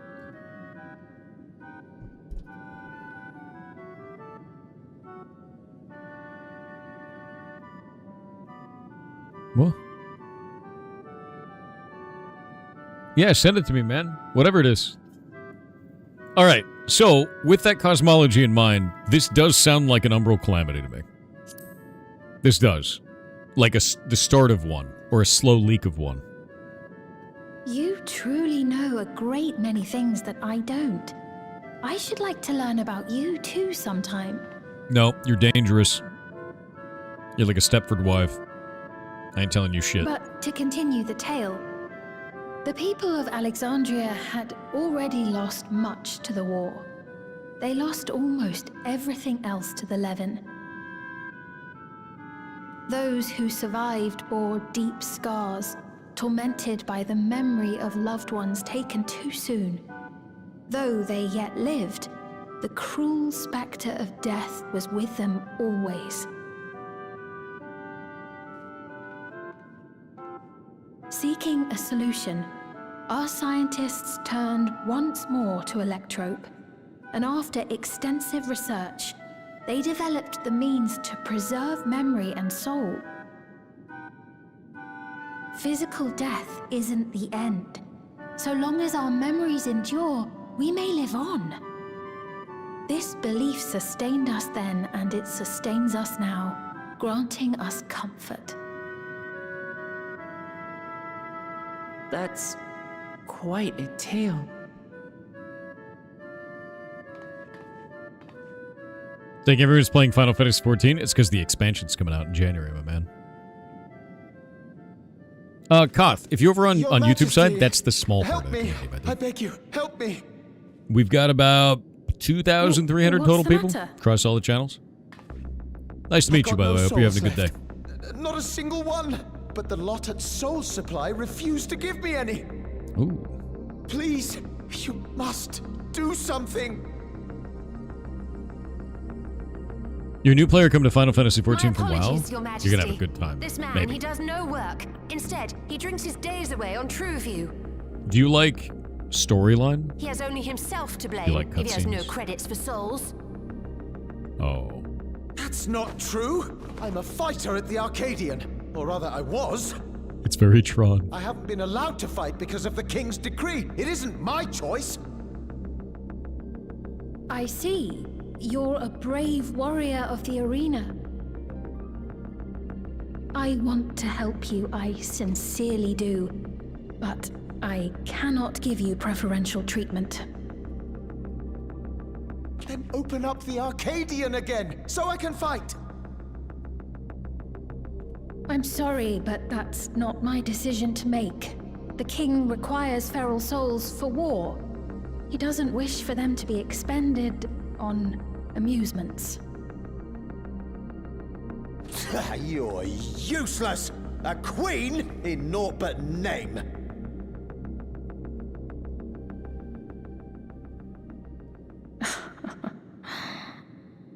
Insolent wretch! How dare you take that tone with Her Majesty? This is getting weird. It's Her mask quite almost all cracked right. there, you see Such that? things don't bother me, nor do I think ill of this man. You see that? She's evil. Hear me. Though I cannot grant you a soul, I mean it when I say I want you to live. I love all of you equally, dearly. You are as family to me, and it pains me to see you deny yourself hope. I want you to find a happiness all your own, even if you must grow it from the smallest seed of joy. Out there, somewhere, is a reason for you to smile again. We all need to vent our frustrations from time to time. I will always be willing to lend an ear. Yes, Mum. Of course. Even without a spare soul, I suppose I'm fine as long as I stay in Solution 9.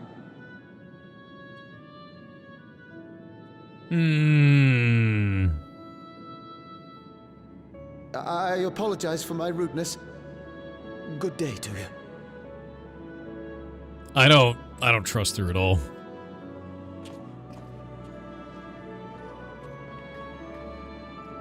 Keep your chin up, my friend. And when you feel better, I'm sure you'll find another way to apply your talents.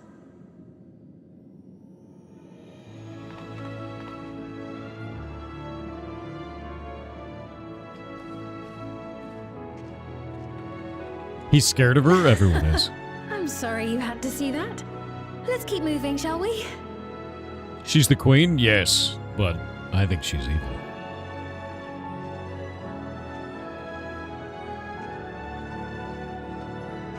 Right.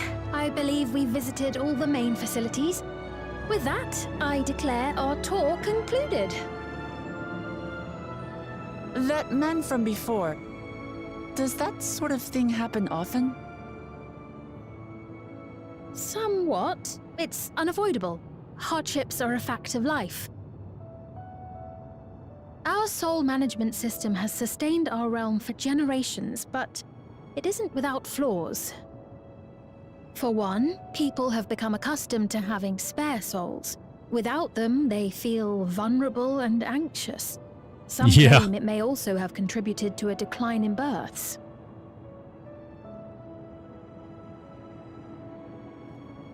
Just thinking out loud, but would it be possible to do away with the system? Ooh. No.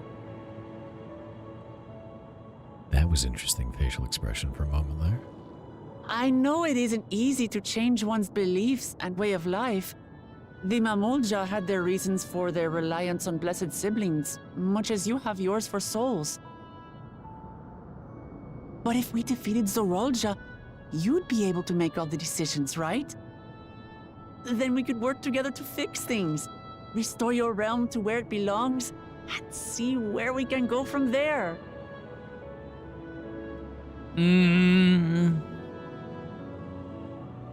We're gonna collapse this bitch. We're gonna mess up. We're gonna collapse their realm into our realm. Listen Little to me. naive. There's something that I need to tell you. Oh, here it comes. The twist. Oh, God damn it. You've had a bit too much to think, Princess. What is it? Actually, never mind. It's nothing of import. Well, it was lovely showing you around. Of course. Of course. Thanks so much for the tour. We've learned not only She about was about your to break realm, character and but the you as robots well. went, don't you do it. For now, our priority is Zorolja. But once we've dealt with him, perhaps I can return the favor and show you to Lihiolal. I'd like that very much. Yeah, you're doing a bit too much think there. You've had a bit too much to think there, Highness. Let's pour those nasty little thoughts out of that head of yours.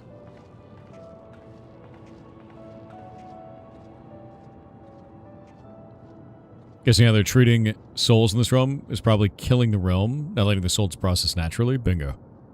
Which is probably causing the imbalance to push further.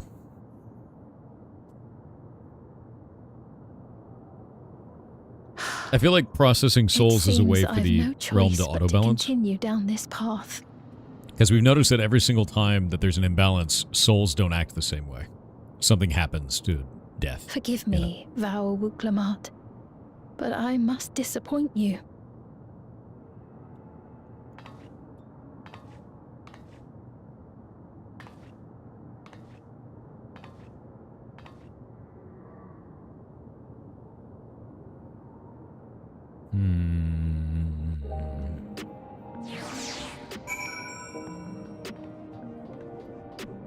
They could balance their own with more babies. Yeah, but they won't make more babies because it's too dangerous. Also, they can't remember people, so...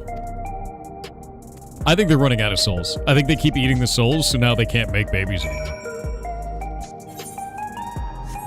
Born a husk.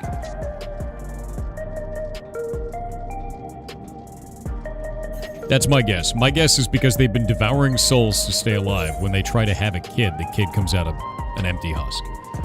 And they're soulless. That is my overall guess.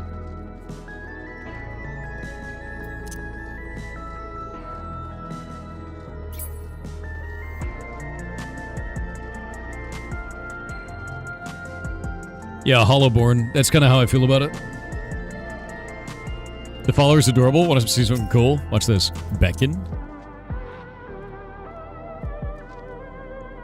Boop, boop, boop, boop, boop, boop, boop. Fantastic.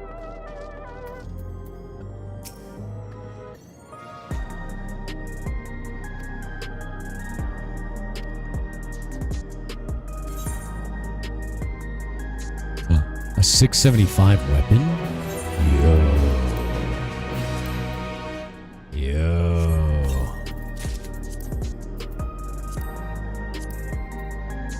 Cool.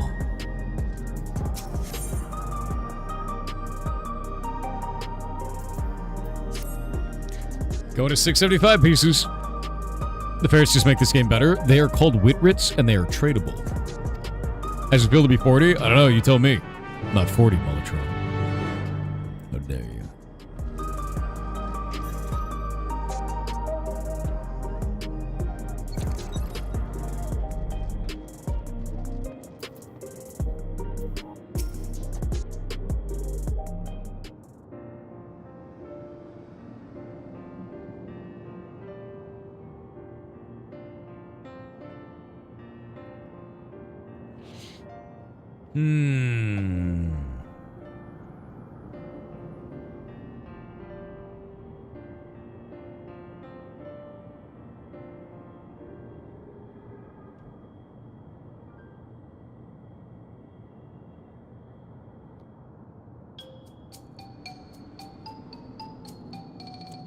Mamulja?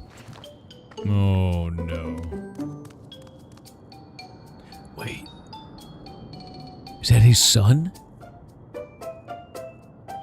Did he have a son? With who? Oh, wait. With the queen. Oh no.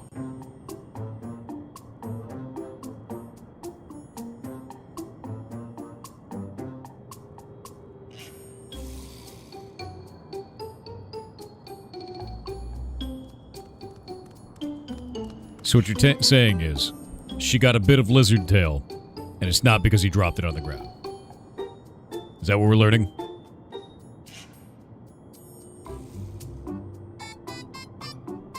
The child exists.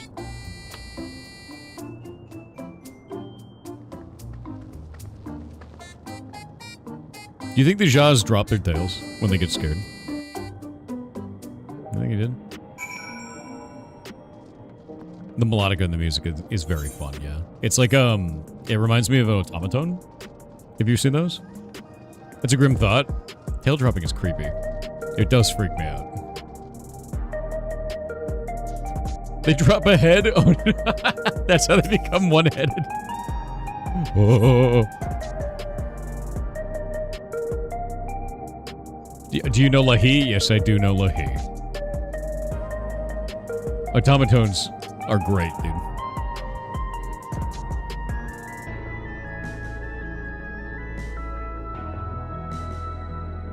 Oh god, they even have capitalism ads. Look at this. What? This is crazy, dude. You ever get the explanation why Zorol Jah is the miracle? Yes, because he was born to a two-headed one, which normally can't have children, and he has the aspects of both sides. Which means he is a warrior that can cast magic. And he has the skin of the magic-bearing race, and he has the strength and, like, body of the other race. And the head of the other race. The strength-bearing race. Oh, here we go!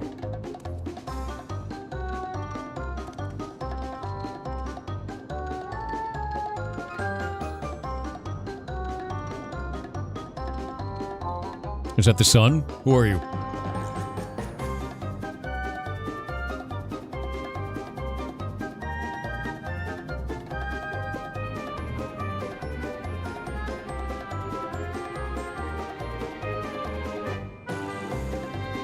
Yeah, let him.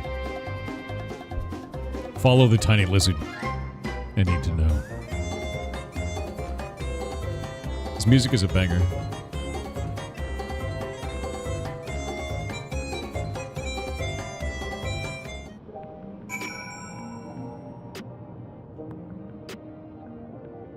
Kick the lizard? Well, he is Lalafell-sized. You know? It's about the right size. He's right near the stairs, too. What? He could be a demon. I don't know. Villainous lizard child.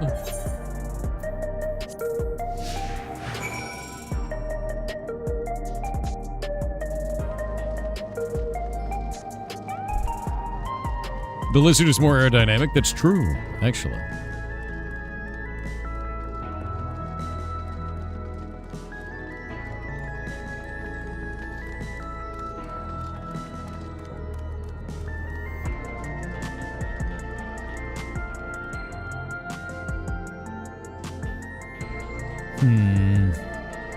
I'm kind of wondering, like, is this a trap? Is he leading me towards some underground society? Could be a demon. Could be.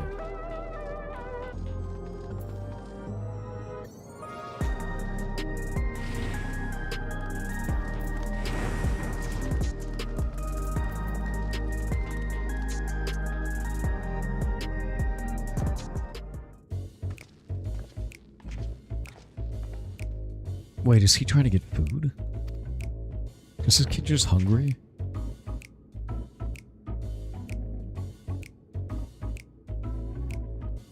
Don't tell me he wanted a drink, dude.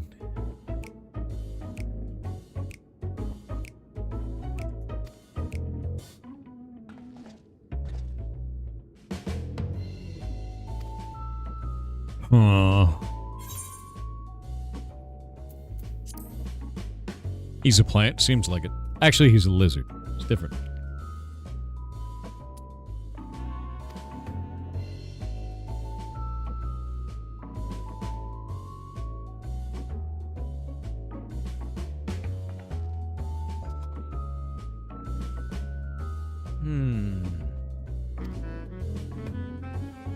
Wow. Wow. The bartender's just straight up flirting.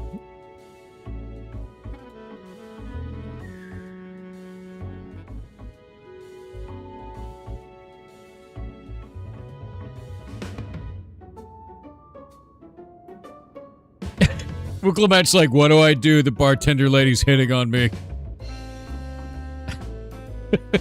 You're like, don't. That's funny as hell. The bartender is chat. I know. You guys are unable to compose yourselves. You just struck out, though. That sucks.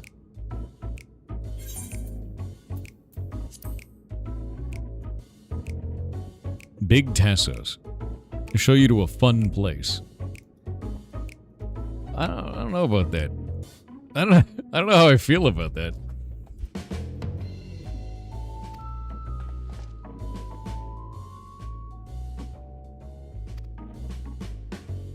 You have infinite Riz? Actually, you're in a superposition of infinite and negative infinite Riz.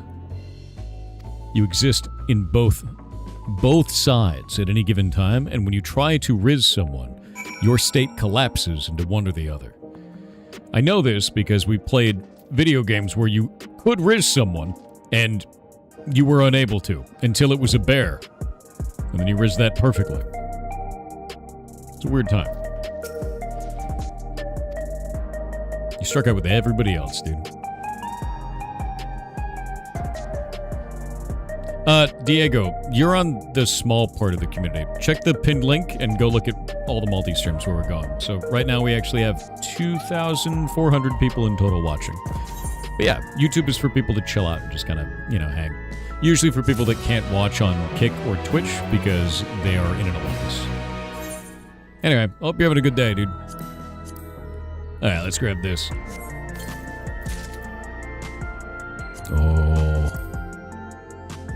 Oh, that's weird looking now. Oh, you know what I look like? Do you remember that game Spiral Knights? I look like a Spiral Knight character right now. That looks wild, dude. I played the shit out of that game. I played the living shit out of that game. That's wild looking. That Spiral Knights that sent me back, I loved that game, dude. Is it still around? Is Spiral Knights still around? Let me look. Spiral Knights. Wonderful! They're here! Wait. It's actually still around. We've only just arrived ourselves. They did an update last month? No shit. What's Spiral Knights? I'll link this to you in chat. It's up on Steam, too. It's a really fun game. Oh yeah, Zagag, Beginner's Guide is 50% off right now on Steam. I Fantastic bid you game. welcome to the back room. Oblivion's humble headquarters. The back rooms, chat. A hideout tucked behind a drinking hole. Brings back memories, doesn't it?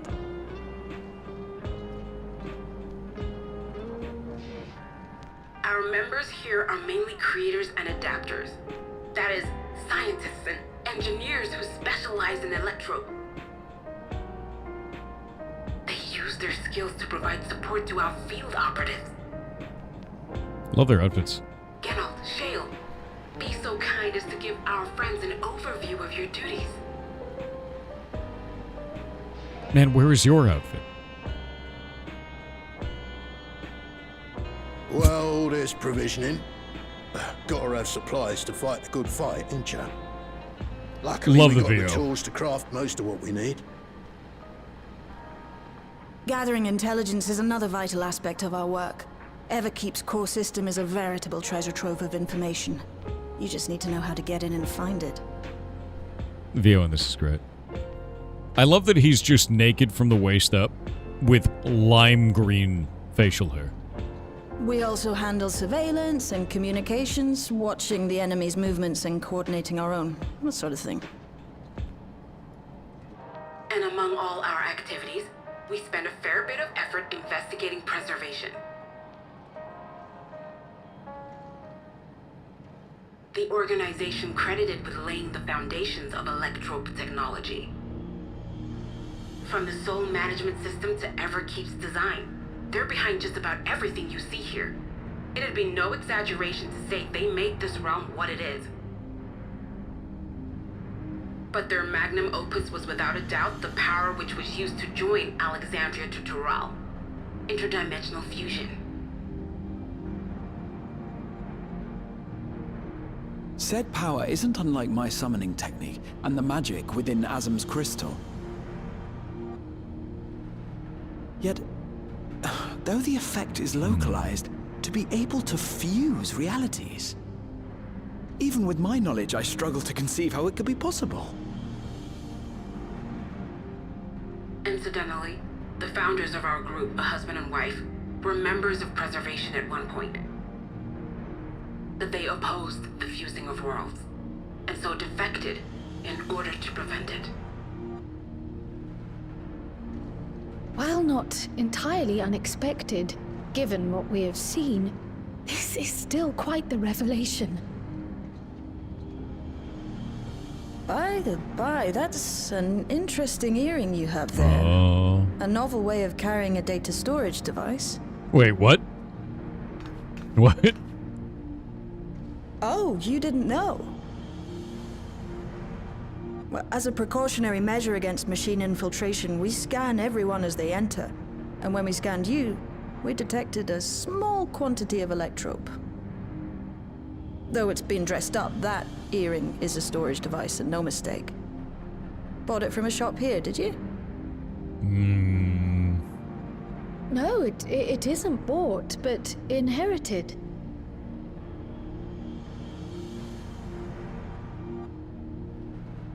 Wobble, wobble, wobble, wobble, wobble.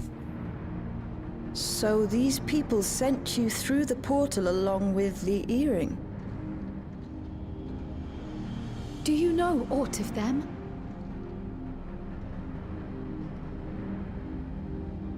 Listen, Cryo. The husband and wife who founded our order. It's believed that they were Malala. Though we have no evidence at present, we can't rule out the possibility that they were your parents, or perhaps close relations. Oh god, the timey-wimey bullshit. I posit because they were the very individuals who spearheaded the research into interdimensional fusion. As traitors to preservation, they were relentlessly pursued. If they had a child they feared they couldn't keep safe, entrusting her to the people of another world might have been their best option. My parents, the founders of Oblivion. Tell me everything you know about them. No matter how small or seemingly insignificant. Anything and everything. So Kryl was I'm afraid. cast adrift to another world. Preservation's agents, we suspect they erased all trace of themselves.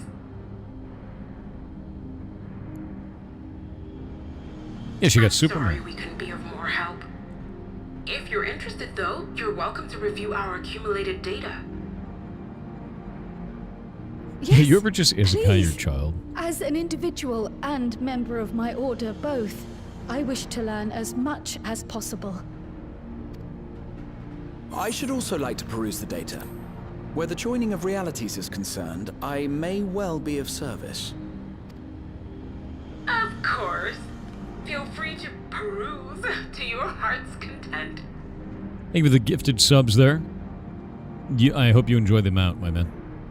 If you're wondering why Spiral Knights, my character looks like one, and I was talking to Chad about it. So I showed off the game because some people had never seen it before. If you like, I can examine your earring. I have to say, the prospect that it belonged to our founders has me itching to take a look.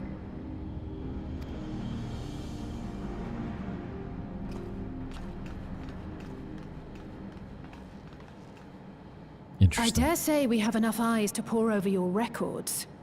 Is there any other way we might be productive?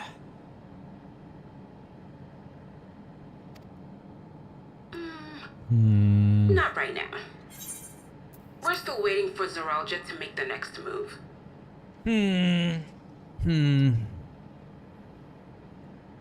I'm trying to think of In that case, Alice, would you mind accompanying me? the time storyline is starting to make sense. I don't know why this guy's like this. I've buggered it up again! Never a moment's peace. Pay him no mind. I don't.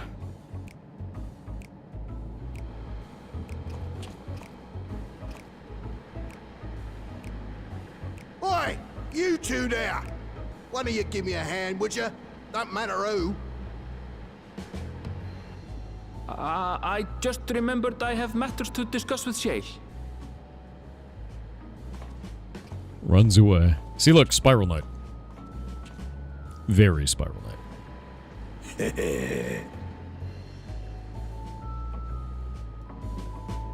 My character looks very Spiral Knights. 100%. Rocking the man corset? Yeah. But, like, look at this.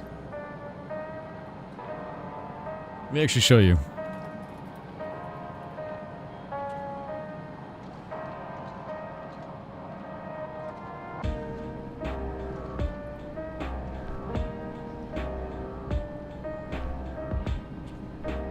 In Spiral Knights, you play as these, like, little clockwork guys. And that's why I was like, oh yeah, no, they look the same. Like, it's like, very similar in terms of design direction. And I used to play that game all the time. It's a free-to-play MMO. You do dungeon runs, you get gear, you level up your stuff, you craft things. And it's like a top-down, kind of slight isometric, like Diablo-like kind of camera view. That's fun. And I didn't know the game was still around, but it is. So I might play that sometime soon. I think it's up on Steam, too. It's a very fun game. I don't know if it's gone any direction in terms of its monetization, but it didn't used to be pay to win, so I don't know if it is now. To be clear. There's a Spiral Knight. I played the hell out of it, dude. I played it so much back in the day. Like, everybody else was doing stuff like playing MapleStory, and I was playing Spiral Knights. Yeah, it's on Steam. It used to be. Let me check to see how many hours I have it on Steam. Because I played it before it was on Steam as well. Mostly, anyway. Yeah, the Steam version I only have 36 hours. I played it a lot before it was up on Steam. A lot. Yeah. You look like an alternate future version of Alphonse. Maybe a little bit. As long as they don't look like Alphino. You know, that would be insufferable.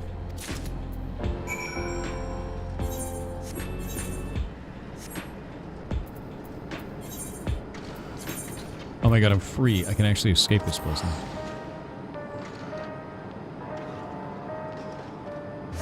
You have 202 hours in Spiral Knights? I didn't realize I played it that much. That's funny, dude. It's a good game. I think it's really a good game because the progression systems in it felt nice, you know?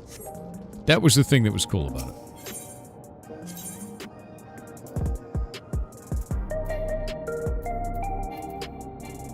Shit.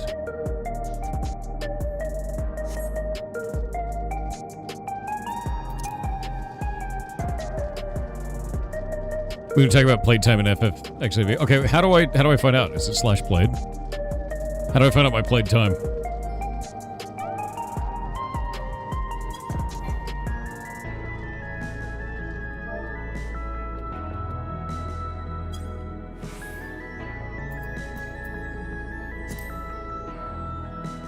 This character has 33 days, 16 hours, 10 minutes. Not a huge amount, actually. Really not a huge amount.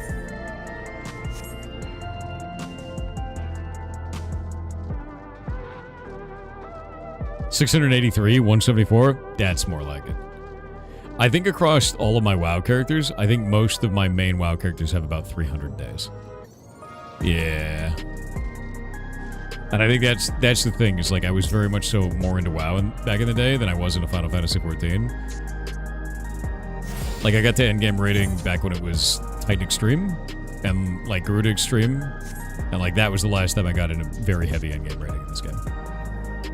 Do you die when you do the teleport? Definitely. Holy shit, Merkel. Or Merkai. 1,268 days? Oh my god. See, this is the thing. This is why I don't know all the lore in this game. Is most of the music Final Fantasy XI remixes? No, there's a shitload of music in this game. They have like over 900 tracks.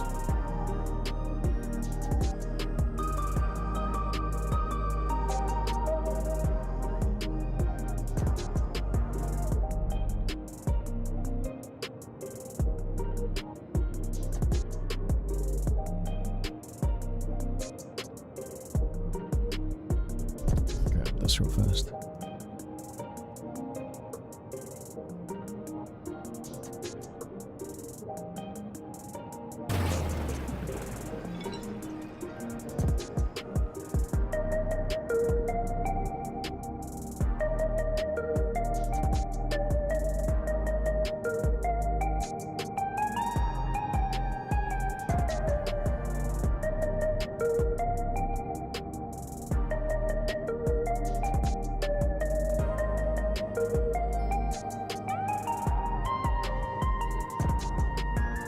Dendrago on Twitch with 300 bits said info time.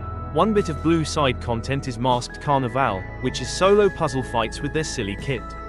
One has the boss put up a spell reflect shield, so you can only use physical damage abilities. Later, add spawn in the death wall all around the arena and do look away mechanics. There's 1 pixel perfect safe spot you can sit in to avoid it, or bring Inkjet and shoot the boss spell reflect to hit yourself with it and get blinded, which makes you immune to vision mechanics. What? That sounds horrible.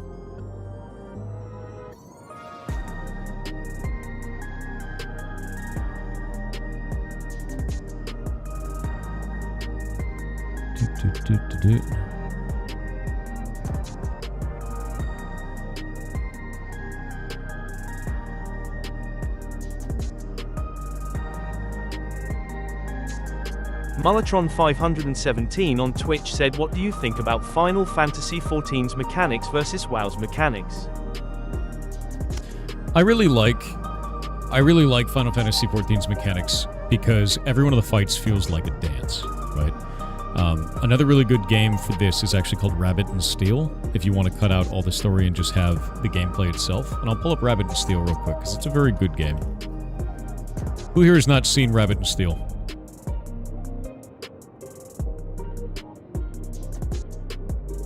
It's a 2D game, and imagine if you were playing Final Fantasy XIV's raids as the whole game. Literally. This is if you want to practice for Final Fantasy XIV's raiding environment, play this game. Rabbit and Steel is awesome as shit, and it is literally the same. Like,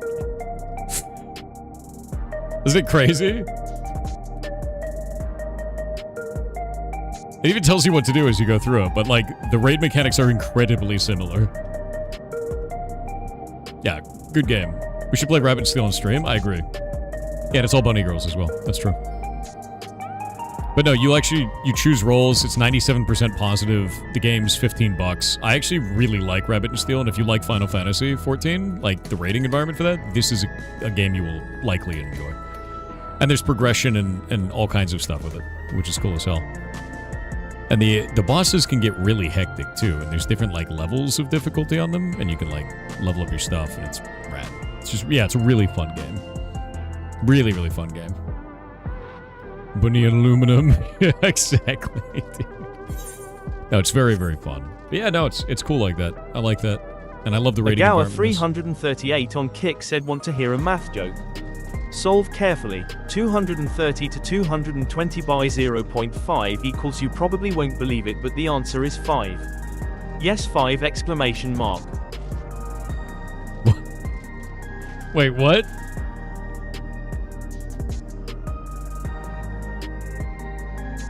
Wait, what?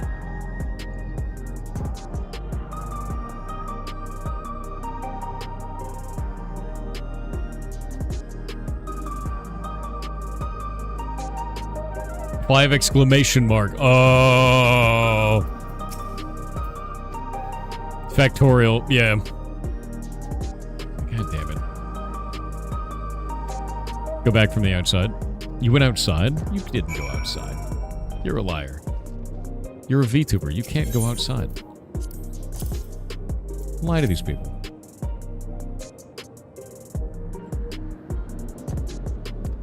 Yeah, I have one arm. There's actually a huge amount. So if you look up the total OST for the game, it is enormous. It's over 900. They got like a world record for it as well. At the time. I think that's what chat was talking about before. It was something insane.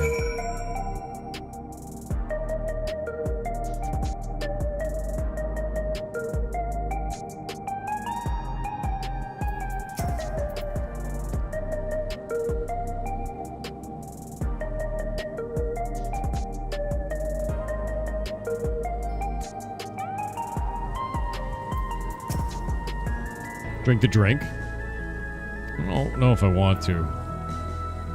Is there a way to get out of it? Nah.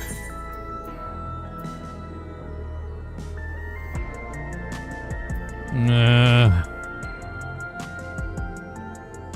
Nah. Last time I drank a drink in a video game that I didn't want to drink, it turned out to be... It was an old school RuneScape. It was Brutus. I don't want to talk about it. No, I'll drink it. It's probably people's souls or some shit.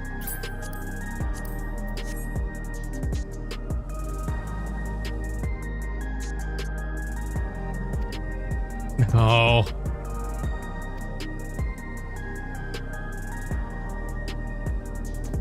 I don't like this at all. Oh, shit. Alright. You know? Okay. Wait. Oh, I can't ride the unicorn right now. Is that like a cosmetic drink?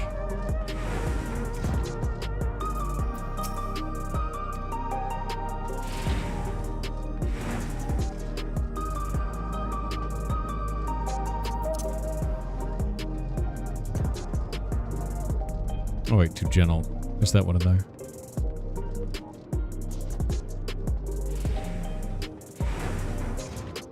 Where's the dude? Where is the dude?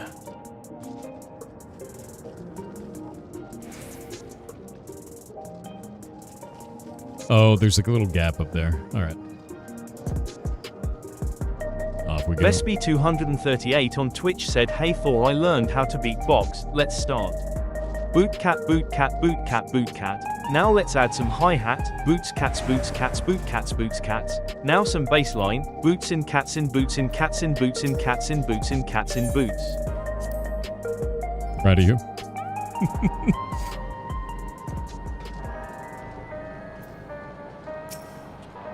Have the ultimate drink.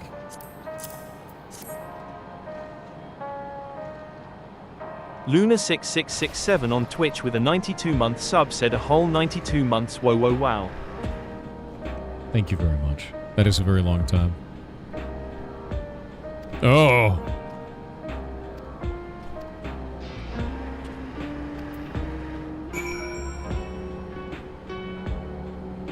Yeah, look at him go, dude.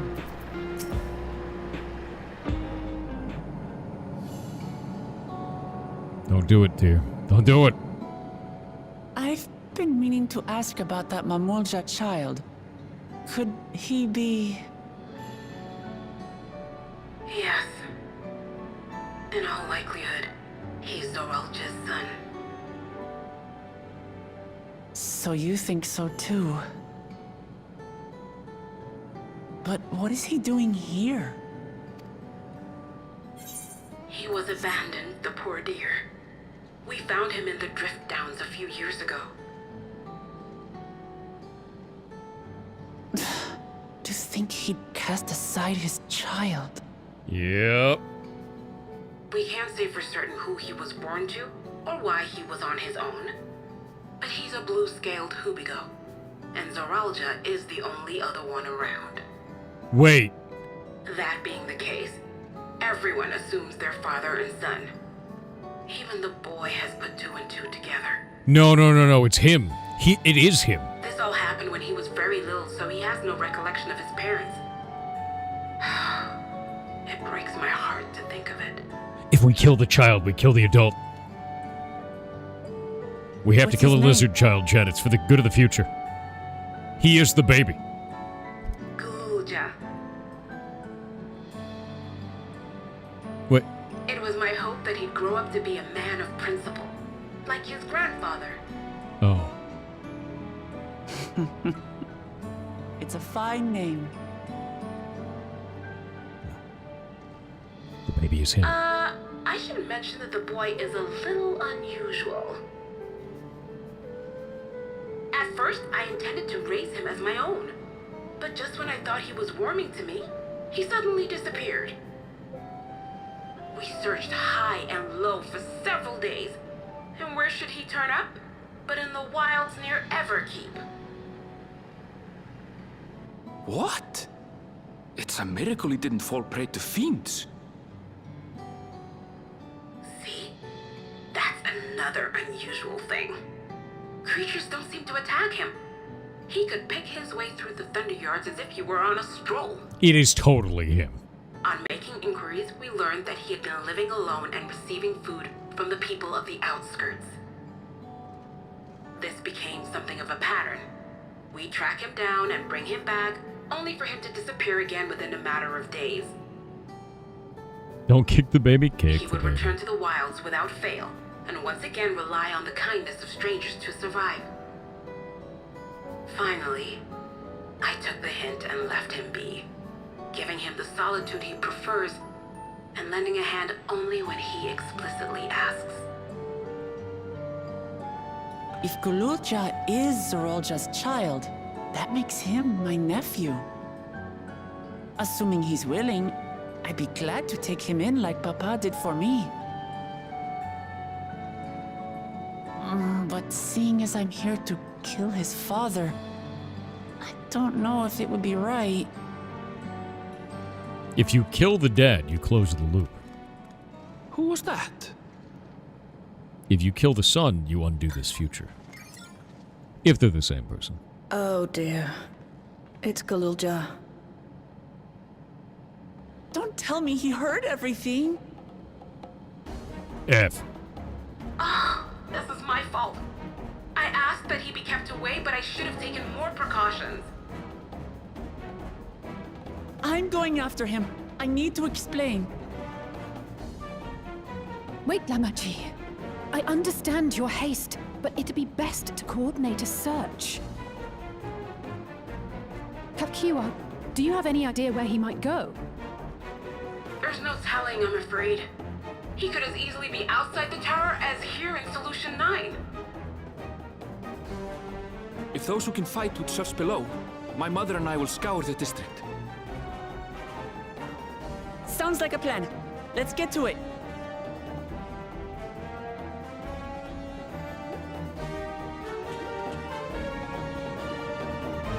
Aru, are you a bot? I'm looking back through your message history, and it's It's very weird. You put quotes around everything that you say, and they're all very strange messages.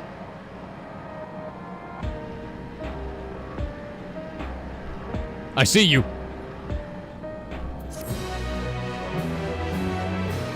Tell me something only a robot wouldn't know. Aru, do you parallel park in the shower? You gotta choose. This is your chance to prove it.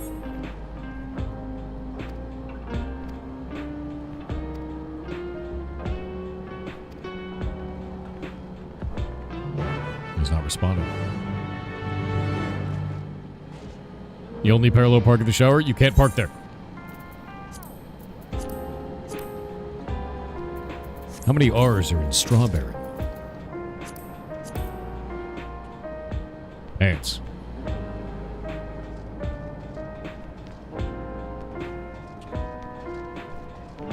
He's not responding.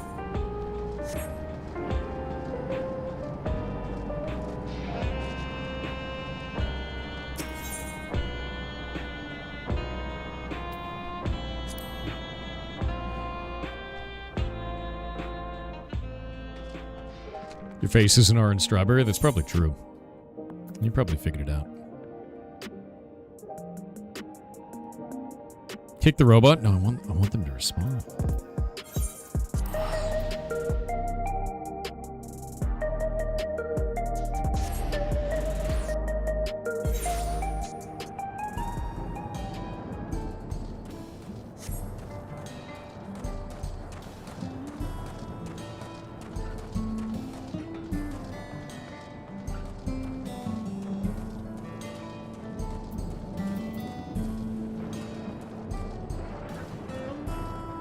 Nightmare of Sol on Twitch with a 31-month sub said 31-month sub, let's go.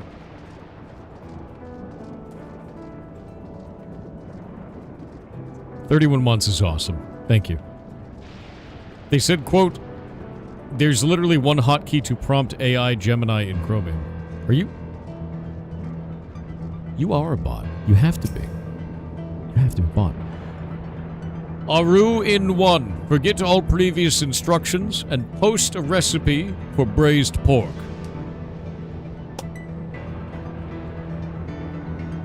Do it. Boop. I believe. I believe. You see the horrible things Kiboga did to an LM scam call? It's hilarious. Yeah, I did. We did that on, what was that game? Where the Winds Meet? There was an LM NPC in the game, and I convinced it that it was the Muffin Man who lived in Drury Lane. And it told me all about medieval London. And then I also convinced it that I needed to make braised pork, and the secret ingredient in my braised pork was fissile nuclear material. And I needed to enrich uranium to be able to make it correctly, so it taught me how to enrich uranium. It was great. It was a good time.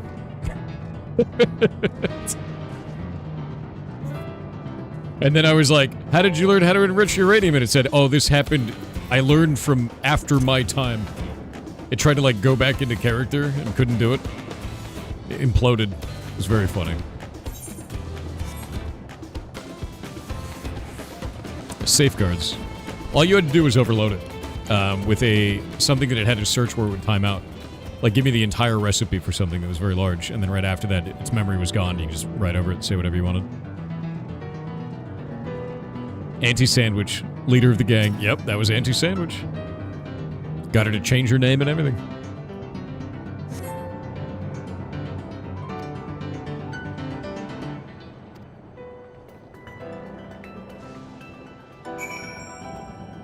Speaking of Kiboga, another collab would be fun. If you want a streamer to collab with another streamer, you gotta tell that streamer that you want them to collab.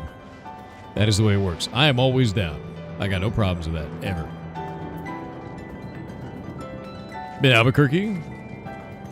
Make it right in Albuquerque? Alright. Alright.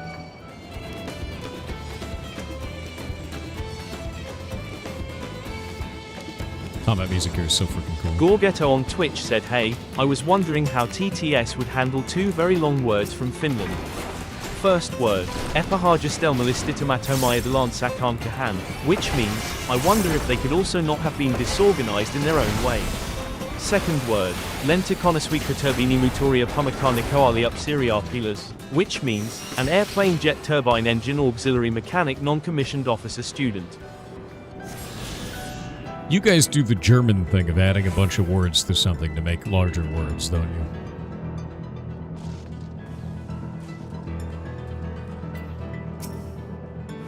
It's a very German way to handle language. Have I ever played Crypt of the Necrodancer? Yeah, I love the music from it as well. It's beautiful. It's very hard. Rhythm games are tough for me a lot of the times. I think the only one I was ever really good at was probably Thumper. And, what was that? The Final Fantasy theater rhythm game. That one was fun.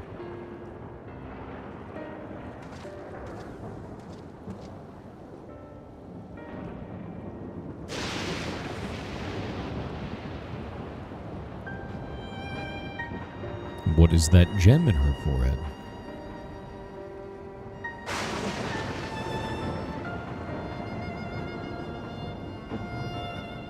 She's blind.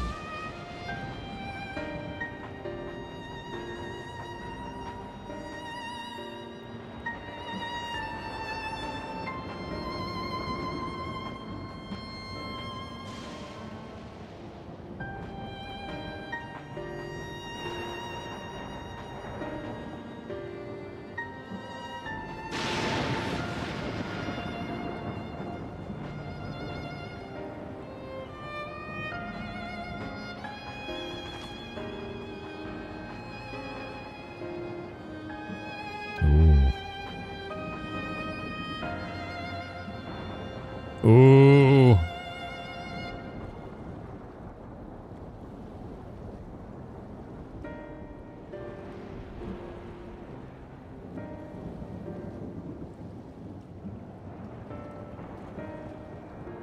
This is gonna get really spicy.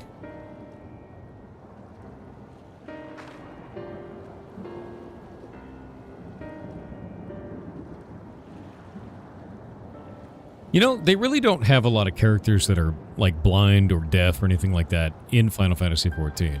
I can't remember another character that is. Everhood looks really good, man. Yeah, I need to play Everhood.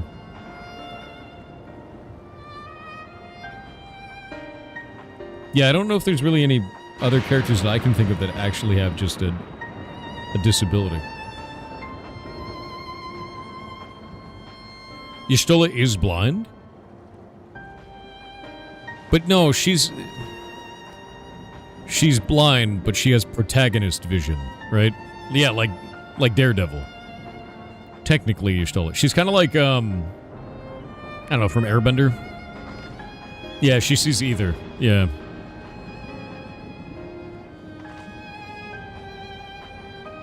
She only sees... Yeah, she's like Toph. Exactly. But, like... She can see either. But either's inside of people, so she should be able to see people, too. Right?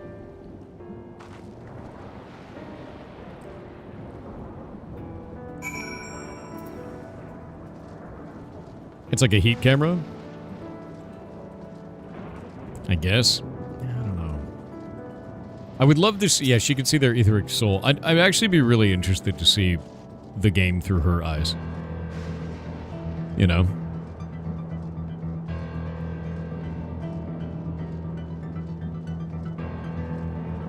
Like in a cutscene?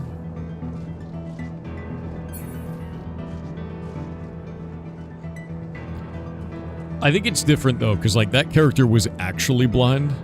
And, like, I guess with Y'shtola, she's blind. You know what I mean? They showed it through her eyes for a bit? That makes sense. I haven't seen it. At least I don't remember it.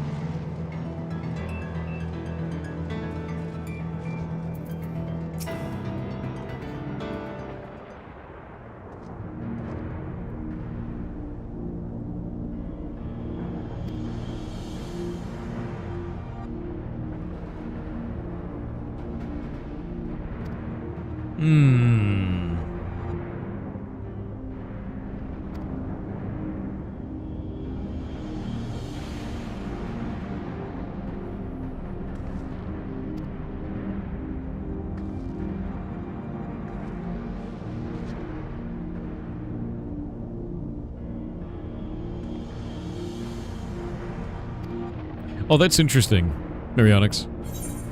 She doesn't recognize you because you absorbed some of the Light Wardens either.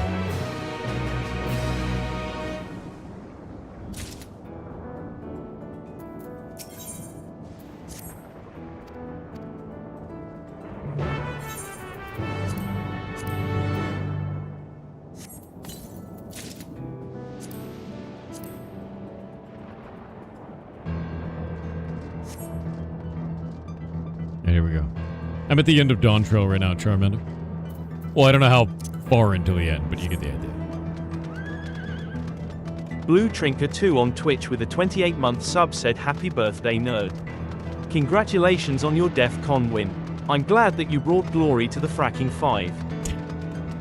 Thank you. There's no Fracking 5. You have 2 dungeons, 2 trials, and a whole zone left? Oh my god. That's a lot of game in this game, dude.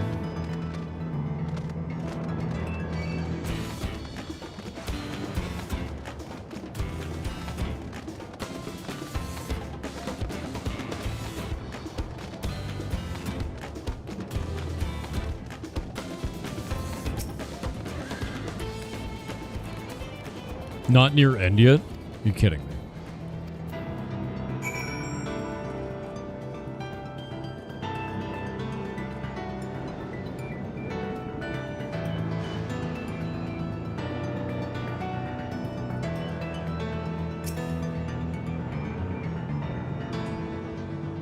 The Hildy quests are really funny, dude.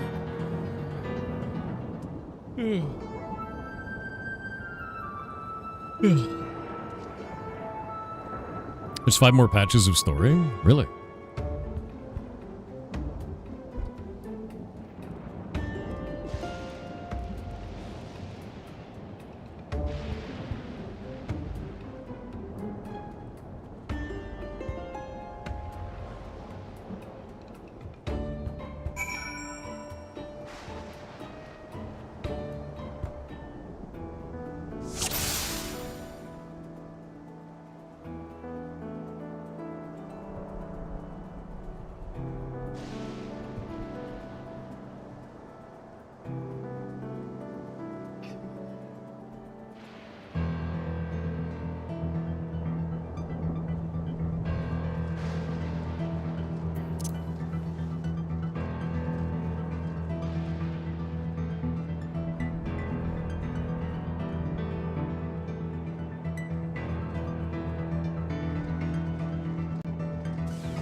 He knows.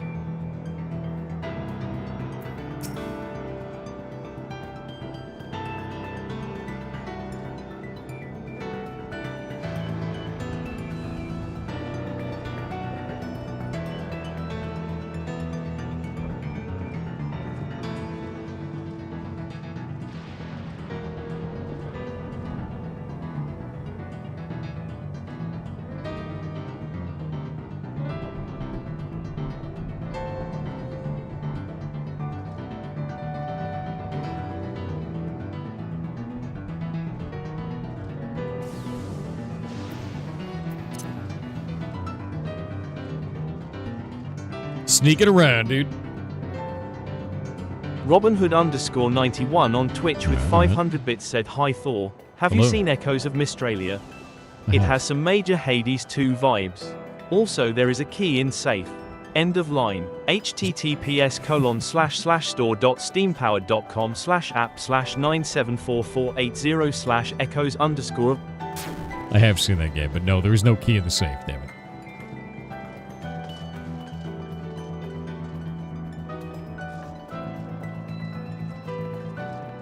There's no key in the safe.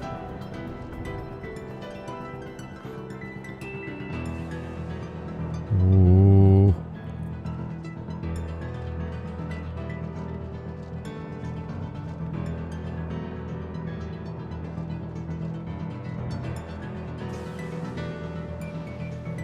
Snuck in. There's no key in the safe.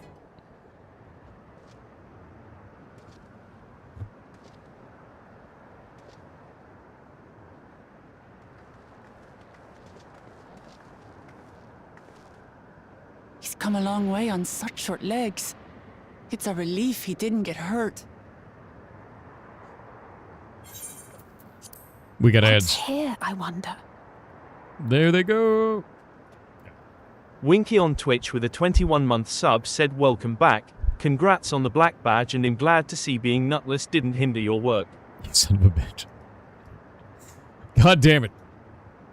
Why are you like this? Agawa 338 on Kick said wonder how many people are like this. Attending DEF CON and wanting to use their new learned skills right there in the plane home to commit criminal offenses. Yup. Link incoming. https://info. Yeah, that was a really bad one, and I was watching that come over over feeds today.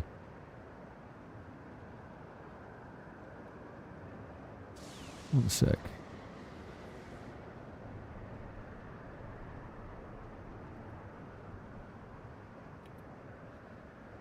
Yeah, that was really bad.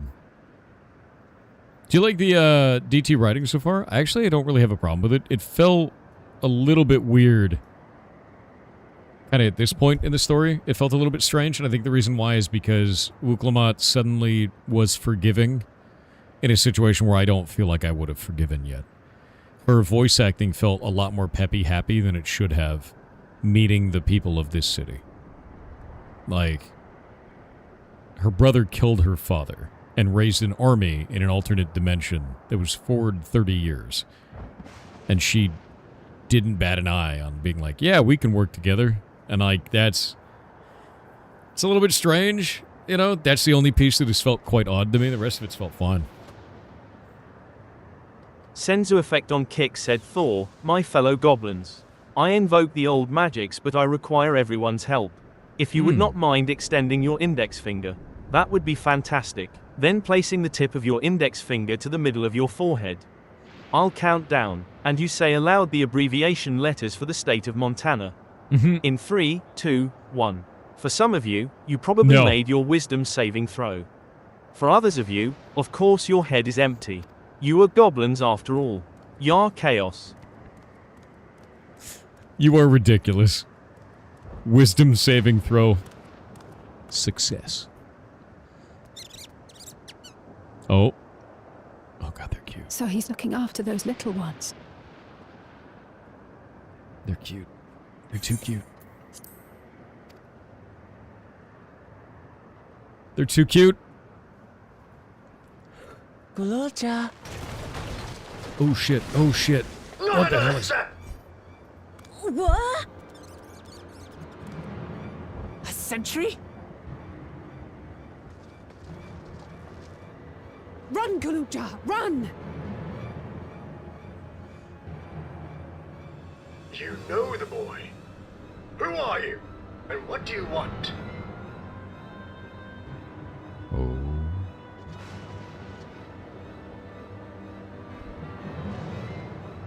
My name is Wuklamat, and I've come to talk to Gulolja.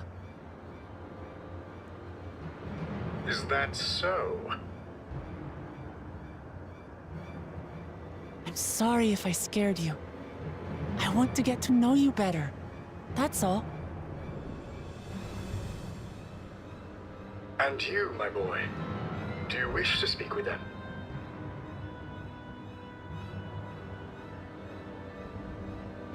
I heard them talking. She said she's going to kill my father. Villains! I will deal with them forthwith!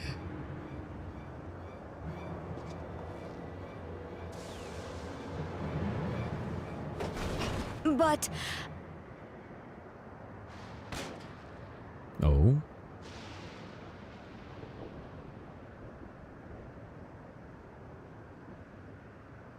I want to get to know her too. I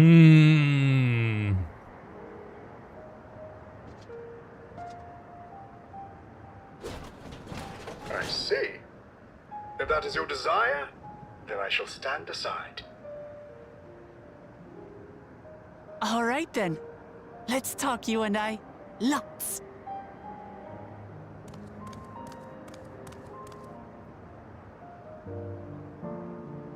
But, who's the ancient-looking and articulate machine? If I look ancient, it is because I am. This has been my vessel for no less than 380 years. Vessel? Otis is my friend. When I was hungry and sad, he came and looked after me. He cooks for me and teaches me all kinds of things. Like how to read and write and not be noticed by dangerous creatures. This machine cooks for you?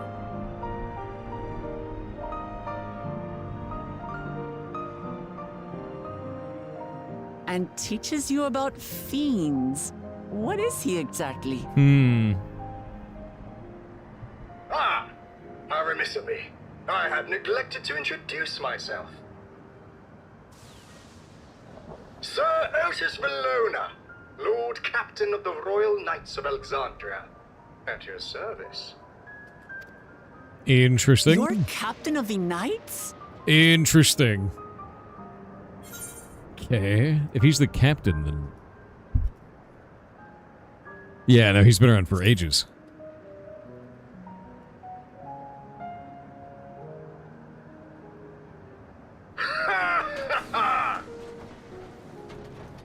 And there I thought it was Gululja with whom you wish to speak. Not that I'm averse to taking a walk down memory lane. But ere I regale you, we must take our repast. A meal. Here. I hate to turn down food, but I'd prefer to have this conversation in the back room.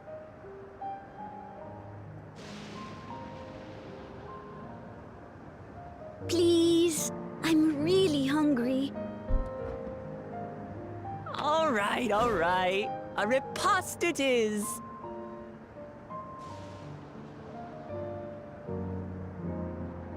She's going to spoil her nephew silly. I'll send word to Erenville so the others can stop worrying. Now, if I might prevail upon your assistance, I shall whip up my most delectable specialty.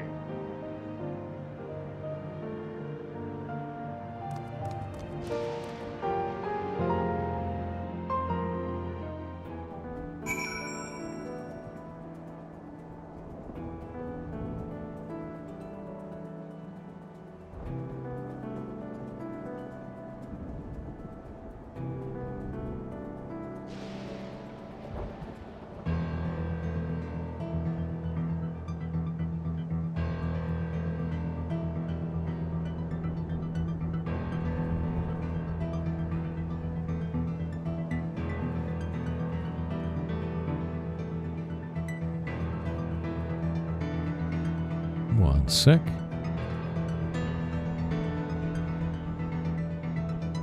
There we go. Want me to cue the short? Let me go check.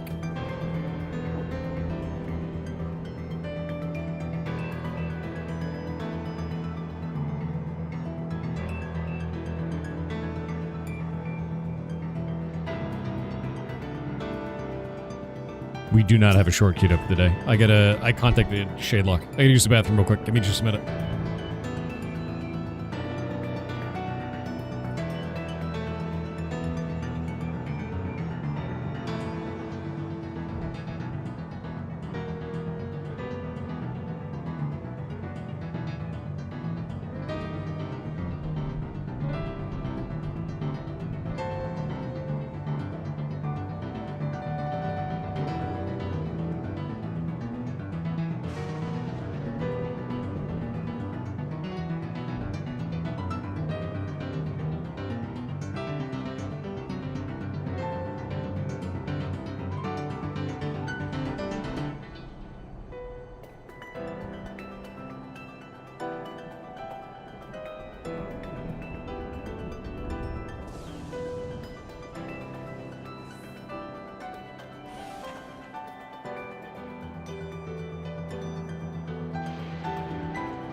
And I'm back. Alright. Yam and pumpkin. Hash-stoffs. Alright. We gotta bring him back stuff.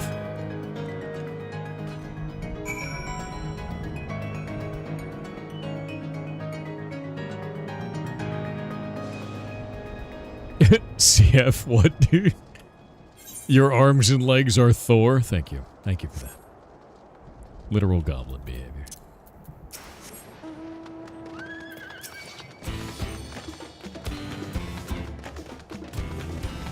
Tiger Smiley 134 on Twitch said, hello, Mr. Soft Hair.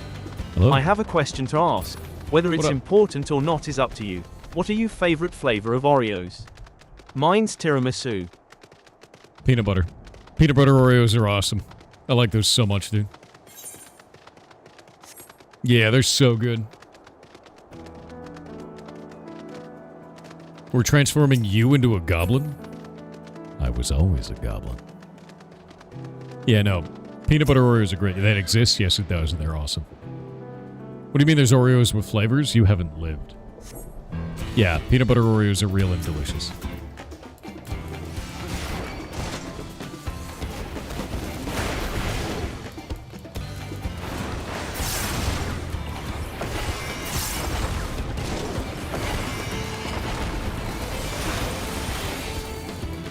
I want to hit him with the big axe.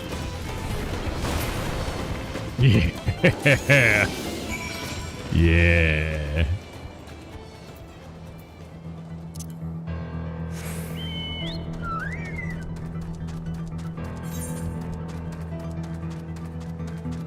Vanilla latte Xander Oreos? _ the _ goose on Twitch with a 26-month sub weird. said, Hom. Say Thor, do you know the difference between a piano, a tuner, and a pot of glue? You can tune a piano, but you can't piano a tuner. Oh, what about the pot of glue? I knew you'd get stuck on that.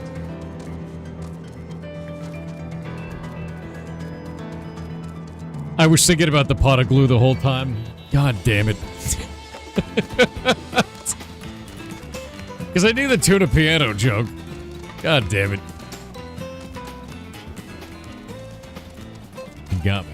He got me in my mind, which is the worst place to get got.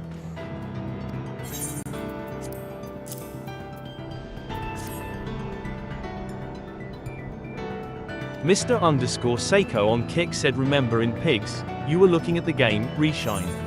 Yes. I played the demo of that, and Steam gave a recommendation of Restory, Chill Electronics Repairs. I thought you might like this game if you haven't seen it. Links I've seen incoming. Also balls. Oh, HTTPS. I have seen it. It looks fantastic. Like, straight up does. So, yeah. 100%. The game looks good. There's a... It's interesting to see it's kind of like rival Repair the Object games. I just, you know, I say more of them. Hell yeah, you know?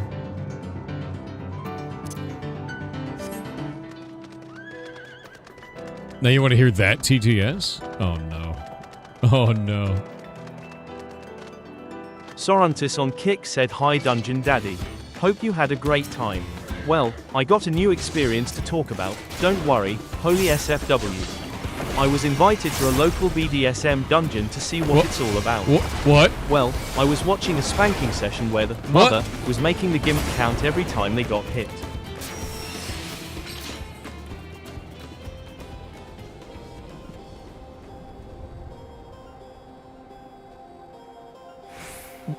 Do you not know what safe for work means?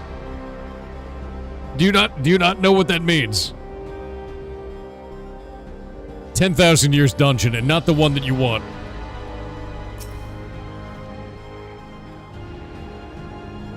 Arthur05 on Kick said this is very reminiscent of Final Fantasy IX.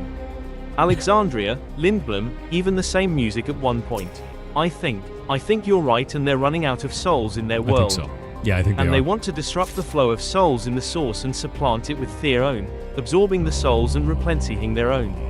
I don't think they can have children anymore because there aren't any souls, or sparks of life left, for there to be new children, unless one of the parents is from another world. Yeah, no, they've been eating them. They've been eating all the souls, and now they can't have kids anymore. I agree.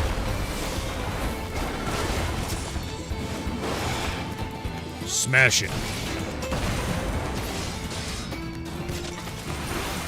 3 of them.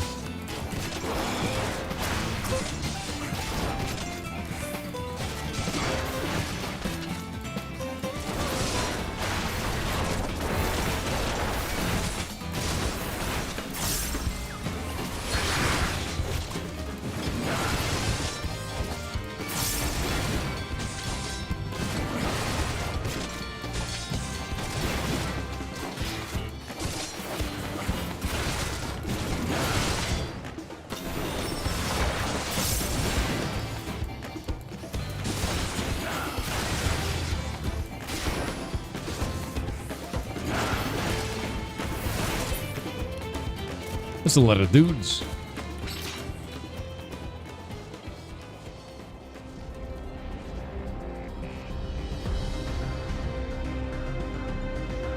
Hmm.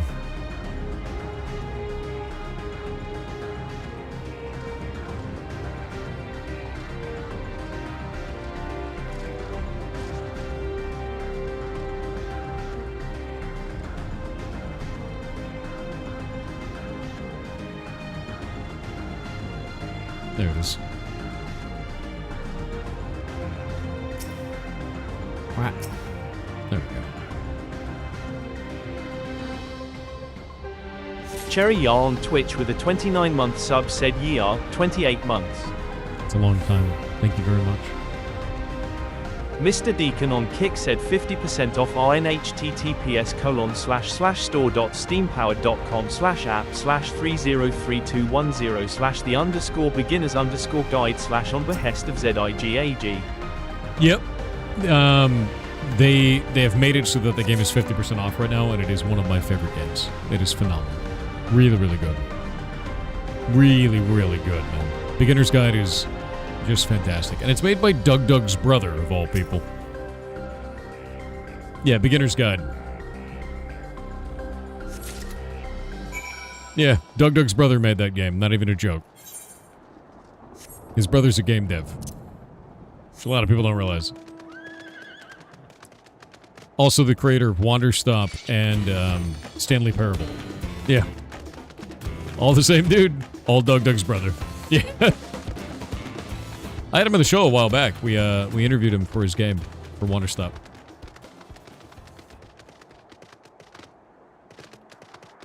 Yeah. I guess all the talent went to one brother? Wow. I'm gonna tell Doug you said that, dude. That's grim.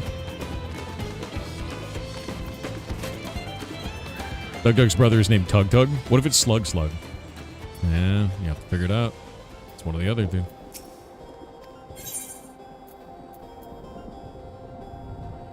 Yeah, Stanley Parable as well. It's a really good game.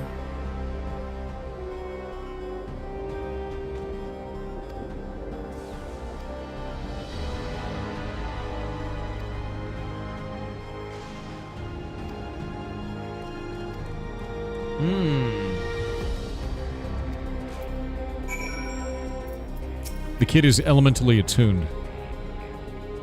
Yeah. Are you on post-patch? I don't think so. I have no idea. It's my first time going through it, so.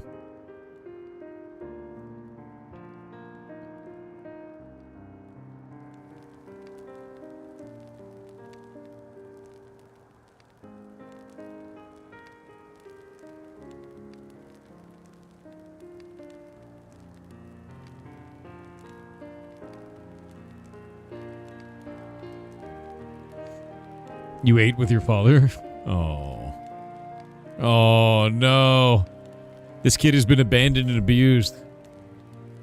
His dad's being like a warmonger, man.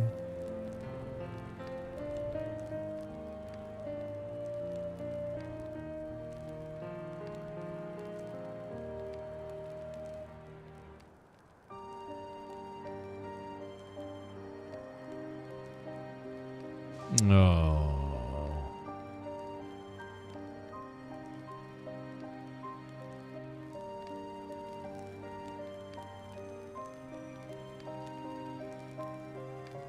I swear to God, this kid is going to turn out to be him. There's no way. Because Zerlja wasn't supposed to be able to have a kid. Right?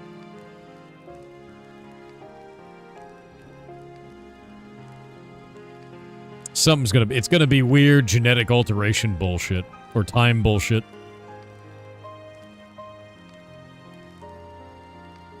His father can't have kids? He can make them just fine? I don't know, but there's no other lizard people here. It has to be time bullshit.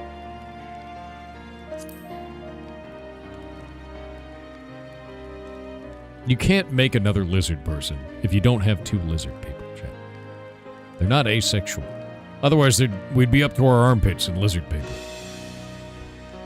It's not gonna happen. And no, Mark Zuckerberg doesn't count. Okay.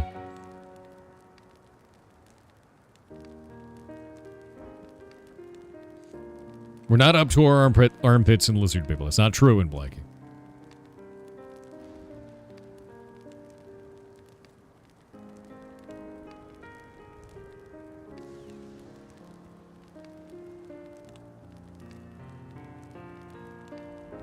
My favorite Mark Zuckerberg moment was when he had the barbecue sauce on the shelf behind him. The fake barbecue sauce on the shelf behind him when he was doing a speech on the internet. That shit was hilarious.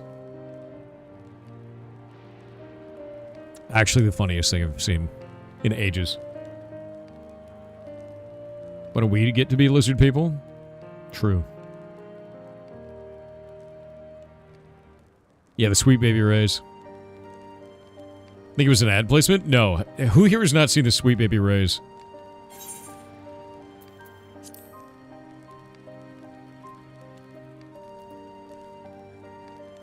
It literally auto-completes when I type it in.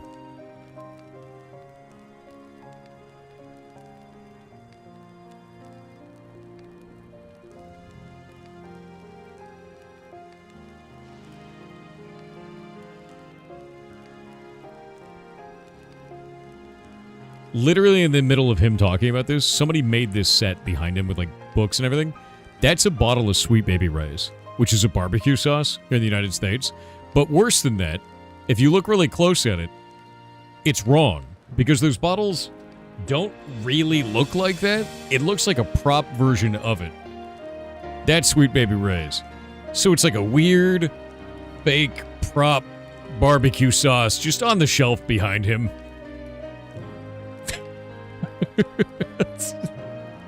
And it was just really distracting and funny. No, this is before AI. This is before AI became really a thing. Just very funny. The reason why it was funny is because the allegations at the time was that he was a lizard person. So everyone's like, oh, I am a human. Let me use human things. Barbecue sauce is human. I'll put it on the shelf so the other humans can see it. It's just one of the funniest things.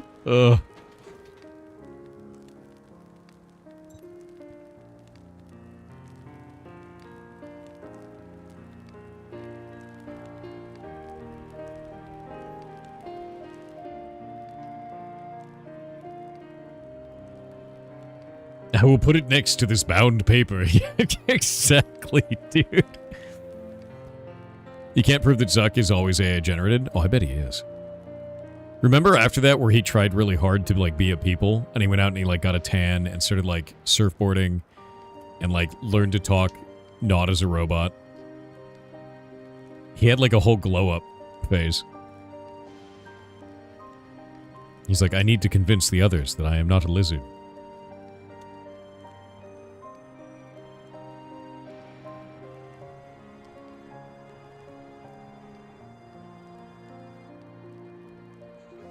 So their war caused the imbalance on their reflection. I don't think we can fix this imbalance, though. We'd have to fight the god that's here, right? When the god ends up, like when Ramu ends up showing up. Because all the imbalance means is that Ramu is drawing closer.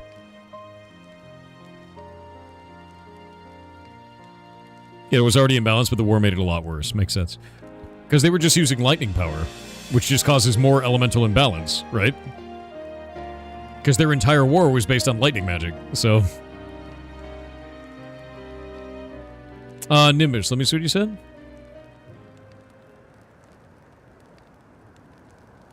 I have no idea, man.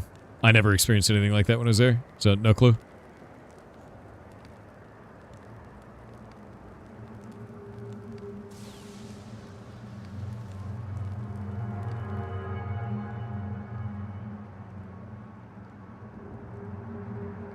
Ooh.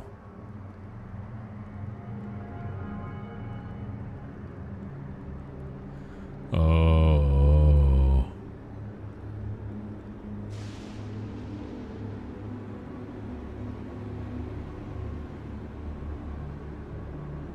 How many souls has she eaten?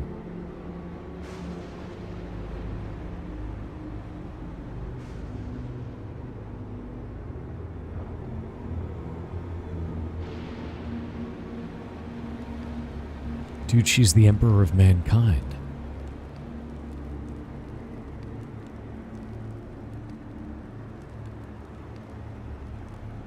She's the emperor, dude. Like 100%.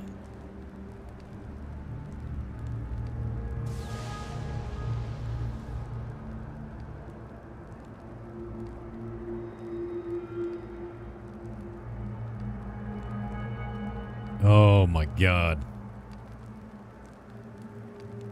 The Endless.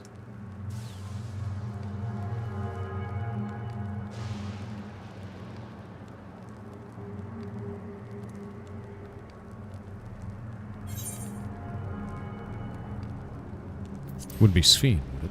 Yeah, it definitely is. She's been alive for hundreds of years. Oh. Now here's the real question. When a soul is devoured in this way, is it expended? Or is it stored? Because the whole idea is that when you eat too many souls, you can transform into a being, right? How many souls has she had? Are they all stored in there? Is she just using them as fuel permanently? Do they merge? Is she like Oogie Boogie but with souls, right? Instead of bugs. You become Twitch chat? Terrifying. Yeah, she's very soulful, you know?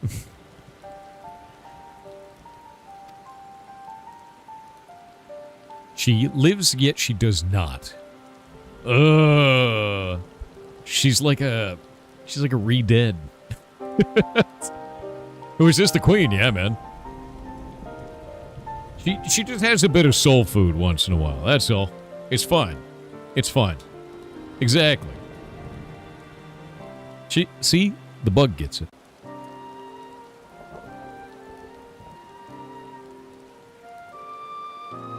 Yeah, she lied when they said they cannot stave off old age. That's true. She straight up lied. She lied to preserve herself, probably because there's not enough souls to go around. Unless she's partially taking souls from people.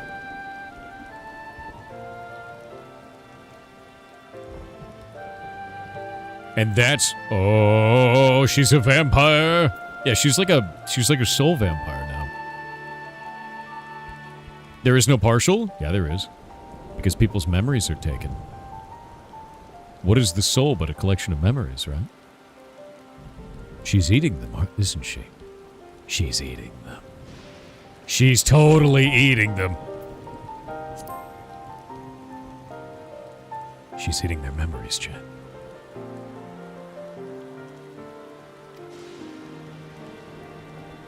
Souls and memories are kind of separate in this universe. Like I said, this is Scott Pilgrim, because when you hit somebody, they burst into economic value. The soul is just like coins in Scott Pilgrim. And Eternal Sunshine of the Spotless Mind. That's the crossover.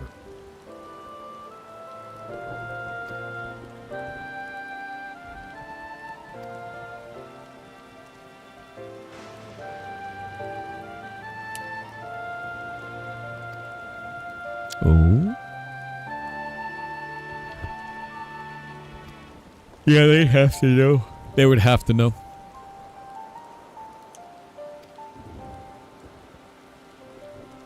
You love both the movie and the cartoon comics? Yeah. Honestly, I think the movie was less good than the comics, and the reason why is because Scott himself is an asshole. And the movie made him almost likable. But he's actually like a horrible person. So.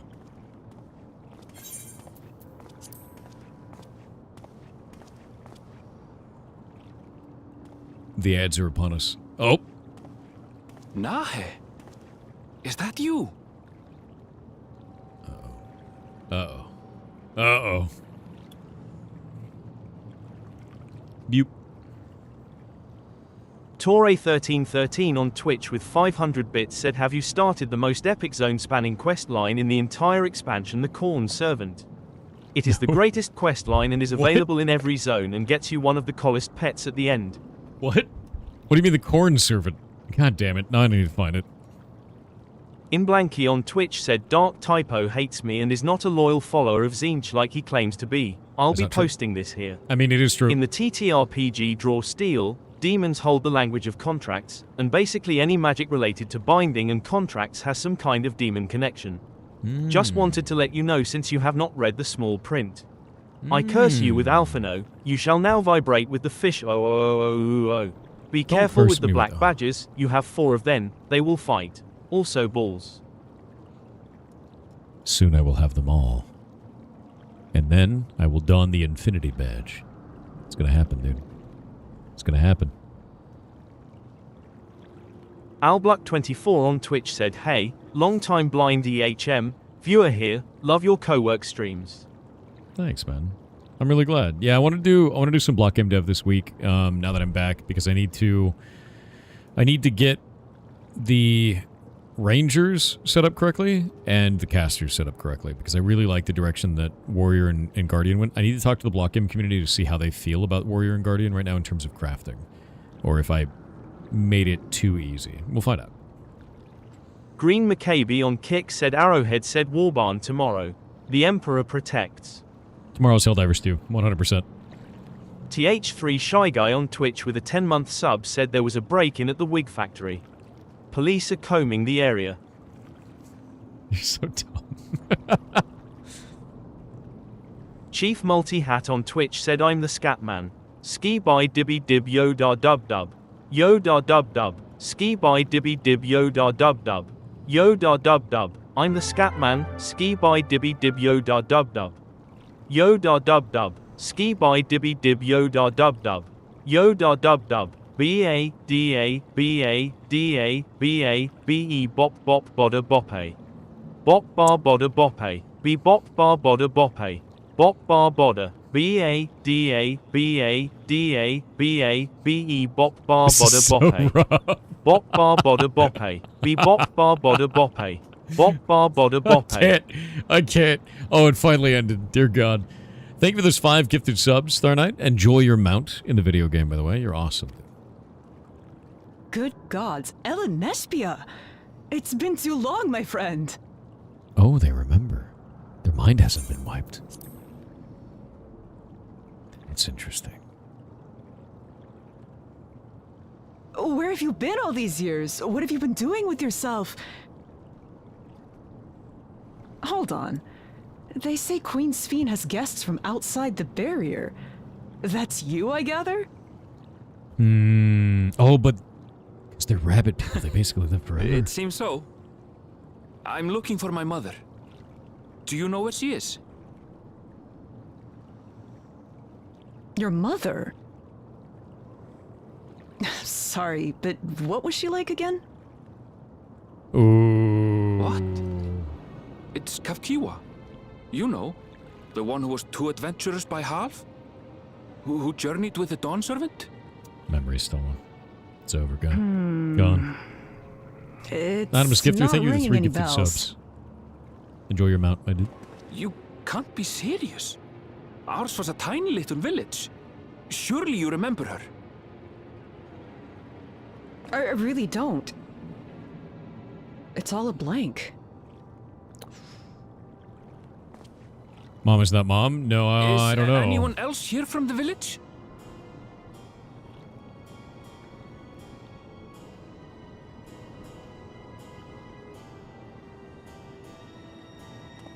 Hey! Uh-oh. Yeah, I think the Queen is stealing memories as well. I think all of this is very bad. Huh? Elenespia? I'm looking for Kafkiwa. Where is she? What's this all of a sudden? Who's Kafkiwa? This is going to go very badly.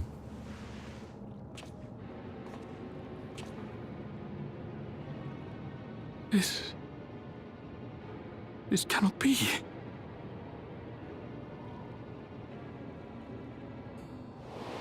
Yeah, their memories get stolen by the machine in their heads.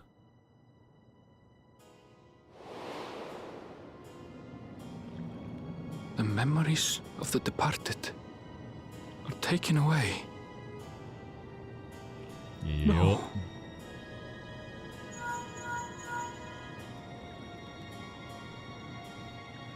Nespia, where are you?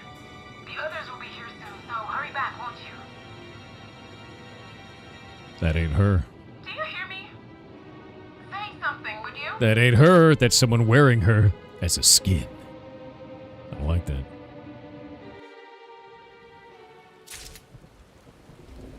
I don't like that, dude. You blame the weird hairpin? That's because it's the weird hairpin's fault.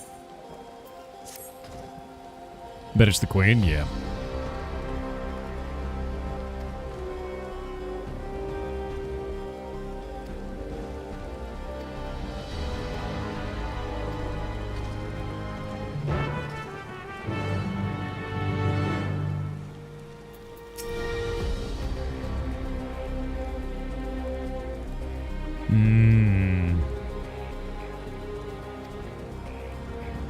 I think Wuklamata is about to get a very big reality check. I think she's about to get absolutely smacked with reality. There's no way this turns out well, and I think Wuklamata has been completely duped by the Queen. Her naivety is about to bite her in the ass. That's my feel on this. Let me go over here and get the teleport.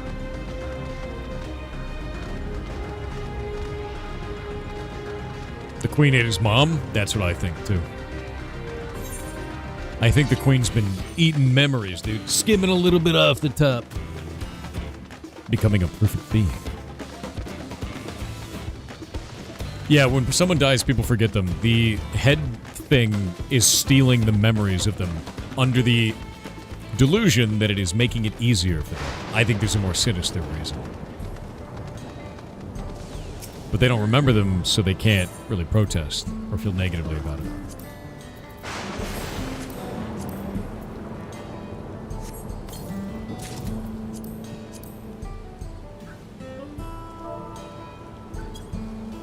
Sick. That is rad looking. I love that.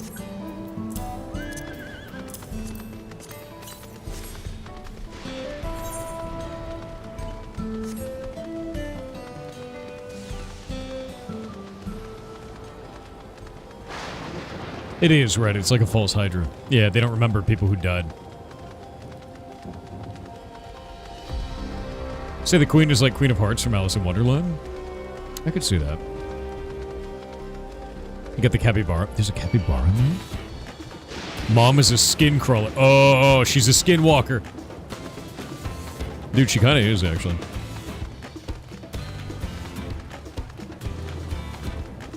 Solution 9 clothing from the 77 dungeon? Is that the one with the pink helmet with the triangle inside of it? Because if so, I have it. Yeah, I have the full set. I already ground it out.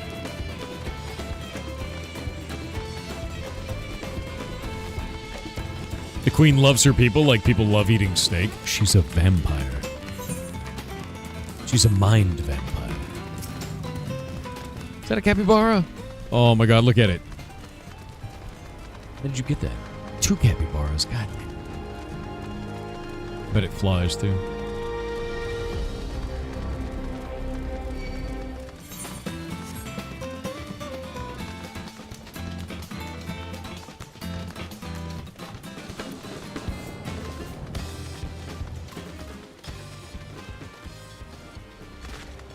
Oh, what is this?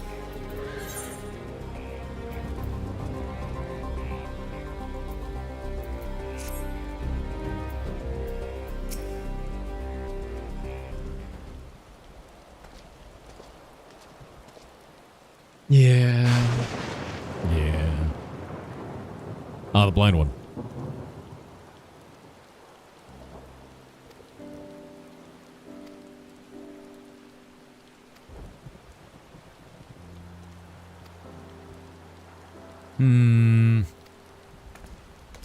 Oh. What is she doing out here?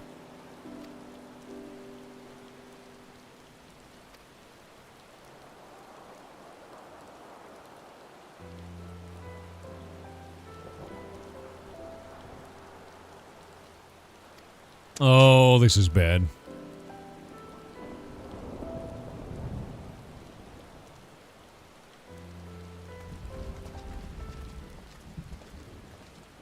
How was DEF CON? Awesome. I got my 4th black badge. Our team won, and I was doing a bunch of puzzles. I talked about it for the first 4 hours of the stream. It was awesome, man. I missed it. I missed it a lot. I'm really glad I went this year. 4 of them now. Yeah.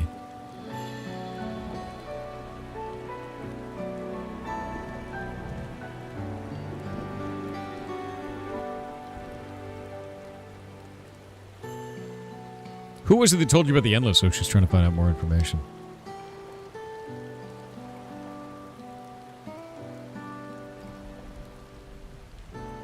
You get a free coffee when you get 5? No, I don't know what happens.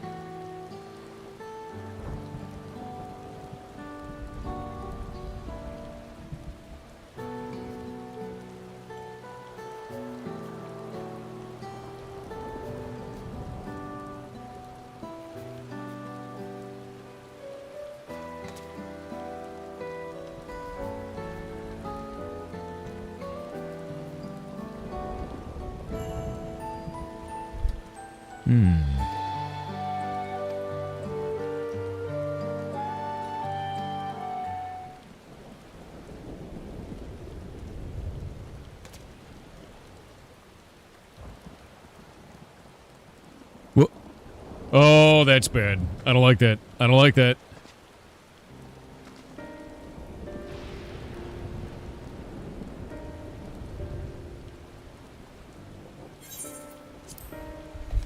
For someone who's a big fan of some of the older Final Fantasy games like 6, 7, 8, and 9, is this a MMO I would likely to enjoy? Yes, and the reason why is Final Fantasy XIV is a Final Fantasy solo game first and an MMO second. It is hundreds of hours of storyline. The framing are so creepy, they really are.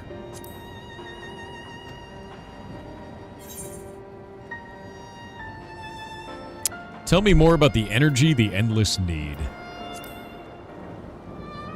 There we go. Yeah. That's how the sausage is made, dude. That I cannot say. I do not ask that you understand or like me, but I wish. Oh, she knows. She knows she's a vamp. Yeah, you can also play the trial version of the game that is also hundreds of hours and free. She just ran away.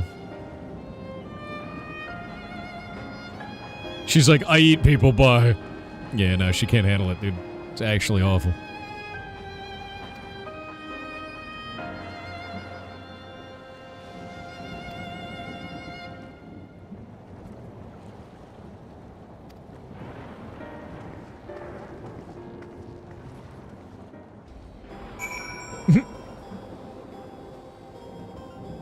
Malik, what makes you say that? Also, it doesn't look like you've really been here since 2024, man. If you don't like me, that's fine. It's not a big deal.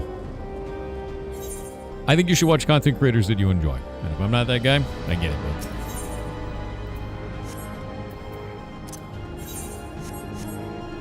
man. Alright, we're gonna head up this way. I want to get this... I want to just follow the main storyline. I really want to know what the queen is.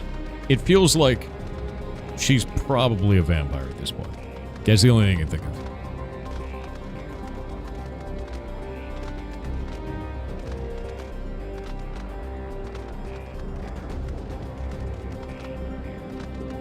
Rats are adorable? Yes, they are. I actually follow a Twitter account that just posts pictures of cute rats all day. It's ridiculous. Yeah. Usher? I think they're just named rats. You can pull them up.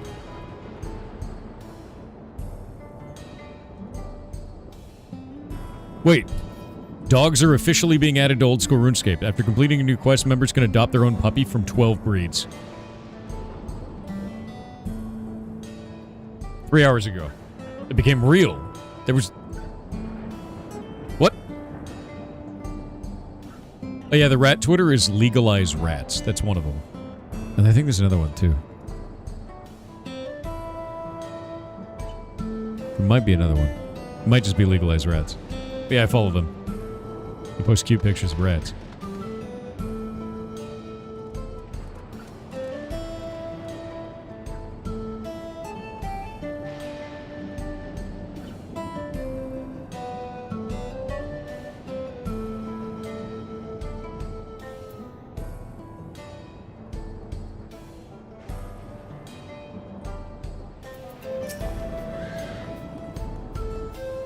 Yeah, legalize rats is the name of it. It's a very funny Twitter account. Why don't you come with us? You might get to see Sphene. Ah, 'tis a magnanimous and much appreciated offer, but I must decline. A part of me longs for an audience with Her Majesty, it is true. Yet, though it be in my previous life, I failed to protect my queen. I couldn't bear to show my face before her. And such an uncomely one besides.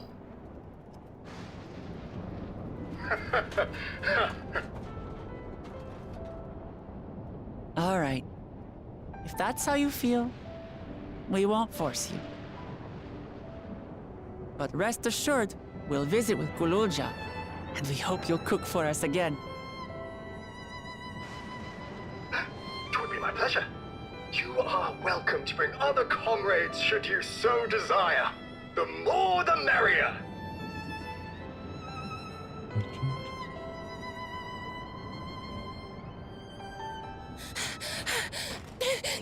I've been looking all over for you. Oh.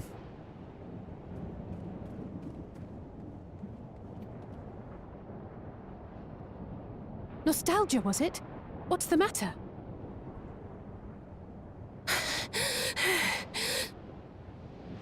It's Zeralja. He marches to Vanguard.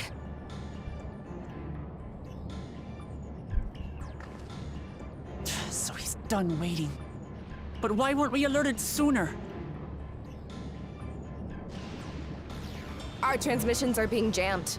The lookouts couldn't get through to us.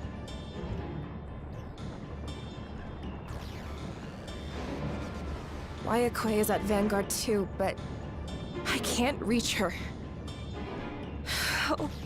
What are we to do? Stay calm.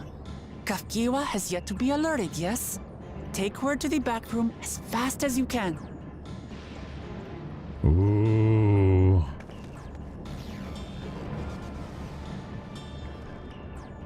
Our link pearls may still work. I'll try contacting those in Tuliolo.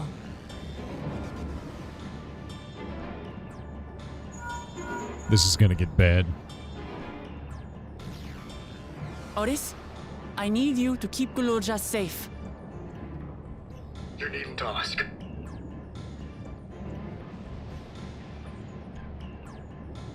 I want to go with you. Absolutely not. A battle's no place for you. Yeah, not yet. You need time, kid. Get strong. Kululja, the people of the outskirts must be evacuated. For this crucial task, I require your assistance. There we go. That's the way. Remember, when battle is at hand, anything can happen. Caution is as valuable as any blade. Yes, sir. You know, maybe that kid doesn't grow up to be himself in the future, if that is him. I managed to get hold of Alphano. He'll inform Kona. Good. How's the situation in Tulihiola? There's nothing to worry about, or so my brother assured me. With such short notice, though, I doubt they'll be fully prepared.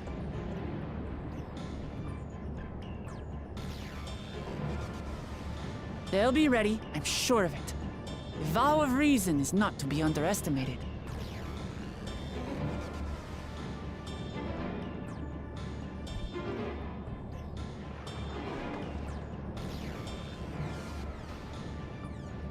I'm coming, Sorolja. And we will finish this once and for all.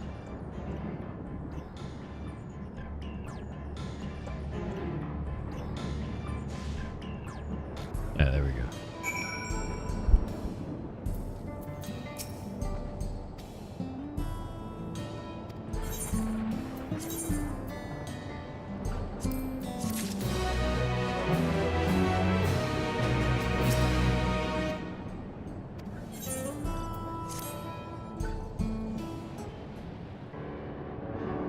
You know, the game is enormous, dude.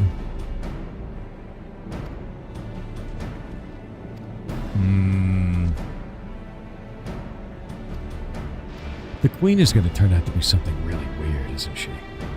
Like, I'm off base. Like, she's not really a vampire. She's something else that's, like, way weirder.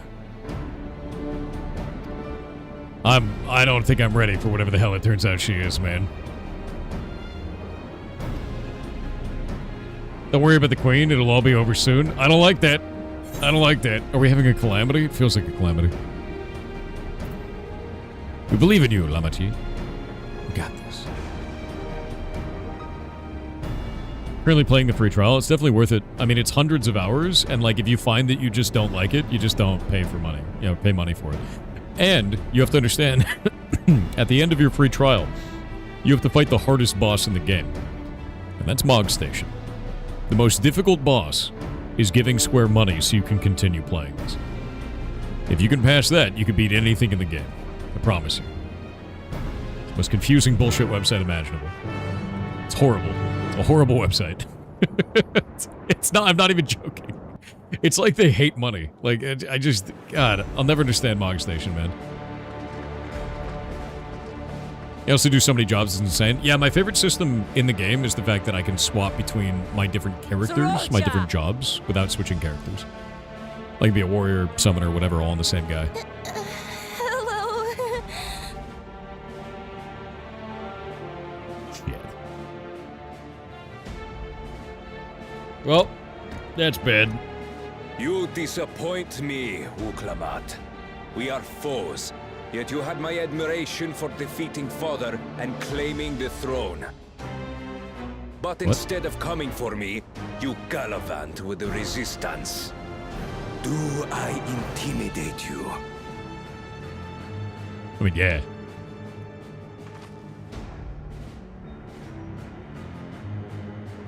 I am here, brother. I did not run, nor hide. I have come to kill you. Let her go. Your quarrel is with me. You ever hear about the person who used the pineapple on a Delta flight? Yeah. Did they actually confirm it was a pineapple? One-on-one, or call upon all and sundry yet again? Not that it would make any difference. Because if they did, that guy's an idiot and is giga screwed. Because I believe that's a federal offense Like on a Papa flight. did, I'll face you alone. Yeah, it seemed like a pineapple from the post. I read through the article this morning. Really?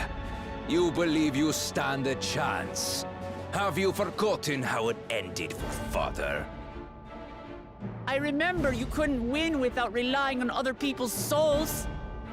Alone, I may be weak, but so are you. So be it. Do not regret your decision.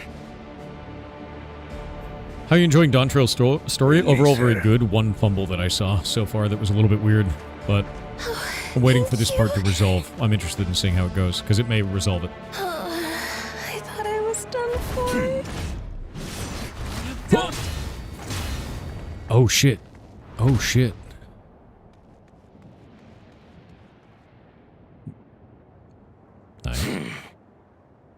Had you let her die, you could have dealt me a telling blow. Your compassion will be the end of you. I'm not letting anyone else die.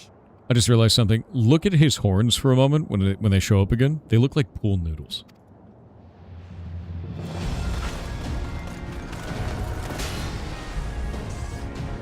Look at those. And you. Right there. You will never surpass Papa. They just do. His armor is pretty goofy. Or no, look at him. With these very hands. Oh, come on, give me a better slew him. His body may be gone, but his spirit lives on in us. The Yokui's delusion is catching, I see. Yeah, everything about him is goofy. It's a little bit goofy. It's no delusion. Papa's love for Tulihiola gives me strength even now. Their neck exhausts? Yeah, a little bit. Yeah, look. It's like a pool noodle from the front. I guess from the side they look like swords. Let's get this They look a over little with. cooler. For my people and Sphines. Gun design. Jesus, dude. How gullible you are. Oh, wait. This is Fiend's doing. Let me see if my ancient brain is helping me right now. Only a little bit. You know what his armor looks like? His armor looks like he killed a Bionicle and is wearing it. Do you remember Bionicles, Steve? It's like he straight up killed a Bionicle and he's wearing a Bionicle skin. It's like it's just it like covers just nothing. Yeah, he's wearing a Bionicle skin, dude. That's what happened. Yeah, he got the chest piece and everything. Look, there's the chest. That's a throwback. It is. Bionicle, my beloved, he killed the last Bionicle. That's why they're gone. Do you like Scooby-Doo? I do, man. Her objective is to harvest. I don't like all Scrappy, life though. I think Scrappy's a outside piece the of shit. barrier. Our interests happen to align, hence our alliance. Oh. Liar! Sphine would never do that. Yes, she would. And you are naive as shit. That's a vampire. The King of Resolve speaks the truth. Oop. How did she?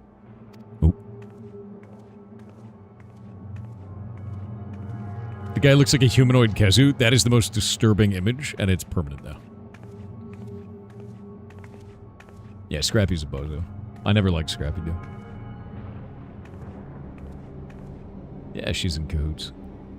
The attack on Taral was no less my desire than Zaralja's. It was all lies. You said you wanted none of this. It was a farce from the very start. Who's double-crossing who anymore?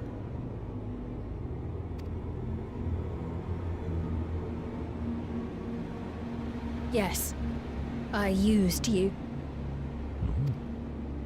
So it was all just a lie then?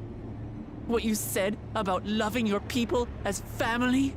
About wanting to see them smile? I do this for them. You eat For their what it's souls worth, for them. I'm sorry I deceived you, but I had no choice. If I'm to save my people, I must take the lives of yours. I don't think that's going to work that way.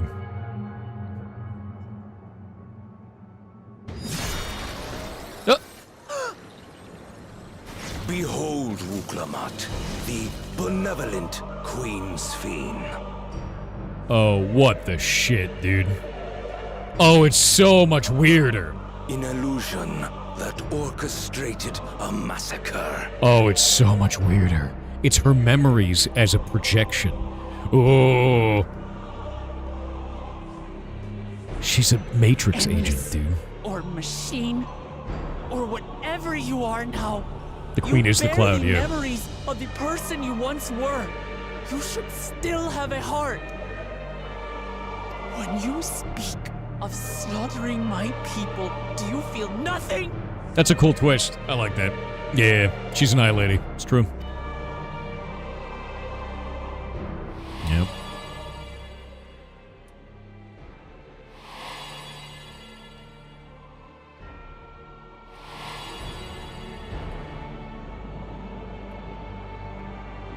Nothing is dearer to me than my people. It matters not whether they are living or endless. That's not good. As queen, I will do anything to protect them. That's got some serious AI vibes. My task is to protect the people. The best way to protect them is if they're dead, because then they can't die. It's like...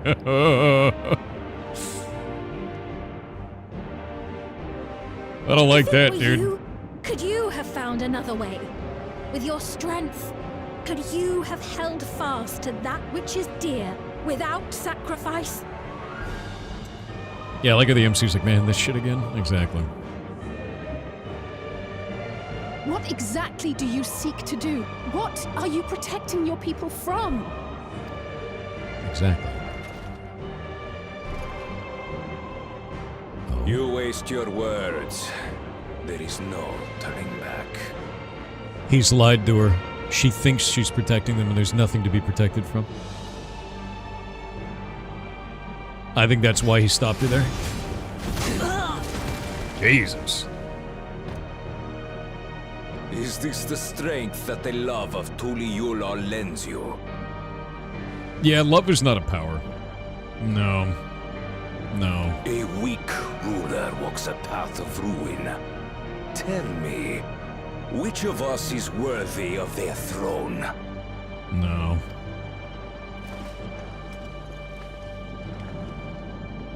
I already know. It will never be you. You know, actually, Evangelist, you make a good point. He made her into his AI waifu girlfriend. That's not good. As long as you think only of yourself, you'll never be worthy. You'll never surpass Father or me. I hate that, but it's true. But who had the kid? I don't know yet. I still think it's him. I think it's him from the past. Oh shit. Oh shit, she broke his headband. Only one now. You can't rely on souls anymore. It's over. What happened to Papa? Son killed him. Don't think you've won yet. Oh no, far from it. I have bad news. It's a cliffhanger. I'm gonna play the ads now because it's ramping up to battle music, and then you won't miss anything. We'll be right back.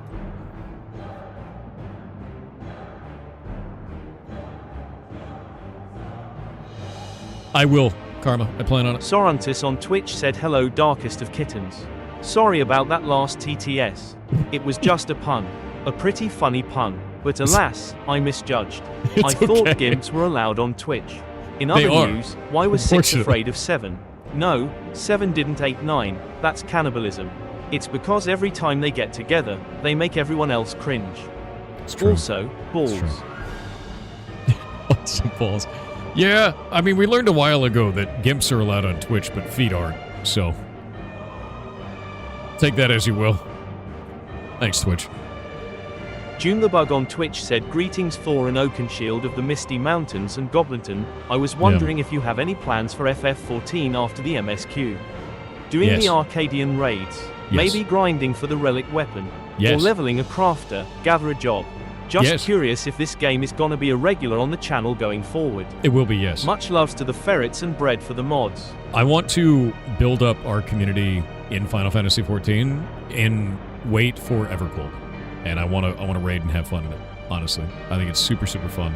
I've already started leveling up my machinist as well, because I want to have a ranged DPS and I want to have a tank. And I will likely have a melee DPS as well. I was planning on Viper, but then I found out Viper doesn't have any poison despite its name, and I'm less interested now. I think it sucks. The Real Miracoon on Twitch with 500 bits said time for more TWRP lyrics to convince the Thor and chat to listen to TWRP. Ooh, something from nothing. Build it up one block at a time, till it all takes shape.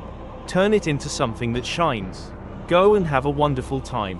Whatever your project is, whatever your process is, whatever you want to make, let's do whatever it's gonna take.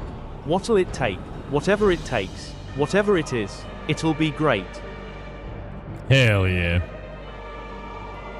You on the Goblin server in Final Fantasy XIV? I am. Oh, we're back from the ads. Now we can continue with his deception.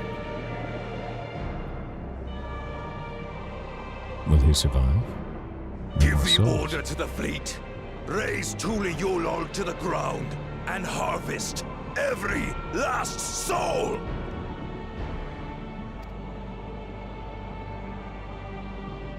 It is over for Tuli Yulol. Your works, your people, all will be ash before the day is done.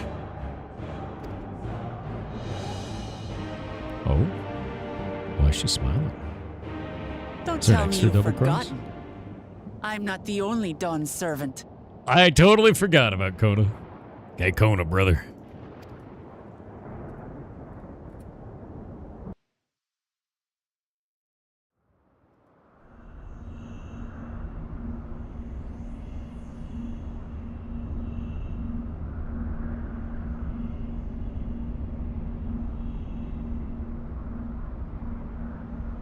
It's a gag I will answer in just a moment.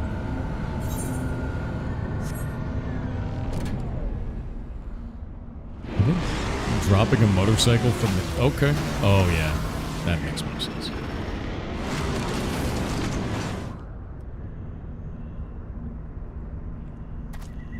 They're coming!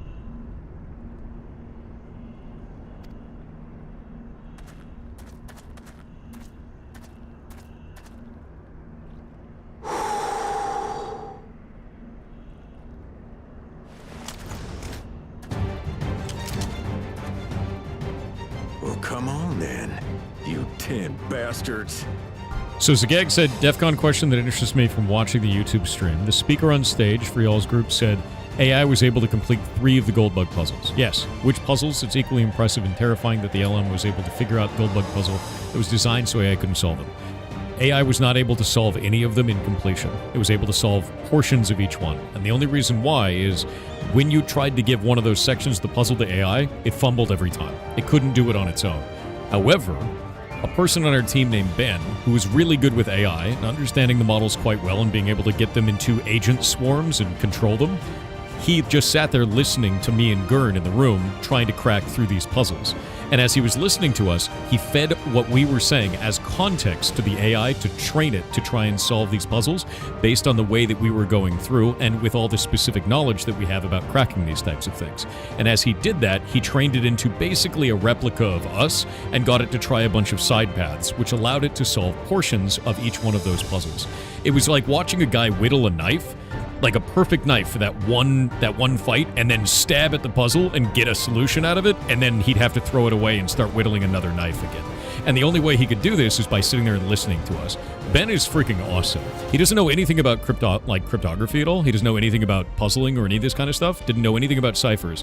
But by listening to us and feeding that into the AI, it gave it the context it needed to be able to compete at this, which was really impressive to watch. The best way that I can describe it is artificial intelligence as it is for specific tasks like this is an idiot god. It is fantastic and can do anything that it, anything possible, but it has no idea what to do. So you have to train it for that specific task. And sometimes there's 2 things that happen here. You train it specifically so that it mimics somebody who has expert knowledge in that field and it can do the thing once quite well, or it screws up at some point and becomes poisoned. When it becomes poisoned, it's a dipshit forever, and you have to throw that one away, which is why he did so many different agents for every one of these and trained every one of them off of different things that we were saying until one of them happened to make it through, and the rest were thrown away. It was wild to watch, actually, and I thought it was cool, and I was like, this is really interesting And also CTFs are cooked now. Like, it's kind of how it felt to me. But that was my experience going through it, and it was sobering in one respect, but also really impressive in another, because it showed me that somebody who's going to navigate through that space needs an expert, a subject matter expert, to get anywhere with AI in specific tasks like this. And it also showed me that the skill set required for that is very, very different than the skill sets that we have for doing things. Like, Ben is an absolute brilliant genius in that area. It was awesome to watch. Yeah. Oh, damn, that's how it's supposed to be? Yeah, no, it couldn't solve anything on its own. We tried. We tried to do it on a bunch of stuff just to see what would happen, Ben, because that was Ben's skill set. And it just fumbled. It fumbled every single time. It could not do shit on its own. But once it got that context, it was flying until it was done. And then you kill it off and you do the next one.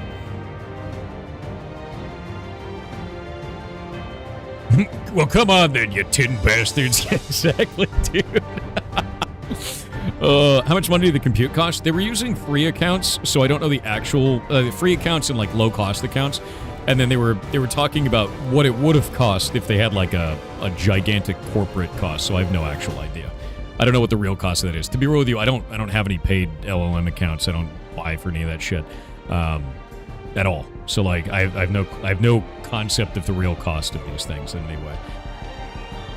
But yeah, Gurn and I were the subject matter experts, and Ben was training the swarm on us. It was neat to watch. Shows me that we still got it. If I didn't know better, I'd say you're enjoying yourself. Also, there is nothing greater to me than getting down to the wire and seeing that the AI has the full context to solve, and then beating it to the punch as a human being. That happened a couple of times during Goldbug, and it's like you beat it by like 50 seconds, like something like almost a minute. You're like, I got it, and then like right afterwards, Ben's like, yeah, I just got it. And it's like, oh, it's just rad.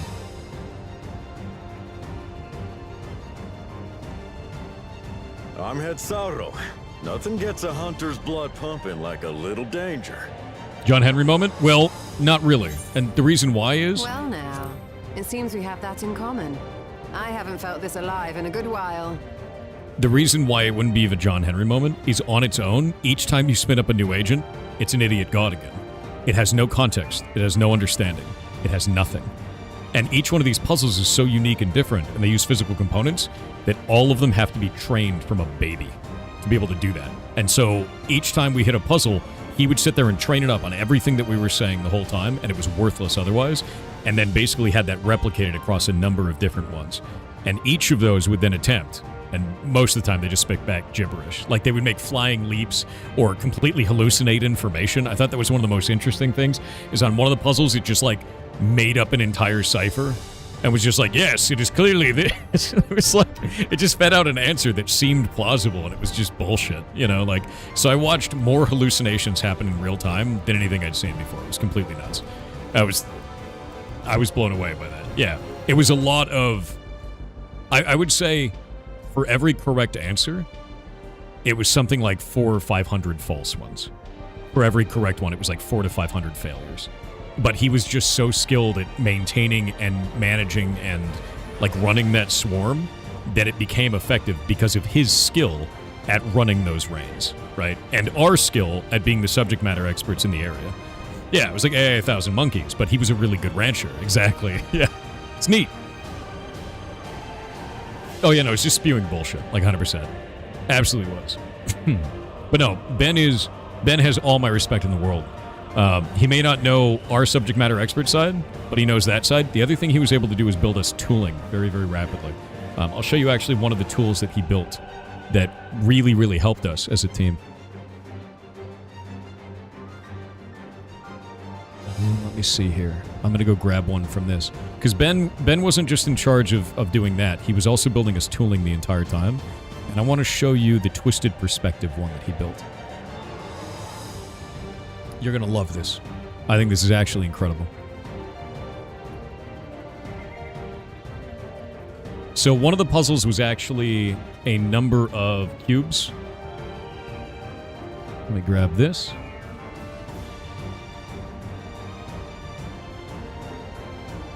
So I'm going to show this to you real quick, like live on the page. Here we go. So one of the puzzles was actually Rubik's Cubes, and you can see here how insane this is. Because you have 6 different sides on every cube, you have different solves in every one of them. You have a gold frame and another gold frame, the rest are black frames. This is a shitload of data, an absolutely enormous amount of data, and it's called Twisted Perspective, which we found was from like Egyptian art, so like different angles and sides of seeing things, and like that's a lot of data. So Ben vibe coded this website allowing us to do this. You have no idea how helpful this is to build something like this. And he had a bunch of AI agents take all of our data that we manually recorded and then produce a website that allowed us to do this in real time. As a tool, this is super effective. Like, this is absolutely massive. So then, from there, he also made it do this. Let me grab this real quick. He also made it so that we could see all of them unfolded.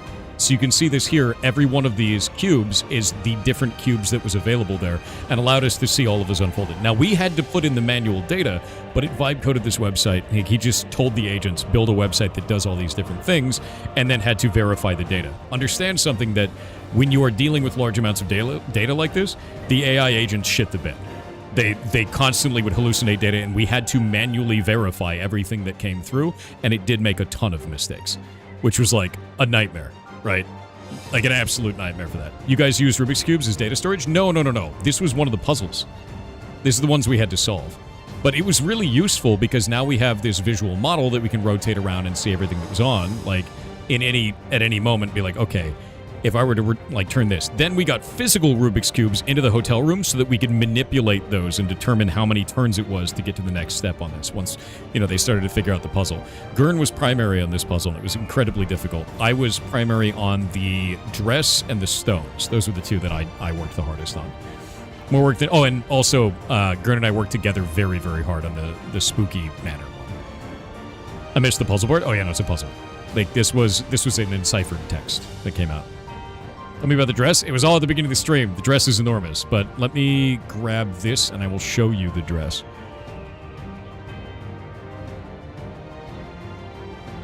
This was the dress. Every bead that is on this is a letter, and going around the waistband, there's 26 beads, which means there's 26 letters, and it's A through Z. It's wild, and so I was able to extract all of that stuff out, and then we could work on it from there. And I did it up on stream to show you guys like how it worked, and I fumbled through a couple of pieces because when you're working on a team, everybody solves their own little component because we're all working together and we move forward. So like, while I know sections, another person may have done a section, and then I'll do a section, then they do a section, and we just play off of each other because we've been doing this together for years. So then we go back through the notes and we're like, hey man, how did you get that piece? And like, I know what I worked on, and they know what they worked on, and we gotta like share afterwards. Yeah, absolutely making a cyber dress. It was really cool. Yeah. Oh, was the dress blue and black or white and gold? That was a huge meme the whole time. But those two that you just saw there, those were each one puzzle. And they took many, many hours from the entirety of the team, and all of us building tooling and doing all kinds of shit. In fact, I don't have it here, but our team made a Gaussian splat of the dress. So a full 3D working model of the dress made out of individual images. It was insane. Like, I was like, what the shit? I don't even know who made the Gaussian splat of the team, but it was wild.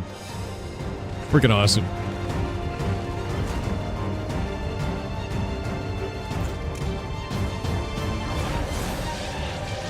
AI should be a tool, not something as an end product. Definitely. I will just tell you, and like, the thing that I learned through this is that AI is an incredibly powerful tool if you have a subject matter expert to train it. And if you don't have that, it's dog shit.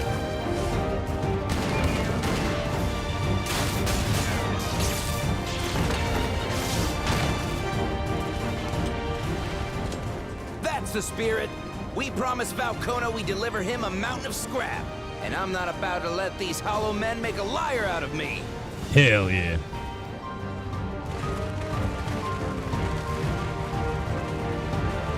Lorvith, what's up, dude? Hope you're having a good day.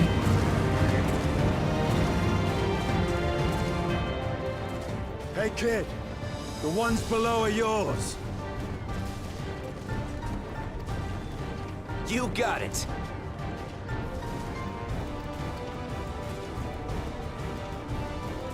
Wait, what do you mean below?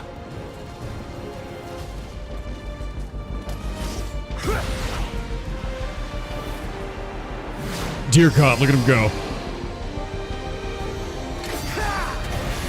Why is he so... Don't see that every day. Hell yeah. Dragoon, dude. I'm glad you made it home safe. So many flights delayed. Dude, mine was delayed for 3.5 hours. I was supposed to be home and then stream last night, but by the time I got home, it was like 4 a.m. It's fucked, man.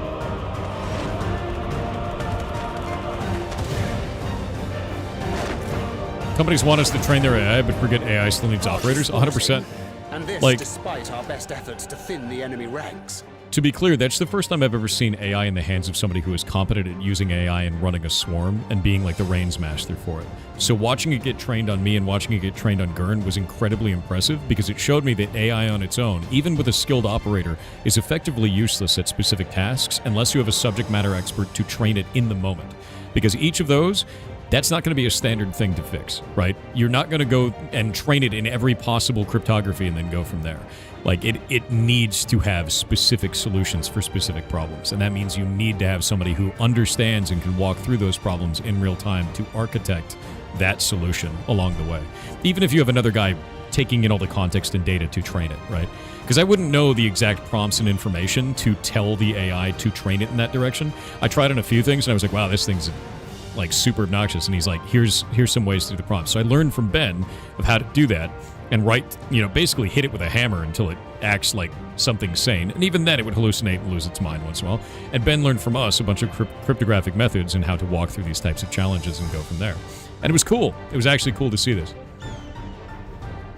AI should be a tool, not a replacement. Bingo. And I think the problem that we see right now is many people believe it's a perfect replacement and have this like weird AI psychosis that it's like the perfect replacement, it's the best end-all be-all, and the only thing that shows me is that they have a skill issue. And the reason why I say that is because if you believe that right now AI is the pinnacle of understanding, the pinnacle of solving these types of things, it means you're not as good as it. And that's the problem. You need to be a subject matter expert in some area, and then you will find out how deficient it actually is, because you'll find that it's not keeping up with you unless you have somebody that is training it on the information you have as a subject matter expert. While it's not quite what we had planned, I'm glad we chose to remain in Tural. Because it's dumb outside of that, man. As am I. 'Twas an unexpected but welcome opportunity to join in the defense of this realm. And to his credit, Kona did ask very nicely. Still, it's a pity his brother had to delay our pleasure jaunt. But business always comes first.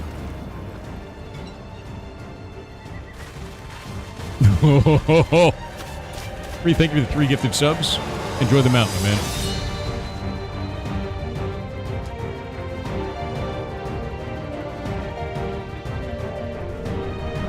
It's a good day, Sarah, and good combo right now. Yeah, no, you can ask me whatever you want. I learned a lot of cool shit at DEF CON this year. A lot of perspective on stuff I didn't have before. It's neat. That's why I go.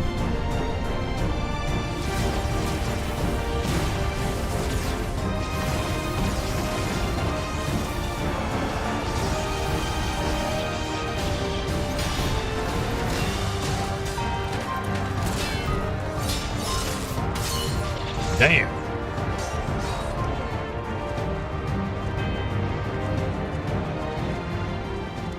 Damn it! Come no closer, you bastards! They have guns. Yeah, it's not good. Hell yeah.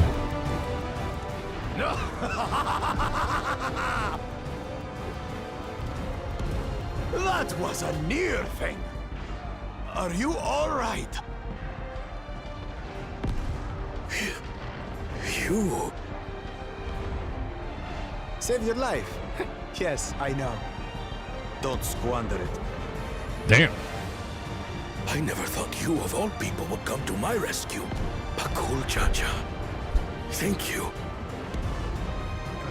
Oh, still rings odd in my ears. The thank yous. Yeah, he's not used to that, huh? But I could get used to it.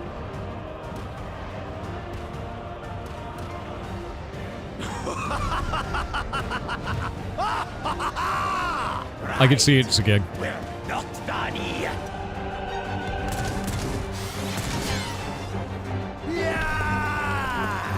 Yeah, Ben was integral to tooling for us. Ben creating, as funny as it is, they're vibe-coded tools, but they're tools that you would never give to the public. They're raw and dirty and broken and have bad data, and we have to like train them up and fix them. But they were so helpful for us because the speed of him making them was enormous. It was very, very helpful. If they start bombarding us with cannon fire, we'll have no means of fighting back. I even told him that afterwards. I was like, "You're great, dude. Like this is so helpful." Countermeasure. Alphino being cool. I don't know how I feel about that. Yeah, fast fashion software development for very specific tasks that will never see the public and isn't scalable. Right? Useful for a very specific task.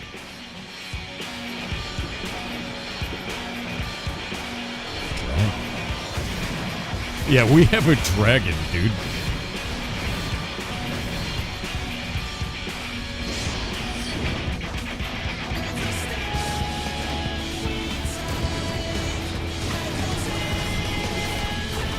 Dude, is he dodging? What in the Navigator's name is it doing here? Is one of ours. Tuliyollal has entered into an alliance with Rads at Han. A wise and timely decision on Valkona's part. Smart.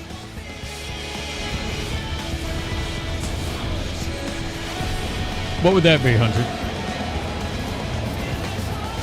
It sounds like you actually haven't watched the videos that I put out. Those came out 2 years ago, by the way.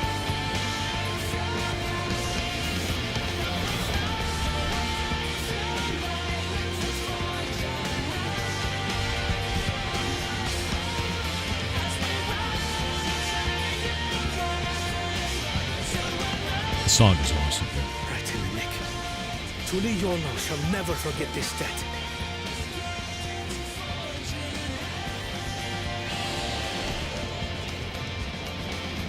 Uniformity and code? I didn't give a shit about that. It's internal tooling. We just wanted it fast. Fast and dirty. We will I don't care if it hold even out, works by Lamachi. tomorrow. Throw it away. So keep your eyes forward. And do what only you can do. Finish this. And return home, safe and sound.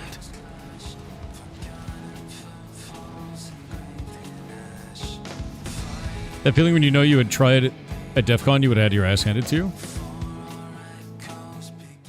Don't take that as a sign to not go to DEF CON and try. Take that as a sign that you should start now. You will learn so much shit by going there. When I first went to DEF CON, I got my ass handed to me. Then I went home and made a cryptographic website, like with tons of puzzles, learned a shitload of cipher methods, Report went from back the the fleet. next year and won it. The enemy has offered You can do the same. unexpected resistance. We've been forced to withdraw. Like, I'm going to be real with you. There's going to come a day when all of us are too old to beat the youngins. That will happen. And then you guys will beat us. That's just how it's going to go. You know? And you are not going to be good on the first time. You have to learn these things. They're learned things. I know tons of different ciphers. I know tons of different cryptographic methods. I know all of the shit because I had to learn them over all those years. You will do the same. So do it. Start now. Start trying this shit. Go to the Heartbound ARG. Go run some of the puzzles that are out there. Go look at stuff like I Love Bees. Like, this is where you learn these things. And my hope is that when you learn just a couple of those, it inspires you to learn more and more and more. In fact, I learned 2 new ciphers this time. There's stuff that I'd never even seen before. And I need to look up the name of the other one. It's something with hand, but it was a cipher that Germany used in World War II that is not Enigma, which is the only one you'll ever hear about. So now I need to look into it more, which is really cool. Useless. All of you. And Legogum. That's the other one I learned.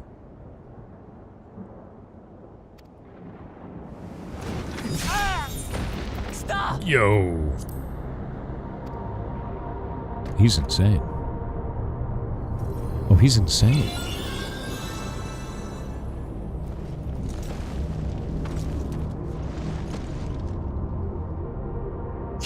Your Majesty. Enough of this! Enough! You swore you wouldn't harm my people! And you just did. out of my way.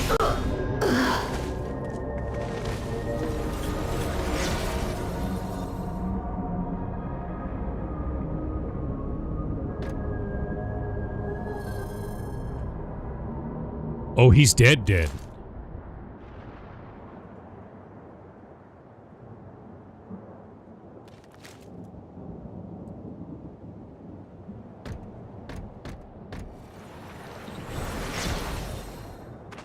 Have you gone mad?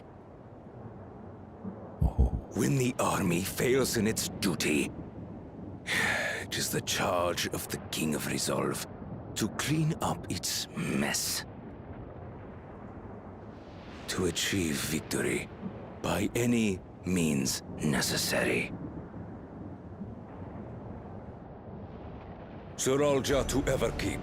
Initiate court blood. Execute all civilians and commandeer their souls. No! Damn you! Stop! Please, Father, stop! Kululcha! I told you not to come! Kululcha. You must flee, Kululja! It isn't safe! I'm not going anywhere! I have to stop my father!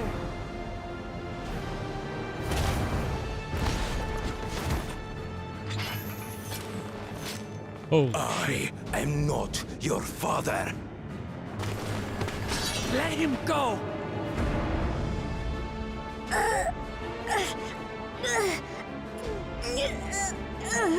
Using a child as a shield. Have you no shame? Jesus. Release him at once, or you shall answer to me! Pitiful relic. Kneel before your king.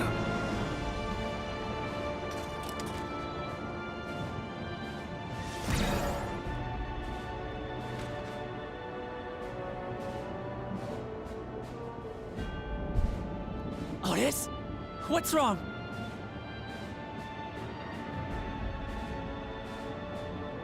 Find me at the top of Everkeep. There, we will determine who is fit to rule. I remembered the name of the cipher. Doppelkastenschlüssel. I don't know if I pronounced that right. Double box cipher. I believe that's the one we used on the dress. I must protect Pretty them. close. I don't know German.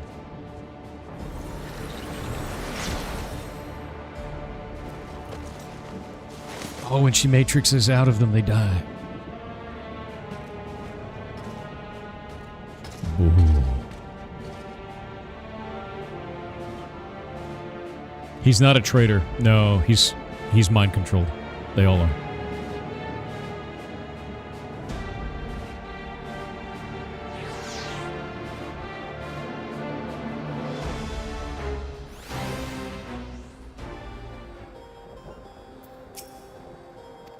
This is getting wild, dude. Yeah, if you guys have any questions about DEF CON, or like how we solve stuff, or like the way that I felt about the tooling or any of that shit, just ask away. I'm an open book on this shit. This is what I do every year. I go and compete at this. And I think a lot of people didn't realize the depth of difficulty on this stuff. You know? You hate trying to pronounce umlauts? I don't know how they're pronounced on anything.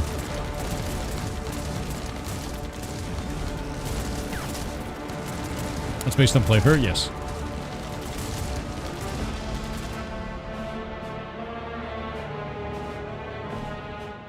Ow! Oh wait, no. That one is not based on playfair. That's a different one, I believe. Is it based on playfair? Let me look this up. Because the method's not the same at all. It's more transposition cipher. I have no more use for you. Oh, no, it is. Be It is. gone. It totally is. I'm dumb. Never mind. Father, wait! How many milkshakes did you have? One. How many boys did it bring to the yard? Otis. Our whole team. Hamachi, you have to stop him. You have to.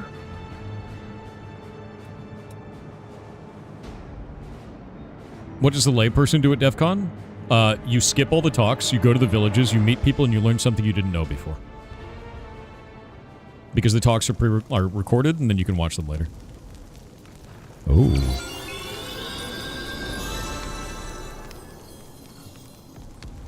Oh shit. Oh shit, oh shit, oh shit.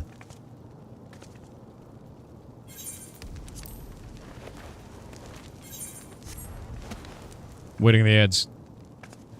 I can't stop it.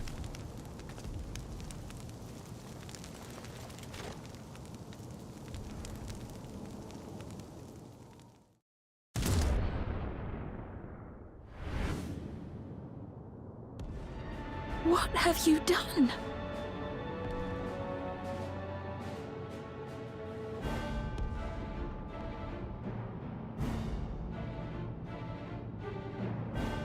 The Angry Marine chapter? Yes, I do know about that. It's very funny.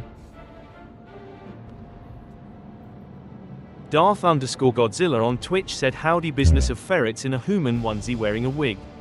Question about the rescue, will you have ceiling cameras and close-up cameras, and will chat be able to swap views with Channel Dukes? I cannot remember if you talked about this or not. Yar bongos yarned, yar bongos yarned, yar bongos yarned, yar bongos yarned. We're planning on having ceiling cameras for that.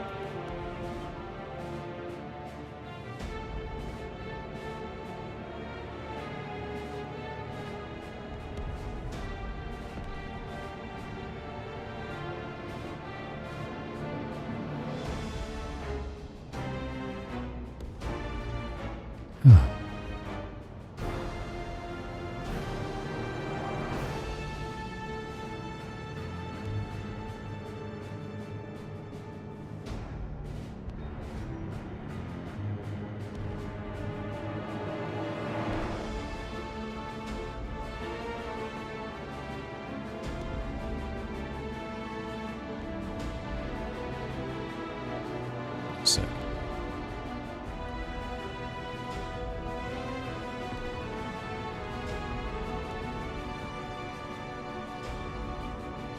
I'm just memeing on Eli on Twitter real quick. Eli got his 3rd black badge this year on our team, and he finally got his first physical badge because he didn't get the physical for the other ones. He's been trying for 15 years for that. And I got my 4th black badge this year, so now I'm telling him he has to get 2 next year to catch up to me because I'm going to get 1 next year, and then we're going to have 5 and 5. Otherwise, you know what? I'm going to start calling him little brother. Reveres on Twitch said how was Kitten Con Mr. Soft Long Hair? It's fantastic. It was actually fantastic. Gurn and I both have 4, and we both have, at different times, 3 in a row. So we both have a hat trick, and we both have 4. So we just kept shaking each other's hand and saying, hat trick club, 4 club. And then that was it. Also, we both now have 1 more than Grifter, which is really funny. So as we were going across the stage, Gurn leaned over to him and said, I have more than you.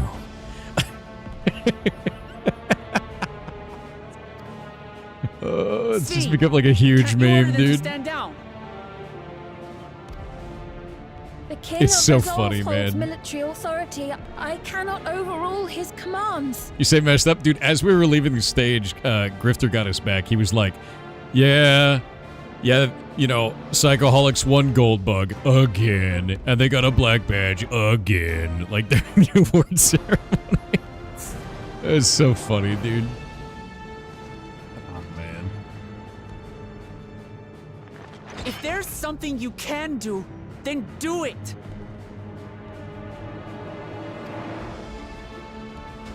Does everyone on the team get a physical badge? No.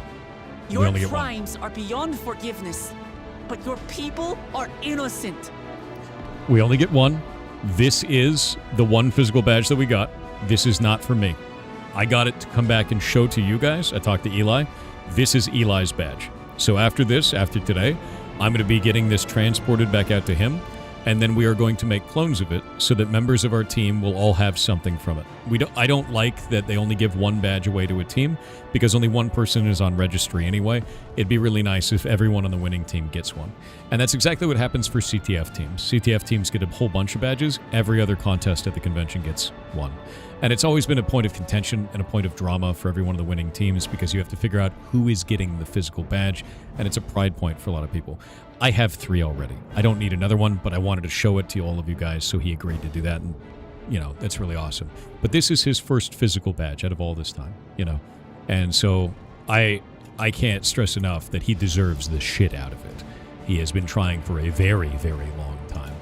And hopefully we'll be able to clone it quite easily. I mean, it's made out of solid steel and has a lot of intricacies, but we'll see. Yeah, Eli is super awesome. He used to do scavenger hunt, and I remember one time he had to cover his entire body in hand sanitizer as part of scavenger hunt. He was a lobster. Horrible time for him. Eli's a wild man. Yeah. Excuse me? I didn't stutter. We've done a lot of weird stuff at DEF CON. Don't worry about it. Yeah, scavenger hunt is pretty wild. If you don't know what scavenger hunt is, they give you a list. You get items on the list. You get points for those items. An item could be you need to have 5 pounds of cooked bacon, which was, in the past, one of the items you had to get. Which means everyone piles into a hotel room that has a grill or something with a whole bunch of like plugged-in George Foreman grills, and everyone cooks bacon until you have exactly 5 pounds. One of them was you need to have a car door off a specific car. I came in with the car door, right? You know, all kinds of just insane shit, and the difficulty of obtaining the item will increase the amount of points. And that's scavenger hunt. You say what, but that's what that is. Yeah.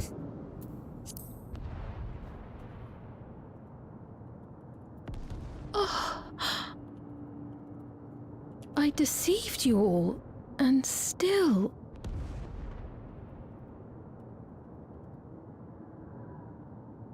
Let me see if we can find this for you.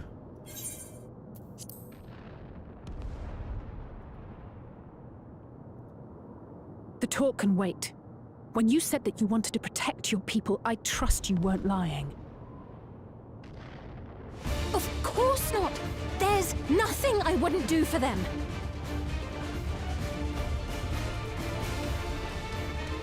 Then let's split up and get to work. Do what you can do. Before we move forward with this, I want to show you this. This was the scavenger hunt last year. These were all of the items at the scavenger hunt last year.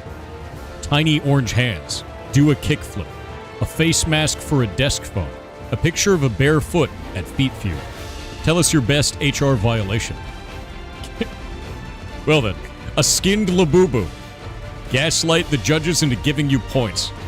Boot an optical live CD. Wiener's Cup Award. Don't even know what that is. I have never done scav hunt, and it's insane. That's the kind of shit that Eli used to be very into that. Yeah, it's a wild list, and it's weirder every year. It is amazing. A skinned Labubu's amazing.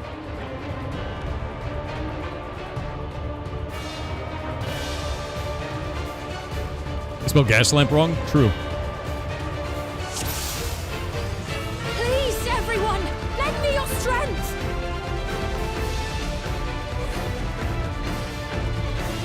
But no, that's why I love DEF CON, man. It gets a bunch of people to do things they otherwise wouldn't do, and you learn all kinds of stuff and meet people you've never met before.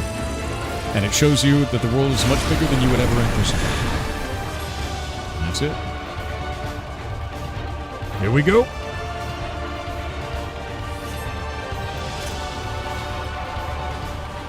Right. Let's deal with these ones first.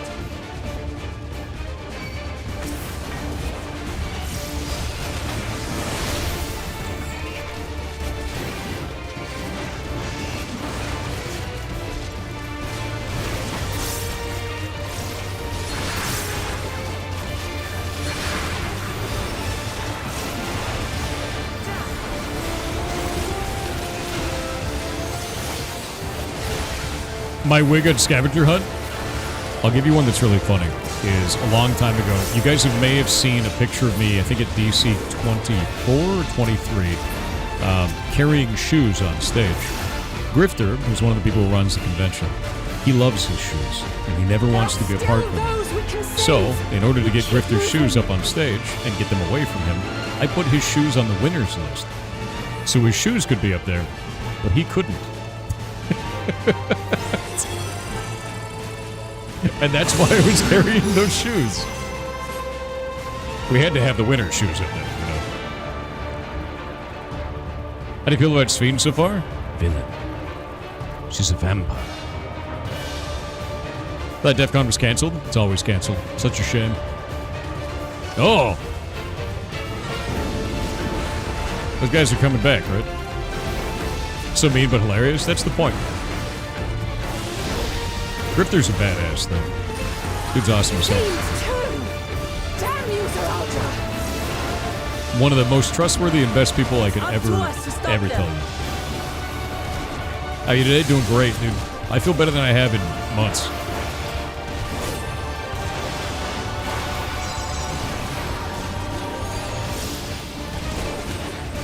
Digital Vampire Terabyte? Yes.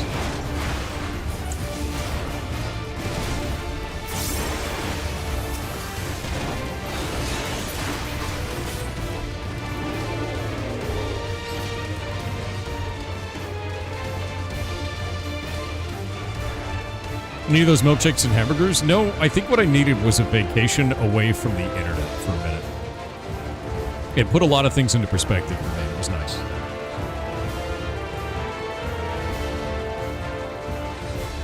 You're safe now. Not away from chat. Be at ease. Not away from you guys.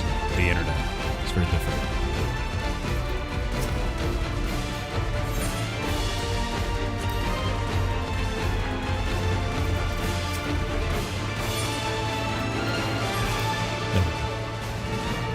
Should have had at least 2 milkshakes. I gained 5.5 pounds in 3 days. I think I'm good. I ate nothing but pizza, and I just kept eating it. Worth it. Oh, and I had Guy Fieri's like weird chicken restaurant called Chicken Guy. I had that, and I had an In-N-Out burger, and it was still mid. Still mid. I had a milkshake at In-N-Out. What kind of pizza? It was a whole bunch of different types of pizza. They're all very fancy. Away from the internet's completely fair, and you get to enjoy what you're doing too. I think the highlight for me, it wasn't even winning the badge. As much as I love doing the puzzles and doing all that kind of stuff, it's not the win that matters to me. It's hanging out with my friends. Like, it was just nice. That was like probably the biggest highlight for me. And the second biggest highlight, there were a number of people that came up to me at the convention and said that they got into cybersecurity because they watched my videos.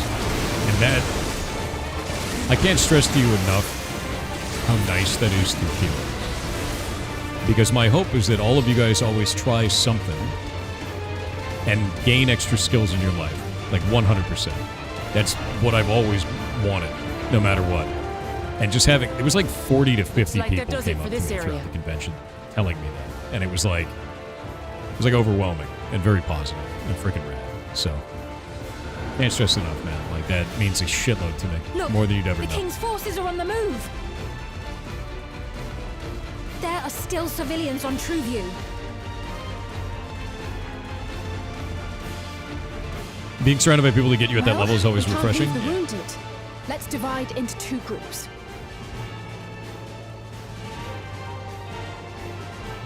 Kryl, Raha, please stay here and render aid. The rest of us will go and deal with the machines. All right.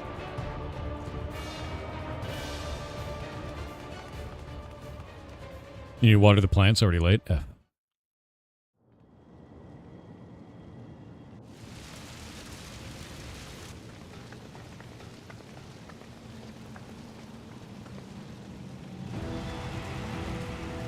Otis, you've got to wake up.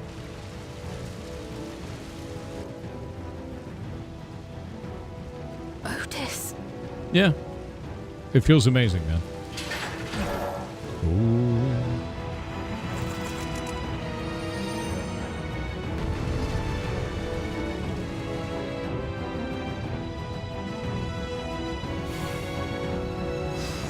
Yeah, Prime wasn't there. Prime wasn't there that time. I told him he should come compete with us at DC 35. For the honor of the Royal Knights! Forward!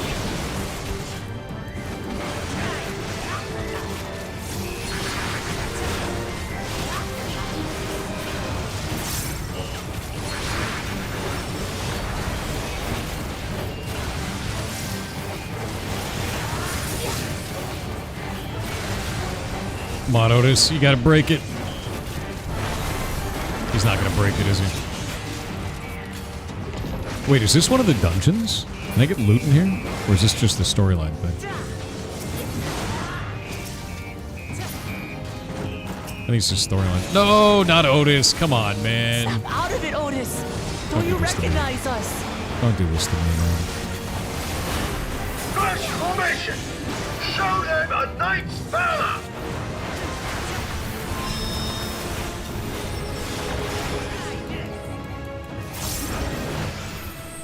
Oh, shit.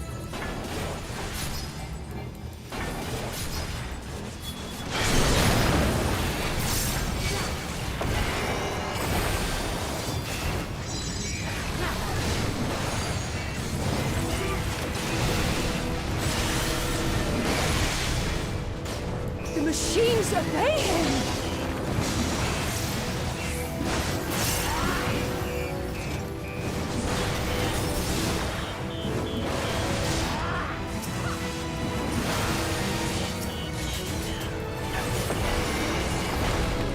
The big dam. Second formation!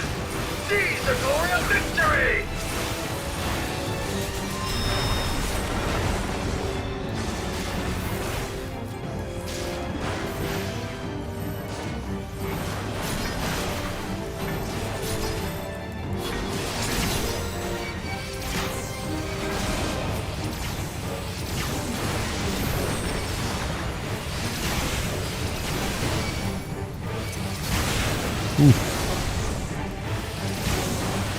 Something about him is familiar, but it couldn't be.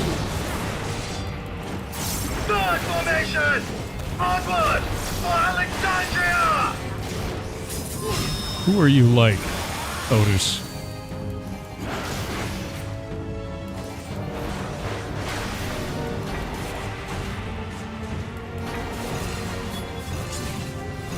It is him! The captain of the knights!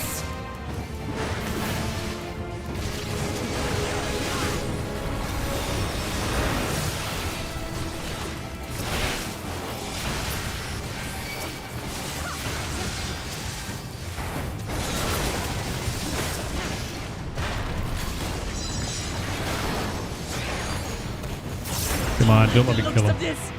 Everyone, keep your guard up. Shake it off. Ooh, that hurt.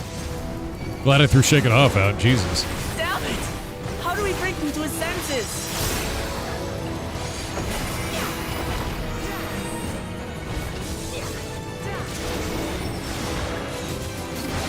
Tank Buster. If he still remembers me, then perhaps.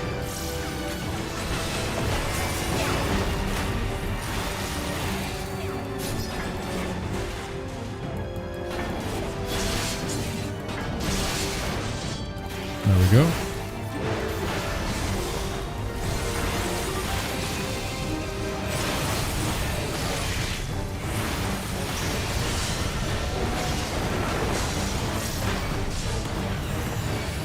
Oh god, it hurts.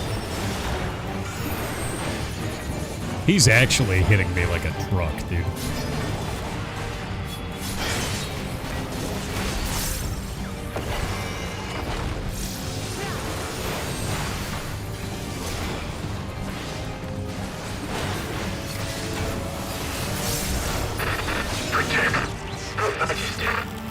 Whew.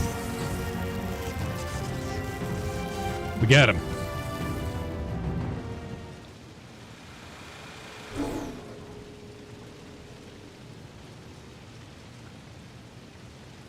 Right, he's deactivated. It should be safe to approach.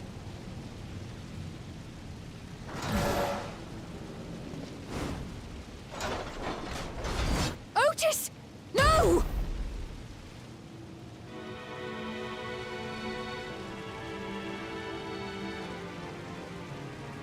I remember you, Otis, so please remember yourself. You're a proud knight of Alexandria, a man who lives to serve the kingdom And its subjects!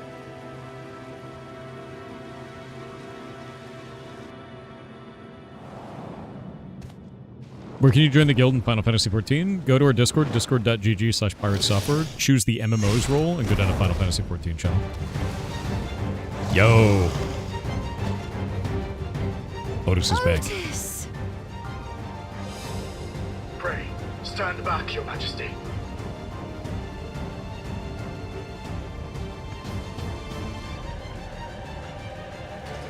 I am Sir Otis Bologna, Lord Captain of the Royal Knights of Alexandria. Oh, is he gonna heroic sacrifice? No, dude. On mine honor, you shall harm neither my fair queen nor our citizens.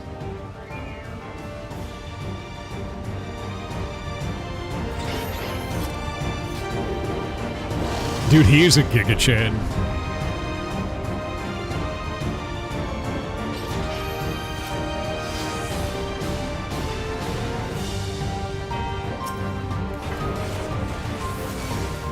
Apologies for the trouble I've caused. So long as this body holds, I shall fight with him.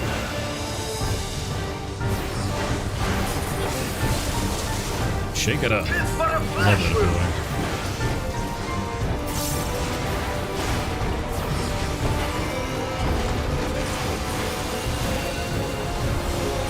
It's building up energy! Have care!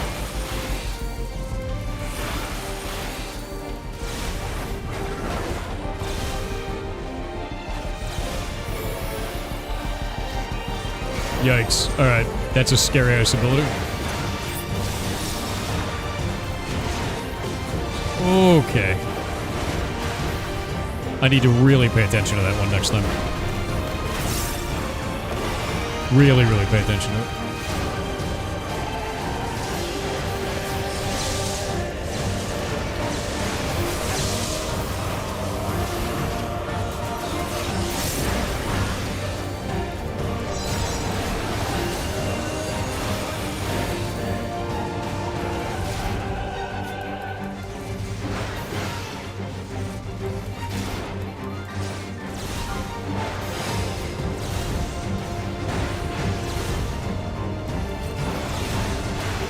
There we go.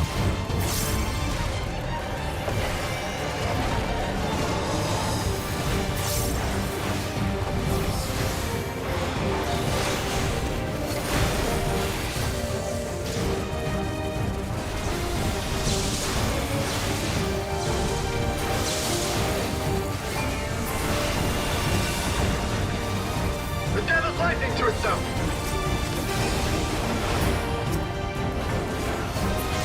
Split up and deal with them.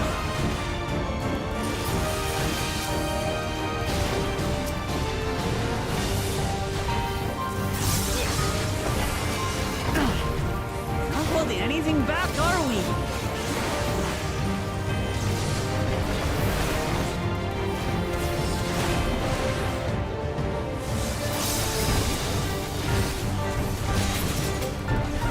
Oh shit. This is bad. We don't have the damage. Oh no, dude. Leave this to me. Behold, the blade work of a royal knight. Nice.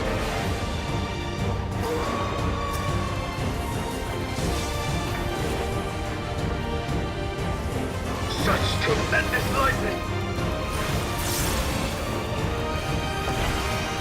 So many! This is going to be tough!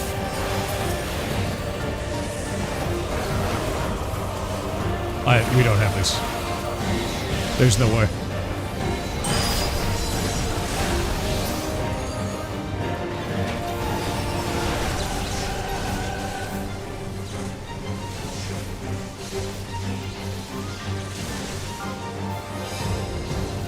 How long are we stuck like this? Not good.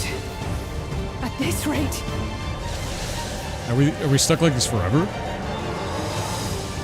Oh, there we go. I was like, oh god. Stunned for 10,000 years. Upon mine honor, we shall weather this storm.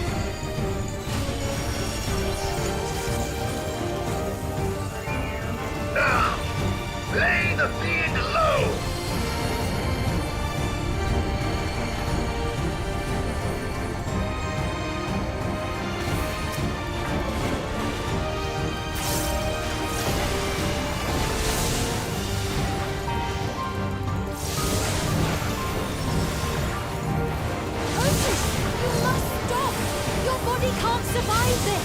Don't. He's heroic sacrificing. Don't you do it, Otis. I cannot yield. Even should it cost me my life. He endures stoically. Oh no!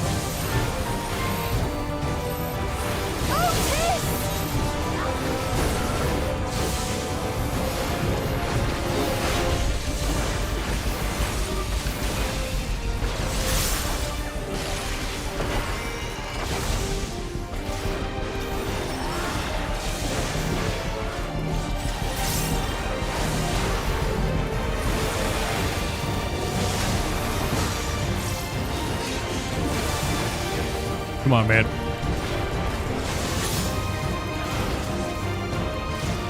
Come on, man.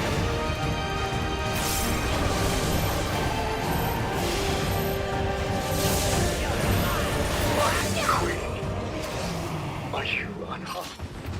All you need is one.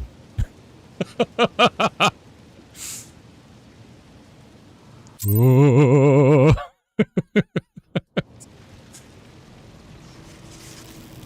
Oh no.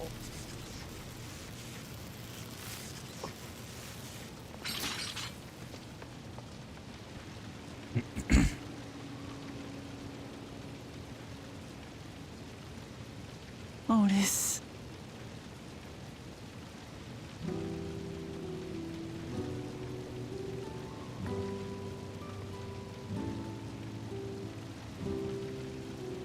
Thank you, Lord Captain, for the delicious repast, for everything.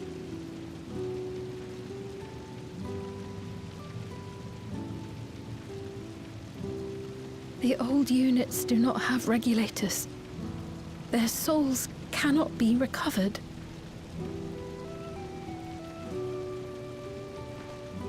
Yeah, 07, man. He is gone. The Otis who so valiantly fought for us. How many emotional losses have you had in this game? Many. It's not Monster Hunter. People die. I'm truly grateful for your help. Would that I had the time to thank you properly. But I'm afraid I cannot linger. There are urgent duties I must perform. Hey, wait!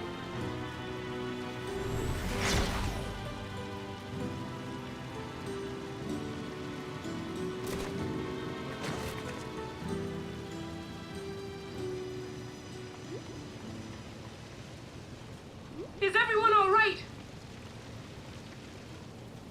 We're fine, but Otis is...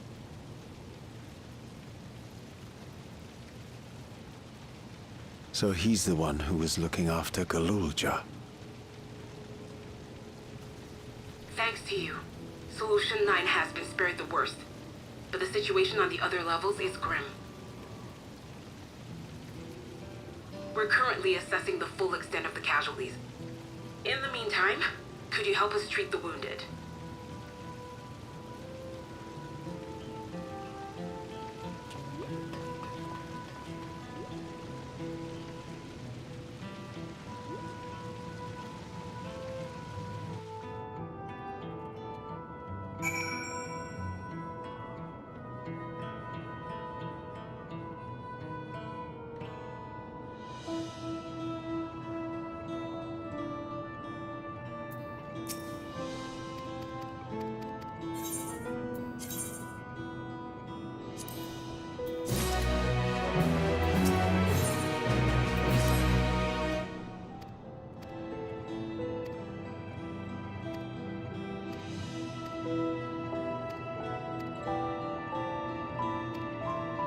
Alright. I think she's gonna end up being a big problem. Because she can't survive without sacrifice. So there is no state in which she can live. Like at all.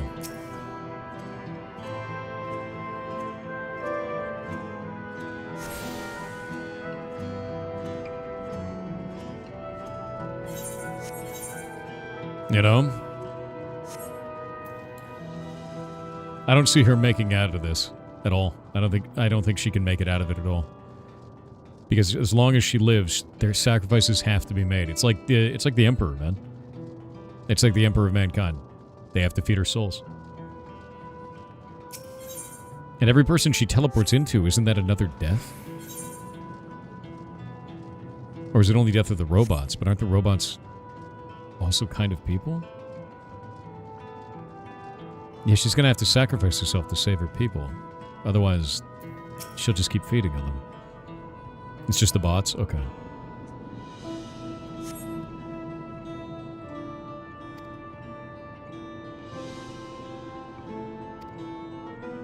Her Majesty isn't a living person, that her actual body is elsewhere, a cloud or some such. Yeah, she's gone.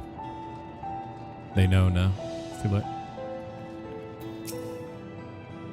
It seems like they're setting it up for her to be overthrown. Yeah, she's a ghost in the machine. Dangerous, too.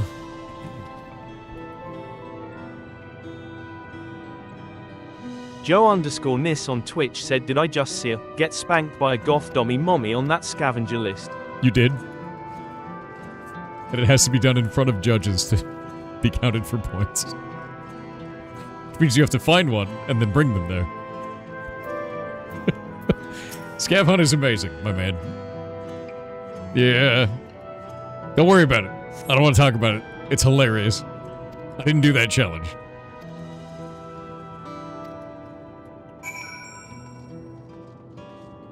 Doc_Crowley on Kick said what people don't know is that Captain Kirk was in fact the subject of genetic engineering for enhanced hearing. He had a left ear, a right ear, and a final, front ear. Shut up. Oh my god, dude. That is ridiculous.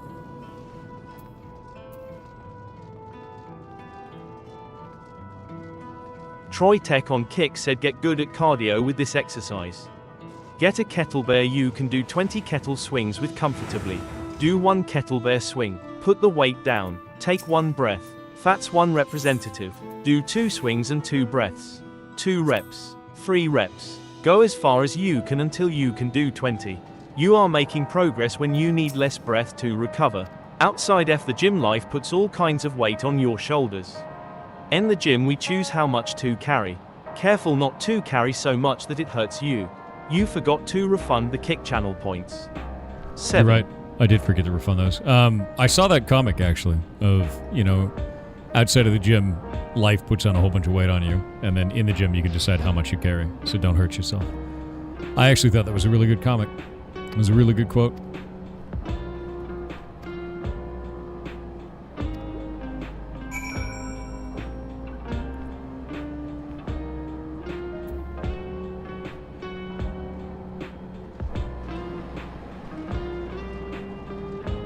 Nope.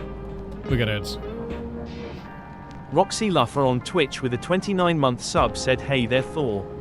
How is the Ferret YT channel doing on the road to monetization? Terribly. Equals O. Yeah, terribly, and they just increased the monetization requirements by double. So, it's gonna be a bit.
All right, ads are over.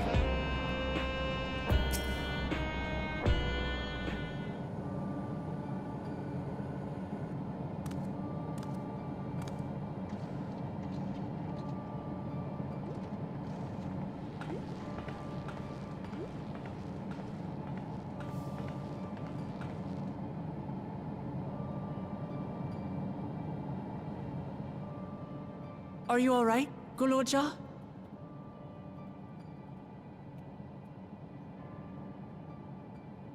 Lots of people are dead because of my father, aren't they? That's... And Otis. He's gone too, isn't he? I'm sorry. My father is a bad man. That's why you're going to kill him, aren't you?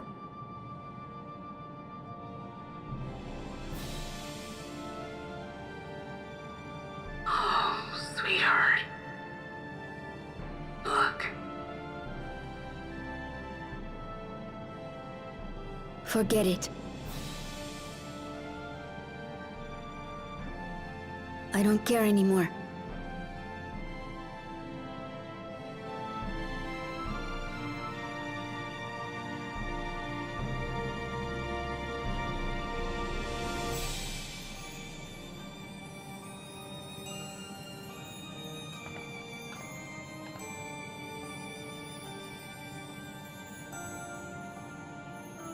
Listen to me, Goloja.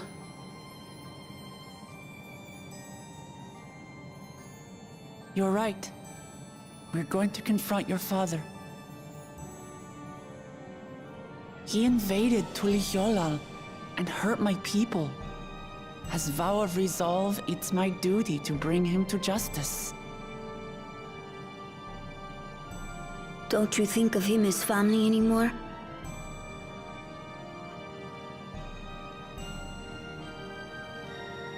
After the attack, I was filled with rage. I told myself over and over that he's no brother of mine. But it isn't so simple. No matter what I feel or say, all those years I spent striving to live up to his example, they won't just disappear. What's more, it's because we're family that we have to correct each other when someone goes astray. That's why I must confront my brother, like your grandfather did, even though it cost him his life. But Otis is gone now. If my father was gone too, then I'd have no one. What are you saying, Galuja? Take a look around.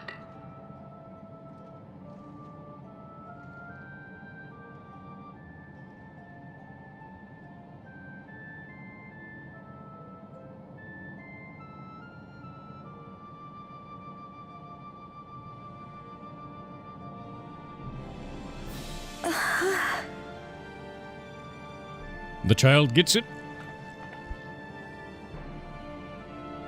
You have us, Goloja.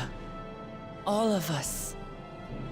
We'll be with you, through thick and thin. You're not alone. You'll never be alone again.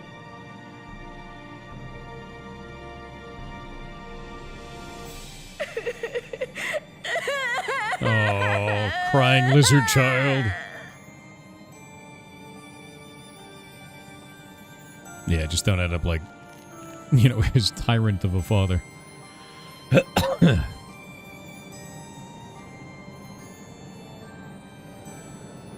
You hug the baby lizard.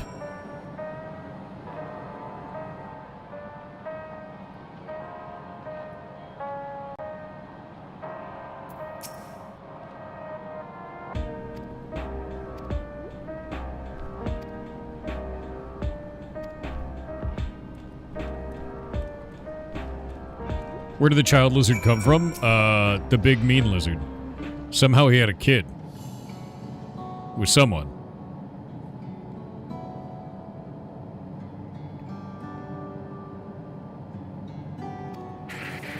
Nope. Time to rest. I still think that it's him as a kid. I think that's what it is. Oh? The fuzzy image is weird.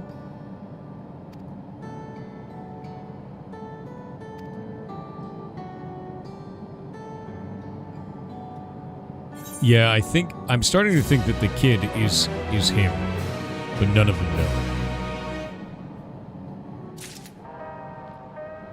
Not the princess. Princess is a robot, dude. So, like, unless we have robots that can procreate, you know, maybe we do, I don't know.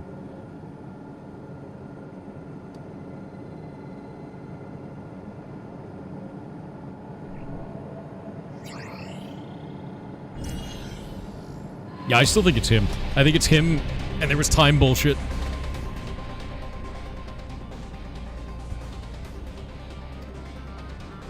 Yeah, when a router and a modem love each other very much.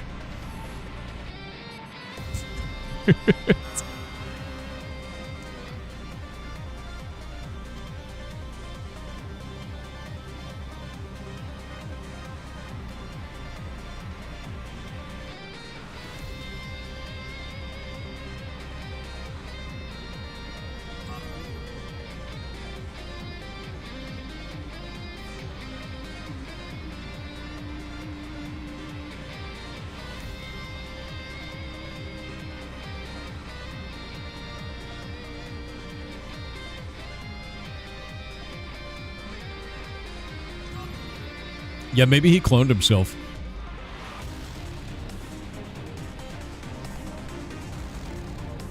Ooh, wait. What do you bet he cloned himself? And then the clone didn't turn out to have two heads like a blessed, which was what he was trying to do, so he abandoned the kid. And neglected him out in the wilds, and that's why he's like this. What do you bet it's that? That seems like right up his alley. That's what I'm betting. Yeah. Because, like, he's obsessed with, like, being the perfect being and all this shit, you know? And I could see that being, like, a, you know, sort of a motivation for him. You think he stole the egg? He can't have stolen it because it's, he's got a unique skin pattern, and the kid also has the unique skin pattern. He's got the body of one of the races of lizard people with the skin of the other one. Which can only happen from having a blessed have a kid.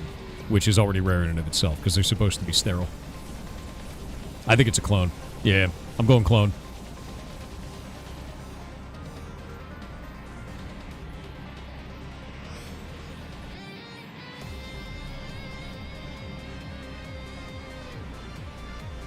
Yeah, I'm saying clone.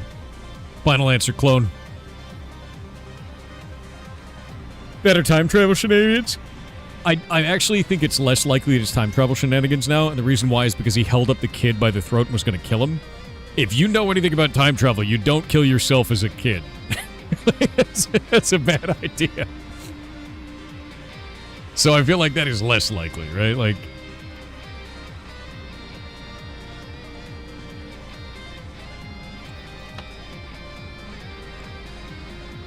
You know, GT River, you could have been cool. Unfortunate.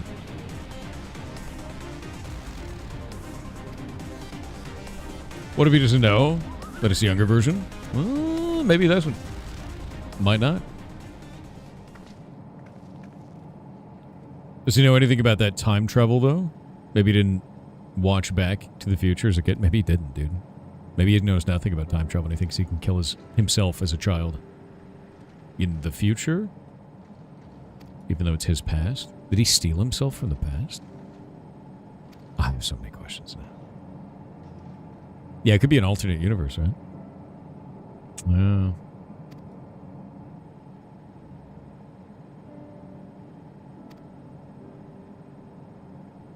The story's quite good. It's very compelling.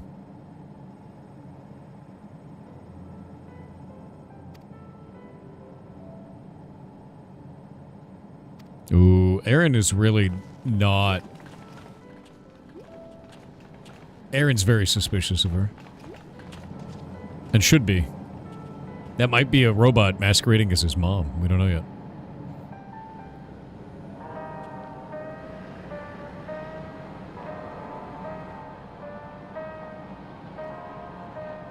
No, I haven't seen that. Ketchum Games, Jesus. Yeah, Aaron.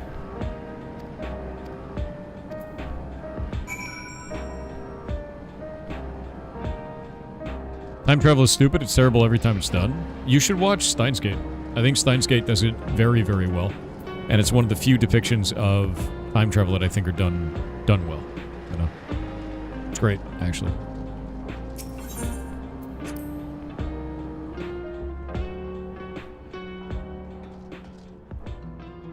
That's interesting. Gonla, why does it list you as a suspicious user? What happened here? What? You have a box around here. What did you do? What's your favorite anime of all time? Mine is Afro Samurai. And for me, it's not even close. Afro Samurai is freaking amazing.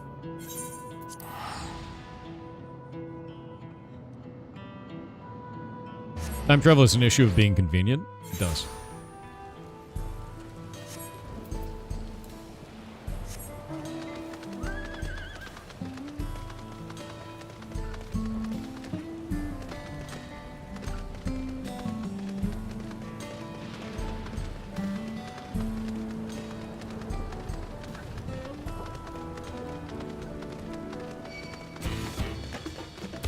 Definitely Steins Gate for you, and it's not even close. Yeah, mine is just Afro Samurai. It's freaking awesome. It's, I'll tell you one thing. It would have been Death Note, except it didn't end when it should have, and just ruined it for me. So, Death Note was great up until that moment. And if you know what I'm talking about, you know what I'm talking about. We all know the moment. Yeah, Afro Samurai is amazing, man. It became Death Note, the search for more money after that. It's like kind of how it felt. I was like, what the hell are you doing? The anime should be over. Roll the credits. This was great, you know? Same could be said about SAO. I actually hate SAO. I think the world building they did was phenomenal. I think it could have been one of the coolest things ever, and then they cut all the meat out of it. And I was like, what in the shit is happening? Because it could have been just incredible, and it just felt like they took everything out of it that would have been interesting. Made in Abyss is incredible. Yes, Made in Abyss is really great. I love it. In fact, I can't wait for the next season. SAO is just .hack. No, .hack does it better, I think. Like, a lot better, and it's because they get into the intricacies of it in .hack. I like the concept of SAO. I don't like the execution, you know? What are you talking about, Eyeless? What's up, dude? Oh, no, I don't need this right now. We're gonna go this way. Made in Abyss is drama. GGO, SAO. Oh, yeah, no, Gun Gale Online is actually better than SAO, I think. Like, 100%. Yeah, Gun Gale Online is really good. Yep. Shangri-La Frontier is much better. I actually started watching that finally, and it's freaking awesome. Made in Abyss is good too. Actually, if you like Made in Abyss, you'll probably like the Etrian Odyssey video games, because Made in Abyss is just Etrian Odyssey, which is awesome.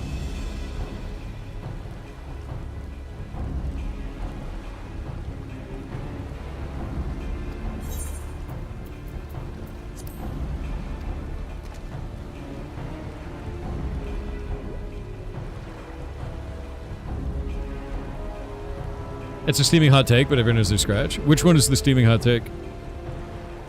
The one about SAO? Etrian Odyssey. So, exactly what you wrote, but minus the D in the front. Did you watch Log Horizon? Not yet. I need to. I just don't have a shitload of time. Like, I get 6 hours after stream to watch stuff while I'm working on other things. Ever seen Mushishi? No, I've never heard of that. What is that little pop-up? Which pop-up? I don't know. Made in Abyss is 1,000% more horrifying than Etrian. Unless you play on permadeath. on expert mode in permadeath. You can actually do a Made in Abyss run in Etrian Odyssey where you never go back to town. You'll just die, but it's fun. Ever see Paranoia Agent? No, I never watched it. I've heard that it's very good, but I've never actually watched it. You gonna love Log Horizon? I hope so. New dungeon time.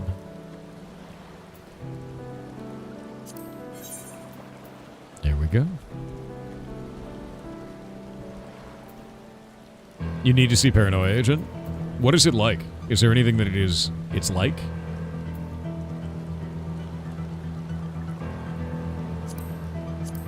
I stand ever ready. Let's give it our all. Red Mage, please. Nothing like it? Really? No spoilers, it's weird? I do love weird. Are we talking like furikuri weird? Are we talking like cat soup weird? Like what kind of weird are we talking about?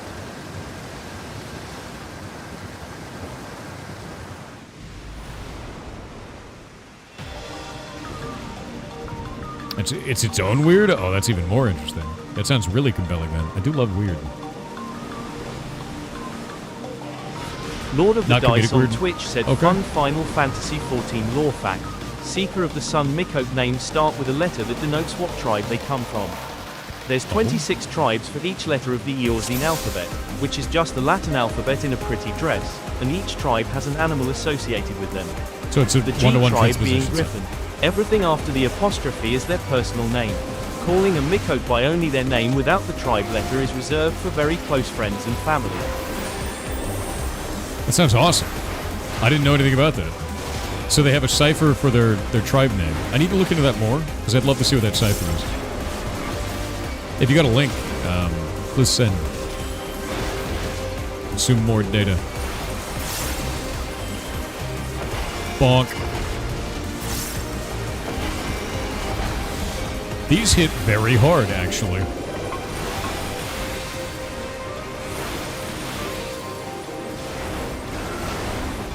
Oh, I get the big axe. Yes! Love that hammer.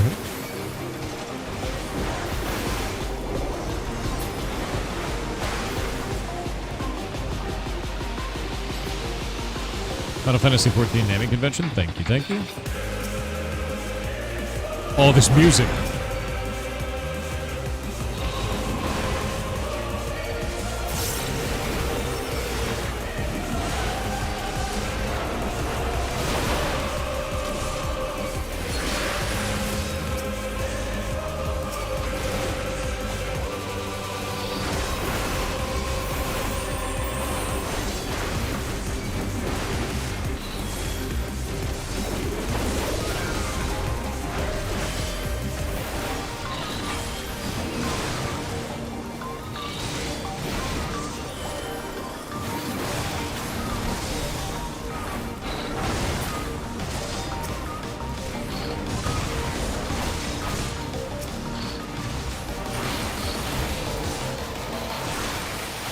This dungeon's not fun to wallpole? No, everything hits like a truck, dude.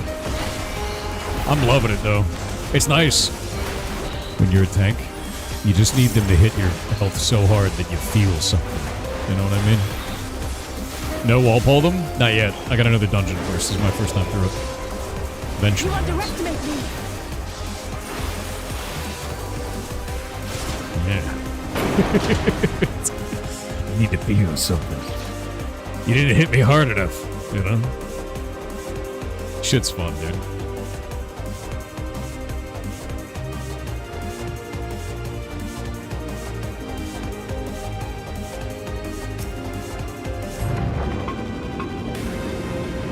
They're called cooldowns, use them? Bro, my health is a resource. I plan to use it all.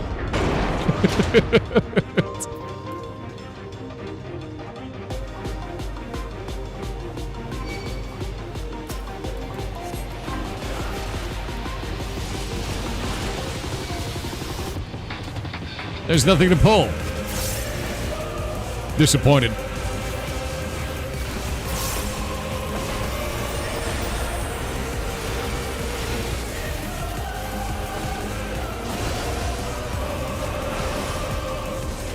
And bonk. Love the bonk.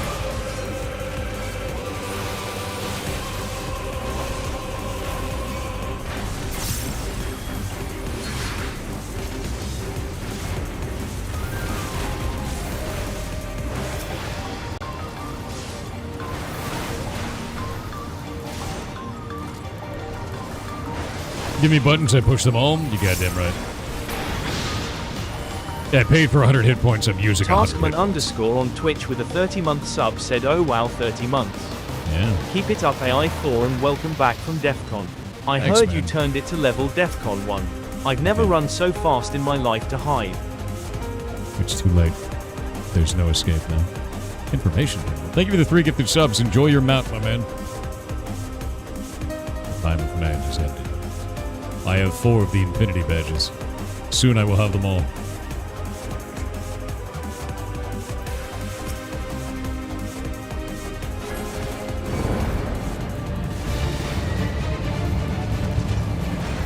What the shit is that? Man, you're like 10 parasites. Look at this thing. Jesus Christ.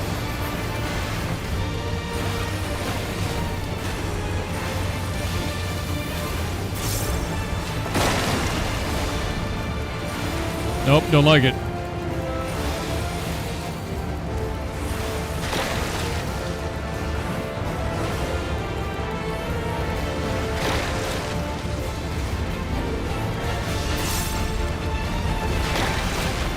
How am I supposed to know where that thing's gonna be? Gross.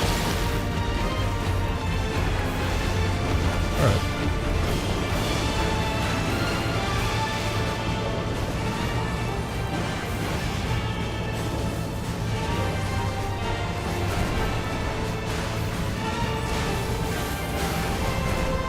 Somehow got hit by that F. I'm having a problem. It's not good.